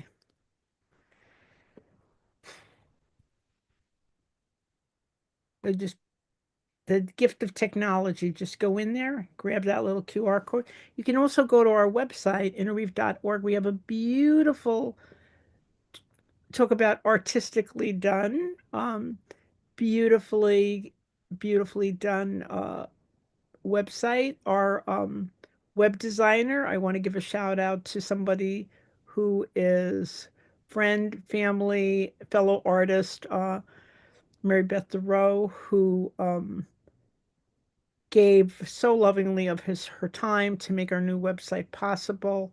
It is a work of art. I hope you'll check it out there, and you can see the QR code at our website too. So if you want to direct people to Interweave, you can do it by sending them to the website, and please send them to. The beautiful thing about this, Chris, is that now we will have these conversations, these powerful conversations with people who are really have something to say about the moment that we're in. We're in a moment. We know that. But how the story turns out is going to be up to us. It's going to be up to us. So we hope you will help us to continue to try to bring supports to make that possible.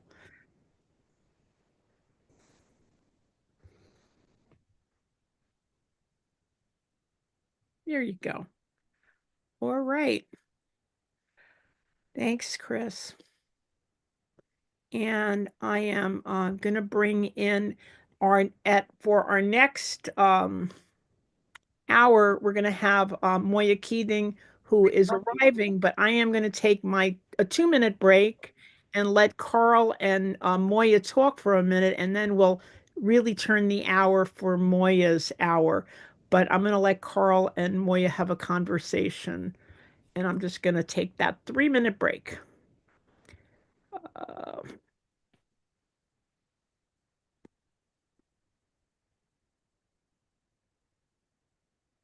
There you go. Carl?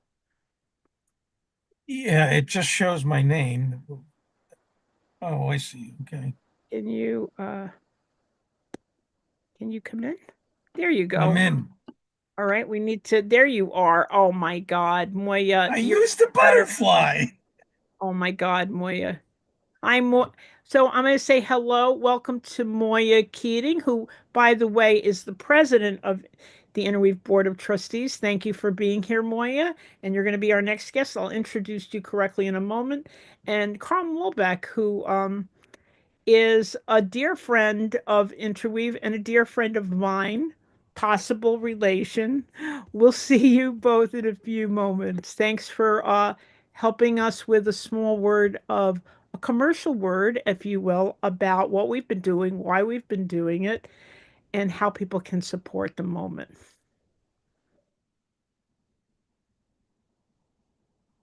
Chris, could you put up the gifts?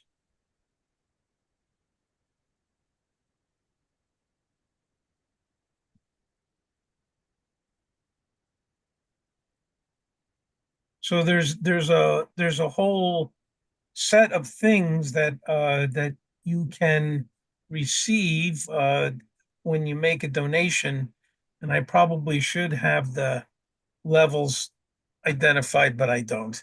So there's a pad and a pen, and there's a cup, and there's a journal, and then there's the tote bag. And I know that if you give $1,000, you get all 5 things, which certainly would be terrific. I don't know if you were able to listen, Moya, to the last presentation, but one of the things that really struck me was how you don't know how things are going to turn out when you're doing art, and you just kind of have to be open. And it reminds me of the Quaker mantra, "Go the way opens." So you decide to do something, and then you just have to let the spirit guide you and see where it ends up. Right. And I think that says a lot about a lot of things, but specifically even interweave. A lot of times you don't really know where a program is going to go, but if you go the way opens, it almost always is something that's extremely uplifting and beneficial. Yeah. Yeah, I've had that experience many times where a program ends and I kind of linger on the screen with my mouth hanging open, thinking, something just happened there. Something happened, and yeah, as you say, that wasn't kind of in the outline, it just it arrived and it was there for all of us to witness and experience. And the idea that that this is exactly what I think it's a kind of hunger. This is exactly what we're longing for, because this notion of hope, of living hope, what does it say on the cup? Let hope live within you. Yep. That doesn't just happen. It has to be cultivated. It has to be an intention. It has to be, yeah, something that you're committed to embodying. And so a community like this is, we are blessed that we witness that again and again and again. The the way spirit just drops in, even in our, I listened early on in the day, someone beautifully talking about the way we've been using technology and all of this. And we used to think it was a hindrance, and come to find out that it's an incredible tool. And yeah, I'm remembering when when the pandemic happened, and I said to Janet, "Oh, what are we going to do? What are we going to do?" I was, the sky is falling. And she said, "We're going to go online." And she did. There you go. It is, and that is in many respects the beautiful benefit of having a place like Interweave to participate with and in. At the end of every hour, Janet asks, "What gives hope?"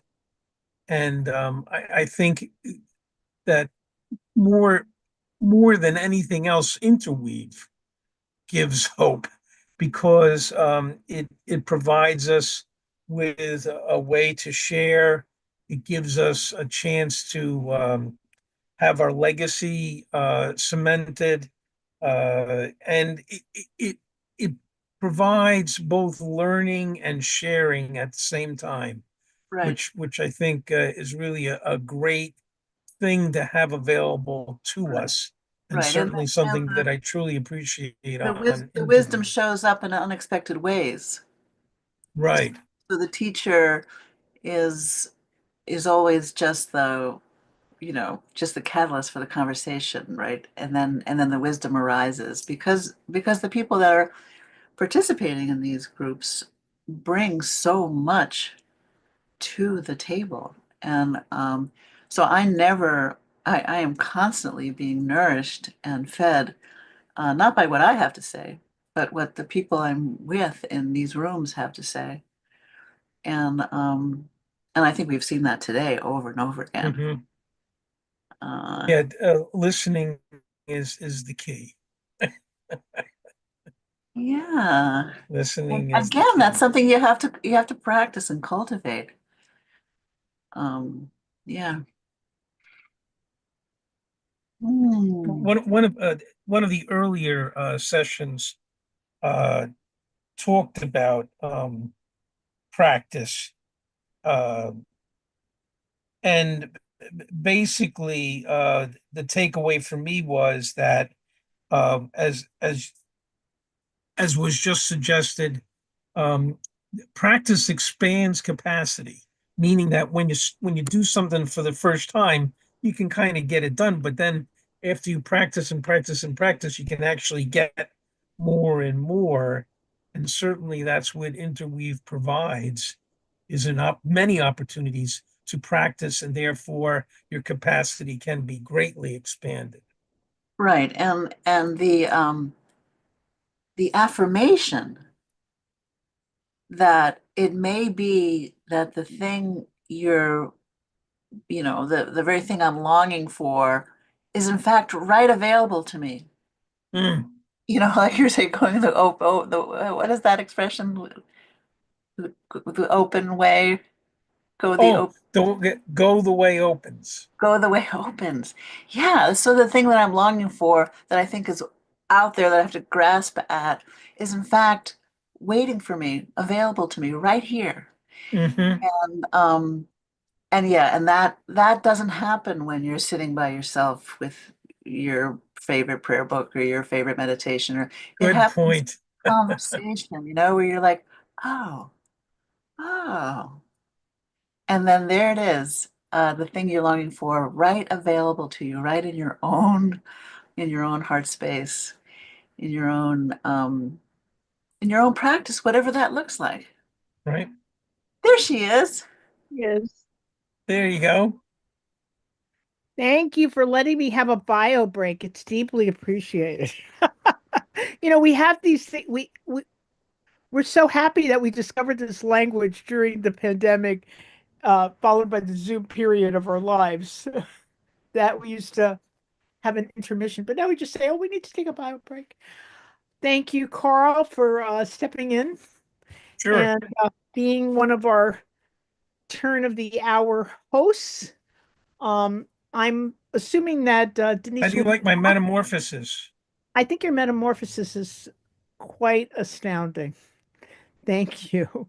Um, I am going to we're going to say goodbye to Carl for now, but he'll be back. Thank you, Carl. Good job. And we're going to, before I formally invite Moya to the um, ninth hour of our 12-hour conversation, I'm going to ask Chris Whitaker It's to the 10th hour, Jay. the 10th hour. There you go. The 10th hour. Chris, will you help us to turn the hour? Thank you.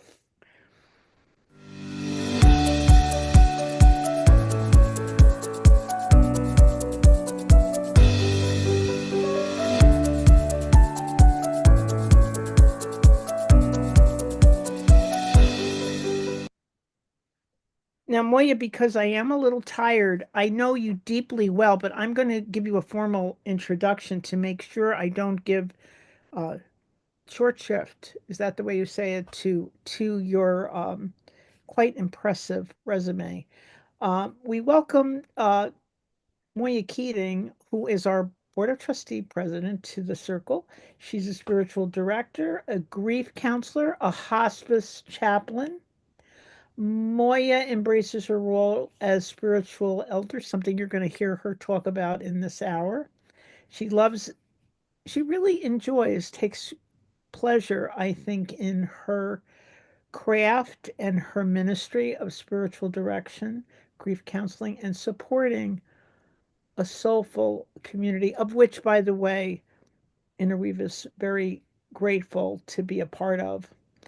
Interweave perfectly aligned, she says, with what inspires her, fostering expansion, nurturing, and a joyful blend of learning and spirituality.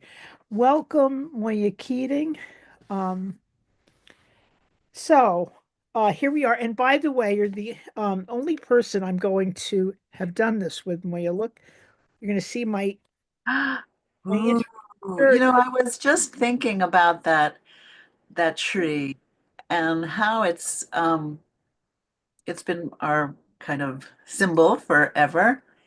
And it's just continues to, I don't know, really speak about how our roots are in the ground and our branches reaching out. And it still very much represents interweave. It It's really does. And it was designed by Jean Stuffelbeam, who was an interweaver, founding member, one of the founding members of Interweave, um, along with Bob Morris in 1980. And there from the beginning. And Jean designed that beautiful logo for us. I don't think it was right away. It might have been a few years later, but boy, has that continued to say volumes about who we are. Right, and you know, the books that have come out recently, The Secret Life of Trees, Right. that the world, the things that happen in the unseen underground are, you know, incredible. That trees are not individuals, they're a community. The trees are families. The trees take care of each other. If a tree gets sick, the roots send out the nutrients that they need. All of this stuff, that you know, that we do for each other in Interweave. We're there for each other. We're a community. So yeah, awesome. Love The it. trees are showing us the way. The trees definitely are still showing us the way. So Moya, you are here in this 10th hour, as Carl clarified for me, to talk about nurturing hope. We've been talking about nurturing hope all day. And right now, we're going to talk about nurturing hope through the art of being an elder. Yeah, thank you. Thank you. Something I'm very passionate about, being an elder. So So tell us, why are you drawn to this? I'm going to say it's it's a ministry. It's a way of life. We just talked about the artist's way. Maybe you can talk to us about the elder's way. right. So, you know, I know in many of the areas that I work in, there's a lot of feeling people are expressing of hopelessness, that there's nothing I do matters anyway. I have no power over this, so why should I worry about it? I don't really feel like anything I do makes a difference. And it's unique. I mean, I think this feeling of hopelessness has become pervasive in many ways. And it's like putting on, you know, cement sneakers, like you can't move, you can't see a way forward. And I think that taking on the role of the elder all of a sudden creates a, a place to move from. So I think of the elder coming to being an elder is a threshold moment.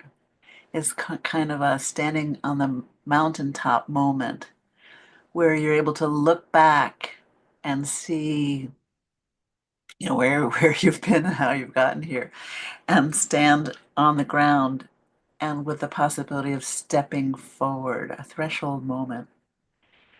Can you tell us about your threshold moment? Did you have a threshold moment that you knew that you had crossed over into elderhood? Well, I would say that it's about this, you know, confronting this sense of hopelessness with, you know, it is just my temperament to, you know, to be the cup half full kind of person.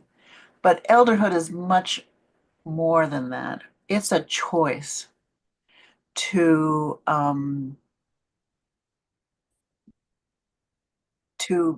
take on the belief that experiences matter, that stories matter, that ritual matters, that the things that the elder can hold is in fact the way forward in a world that can feel the obstacles are impenetrable. So threshold moment, my personal threshold moment. You know, I think I want to remind, as I'm describing elderhood, remind us that it's not about age. It's about taking on the responsibility of this stance, this way of being in the world, of being a witness, being the, you know, being the keeper of traditions, whatever, however it is for the each individual. But so I think I think I've been working with this notion of elder for a very long time, before I was even considered numerically an elder. I think it just it suits my way of being. Mhm. Yeah, good question. So what are the earmarks of this thing called elderhood? Um, how would you how would we recognize it in ourselves or in another? Well, there's a little personal mantra I have adopted recently, and it's really been helpful for me. And it comes from a spiritual that from the 60s and the civil rights movement, and it is just this, simply this. Deep in my heart, I do believe we shall overcome. And it helps me. And if I ever find myself at a loss of words when you know, in conversations with, so many of the trials that we are all experiencing, that line, deep in my heart, I do believe we shall overcome, it becomes my regrounding. Becomes my regrounding. But that doesn't mean a kind of optimism, like, oh, everything's going to be fine. Because the elder is the one who knows that in this life there is loss, there's disappointment, there are dreams that don't come true, there is, all the things that we're experiencing. Turn on or turn off the news, or even, just what's in a full life, all the things that are in a full life. So it's not a kind of optimism. It's that deep in my heart, I do believe, deep in my experience, I know that there is grief and loss always in this life. That's what the elder knows. And at the same time is able to hold the paradox that within that is a true, deeply felt gratitude for this life in the midst of everything that makes a life full.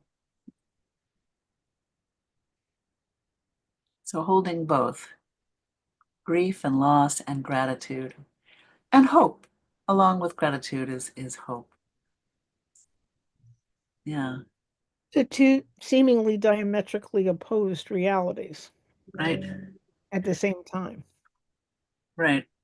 Kind But of it's a like the- commitment to that walking. sounds like sounds like the description of genius, right? Wow. It's a commitment. Tell me more about that. So I would say the first one of the primary commitments is to spiritual practice, as Carl and I were briefly discussing before. Spiritual practice. All right. So, as you said in the introduction, I'm a spiritual director. And actually, I don't ask this question as much as I used to. But when I first started, I would say to people, "Well, what do you do for your spiritual practice? What is your spiritual practice?" And people would say, "Oh, well, I read sacred text. I pray. I meditate. I chant." And by the time they listed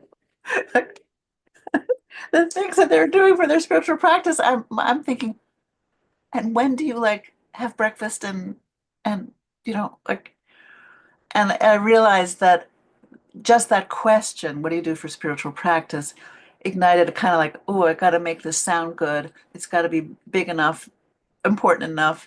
And I thought I was listening to their workout schedule at the gym, you know, and not about the practices that help them, you know, in this commitment to a spiritual life. And so I think that's why I backed away from that question. What is your spiritual practice? Because, yeah, it gets overwhelming to think that this is a question that I need to impress somebody with how spiritual I am. Mm.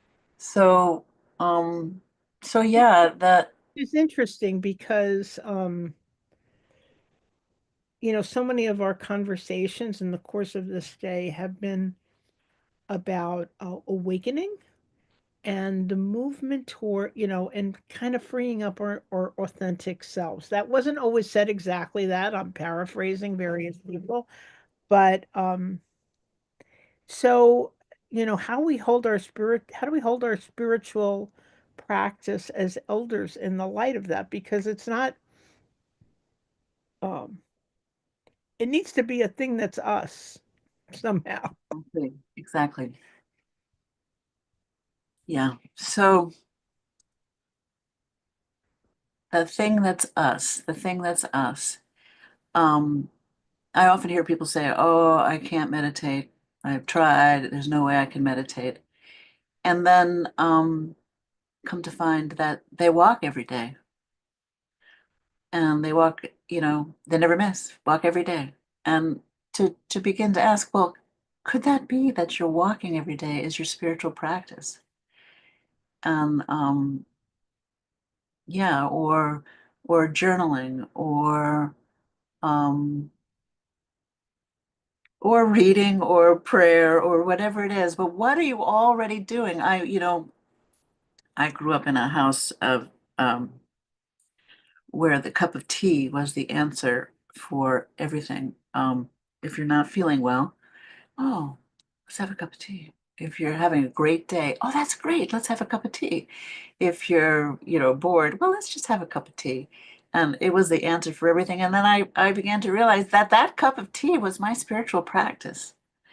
And so bringing intention to the things that we're already doing and letting it penetrate into our sense of, what's important in being in the world, and having a healthy relationship with silence, having a learning to be in solitude, and whatever that is, gazing out the window, or having your cup of tea, or doing a more traditional meditations, getting together with other one of our beloved interweave groups is our meditation group, doing meditation with others. So opening up the notion of a personal spiritual practice to be more than what we might traditionally think that they are, and letting those things really feed us, so that we know what it is to be deep in our hearts. We can touch that place and practice touching that place, um, of of knowing and listening to the inner voice within.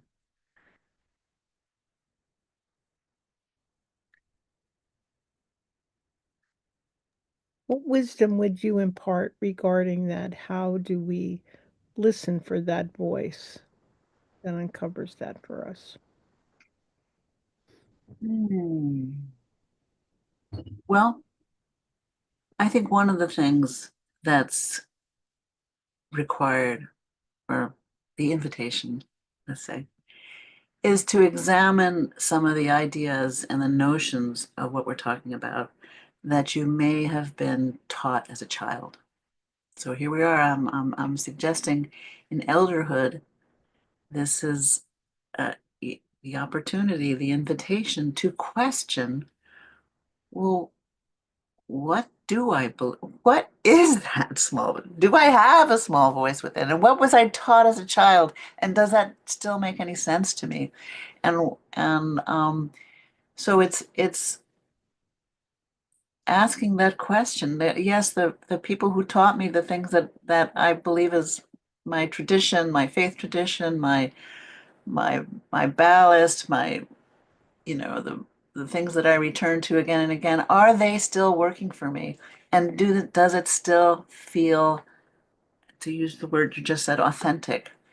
And that can sometimes be a painful inquiry, into what is my mature sense of my spirituality?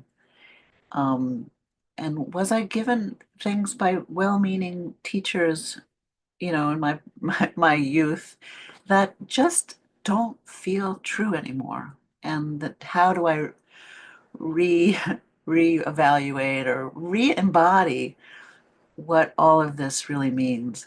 And that is definitely one of the tasks of the elder. I wish I had a better word than mature, because the opposite sounds like immature. It's like you're making a judgment. Oh, that's immature, but ripening. I think Maybe. ripening is exactly the word Right. that sprung to mind as you said. I thought, no, it's ripening, and yeah, that sounds right. That sounds right. Yeah. Why So does it matter right now so much, Moya? Right now in this moment, that we know how to step into this role. right. Part of this discussion of hope is that we don't know what's coming. We want to be hope. We want to cultivate this idea of hope. Hope against hope. We don't know what's coming. But we are resourced. We have, as elders, we are resourced. We have experience. We have stories to tell. We have witnessed resilience around us, in our families, in our communities. We've seen great things overcome. We've heard stories about our ancestors, all of that. So we have those as resources, but we're at this threshold moment. We don't know what's coming. But in this holding both grief and gratitude, we can have the capacity to stand in the moment and say, I don't know what's coming, but I know how I want to show up. Can you say more about what that means? I don't know what's coming. I don't know what's coming, but I know how I want to show up. I love that. Well, Yeah. I mean, maybe you can't answer for everybody, but you could answer for you. Well, yeah, for me, it's as we were just saying, the commitment to spiritual practice so that I can stay in a grounded place, not in a reactive place, that I can be the gentle witness for some of the trials of the people in my life and the things that they are experiencing, without necessarily, giving a lot of advice, but being able to companion someone in whatever their struggle is. And I mean that on a very personal level, but also in the anxieties of the collective anxieties, to be able to be witness to the collective anxieties, and to at the same time stay grounded, in that place, so that we can all kind of become more grounded and prepared for whatever is coming, from a place of this acceptance that that it's both, that there are going to be disappointments and trials, and that we can also greet each day with gratitude.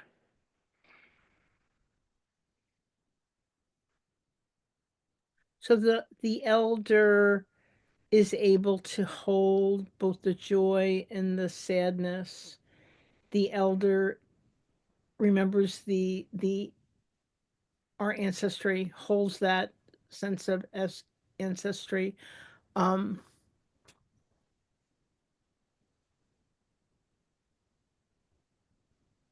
Stories to tell.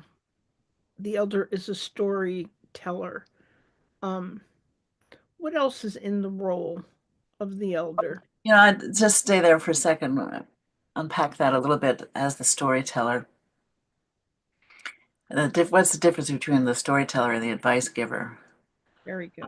I just recently, anybody who knows me knows I just recently became a grandmother. And oh, I didn't know anything about it. Light up just talking about I it. didn't know anything about elderhood until I became a grandmother. And despite everything I've just said about, being the witness and not the advice giver, being the mentor, not the, it went out the window. And I thought that I could say to my daughter, "Oh, you should do it this way," or "Why are you doing that?" Or thinking, I should say thinking, because the words never got halfway out of my mouth before I was told that's not the way we do it now, Mom.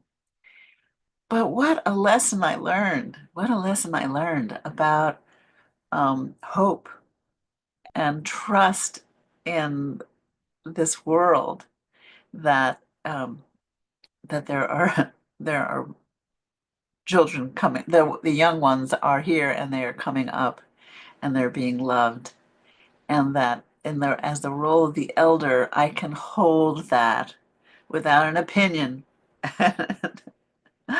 as much as just an awesome holding of that as I'm watching it unfold.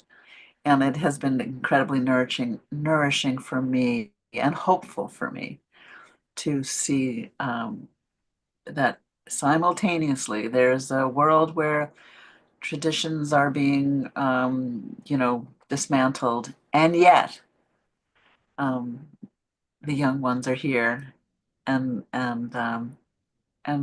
they're to be cherished and celebrated. And yeah, so stories. I feel like I have a longing to tell stories of the family that, you realize I'm now the one holding the stories of the family. Right. And that it matters. Telling the stories of the family matters. We could do a whole hour just on grandparenthood, and not that they're an absolute correlation, but certainly it is a threshold into elderhood. And you told that so beautifully. It is a learning moment. I have no control, but I can be here. That it's an extraordinary gift to have. I mean, that's all of that wisdom comes with this small person who I think we said should have t-shirts that we could just say, thank you for holding the future thank you for holding the future for us. Thank you for we have there's such a sense of gratitude for these gifts from that feel these people that feel like gifts from the heavens, and all we have to do is witness to them, look at them to feel joy in their being. um yeah, so yeah, that sounds like a very big threshold to know that you're happy about something, but there's no controlling it. Wow. Right. And it doesn't mean you have to be a grandmother to experience that. It is, as I say, it's a choice, it's a way of being in the world, and a practice to even just, open up and ask what other generations are thinking, what the future generations are thinking, what they're experiencing, and how we might simply be available as someone who can listen. So it's not about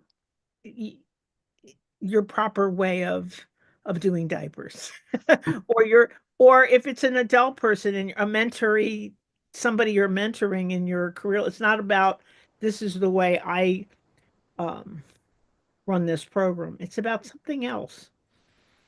Right. And it doesn't have to be that this role of the elder doesn't mean that if you don't have grandchildren, you're not an elder. No, that's why I say the mentoring of somebody that you work with, for example. Right. So when we talked the other day, you mentioned that ritual Right. What And that's the the next step, I think, for me personally, from story to ritual. Because yeah, our rituals, that brings it into the realm of symbolic language, ways of experiencing the world that are not necessarily, um, thinking, but sensing and feeling. And yeah, so ritual becomes um, the piece that can sometimes be overlooked. And I'm not wagging my finger at families that are not, doing traditional sacraments or anything like that, um, but to take time to have a ritual, to mark the moments, to bring it to the community, because that is how one of the ways that hope gets cultivated through reviving ritual into our lives. can you tell us about, because I don't know that everyone may really know. Can you paint a picture for us about the meaning? Because I think this is so important what you're talking about. Can you paint a picture for us about what a ritual is, the meaning of and the importance of ritual? Mm. Is it why do we do this thing? I think that ritual is one of those things that it comes with the use a computer metaphor. It's part of our programming. We are born with it, This if you've ever watched children play, sometimes they create little rituals for themselves. They gather things together and they put them in a pile, and then they stand around and they create a game around it, and we are natural ritual makers in my in my way of thinking. And it has a ritual has a way of creating a beginning. A ritual has a way of inviting the next step. A ritual has a way of honoring. um, you know I'll give you a more concrete example. I was working as a hospice chaplain during the pandemic, and many people were not able to have rituals for their loved ones that died of COVID, because we were in the middle of COVID, and how I could just see how painful that was not to be able to honor um, a loved one who had died because of what we were all experiencing. And then how quickly we created rituals, services online. And because it was a longing, the ritual was a longing that was not going to be denied. We created online services, you know, and got better and better at it. And to the point now where I'll bet you the camera at these services is going to stay so that people can tune into them and experience them. So yeah, the it may be that the elder is the one who stops and says, "Wow, this is a moment to mark. Let's do this. Let's stand in a circle. Um, let's ask the young ones to come into the circle and tell us what's on their mind. Let's ask however the ritual gets created. Um, let's invite the ancestors to be present to whatever problem has arisen, and wait for something for some knot to be untied in a way that ritual can do." I want to say or ask about being shy about that. We can be, I guess the word would be, one could be reticent Right.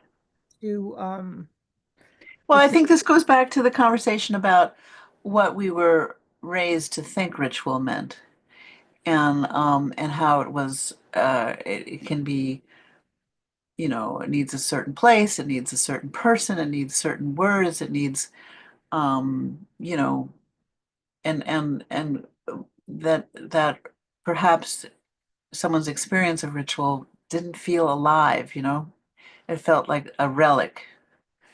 um and so it's kind of a opening that up to creativity and um spontaneity perhaps, and just trusting that, that the ritual itself will speak. So how do you create a ritual that, it's designating something that wants to be honored? um I'm thinking of I recently did a baby blessing in someone's living room. um and we gathered, the kids were there were lots of little kids running around, and they were noisy, they were climbing on their mothers and fathers legs, and we gathered flowers. We had sent the kids out to get stones and bring them into the center to drop them into the water that we were going to use to bless the baby. And it just Sounds wonderful. yeah. And but the satisfaction of acknowledging that, um, that this family, this community, this group of friends, and to honor this, arrival um, of another child into the fold. Yeah, it didn't have all of the pieces that you might have in a formal christening in a church, but um, it certainly made everyone feel secure that yes, this happened. This child was welcomed into this community, and yeah, just being a little brave to let it happen that way. It does require, I think, a certain element of bravery because I think there's a countercultural element to marking the ground, to marking the moment. And I've seen you do it. You do it so beautifully. I can't imagine who would push that away. And yet I know that, to sometimes there's a feeling of let me break into this moment and I love that you say maybe in an untraditional way, maybe in an unexpected way. And maybe that element of surprise is what allows us to help people to go there. Hmm. It's wonderful. So yeah, I think that when I realized that I could, really adopt this notion of being an elder, and it's a constant, it's not just something like, it's not a switch I turned on, because I have to constantly be accountable to, you know, um, to my commitment to being in the world in this way. Um, you know, I still have road rage. That's not a very elderly thing. I can still get mad at what's on the news, and um, but it feels like the kind of activism that I can do right now.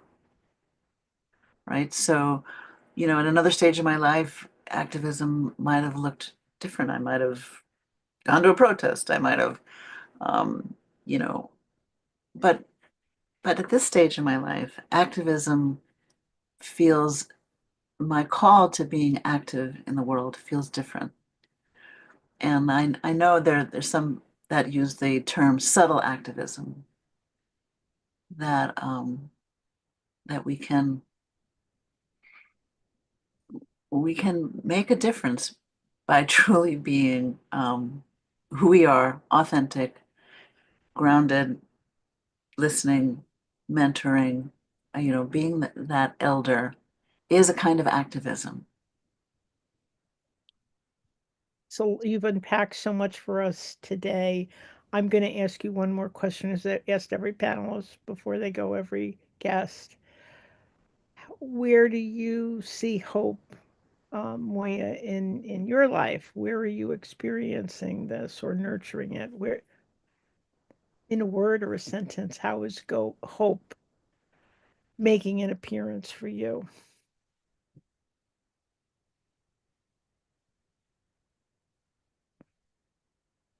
I think in the realization that I am continuing to grow and learn and continuing to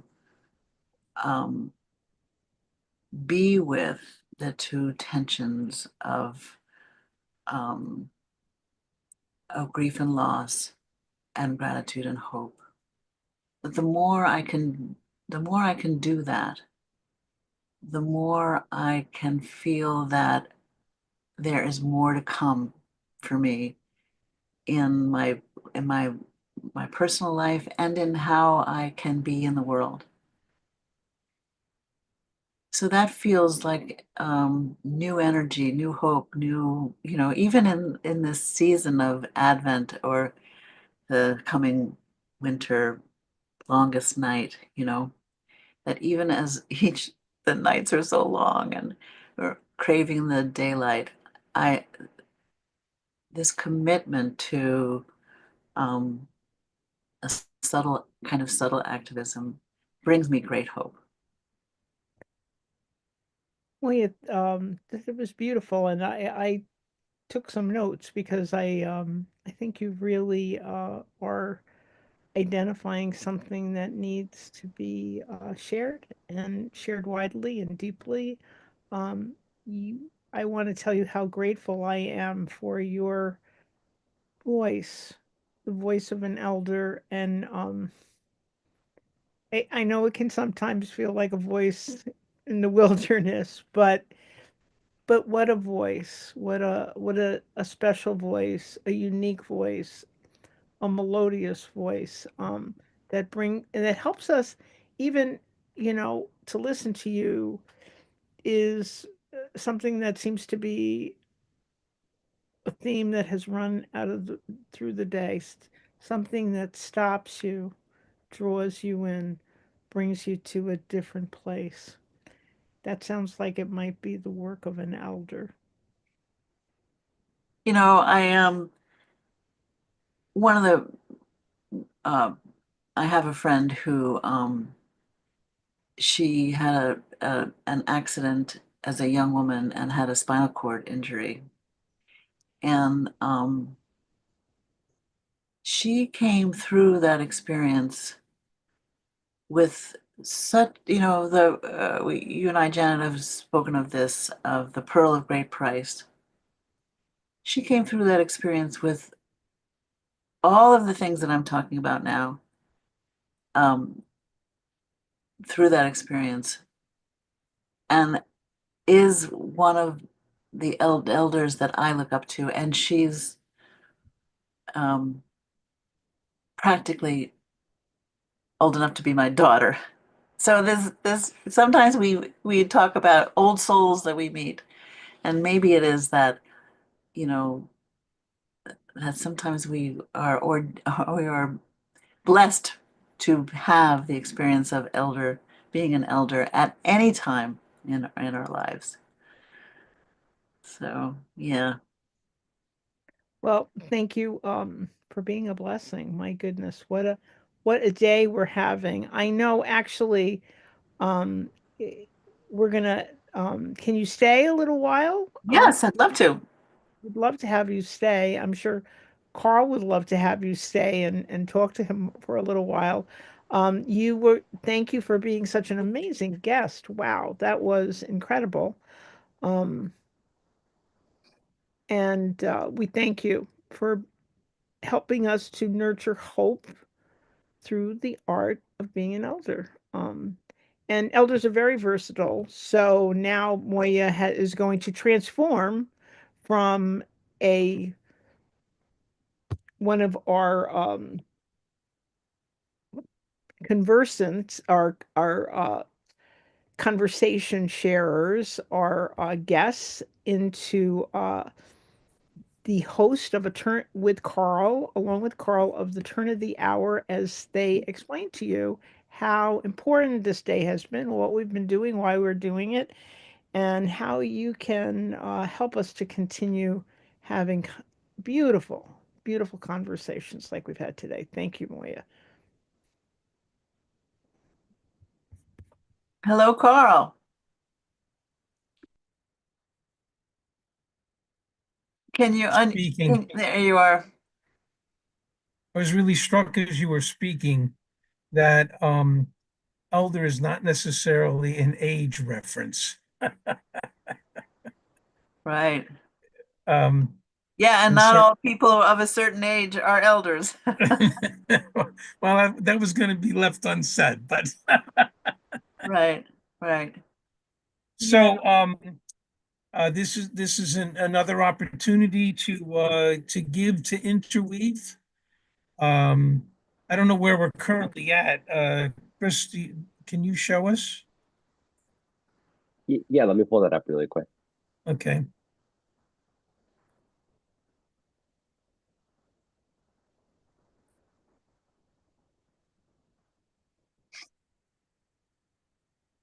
So last I saw, we were not at halfway yet. Maybe we've made halfway.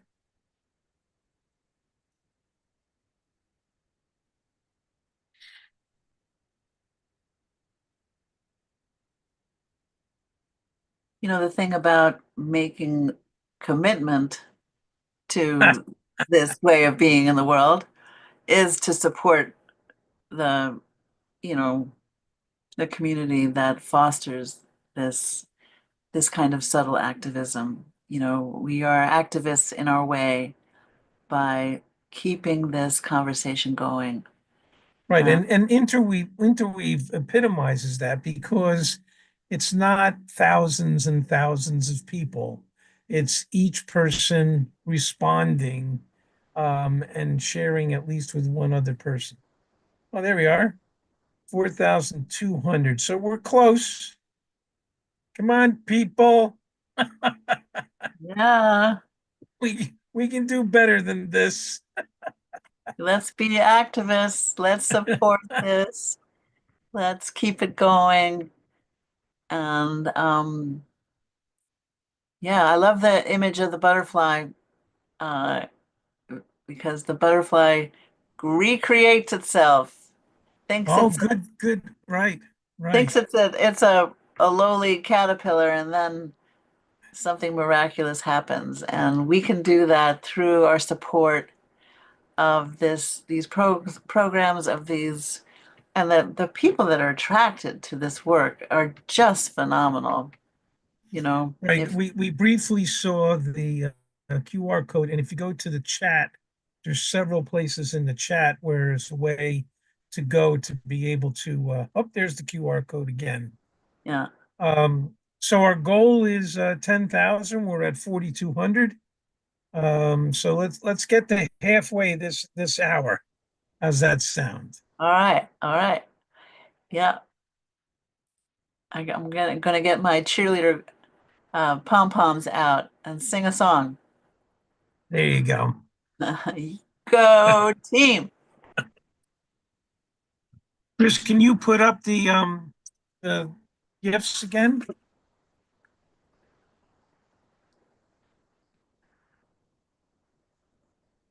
Yes. At this point, I have a lot of tabs open. Give me 1 second. Sure. So the gifts are each kind of sweet in their way, but the idea is that um, when we give a gift of financial support here, the gift you'll receive will be memorable, sweet and memorable to have that cup or that pad or whatever. But in fact, the gifts that you receive are tenfold, many, many more times in being felt supported, to feeling that sense of belonging, to feeling the sense of meaning and purpose, and and making a difference through Right. community. So we have this really nice cup, Let Hope Live in You. And so for a gift of $100, you get the cup as a reward. And then for a gift of $250, you get the cup and the pad and the pencil. That So journal looks really nice. You know, I like to that's journal, and it's always nice to have a new journal that right. open up and let the page receive what it is you want to write down. It's a terrific practice. Right. And it's something that's come up several times today. If you give $500, you get the tote bag, the cup, and the pad and the pencil. And then, as you just suggested, $1,000 gives you all five things: the journal, the tote bag, the pen, the pad, and the cup, all together. There's plenty in stock, so you don't have to worry about running out. Someone was worried. Although maybe I should have said that differently. I should have said, Last chance, last. better hurry because there's a limited You know, supply. what's nice about that tote bag is that it's insulated. So if you wanted to have a picnic or take it on you know, a walk, and you could carry around some goodies and enjoy in that bag. It's not just your regular old shopping bag. It's got insulation for Right. keep. I've been making a lot of soups lately, and it's perfect for transporting the soup. There you Uh, go. keeps it perfectly insulated, and as long as I carry it right, I don't have any spill issues. But Yeah, it's a nice big tote bag. It can hold a fairly large amount without any difficulty at all. good to know. Good to know. So you can have a picnic with your pad, your soup, your pen, and really just escape for the day. Right, Janet? Absolutely.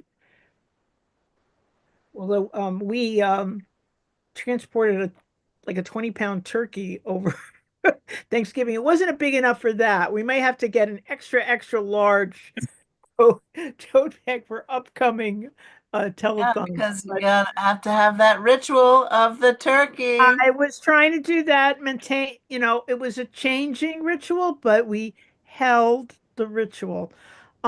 You guys are great turn of the hour hosts. I'm very impressed. Thank you. And I'm impressed that this is the first time we've done this on a Friday. I have a feeling that people are getting home, they're tuning in, and they're realizing how important this is. If you haven't had a chance to listen the whole day. Am I right, Chris, in assuming that they can go to our YouTube channel and start from the beginning? Yes, that's correct. They can. Right, so you didn't miss anything at all, and you can direct your friends there and ask them, hopefully, after they've been so impressed with these incredible conversations, to support the work of Interweave. Because But after don't all, forget, supplies are limited, so you have to buy right away. you've been watching where those PBS people, they know how to do it. They're And inspired. there's always more to come. If you think that Interweave has got a program that you've seen before, check again. There is always They're more to really come. The programs keep evolving and becoming, always more and more relevant, and you'll just be wondering how you can fit them all in. well. I know you're going to miss our turn of the hour hosts, but don't worry. Moya and Carl will be back at the next turn of the hour to inspire and entertain you again. Thank you, and we'll see you later. And now we're going to turn to our technical host, Chris Seeger, to ask Chris if he would help us to turn the hour.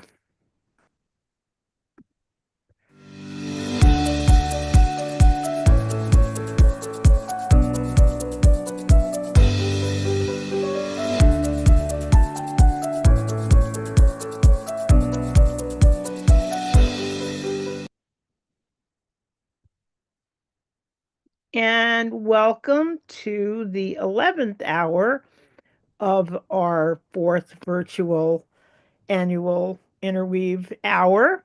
We have a very I want to welcome my friend and colleague, Scott Alexander. I'm going to say something about you, Scott, which is at this point in the day I need to read so that I make sure Keep that it I brief. say things correctly and honor who you are in the universe, because we Keep love it brief. Keep it brief. It's Scott Alexander is the director of the Interschool Doctor of Ministry program of it's an ecumenical program. That's exciting. And also the Catholic Muslim Studies at Catholic Theological Union. Did I get that right? You got that right. The president will be happy. Excellent. And Scott describes himself, I love this, as a scholar activist. I love that. His current research interests lie in the intersection of neuroscience and a subject we love, practical theology, especially in the areas of unconscious bias and what is increasingly referred to as us-theming. And the subject of the title of our hour's conversation is Nurturing Hope Through the Practice of Compassionate Learning. And by the way, we had a lot of discourse just about what the title of our conversation was going to be. I love talking to Scott Alexander. And I'm a little pooped out, Scott. So how invigorating. I can And I get imagine. to talk to you at the end at the 11th hour. And everything's a little counterintuitive here at Interweave. Friday the 13th, very lucky day here at Interweave. And the 11th hour, wonderful. 11th hour is wonderful, especially when I get to talk to you. We had a big discussion about what this conversation would be. And I want to tell you that I'm happy to report to you that we have, our hope, Scott, was that we were going to be nurturing hope. And shockingly, as sometimes happen, you put an intention out into the universe, it actually comes back to you. I am feeling more hopeful as you come to me in this 11th hour than I did in the days before as we have been talking. And it has been because I've been talking to people like you who are trying to be in a learning mode, trying to be in a compassionate mode. And so we look to you, Scott. I'm just going to let you react a little bit to some of the things I've said, and we'll continue. Well, thank you, Janet. Thanks for the introduction. Thank you so much for inviting me to be part of this. I think it's my second year being part of this, and I know it sounds cliche. Pardon? Oh, it's third. Okay. And I know it sounds cliche to say it's an honor, but it really is. What I'm about to say now, I wish I could say without you listening. And the only reason I say that is because given that you're listening, it might sound like vain flattery. And I don't intend it that way. I really intend this for other people to hear, especially other people who know you. I really feel the love and appreciate that you think I'm an embodiment of some of the values of Interweave. But you're the one that gives so much of us hope. you're the one. You know, I, on some level, I have to be quite honest. I get paid to do what I do. Like it's my job. Sometimes I have to pinch myself about that, how blessed and fortunate I am to be able to kind of work in the spaces I work with people who come from all over the world, who want to make a positive difference in the world, and whose faith commitments of various kinds. It's an ecumenical program. It's also an interreligious program, the Doctor of Ministry program that I have the privilege of facilitating. But you don't get paid. I do. I have to get on the record. I do. A lot of people complain that I don't get a just wage. Well, so there we go. Same thing, right? Same thing. And it is a paid position. And plus, I can tell, someone who does what they do because they couldn't do otherwise. Those are the kinds of people that I get the privilege of mentoring, the students in the program. But then I very generally look to you as a mentor, and you give me great hope by doing the things you do, by convening the kinds of people you do, and by doing it in the way you do, which really is an embodiment of compassion. And I've had that compassion touch my life, and I'm sure all those people who know Janet that are listening to my voice right now would say the same. So I just wanted to start with that. So guess what, Scott? I'm so tired that I'm not going to fight with you about your good. incredible generous That's statement. very good to hear that. That's very good. Thank you. I'm just going to say thank you. You're welcome.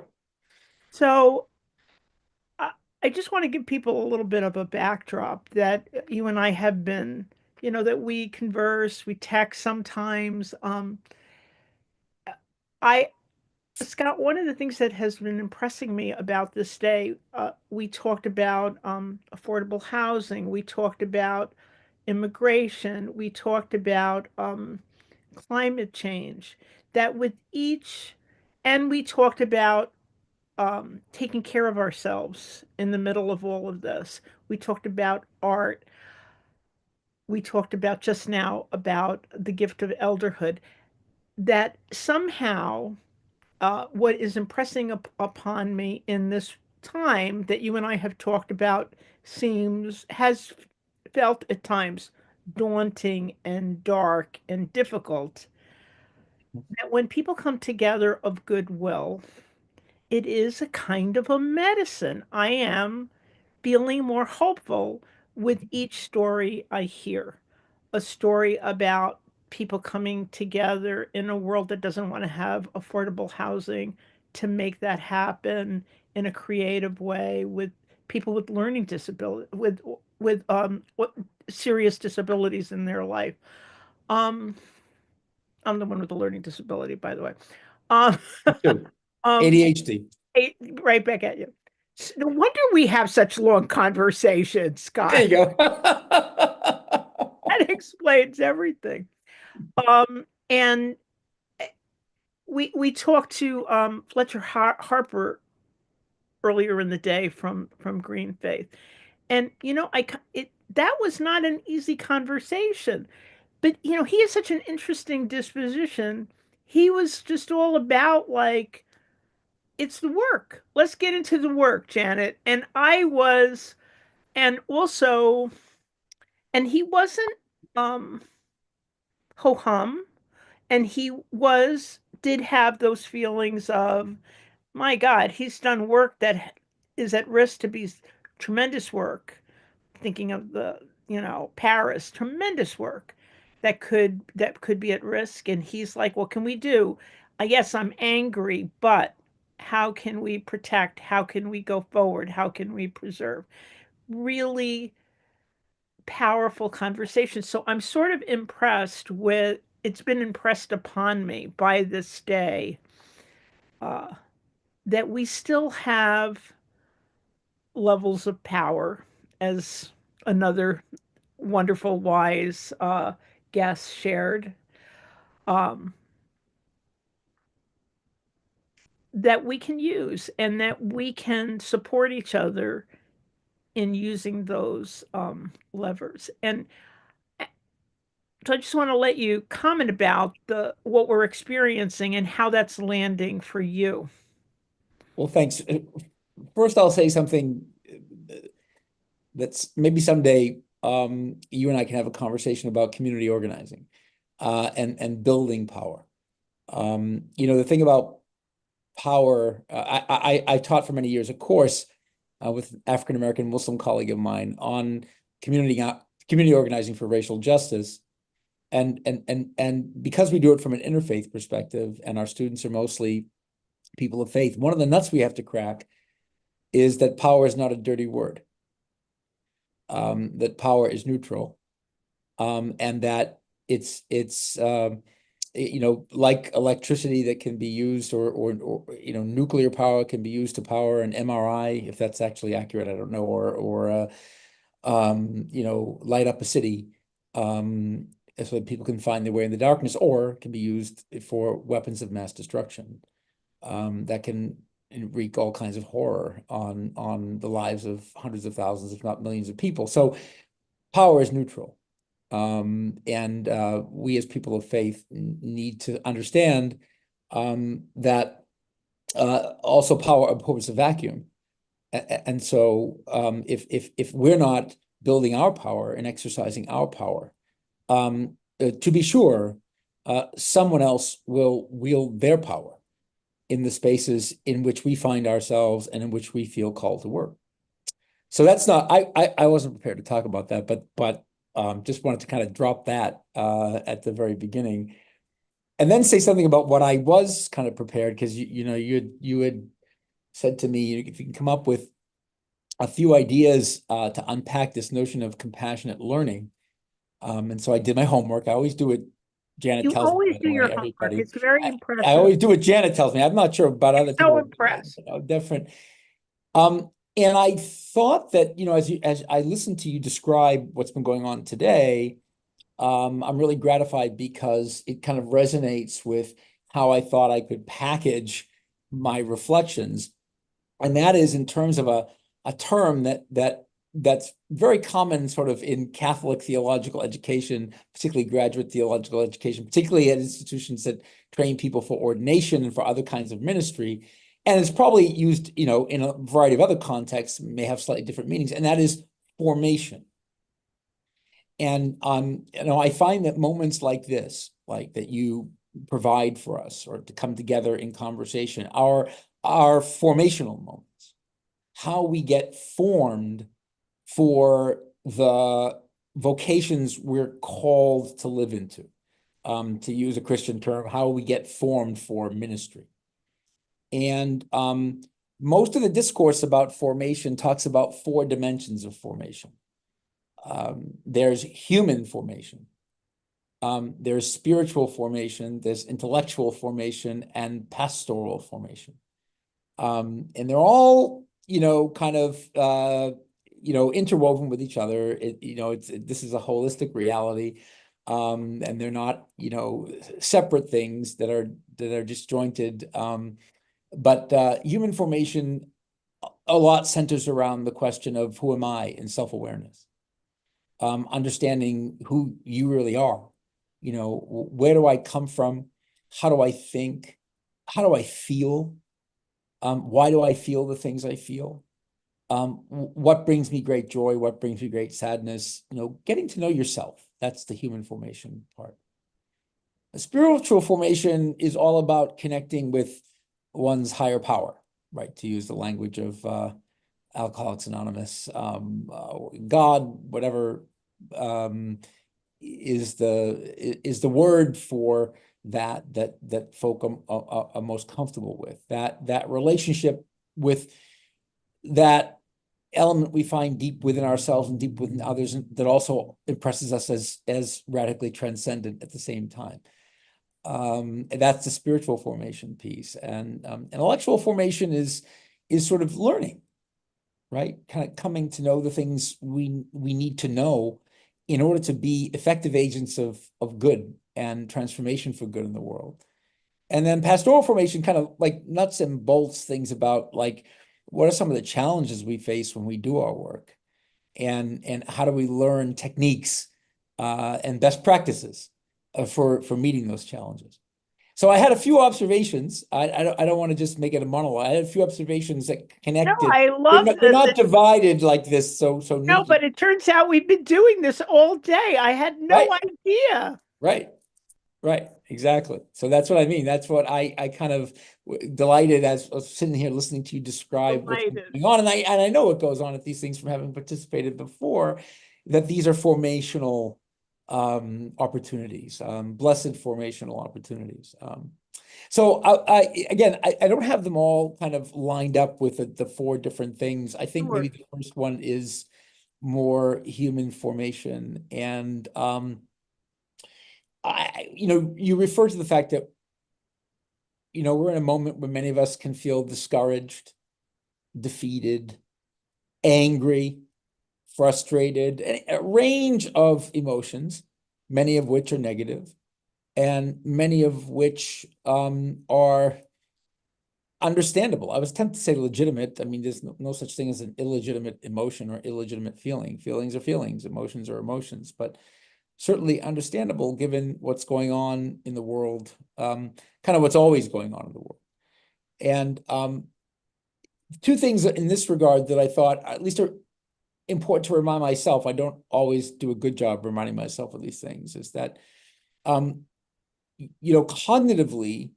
evolutionarily speaking, we have a number of different biases. They're cognitive biases that work at the subconscious level, without which we couldn't survive. I know when we hear the word bias, we think it's a negative thing and would like to get rid of all bias. But actually, if we got rid of all subconscious bias, right, we probably couldn't survive. Because our brains and our bodies have evolved in ways that are very kind of refined and that are designed to be able to maximize our potential to flourish, survive and flourish. But there is a negative side of bias, right? And that is that some of these things that happen automatically at the subconscious level, maybe a certain percentage of the time, have a beneficial effect in terms of the survival and flourishing of the organism. But they don't only have a beneficial effect. And if they're not put in check, right, if we don't become aware of them, sometimes the negative aspects can begin to outweigh the positive aspects of our various biases, right? So Shankar Vedantam, in a book called Hidden Brain, has a line, where he's talking about the unconscious dimension of how our brains and bodies work, and he talks about that as autopilot. And then the conscious thinking and self-awareness that happens in the prefrontal cortex is the pilot, right? And he says the pilot can always override the autopilot, but only if the pilot is paying attention. So if you're not aware of the fact that you have an autopilot, that the autopilot is almost always on, then you can't shut it off at important junctures.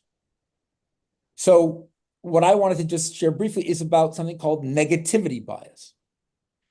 It's the reason why when you go to the supermarket, something will be sold as 95% fat-free instead of 5% fat. It's exactly the same thing. But if fat is the thing you're trying to avoid in your diet, let's just say, right? Then negativity bias would turn you off to a product that had 5% fat, but turn you on to a product that was 95% fat-free. So, how does this apply to the work that so many people who are connected with Interweave is all about? Well, that discouragement. Our brains tend to remember negative experiences on an order of about 10 times as much as positive experiences. And the reason negativity bias is there, as some folks might be able to infer and immediately intuit, is because, sure, we have a wonderful experience walking through the forest with a friend. It was a great day. We had some great conversation. If you forget about that, if that can easily fade as a memory unless it's specifically recalled as the weeks go by, it's highly unlikely that's going to have a severe negative impact on you. But if walking in that forest, you happen to come across a bear's den and you realize that there are bears there and you narrowly escaped an encounter with a mama bear, right?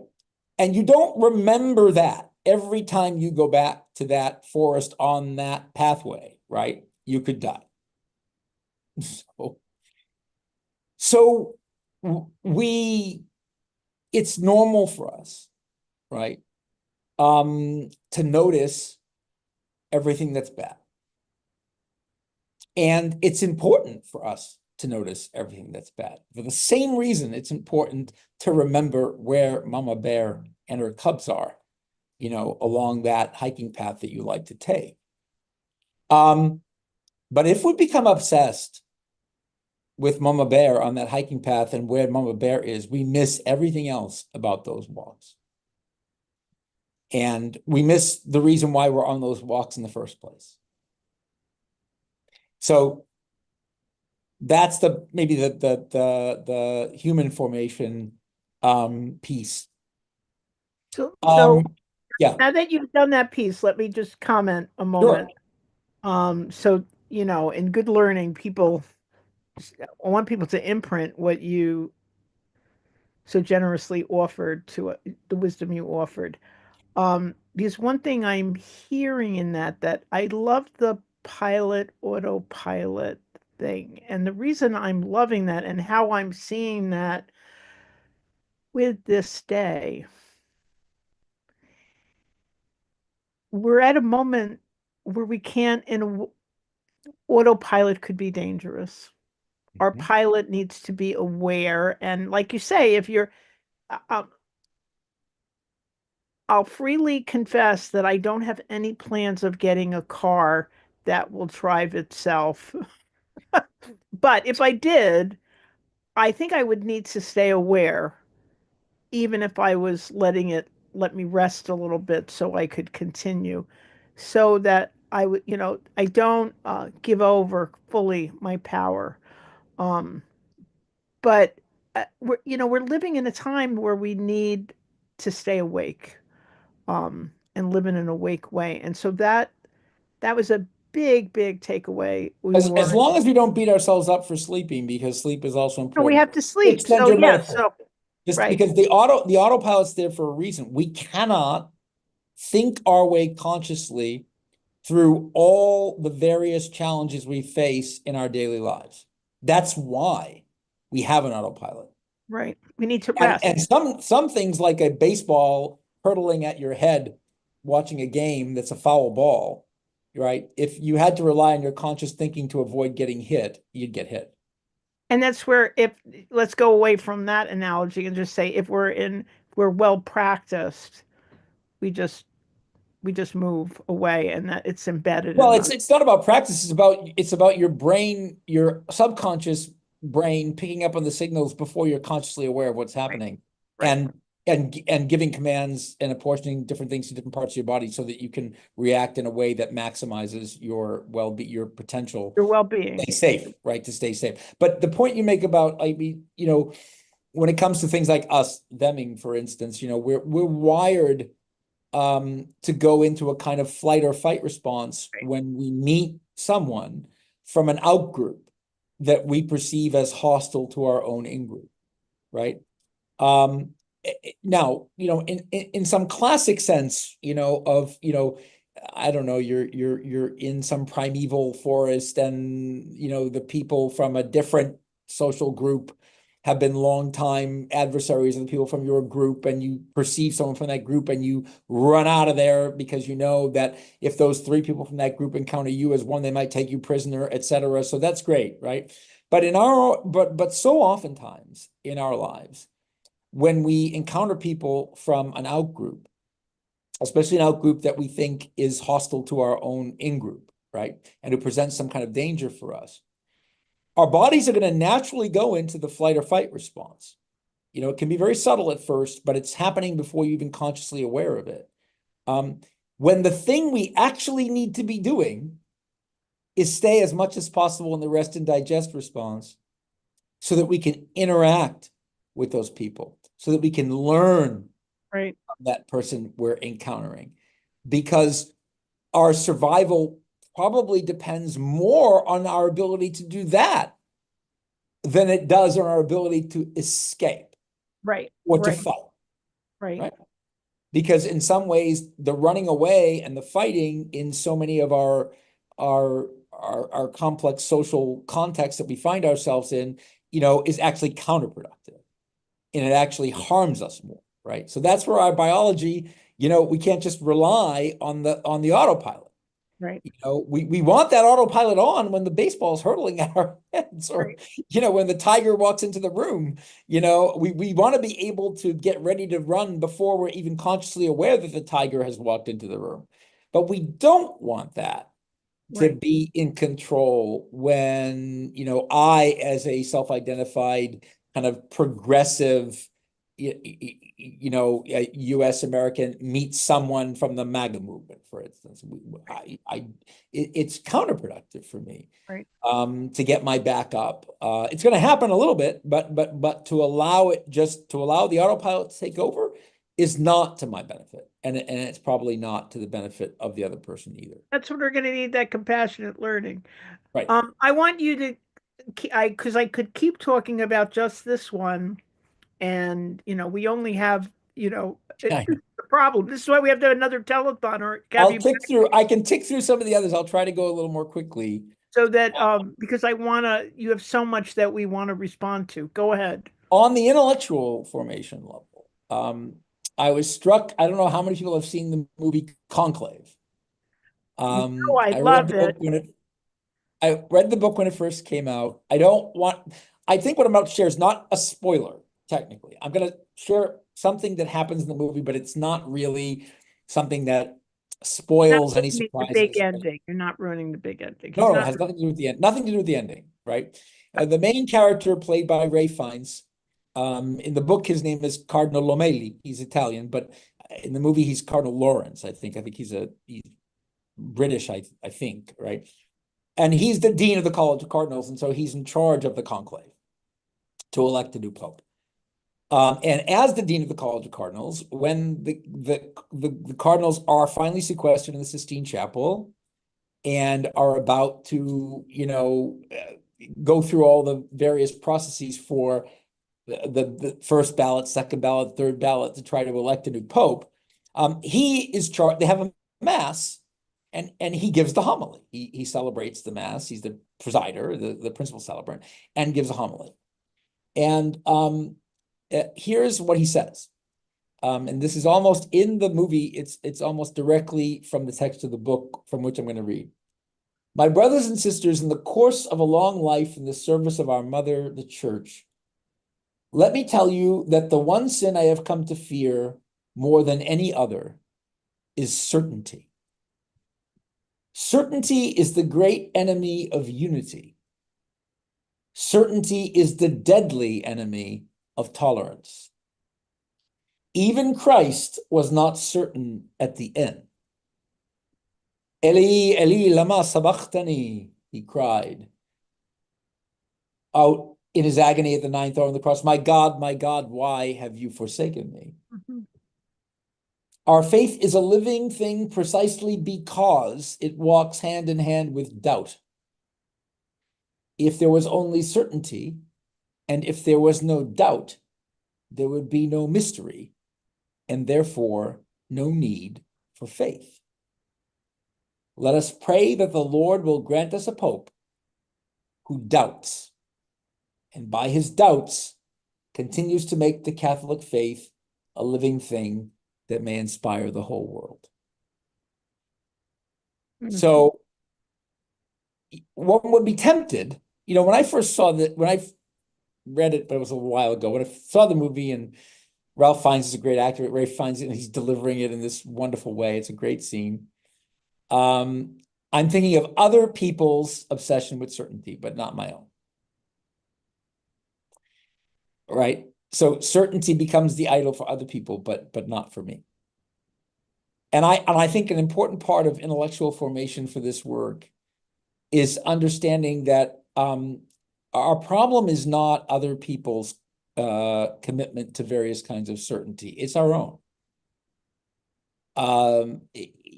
Can we, call into question, learn to question our own certainties, which is different from questioning fundamental values. I want to make that clear.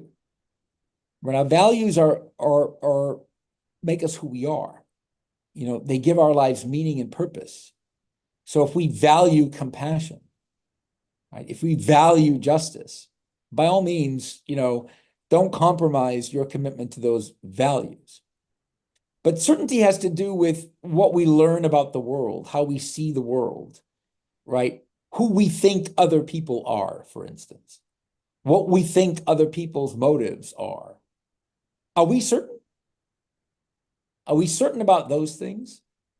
If we are, it's dangerous. Our certainty becomes dangerous. It becomes dangerous to our capacity to be in meaningful relationships, right? And to model for other people the very kind of reality like we hope to see in the world, to sort of, paraphrase Gandhi.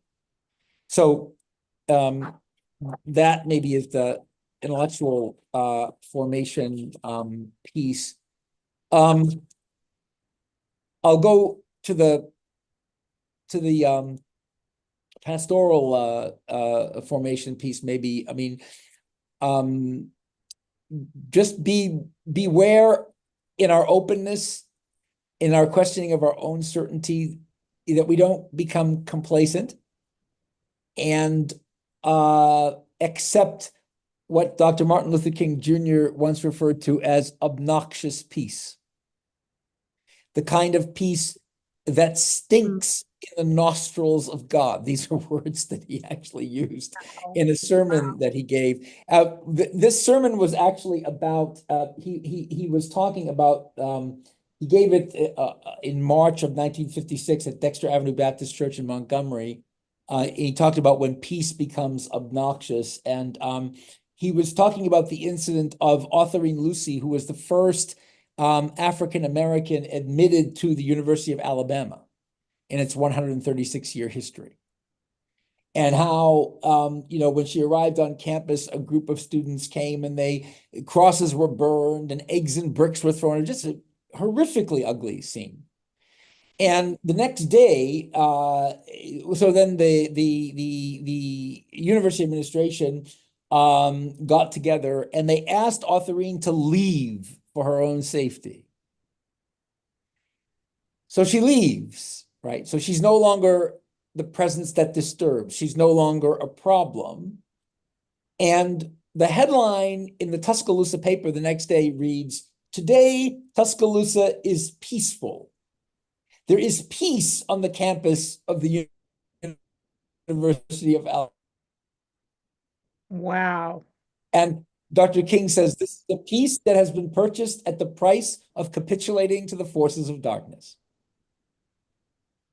And so, oftentimes I think when we're talking about compassion, when we're talking about mutual understanding, when we're talking about being open, we're talking about being tolerant, there can be that implication that we're supposed to compromise on our values, that those things go together somehow, but no. And I would say no, that it's possible to embody this disposition of openness in a very genuine way, to question our own certainties, but to also be clear, about, what is the peace we're all working for and what it is not, right? And then finally, and maybe this is the spiritual dimension, let us be people of the long view, to put it in Christian terms, people of the eschaton. From a Christian perspective, it's often said that all good theology is eschatological. And, eschaton is a Greek word meaning the end, right? A lot of people who are activists, right, who are dedicated to making the world a better place, want to see results. And we should, right? We should want to see results. The desire to get results is what motivates us. If we're without that desire, it's hard to see how we could do the work that we do. But expectation to see results, perhaps exactly in the way we anticipate them, and being disappointed when the results don't exactly match with what we anticipate, can be dangerous. And there's perhaps no better expression of this kind of eschatological way of being, where we have to understand that as hard as we may work, we may never see the results we're looking for, at least in the time frame we would like to see it, is something called the Romero Prayer. Many folks might be familiar with it, but it was written by Bishop Ken Utner, a wonderful man who died at the young age of 66 from leukemia. He's Bishop of Saginaw, Michigan. And he wrote this prayer reflecting on the life of Bishop Saint Oscar Romero.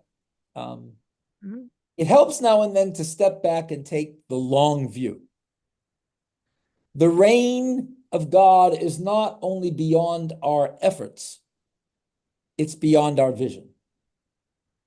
We accomplish in our lifetime only a fraction of the magnificent enterprise that is God's work.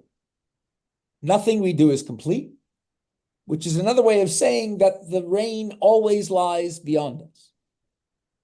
No statement says all that could be said. No prayer fully expresses our faith. No confession brings perfection. No pastoral visit brings wholeness. No program accomplishes God's mission. No set of goals and objectives includes everything. This is what we're about. We plant the seeds that one day will grow. We water the seeds already planted, knowing that they hold future promise. We lay foundations that will need further development. We provide yeast that produces effects far beyond our capabilities. We cannot do everything, and there is in this a sense of liberation. This enables us to do something and to do it well. It may be incomplete, but it's a beginning, a step along the way, an opportunity for God's grace to enter and do the rest. We may never see the end results, but that is the difference between the master builder and the worker. We are workers, not master builders, ministers, not messiahs, prophets of a future not our own. Amen. Amen. This is one of my favorite prayers. Thank you. So sorry for repeating something. Maybe some of the listeners haven't heard it before. So. No, I could have heard it a million times. Thank you. Thank you for bringing it into this day.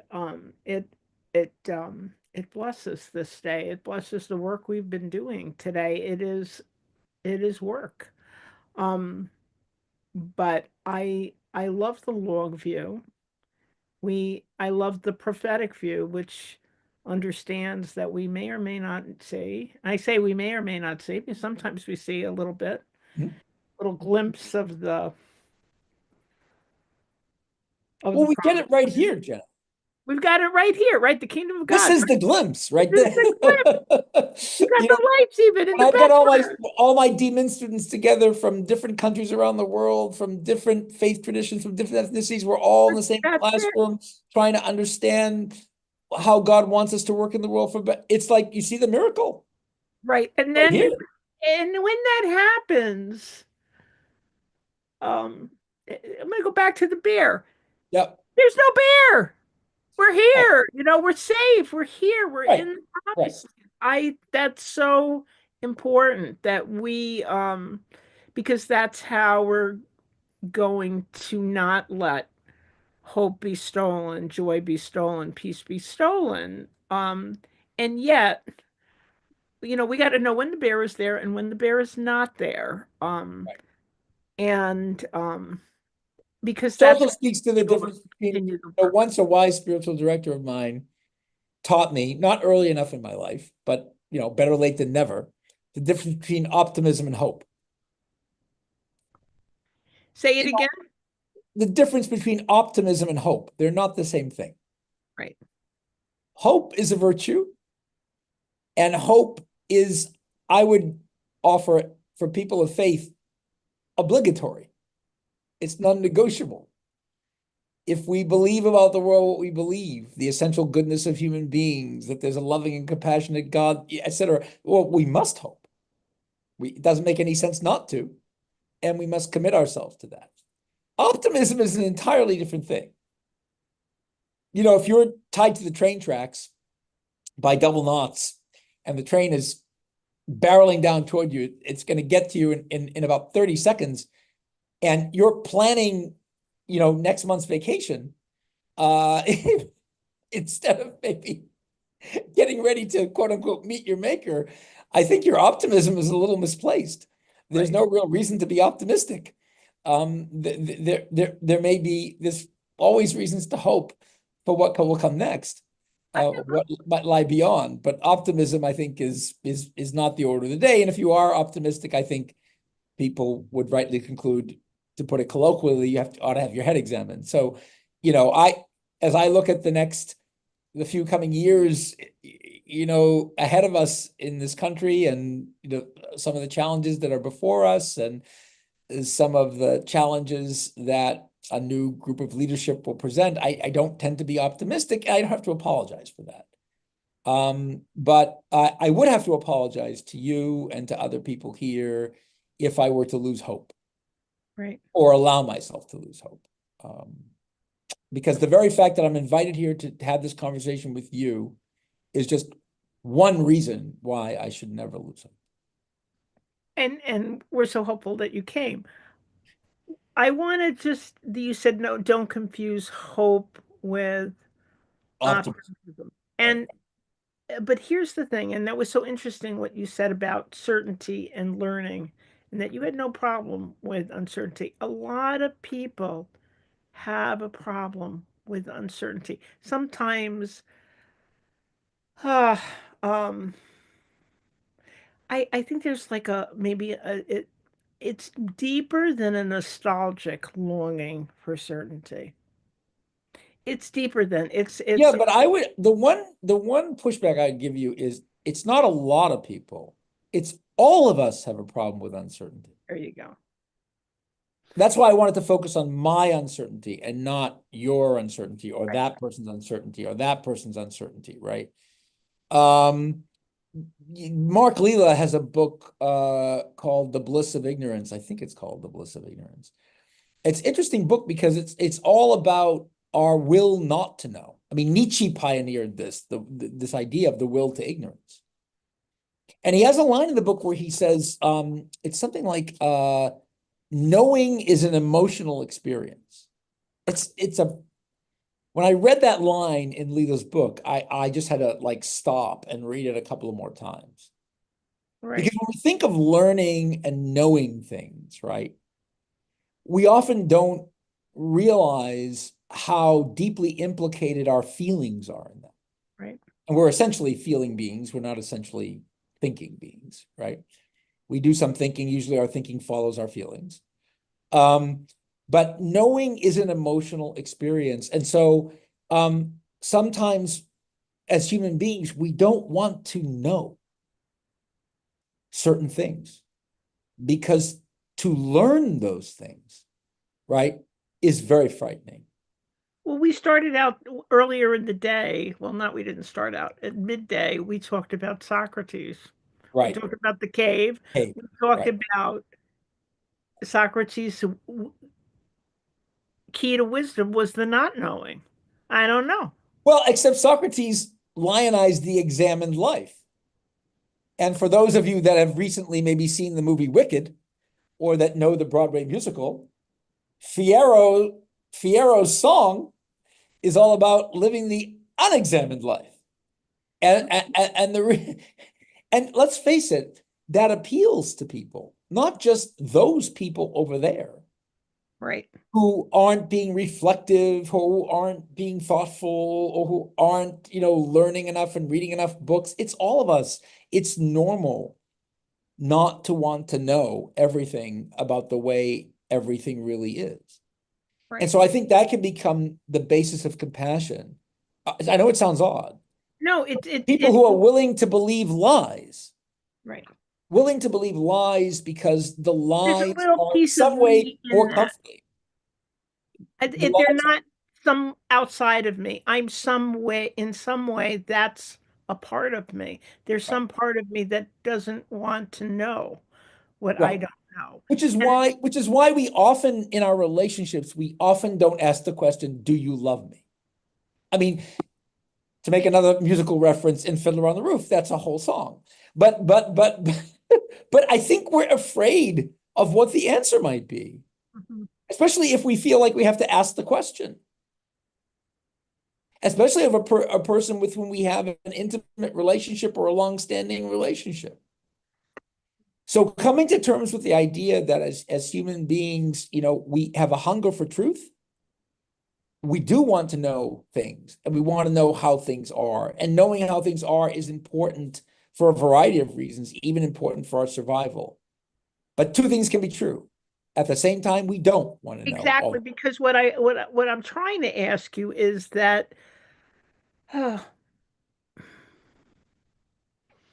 we think we're hoping for certainty. That's what I'm trying to circle back to that. I see what you're saying. Yeah. You see what I'm saying? It's like, because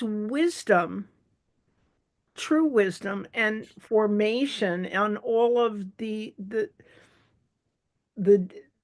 diamond that you presented to us is about, oh no, I'm going up, I'm not going down. Oh, I did that, I know that, yeah. I know. Is somehow able to transcend that need for hope doesn't reside or can't reside, will not find a permanent home, a safe haven, if certainty is what we think is the price or Right. or the ticket to hope. Hope is something else. Also, I mean, when the Lamelli character, the Lawrence character says, "There's without doubt, there's no mystery." He's not just romanticizing the idea of mystery for mystery's sake. I think what he's saying is, in the mystery lies our becoming. Right. In the mystery lie possibilities that we don't fully imagine. And so if you're so certain about how everything is, how do these possibilities ever realize themselves? They won't. It's the So good embracing mystery is is this scary. good news or is this bad news? And if we're going to live in an axial age and it's going to be rough, can we still be excited about what might emerge from all of this? Can Right. we And understand not knowing, our fears of knowing, our uncertainty, all these things that when I say these words, not knowing, fears of knowing, uncertainty, have negative valences, that they're also actually very positive things. So I'm going to ask you the question before you go that I've asked every person, and I am a little hoping that two friends of yours are going to arrive after you go. I know you can't stay, but we'll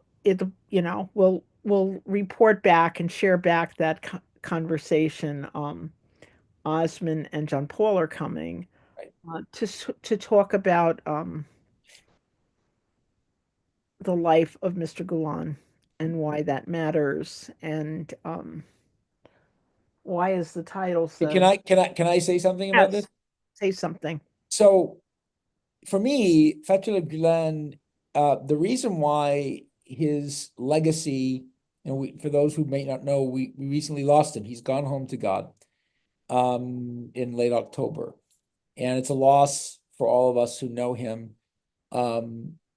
At the same time, he has left behind this incredible legacy, not just of writings and, you know, reflections that are just very deep and very rich, but of communities of people who have dedicated themselves to making the world a better place.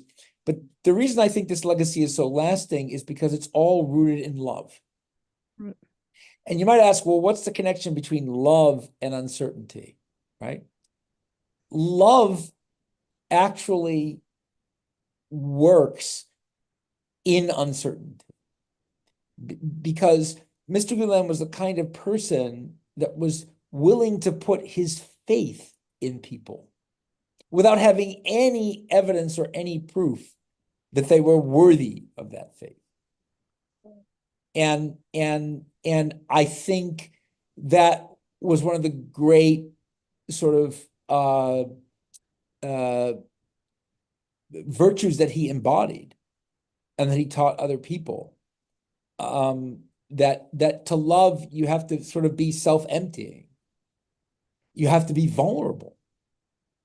You can't love without the willingness to be vulnerable, without the possibility that you're going to make a mistake, that maybe you put your faith in someone and they disappoint you. But at a very basic level, he knew that. And, you know, he showed people what it's like to believe in one another in the same way we aspire to believe in God. And I think that's one of the reasons why his legacy is so rich and will be, inshallah, God willing, so lasting. And I think you have no better people to talk about that than Professor John Paul and Osman Ostaprak, for instance. So. But I wanted to give you an opportunity to comment because I know you have a great everything you spoke about, the way of being and points to that life. So I wanted to give you that opportunity. But before you go, so thank you for that. What is what is something that is giving you hope? Well, in a word or a sentence, because they're gonna throw the producer's gonna throw me off. Something I'll that's just say my students. Hmm? I'll just say my students. They give me, you know, enormous hope. If you could just spend 5 minutes with the group that I was in this last semester, you'd see why. One thing I want to say before I leave, though, I'm an invited guest to speak, right? I used the QR code. I went on and I donated. Every other speaker that's been invited, if you haven't donated yet, donate, because that's all a part of committing to this work and supporting Janet and all the other people who make Interweave happen. Thank you so much for advocating and supporting Interweave with your words, with your heart, and with your philanthropic gift. Well, I'm not Mark Cuban, but do my part. I'll take you any day. Thank you. Okay. Good night. Good night. Good night. We're going to take a brief break, and we're going to before we turn the hour, we're going to bring back our turn the hour guests.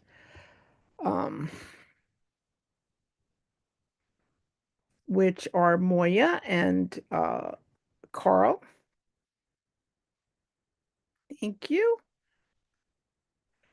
There you go. And we'll see you in a couple of minutes. Thank you for being our host for the turn of the hour.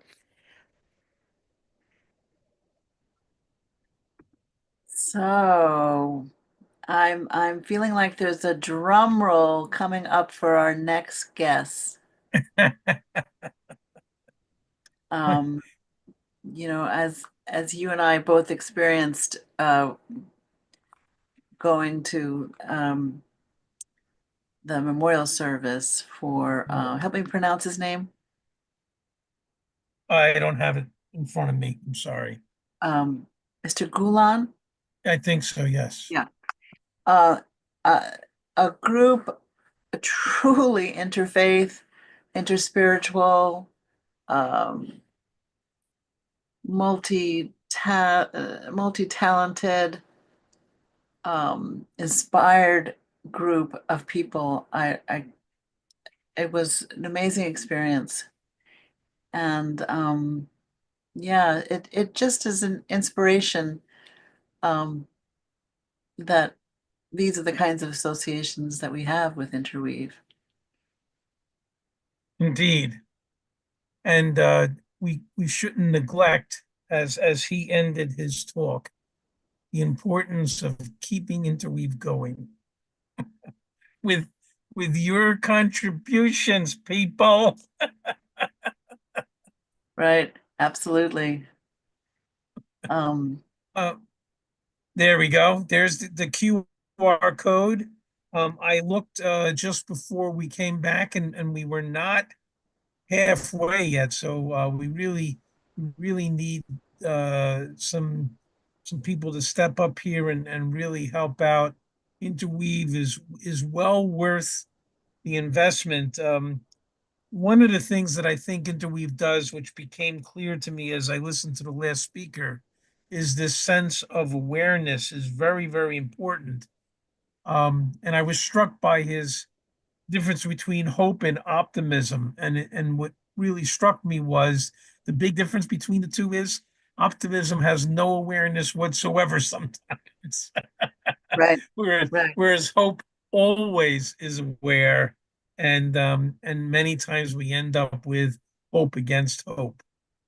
Right. And to his point that we can act on that hope by scanning the barcode, because the amazing thing that happens when people come together with open heart, with clear intentions, with whatever they're carrying. It may be a sense of hopelessness. It may be a sense of loneliness, or wanting to be with others in the way that Interweave can offer. And the Surgeon General said that loneliness is an epidemic in our country. And we keep doing this work. We keep creating circles, small circles for engaging, larger circles for inspiration. And it is part of the healing of the world. I agree, Moya, and very well said that it's each individual that contributes to the group that ultimately makes the group effective. Right. Right. And Chris, could you put up the gifts page, and I'll just briefly review that.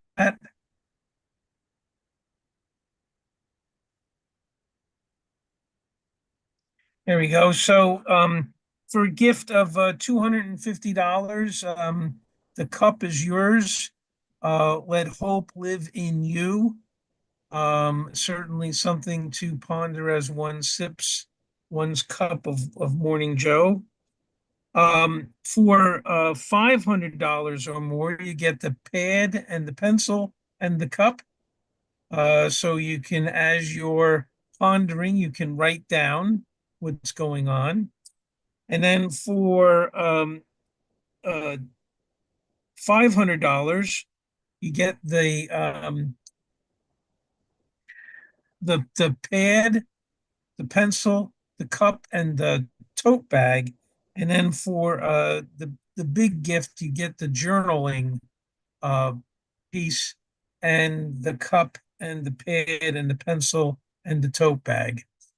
Certainly something well worth treasuring, and something that will help interweave into the future as we try to get on with our new year.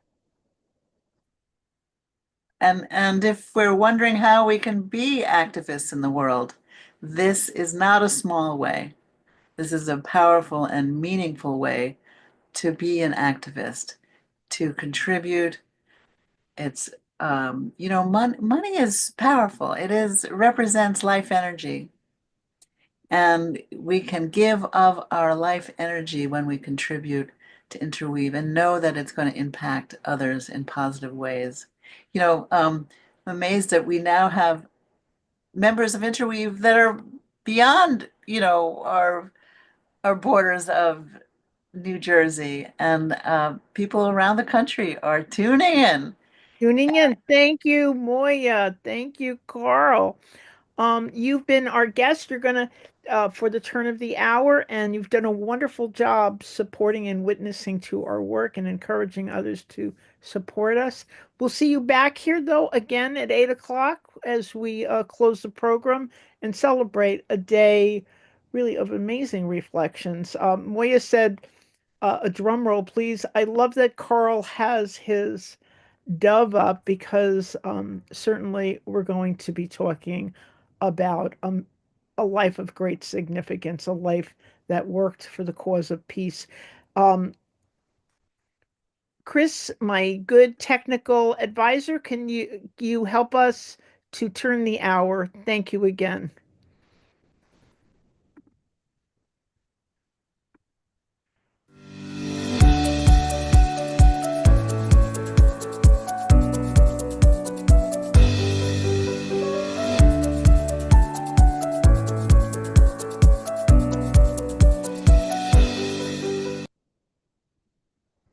Hello and welcome to the 12th hour of our telethon. It's been a long day, and what a rich and wonderful way to end our conversations about nurturing hope. Thank you all for being here. I want to introduce, and gentlemen, forgive me for reading, but I don't want to, I'm tired. It's been a long day, and I don't want to do a disservice to your both of your quite impressive biographies. Um, we have with us John Paul, who is an author, a historian, teacher, and community activist. He has taught in many places, among them Temple and Princeton universities and the Lutheran Seminary. John's biography, A Life of Hizmet, is what we're going to talk about in a moment. It is a book that has been critically acclaimed, and rightly so, I might add. John continues to explore these subjects of religion, dialogue, and peacemaking through his writing, through his research, and through his advocacy work. And so welcome, John. And also our other prestigious guest is Osman Ostoprak, who is the managing director of the Alliance for Shared Values, which acts as an umbrella organization for interfaith initiatives across the United States and provides really amazing resources and support for the Hizmet movement, which we will learn more about in the course of our conversation. If you don't already know about it, you need to, and we hope you will. Osman is an accomplished educational leader and an important community organizer with a deep commitment to fostering intercultural dialogue. I want to hold up the book, John, so that people see it. Better you than me. Well, it's a wonderful book. I really highly recommend it. Thank you. And it is, it feels like, John, a work of love to me. And you're a historian and a researcher, and I told you we're going to talk about the book, the story of Fethullah Gulen, A Life of Hizmet. But I love this caption underneath.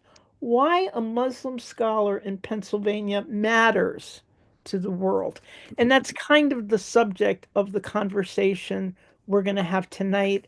I want to know about, I want to get into the book, but I want to get into the making of the book and the life story that you're telling us in this book. So, John, welcome. I'm going to let you begin with your thoughts. Thank you very much, Janet. Great to be with you. And since Scott Alexander,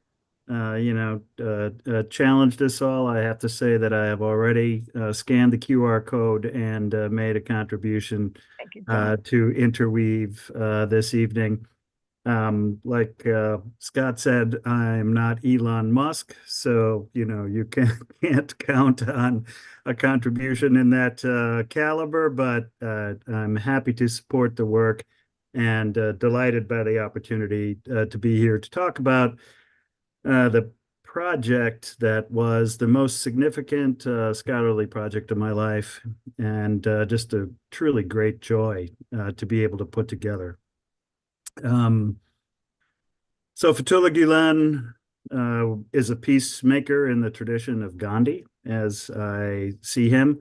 Although, Gandhi had to fight against an empire, Fethullah Gulen didn't fight against anybody. He was for Muspet Hareket in Turkish, positive action, non-reactive positive action, selfless love, as Scott Alexander indicated, and to be able to write the life story of an individual with that kind of motivation and with the results that he generated was truly an extraordinary project. It was a collaborative work. Osman was a part of it. Alpes Landawan was a part of it. M&A Unal contributed. I mean, Ahmet Korjan and so many people read the manuscript. My colleague David Grafton, who's now at the Hartford University of Peace, just folks all over the country really recognized the significance of this individual on a global scale and came together to help me with my many failings and frailties and shortcomings to be able to tell this story, which really does center on love. Yesterday, I came home from St. Louis, where the night before I was at a memorial service for Mr. Gulen. And after my talk, the hosts of the evening offered people an opportunity to scan a QR code, not to make a donation, but to put up a one-word summation of the life of Fethullah Gulen. And then this created this word cloud on the screen. And, all kinds of things. Dialogue, Hoshkoru, Uspet Harakat, oak, because I described Fethullah Gulen as an oak tree in his life. But the word that emerged right at the heart and in the biggest capital letters was love. Wow. And that seems to me appropriate, for the 250 people or so who were there in St. Louis with me, and the hundreds, thousands, millions around the globe who have caught a glimpse of the inspiration that this man has brought to the world. You discovered this man not in person, Yeah. but through your research, which is clearly a gift. I mean, and I get the feeling, I mean, well, you can see meticulously uncovering. We're talking about the art of uncovering things in the course of the day, meticulously uncovering and discovering a life. You met him through the research, and then you met him in person. Um, so you wrote this story of this life that you uncovered, and then you met the person. Did you find that the person that you had discovered in your research work was the same man that you met in Pennsylvania? Yeah, it's funny. I consciously chose not to meet with him while I was doing the research in the paper trail. And I did interviews with friends of his, with his students and others, and with critics because I wanted to maintain relative objectivity. As a historian, I studied at the University of Chicago. I'm trained in the hermeneutics of suspicion. I'm always looking for, okay, where are the problems? Where's the troubling side of this story? And then once I had a complete manuscript done, a complete narrative, I said, okay, now it's time. And Osman and Alp and others helped arrange a meeting with him at the retreat center in Sailorsburg. And I have to admit, the night before that meeting, I did not sleep very well because of concern about exactly the question you mentioned, Janet. What if he, as a person, does not match what I discovered in the paper trail, which was the story of a peace builder? But I'm happy to say he did. I found him warm, generous, gentle, thoughtful, deeply informed, and very patient with my questions. And I've said this in some settings. It's not the kind of thing a historian often confesses, but I came away with the feeling that he loved me. And by the end of it, I could say that I loved him too. So it really was pretty extraordinary. We had two 90-minute interviews, and they gave me some great feedback. I asked very focused, specific questions about things. One of them was about a song.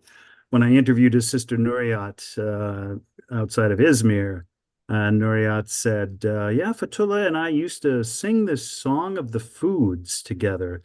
And then she sang it for me. And, it's this childhood song about vegetables and potatoes and, bread and, just all of the foods, this childhood song. And she said, yeah, Fatullah and I used to sing that together. And then she went on to say that their brother, Sibgatullah, would try to sing along too, but he didn't really harmonize very well with them. And so I wanted to ask him whether he remembered this same detail, and those are the kind of questions I sought to ask. And not only did he remember it, he recited the song for me too. And, Nuriyat cried as she sang it, remembering him and, of course, remembering his exile in Pennsylvania. So, those are the kind of things where you go, okay, there's a truth here in the detail. Stephen Jay Gould, the great paleontologist, even though he was an atheist himself, in his book Wonderful Life, The Burgess Shale and the Nature of History, said, God dwells among the details. And I think that's absolutely true. And when you pay attention to the details of Mr. Gulen's life, you truly do discover this thoughtful, generous, inspiring, caring, compassionate, engaged individual. And it was a privilege to be able to tell his life story. Well, thank you for that rich response. I'm not forgetting you're there, Osman. We're coming back to you, but I want to just finish following this train of thought with John. And then I want to talk to you about his and John, I want to say thank you for following your craft so honorably, because you gave Mr. Gulan and us a gift by doing it thusly, because you mentioned you said that the historian, the researcher, must be suspicious. Yeah. And indeed, even if I just Wikipedia Mr. Gulan's biography, you, it's nothing specific. It's something like a little gray here and there that alludes to a question of is this person real? What is the da da da whatever it is? I won't even honor it, but I guess what I'm trying to say is that because you followed the road of science, as it were, it helps us to say to people, look and see. This life was real and true and noble and deserves to be noted and remembered. And I think you helped deeply and powerfully for us to be able to witness to that. And I want to thank you for that. Well, thank you, Janet. One of the things that really motivated me near the end of the book, as I was putting it together, was the fact that he has been slandered. Yeah, if you do a Wikipedia search on his name, you're going to find the Turkish government's propaganda about him because they have the financial resources to, control the algorithms and to put forward these ridiculous big lies about who he was. And the only antidote to that is the truth itself. That is to get into the details and to tell the story accurately and fairly. And that's what I sought to do. And again, God dwells among the details. And once you get into the details of his life, you discover that he was somebody who taught people to embrace science and spirituality, to hold religion and science together, overcoming the most significant warfare of the modern world. I mean, that conflict has led us to the brink of an uninhabitable earth, as David Wallace Wells put it. And so overcoming that conflict between religion and science is really crucial. And it's one of the key legacies that he puts forward. He also, has taught us that our spiritual traditions, far from being part of the problem, are the solution to the violence that besets us in so many systemic ways around the globe. He was a faithful practitioner of the five pillars of Islam, and he taught how they are nonviolent practices: prayer, pilgrimage, fasting, charity, confession. All of these are deeply nonviolent practices that point us toward a collaborative future, engaged empathy. I mean, the man cried about the suffering of the world, like the Buddha, recognizing that life is suffering, but also that there's a way beyond suffering. And so that engaged empathy, finding paths beyond the suffering through principled pluralism, knowing who he was as a Muslim, and then because he had that conviction, able to reach out to others and work with anyone on projects to benefit humanity. And finally, the model of principled capitalism or social enterprise that was at the very heart of the DNA of Hizmet, this model of istishara, or mutual consultation, where everyone's voice mattered. And this is my transition to Osman, who is living this out in these Living this out. various Absolutely. consultations that he has with individuals all over the globe, trying to live out a life of service, a life of Hizmet, following in the example of Hoja Effendi, and then even more following in the example of the prophets, peace be upon them. Over to you, Usman. Tell us about Hizmet so that we might. This is this legacy. We're going to be talking about legacy work, and you are one of the holders of the legacy that we are talking about and remembering and honoring. And can you explain to us about what?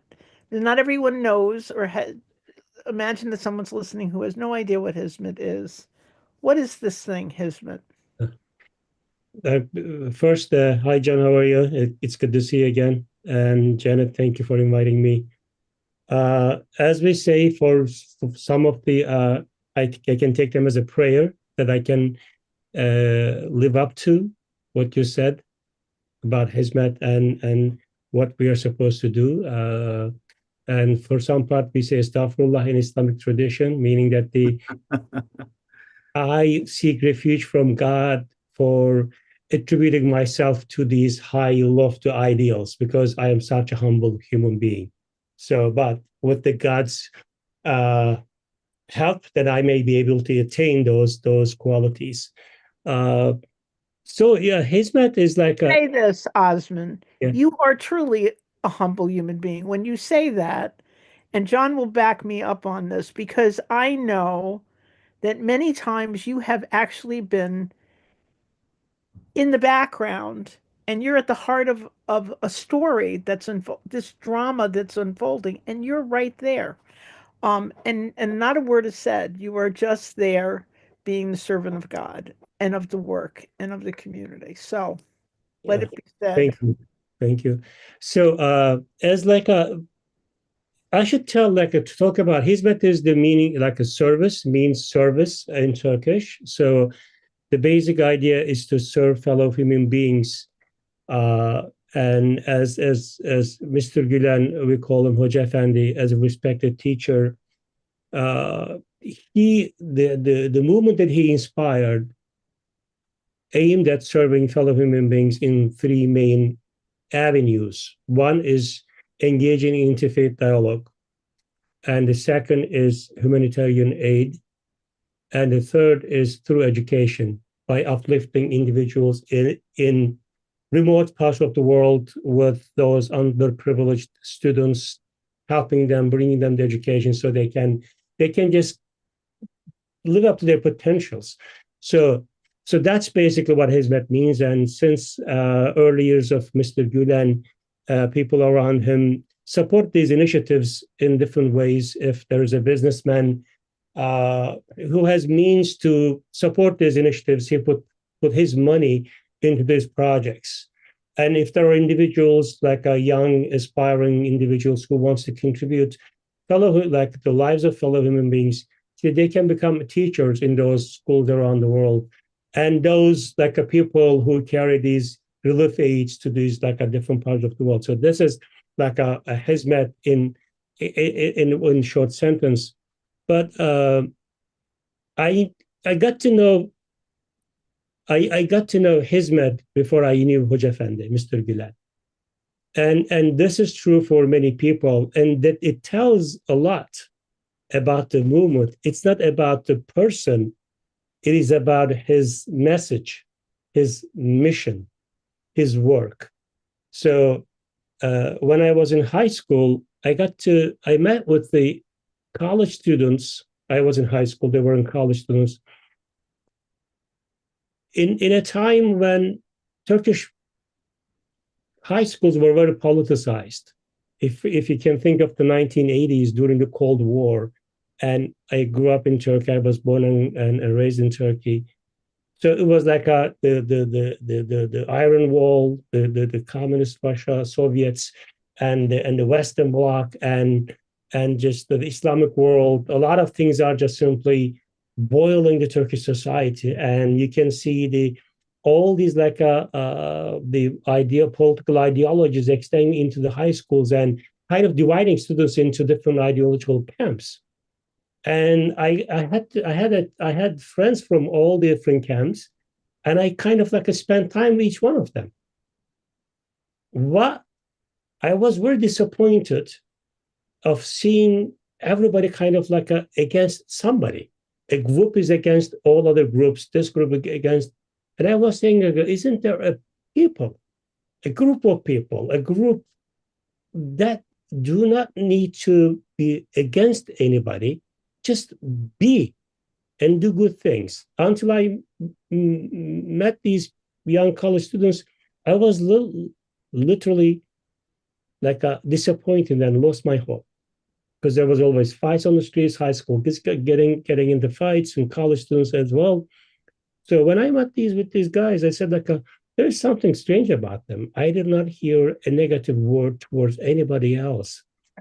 They are not against anybody. They are for something. Mm. So I got to like spend time with them. I started living with them in my college years, and later on in my later high school years, I said there must be like a great influence behind them.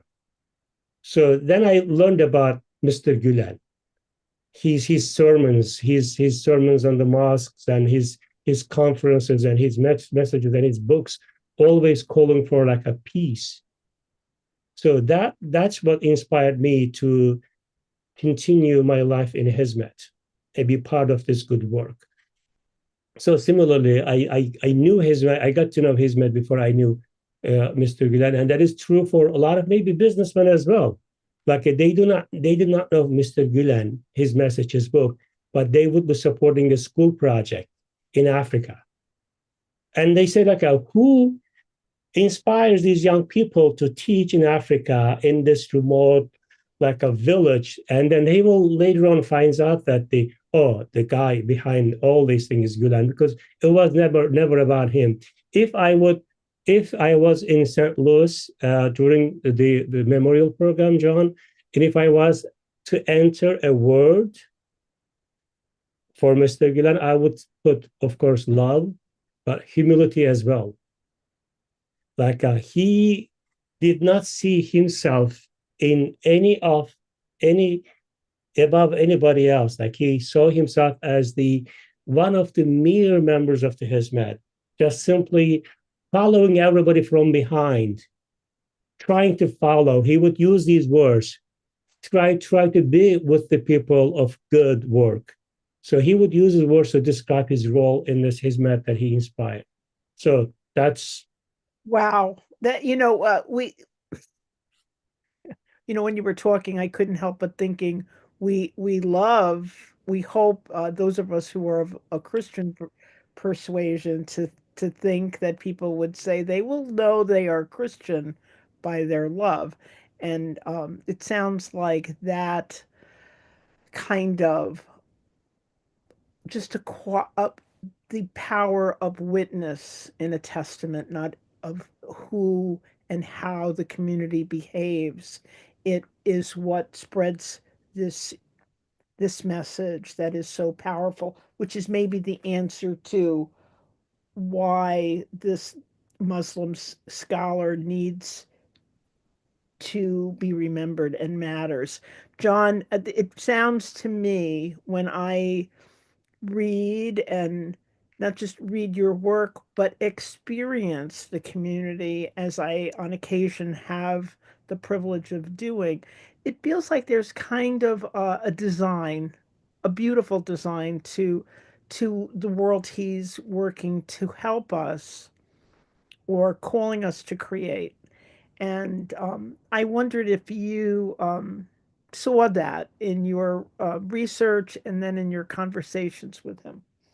Sure. I mean, first of all, it was just an extraordinary project because this movement grew so rapidly, right? I mean, I've studied lots of historical movements that have taken centuries to develop, millennia to develop in some cases. And, here as I began to research the life of Mr. Gulen and the Hizmet community, I discovered, from beginnings in the 1960s in Izmir to now this global movement, with schools in 130, 140, how nobody really knows how many different countries, right? I mean, that's amazing.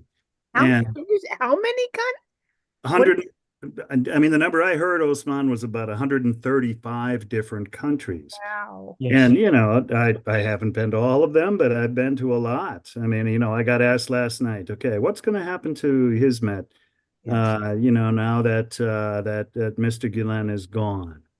And I got asked the same question a few years ago in Tanzania. So they have schools in Tanzania and Dar es Salaam and other places. They just opened a new one, I learned last night, in fact. And my answer was I'm sitting at a dinner on the shores with the ocean crashing behind us, and I'm sitting with the board of directors of the Hizmet Relief Agency in Dar es Salaam.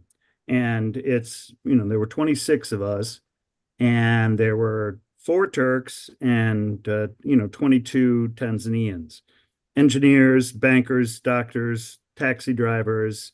I mean, people from all walks of life who recognized the value of this work and who had come together to be a part of this. And so I was asked, who's the next Fethullah Gulen? What's going to happen when he is gone? And my answer then was, and I shared this story last night too, is that, well, because of the emphasis on growing local leadership and on, taking root, wherever the community happens to be and trusting people and building them up and, letting them develop their skills. I said, could very well be, the next Fethullah Gulen is a Tanzanian woman. Beautiful. Honestly, Honest. that is entirely possible. So finally, yeah, Mr. Gulen taught peace, and his met through service grows peace. And that peace growing is, it's nothing utopian. We tend to think about peace as, kumbaya, everybody gets along and all of that. No, peace isn't anything utopian at all. It is what we count on in everyday life, in trusting relationships where our words matter and where, we can cooperate and work together. And that's generated through ordinary, everyday activities of talking with one another, of questioning one another, of laughing together and smiling at each other. And so, what I discovered is that this extraordinary social movement that has grown so dramatically did so through relatively undramatic means, through very ordinary, humble means. And to me, that is worth shouting from the mountaintops. Is that the simple things we do can make extraordinary differences in the world. So, by way of example, I'll tell the story about how I became familiar with Hizmet. I was invited in 2006 to an iftar dinner by the Philadelphia Dialogue Forum held at the Sheraton Hotel in downtown Philadelphia. I was living in Philadelphia at the time, teaching at the seminary where I still teach. And it was I believe in the fall, and it was a lousy night. It was raining, it was cold, it was miserable. If you know parking in downtown Philadelphia, it's a nightmare under the best circumstances in a rainstorm, so I almost didn't go. And I can't imagine how different my life would be if I had not gone to that event. It was nothing dramatic. It was an iftar dinner. It was a meal, where we gathered together, and yet, boom, in that moment, my life was transformed. And out of that simple offering of a meal shared among friends has come this extraordinary beauty, this awareness of goodness, and this encounter with truth for which I'll be forever grateful. I love that description of the invitation to the iftar dinner. I have had, I mean, it is an oft-told tale. It's my tale as well, and I've had the privilege of sitting at Osmond's table for iftar. Yep. Um, And we it's a did meal, it's a meal. the most basic need of humans. Exactly. We started out the day talking about with Dilek, talking about hospitality. That's how we began our day. Um, so I think here's the thing. If it was a trick, if it was a propaganda to garner support, it would have been long over. The thing is, I, if one dinner led to another dinner, led to another dinner, and you almost want to pinch yourself because you can't fake this. Where you're like, oh, we're really friends. We're really spiritual friends. We're really serious. These people are serious about interfaith work, about ecumenism. This is the real deal, which is why we come back again and again, because the spirit of collaboration, of sisterhood and brotherhood, of a, a communal meal that is truly broken and shared. That is, I'll use the word sacramental Uh-huh. nature. it is transformative. It is totally transformative. And yeah, so I thank you for sharing that story. And um for some reason I'm going to use the word provocative. I do think there is a genius in in the hospitality of Hizmet, in the hospitality of the movement, that because love is contagious, and it is, and the sense of safety that you mentioned, the basic, you know, needs that we all have, we sense. You know, once you enter into the community and experience, the superstition evaporates because you know you're safe. You know you're safe. Yeah, and that hospitality, that sense of community is an antidote to violence. I mean, it is the alternative. I would often get asked when I was traveling to Turkey by Americans, "Do you feel safe?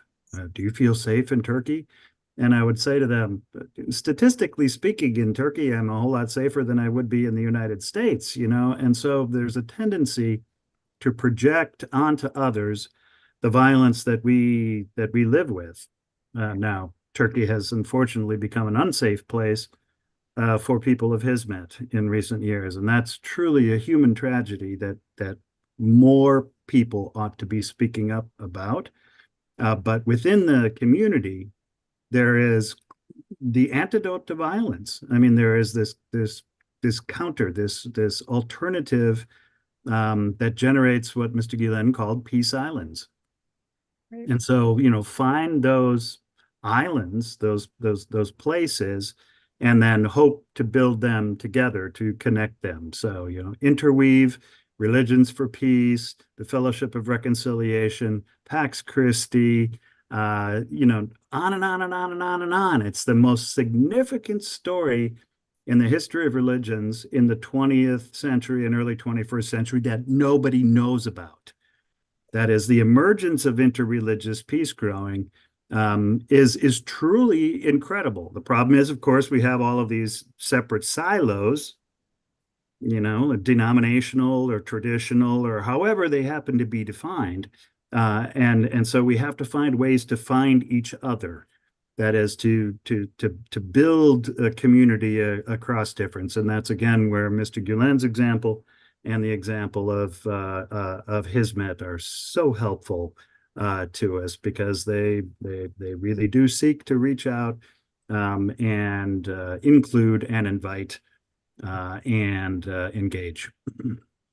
Absolutely. I just you know, when we started out talking earlier about, you know, if you Wikipedia this and this suspicion, but I in the course of working on another project, just Googled, and I invite anybody to do it right now. Google interfaith leader. Google, though, put in those kinds of words, and Mr. Gulen immediately surfaces with Desmond Tutu, with Yeah. Pope Francis, with this is the the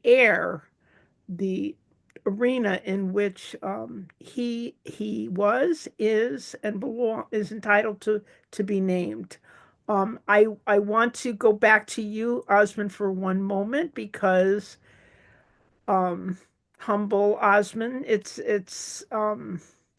to- you knew the man. You knew the man personally. You know, it's so that is to say, when I say the names in which his he's mentioned in the same breath, you knew a saint, most likely. For that, So I'm privileged. Yes, yes, I knew. I got to know him for my work. I worked for the organization for the last 12 years. We managed his media relations. So we sat down with him on almost every interview that he has given, as well as John's interview. During the interview, we were able to translate. So I was able to see him as a person as well. Like sometimes I even shared with my friends, when I look at Mr. Gillen, I see him, as you mentioned, as a saint, a godly man who just simply devoted to religion, prayer, connecting with his God, and then helping people connect as well.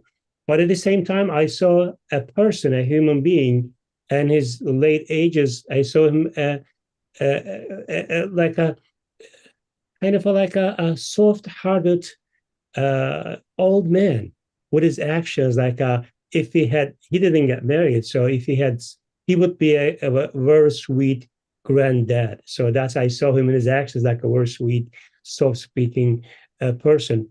So yeah, I was privileged to be with him. One of the things that I wanted to add is as you were talking, is that when you had like a Google searches, other things, it all depends on the person's, like whoever is writing those things, their angle. So he is a transformative person. He transformed the lives of many people, millions of people around the world. Not only Turks, not only Muslims, a lot of non-Muslims, non-Turks as well. That is like was the breath of his message. And every time he spoke, I don't think he just simply targeted his like a Turkish origin, like brothers and sisters. He was speaking to the world. Right. And he left a legacy. But some people just focusing on small things and measuring his like a huge message with their small perspective, like certain politics, certain dynamics, certain time period, certain parts of the recent history. So when you look at those things, like it doesn't correlate, but in their perspective, it correlates with their own study, research, I should say. But I think when you look at his life, what he left is he relentlessly called people for dialogue, for peace, positive action. Even he said in the face of adversity, and John just simply talked about loss, like since 2016, hundreds of thousands of Hizmet people associated with the Hizmet movement have been targeted in Turkey by Erdogan. But in a lot of people's relatives, sisters, brothers, whole families been to jail, thrown into jail, still spending time in jail, and their wealth has been confiscated. I can, if anybody wants to measure his message, look at how many people have been simply doing the good things they have been taught to do. They've been talked about. They're still opening schools. They are still providing aids. They are still providing financial scholarship to the needy students. So the majority of the people have been targeted. Families are torn apart, but still they are still opening schools. So this is the true message. It's not only like it is not a message of the good day. It's just a message of all seasons, and that is I guess the true message. So we have to. It's gonna live forever, to me, because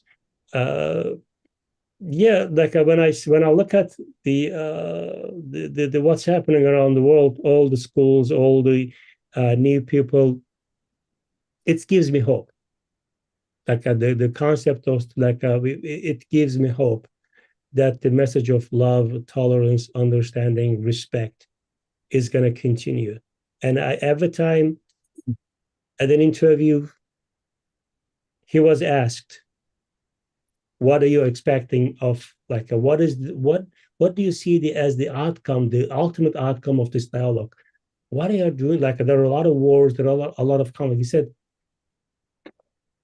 we have to leave our next generation at least not a fully like a peaceful world, but at least by engaging in dialogue, we can resolve some of the conflicts. We can create understanding, so that next generation will do not have to talk about these like a historical conflicts, like this disunity, and people just pitting people one against one another. So that was his message. And one person even like asked me, what is his ultimate, like what was the question, John? I guess you heard this many times. What is his ultimate goal? What is his secret agenda? Yeah, right. I said, and this question was asked me, but like about 6 months before he passed away. I said, a person of like 86 years old, if you have not figured out his secret agenda, he is a miserable strategist, or he doesn't have one. Yeah, that's right. Yep. Yeah, and dealing with the oppression, Osman, you're absolutely right. It's been ruthless and brutal, and oh man, so many people have been put through so much. Families separated, individuals, thrown into jail. 2 nights ago, I sat next to an individual in St. Louis who was a former colonel in the Turkish army, who was a composer. I mean, a brilliant composer. He played for me. There's a march that he composed and performed with the Turkish military band, and it was beautiful. I mean, it was like something out of kind of a combination of Bach and John Philip Sousa with Turkish traditional Ottoman music woven throughout it as well. I mean, it was truly extraordinary. And this guy, had to flee his country because of these stupid big lies that have circulated. But for Mr. Gulen, this was nothing new. It was throughout his life. Between 1980 and 1986, the government pulled his preaching license, trying to kill Hizmet, trying to shut it down, right? And the irony is, what happened is it grew because he, by this point, had people, who knew what was going on. And if the police raid was coming, they would call, and he would, go down the back steps, get in the car, and go to Erzurum or wherever, not to do anything nefarious or to pursue some strategy, but he would go to talk with people about dialogue and about building schools. And he grew trust in Erzurum and Bursa and Izmir. And what's happening now is the same thing on a global scale, because people have had to leave the narrow confines of this national context, and now are in Australia and Belgium and Germany and Canada and the United States and Brazil, doing the same thing again and growing peace. And so the challenge for us is to build these bridges between groups like Interweave and Hizmet and Religions for Peace and the Fellowship of Reconciliation, Pax Christi, and on and on and on, to really work together and foster that trust across traditions, across groups, in order to build the capacity to generate the kind of world for which we and our traditions at their depth hope, and not only hope, but promise. And to me, that, is an important word here, too, is that we have this promise. It's not optimism, as Scott put it. Exactly. It is hope founded on a promise. Aristotle called hope a waking dream. And I love that conjunction of two things that are often considered paradoxical, right? Okay, waking, dream. Well, this is Dr. King, right? This vision of a future that builds the capacities of goodness, truth, and beauty. I have a sense, because you of course, being the wonderful people you are, you moved into the closing conversation about hope, because somehow this man, this life, we had you just went to a memorial, John. I've been to a memorial. The fact that people are so impacted by this loss. I mean, I do have the sense that people are knowing that this is something precious that we must not lose, must be remembered and must be cherished so that it will live on. And the whole day, our theme has been nurturing hope.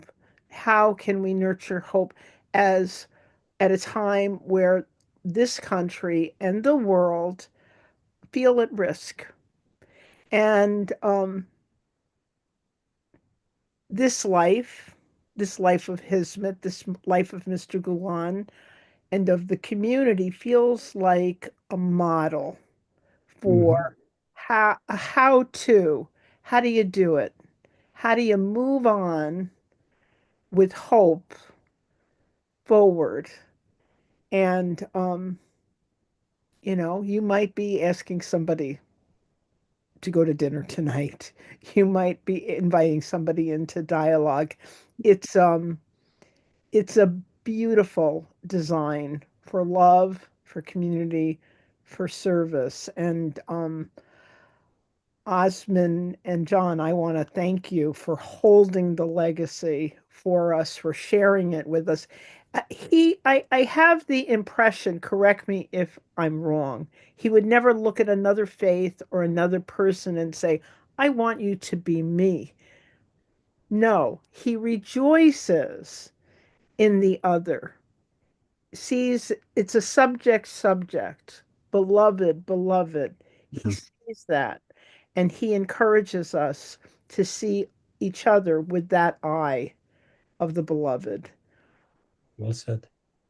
Yes. Amen. Amen. Amen. So thank you, gentlemen. Deeply grateful for you coming and sharing your wisdom with us. You're welcome. Thank you for the invitation, Janet, and thank you for the work that you're doing. May it bear good fruit. Amen. And right back at you, brother. Right All back right. at you. I know that there's more research and more sharing to come. So we look forward to continuing to learn from you, John. Hope so. I'll be in South Jersey, I think, the third week of January, doing a talk. So I'll let you know when that is happening. And I don't know if you have the dates yet, Osman. I think it's the 13th, 14th, 15th, or 16th of January, something like that. But I'll let you know the details and would love to see you in person, not just face to face, but you know, in person. Person We'll be in touch. We'll be in touch. Janet and I will be in touch. Blessings. Okay. Take care. Good night, John. Bye. Good night. Great to be with you, Osman. On you both. Good night, Janet. It's a great program. Wonderful. And I'm happy to be part of Interweave. Yep. We are so blessed by you, Osman, and by you, John. Bye-bye. Okay. Wow. I feel like we have a big accomplishment. And I'm going to invite in our turn of the hour hosts for the last turn of the hour. And then we're just going to have a last conversation with friends. Whoever would like to come into the conversation is going to be welcome.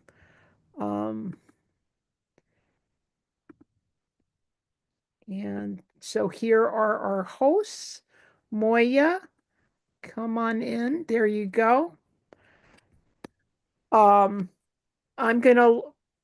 You did a great job, Carl and Moya, in being our turn of the hour virtual telethon hosts. And I'm going to give you the opportunity to do your job one more time before we close the night.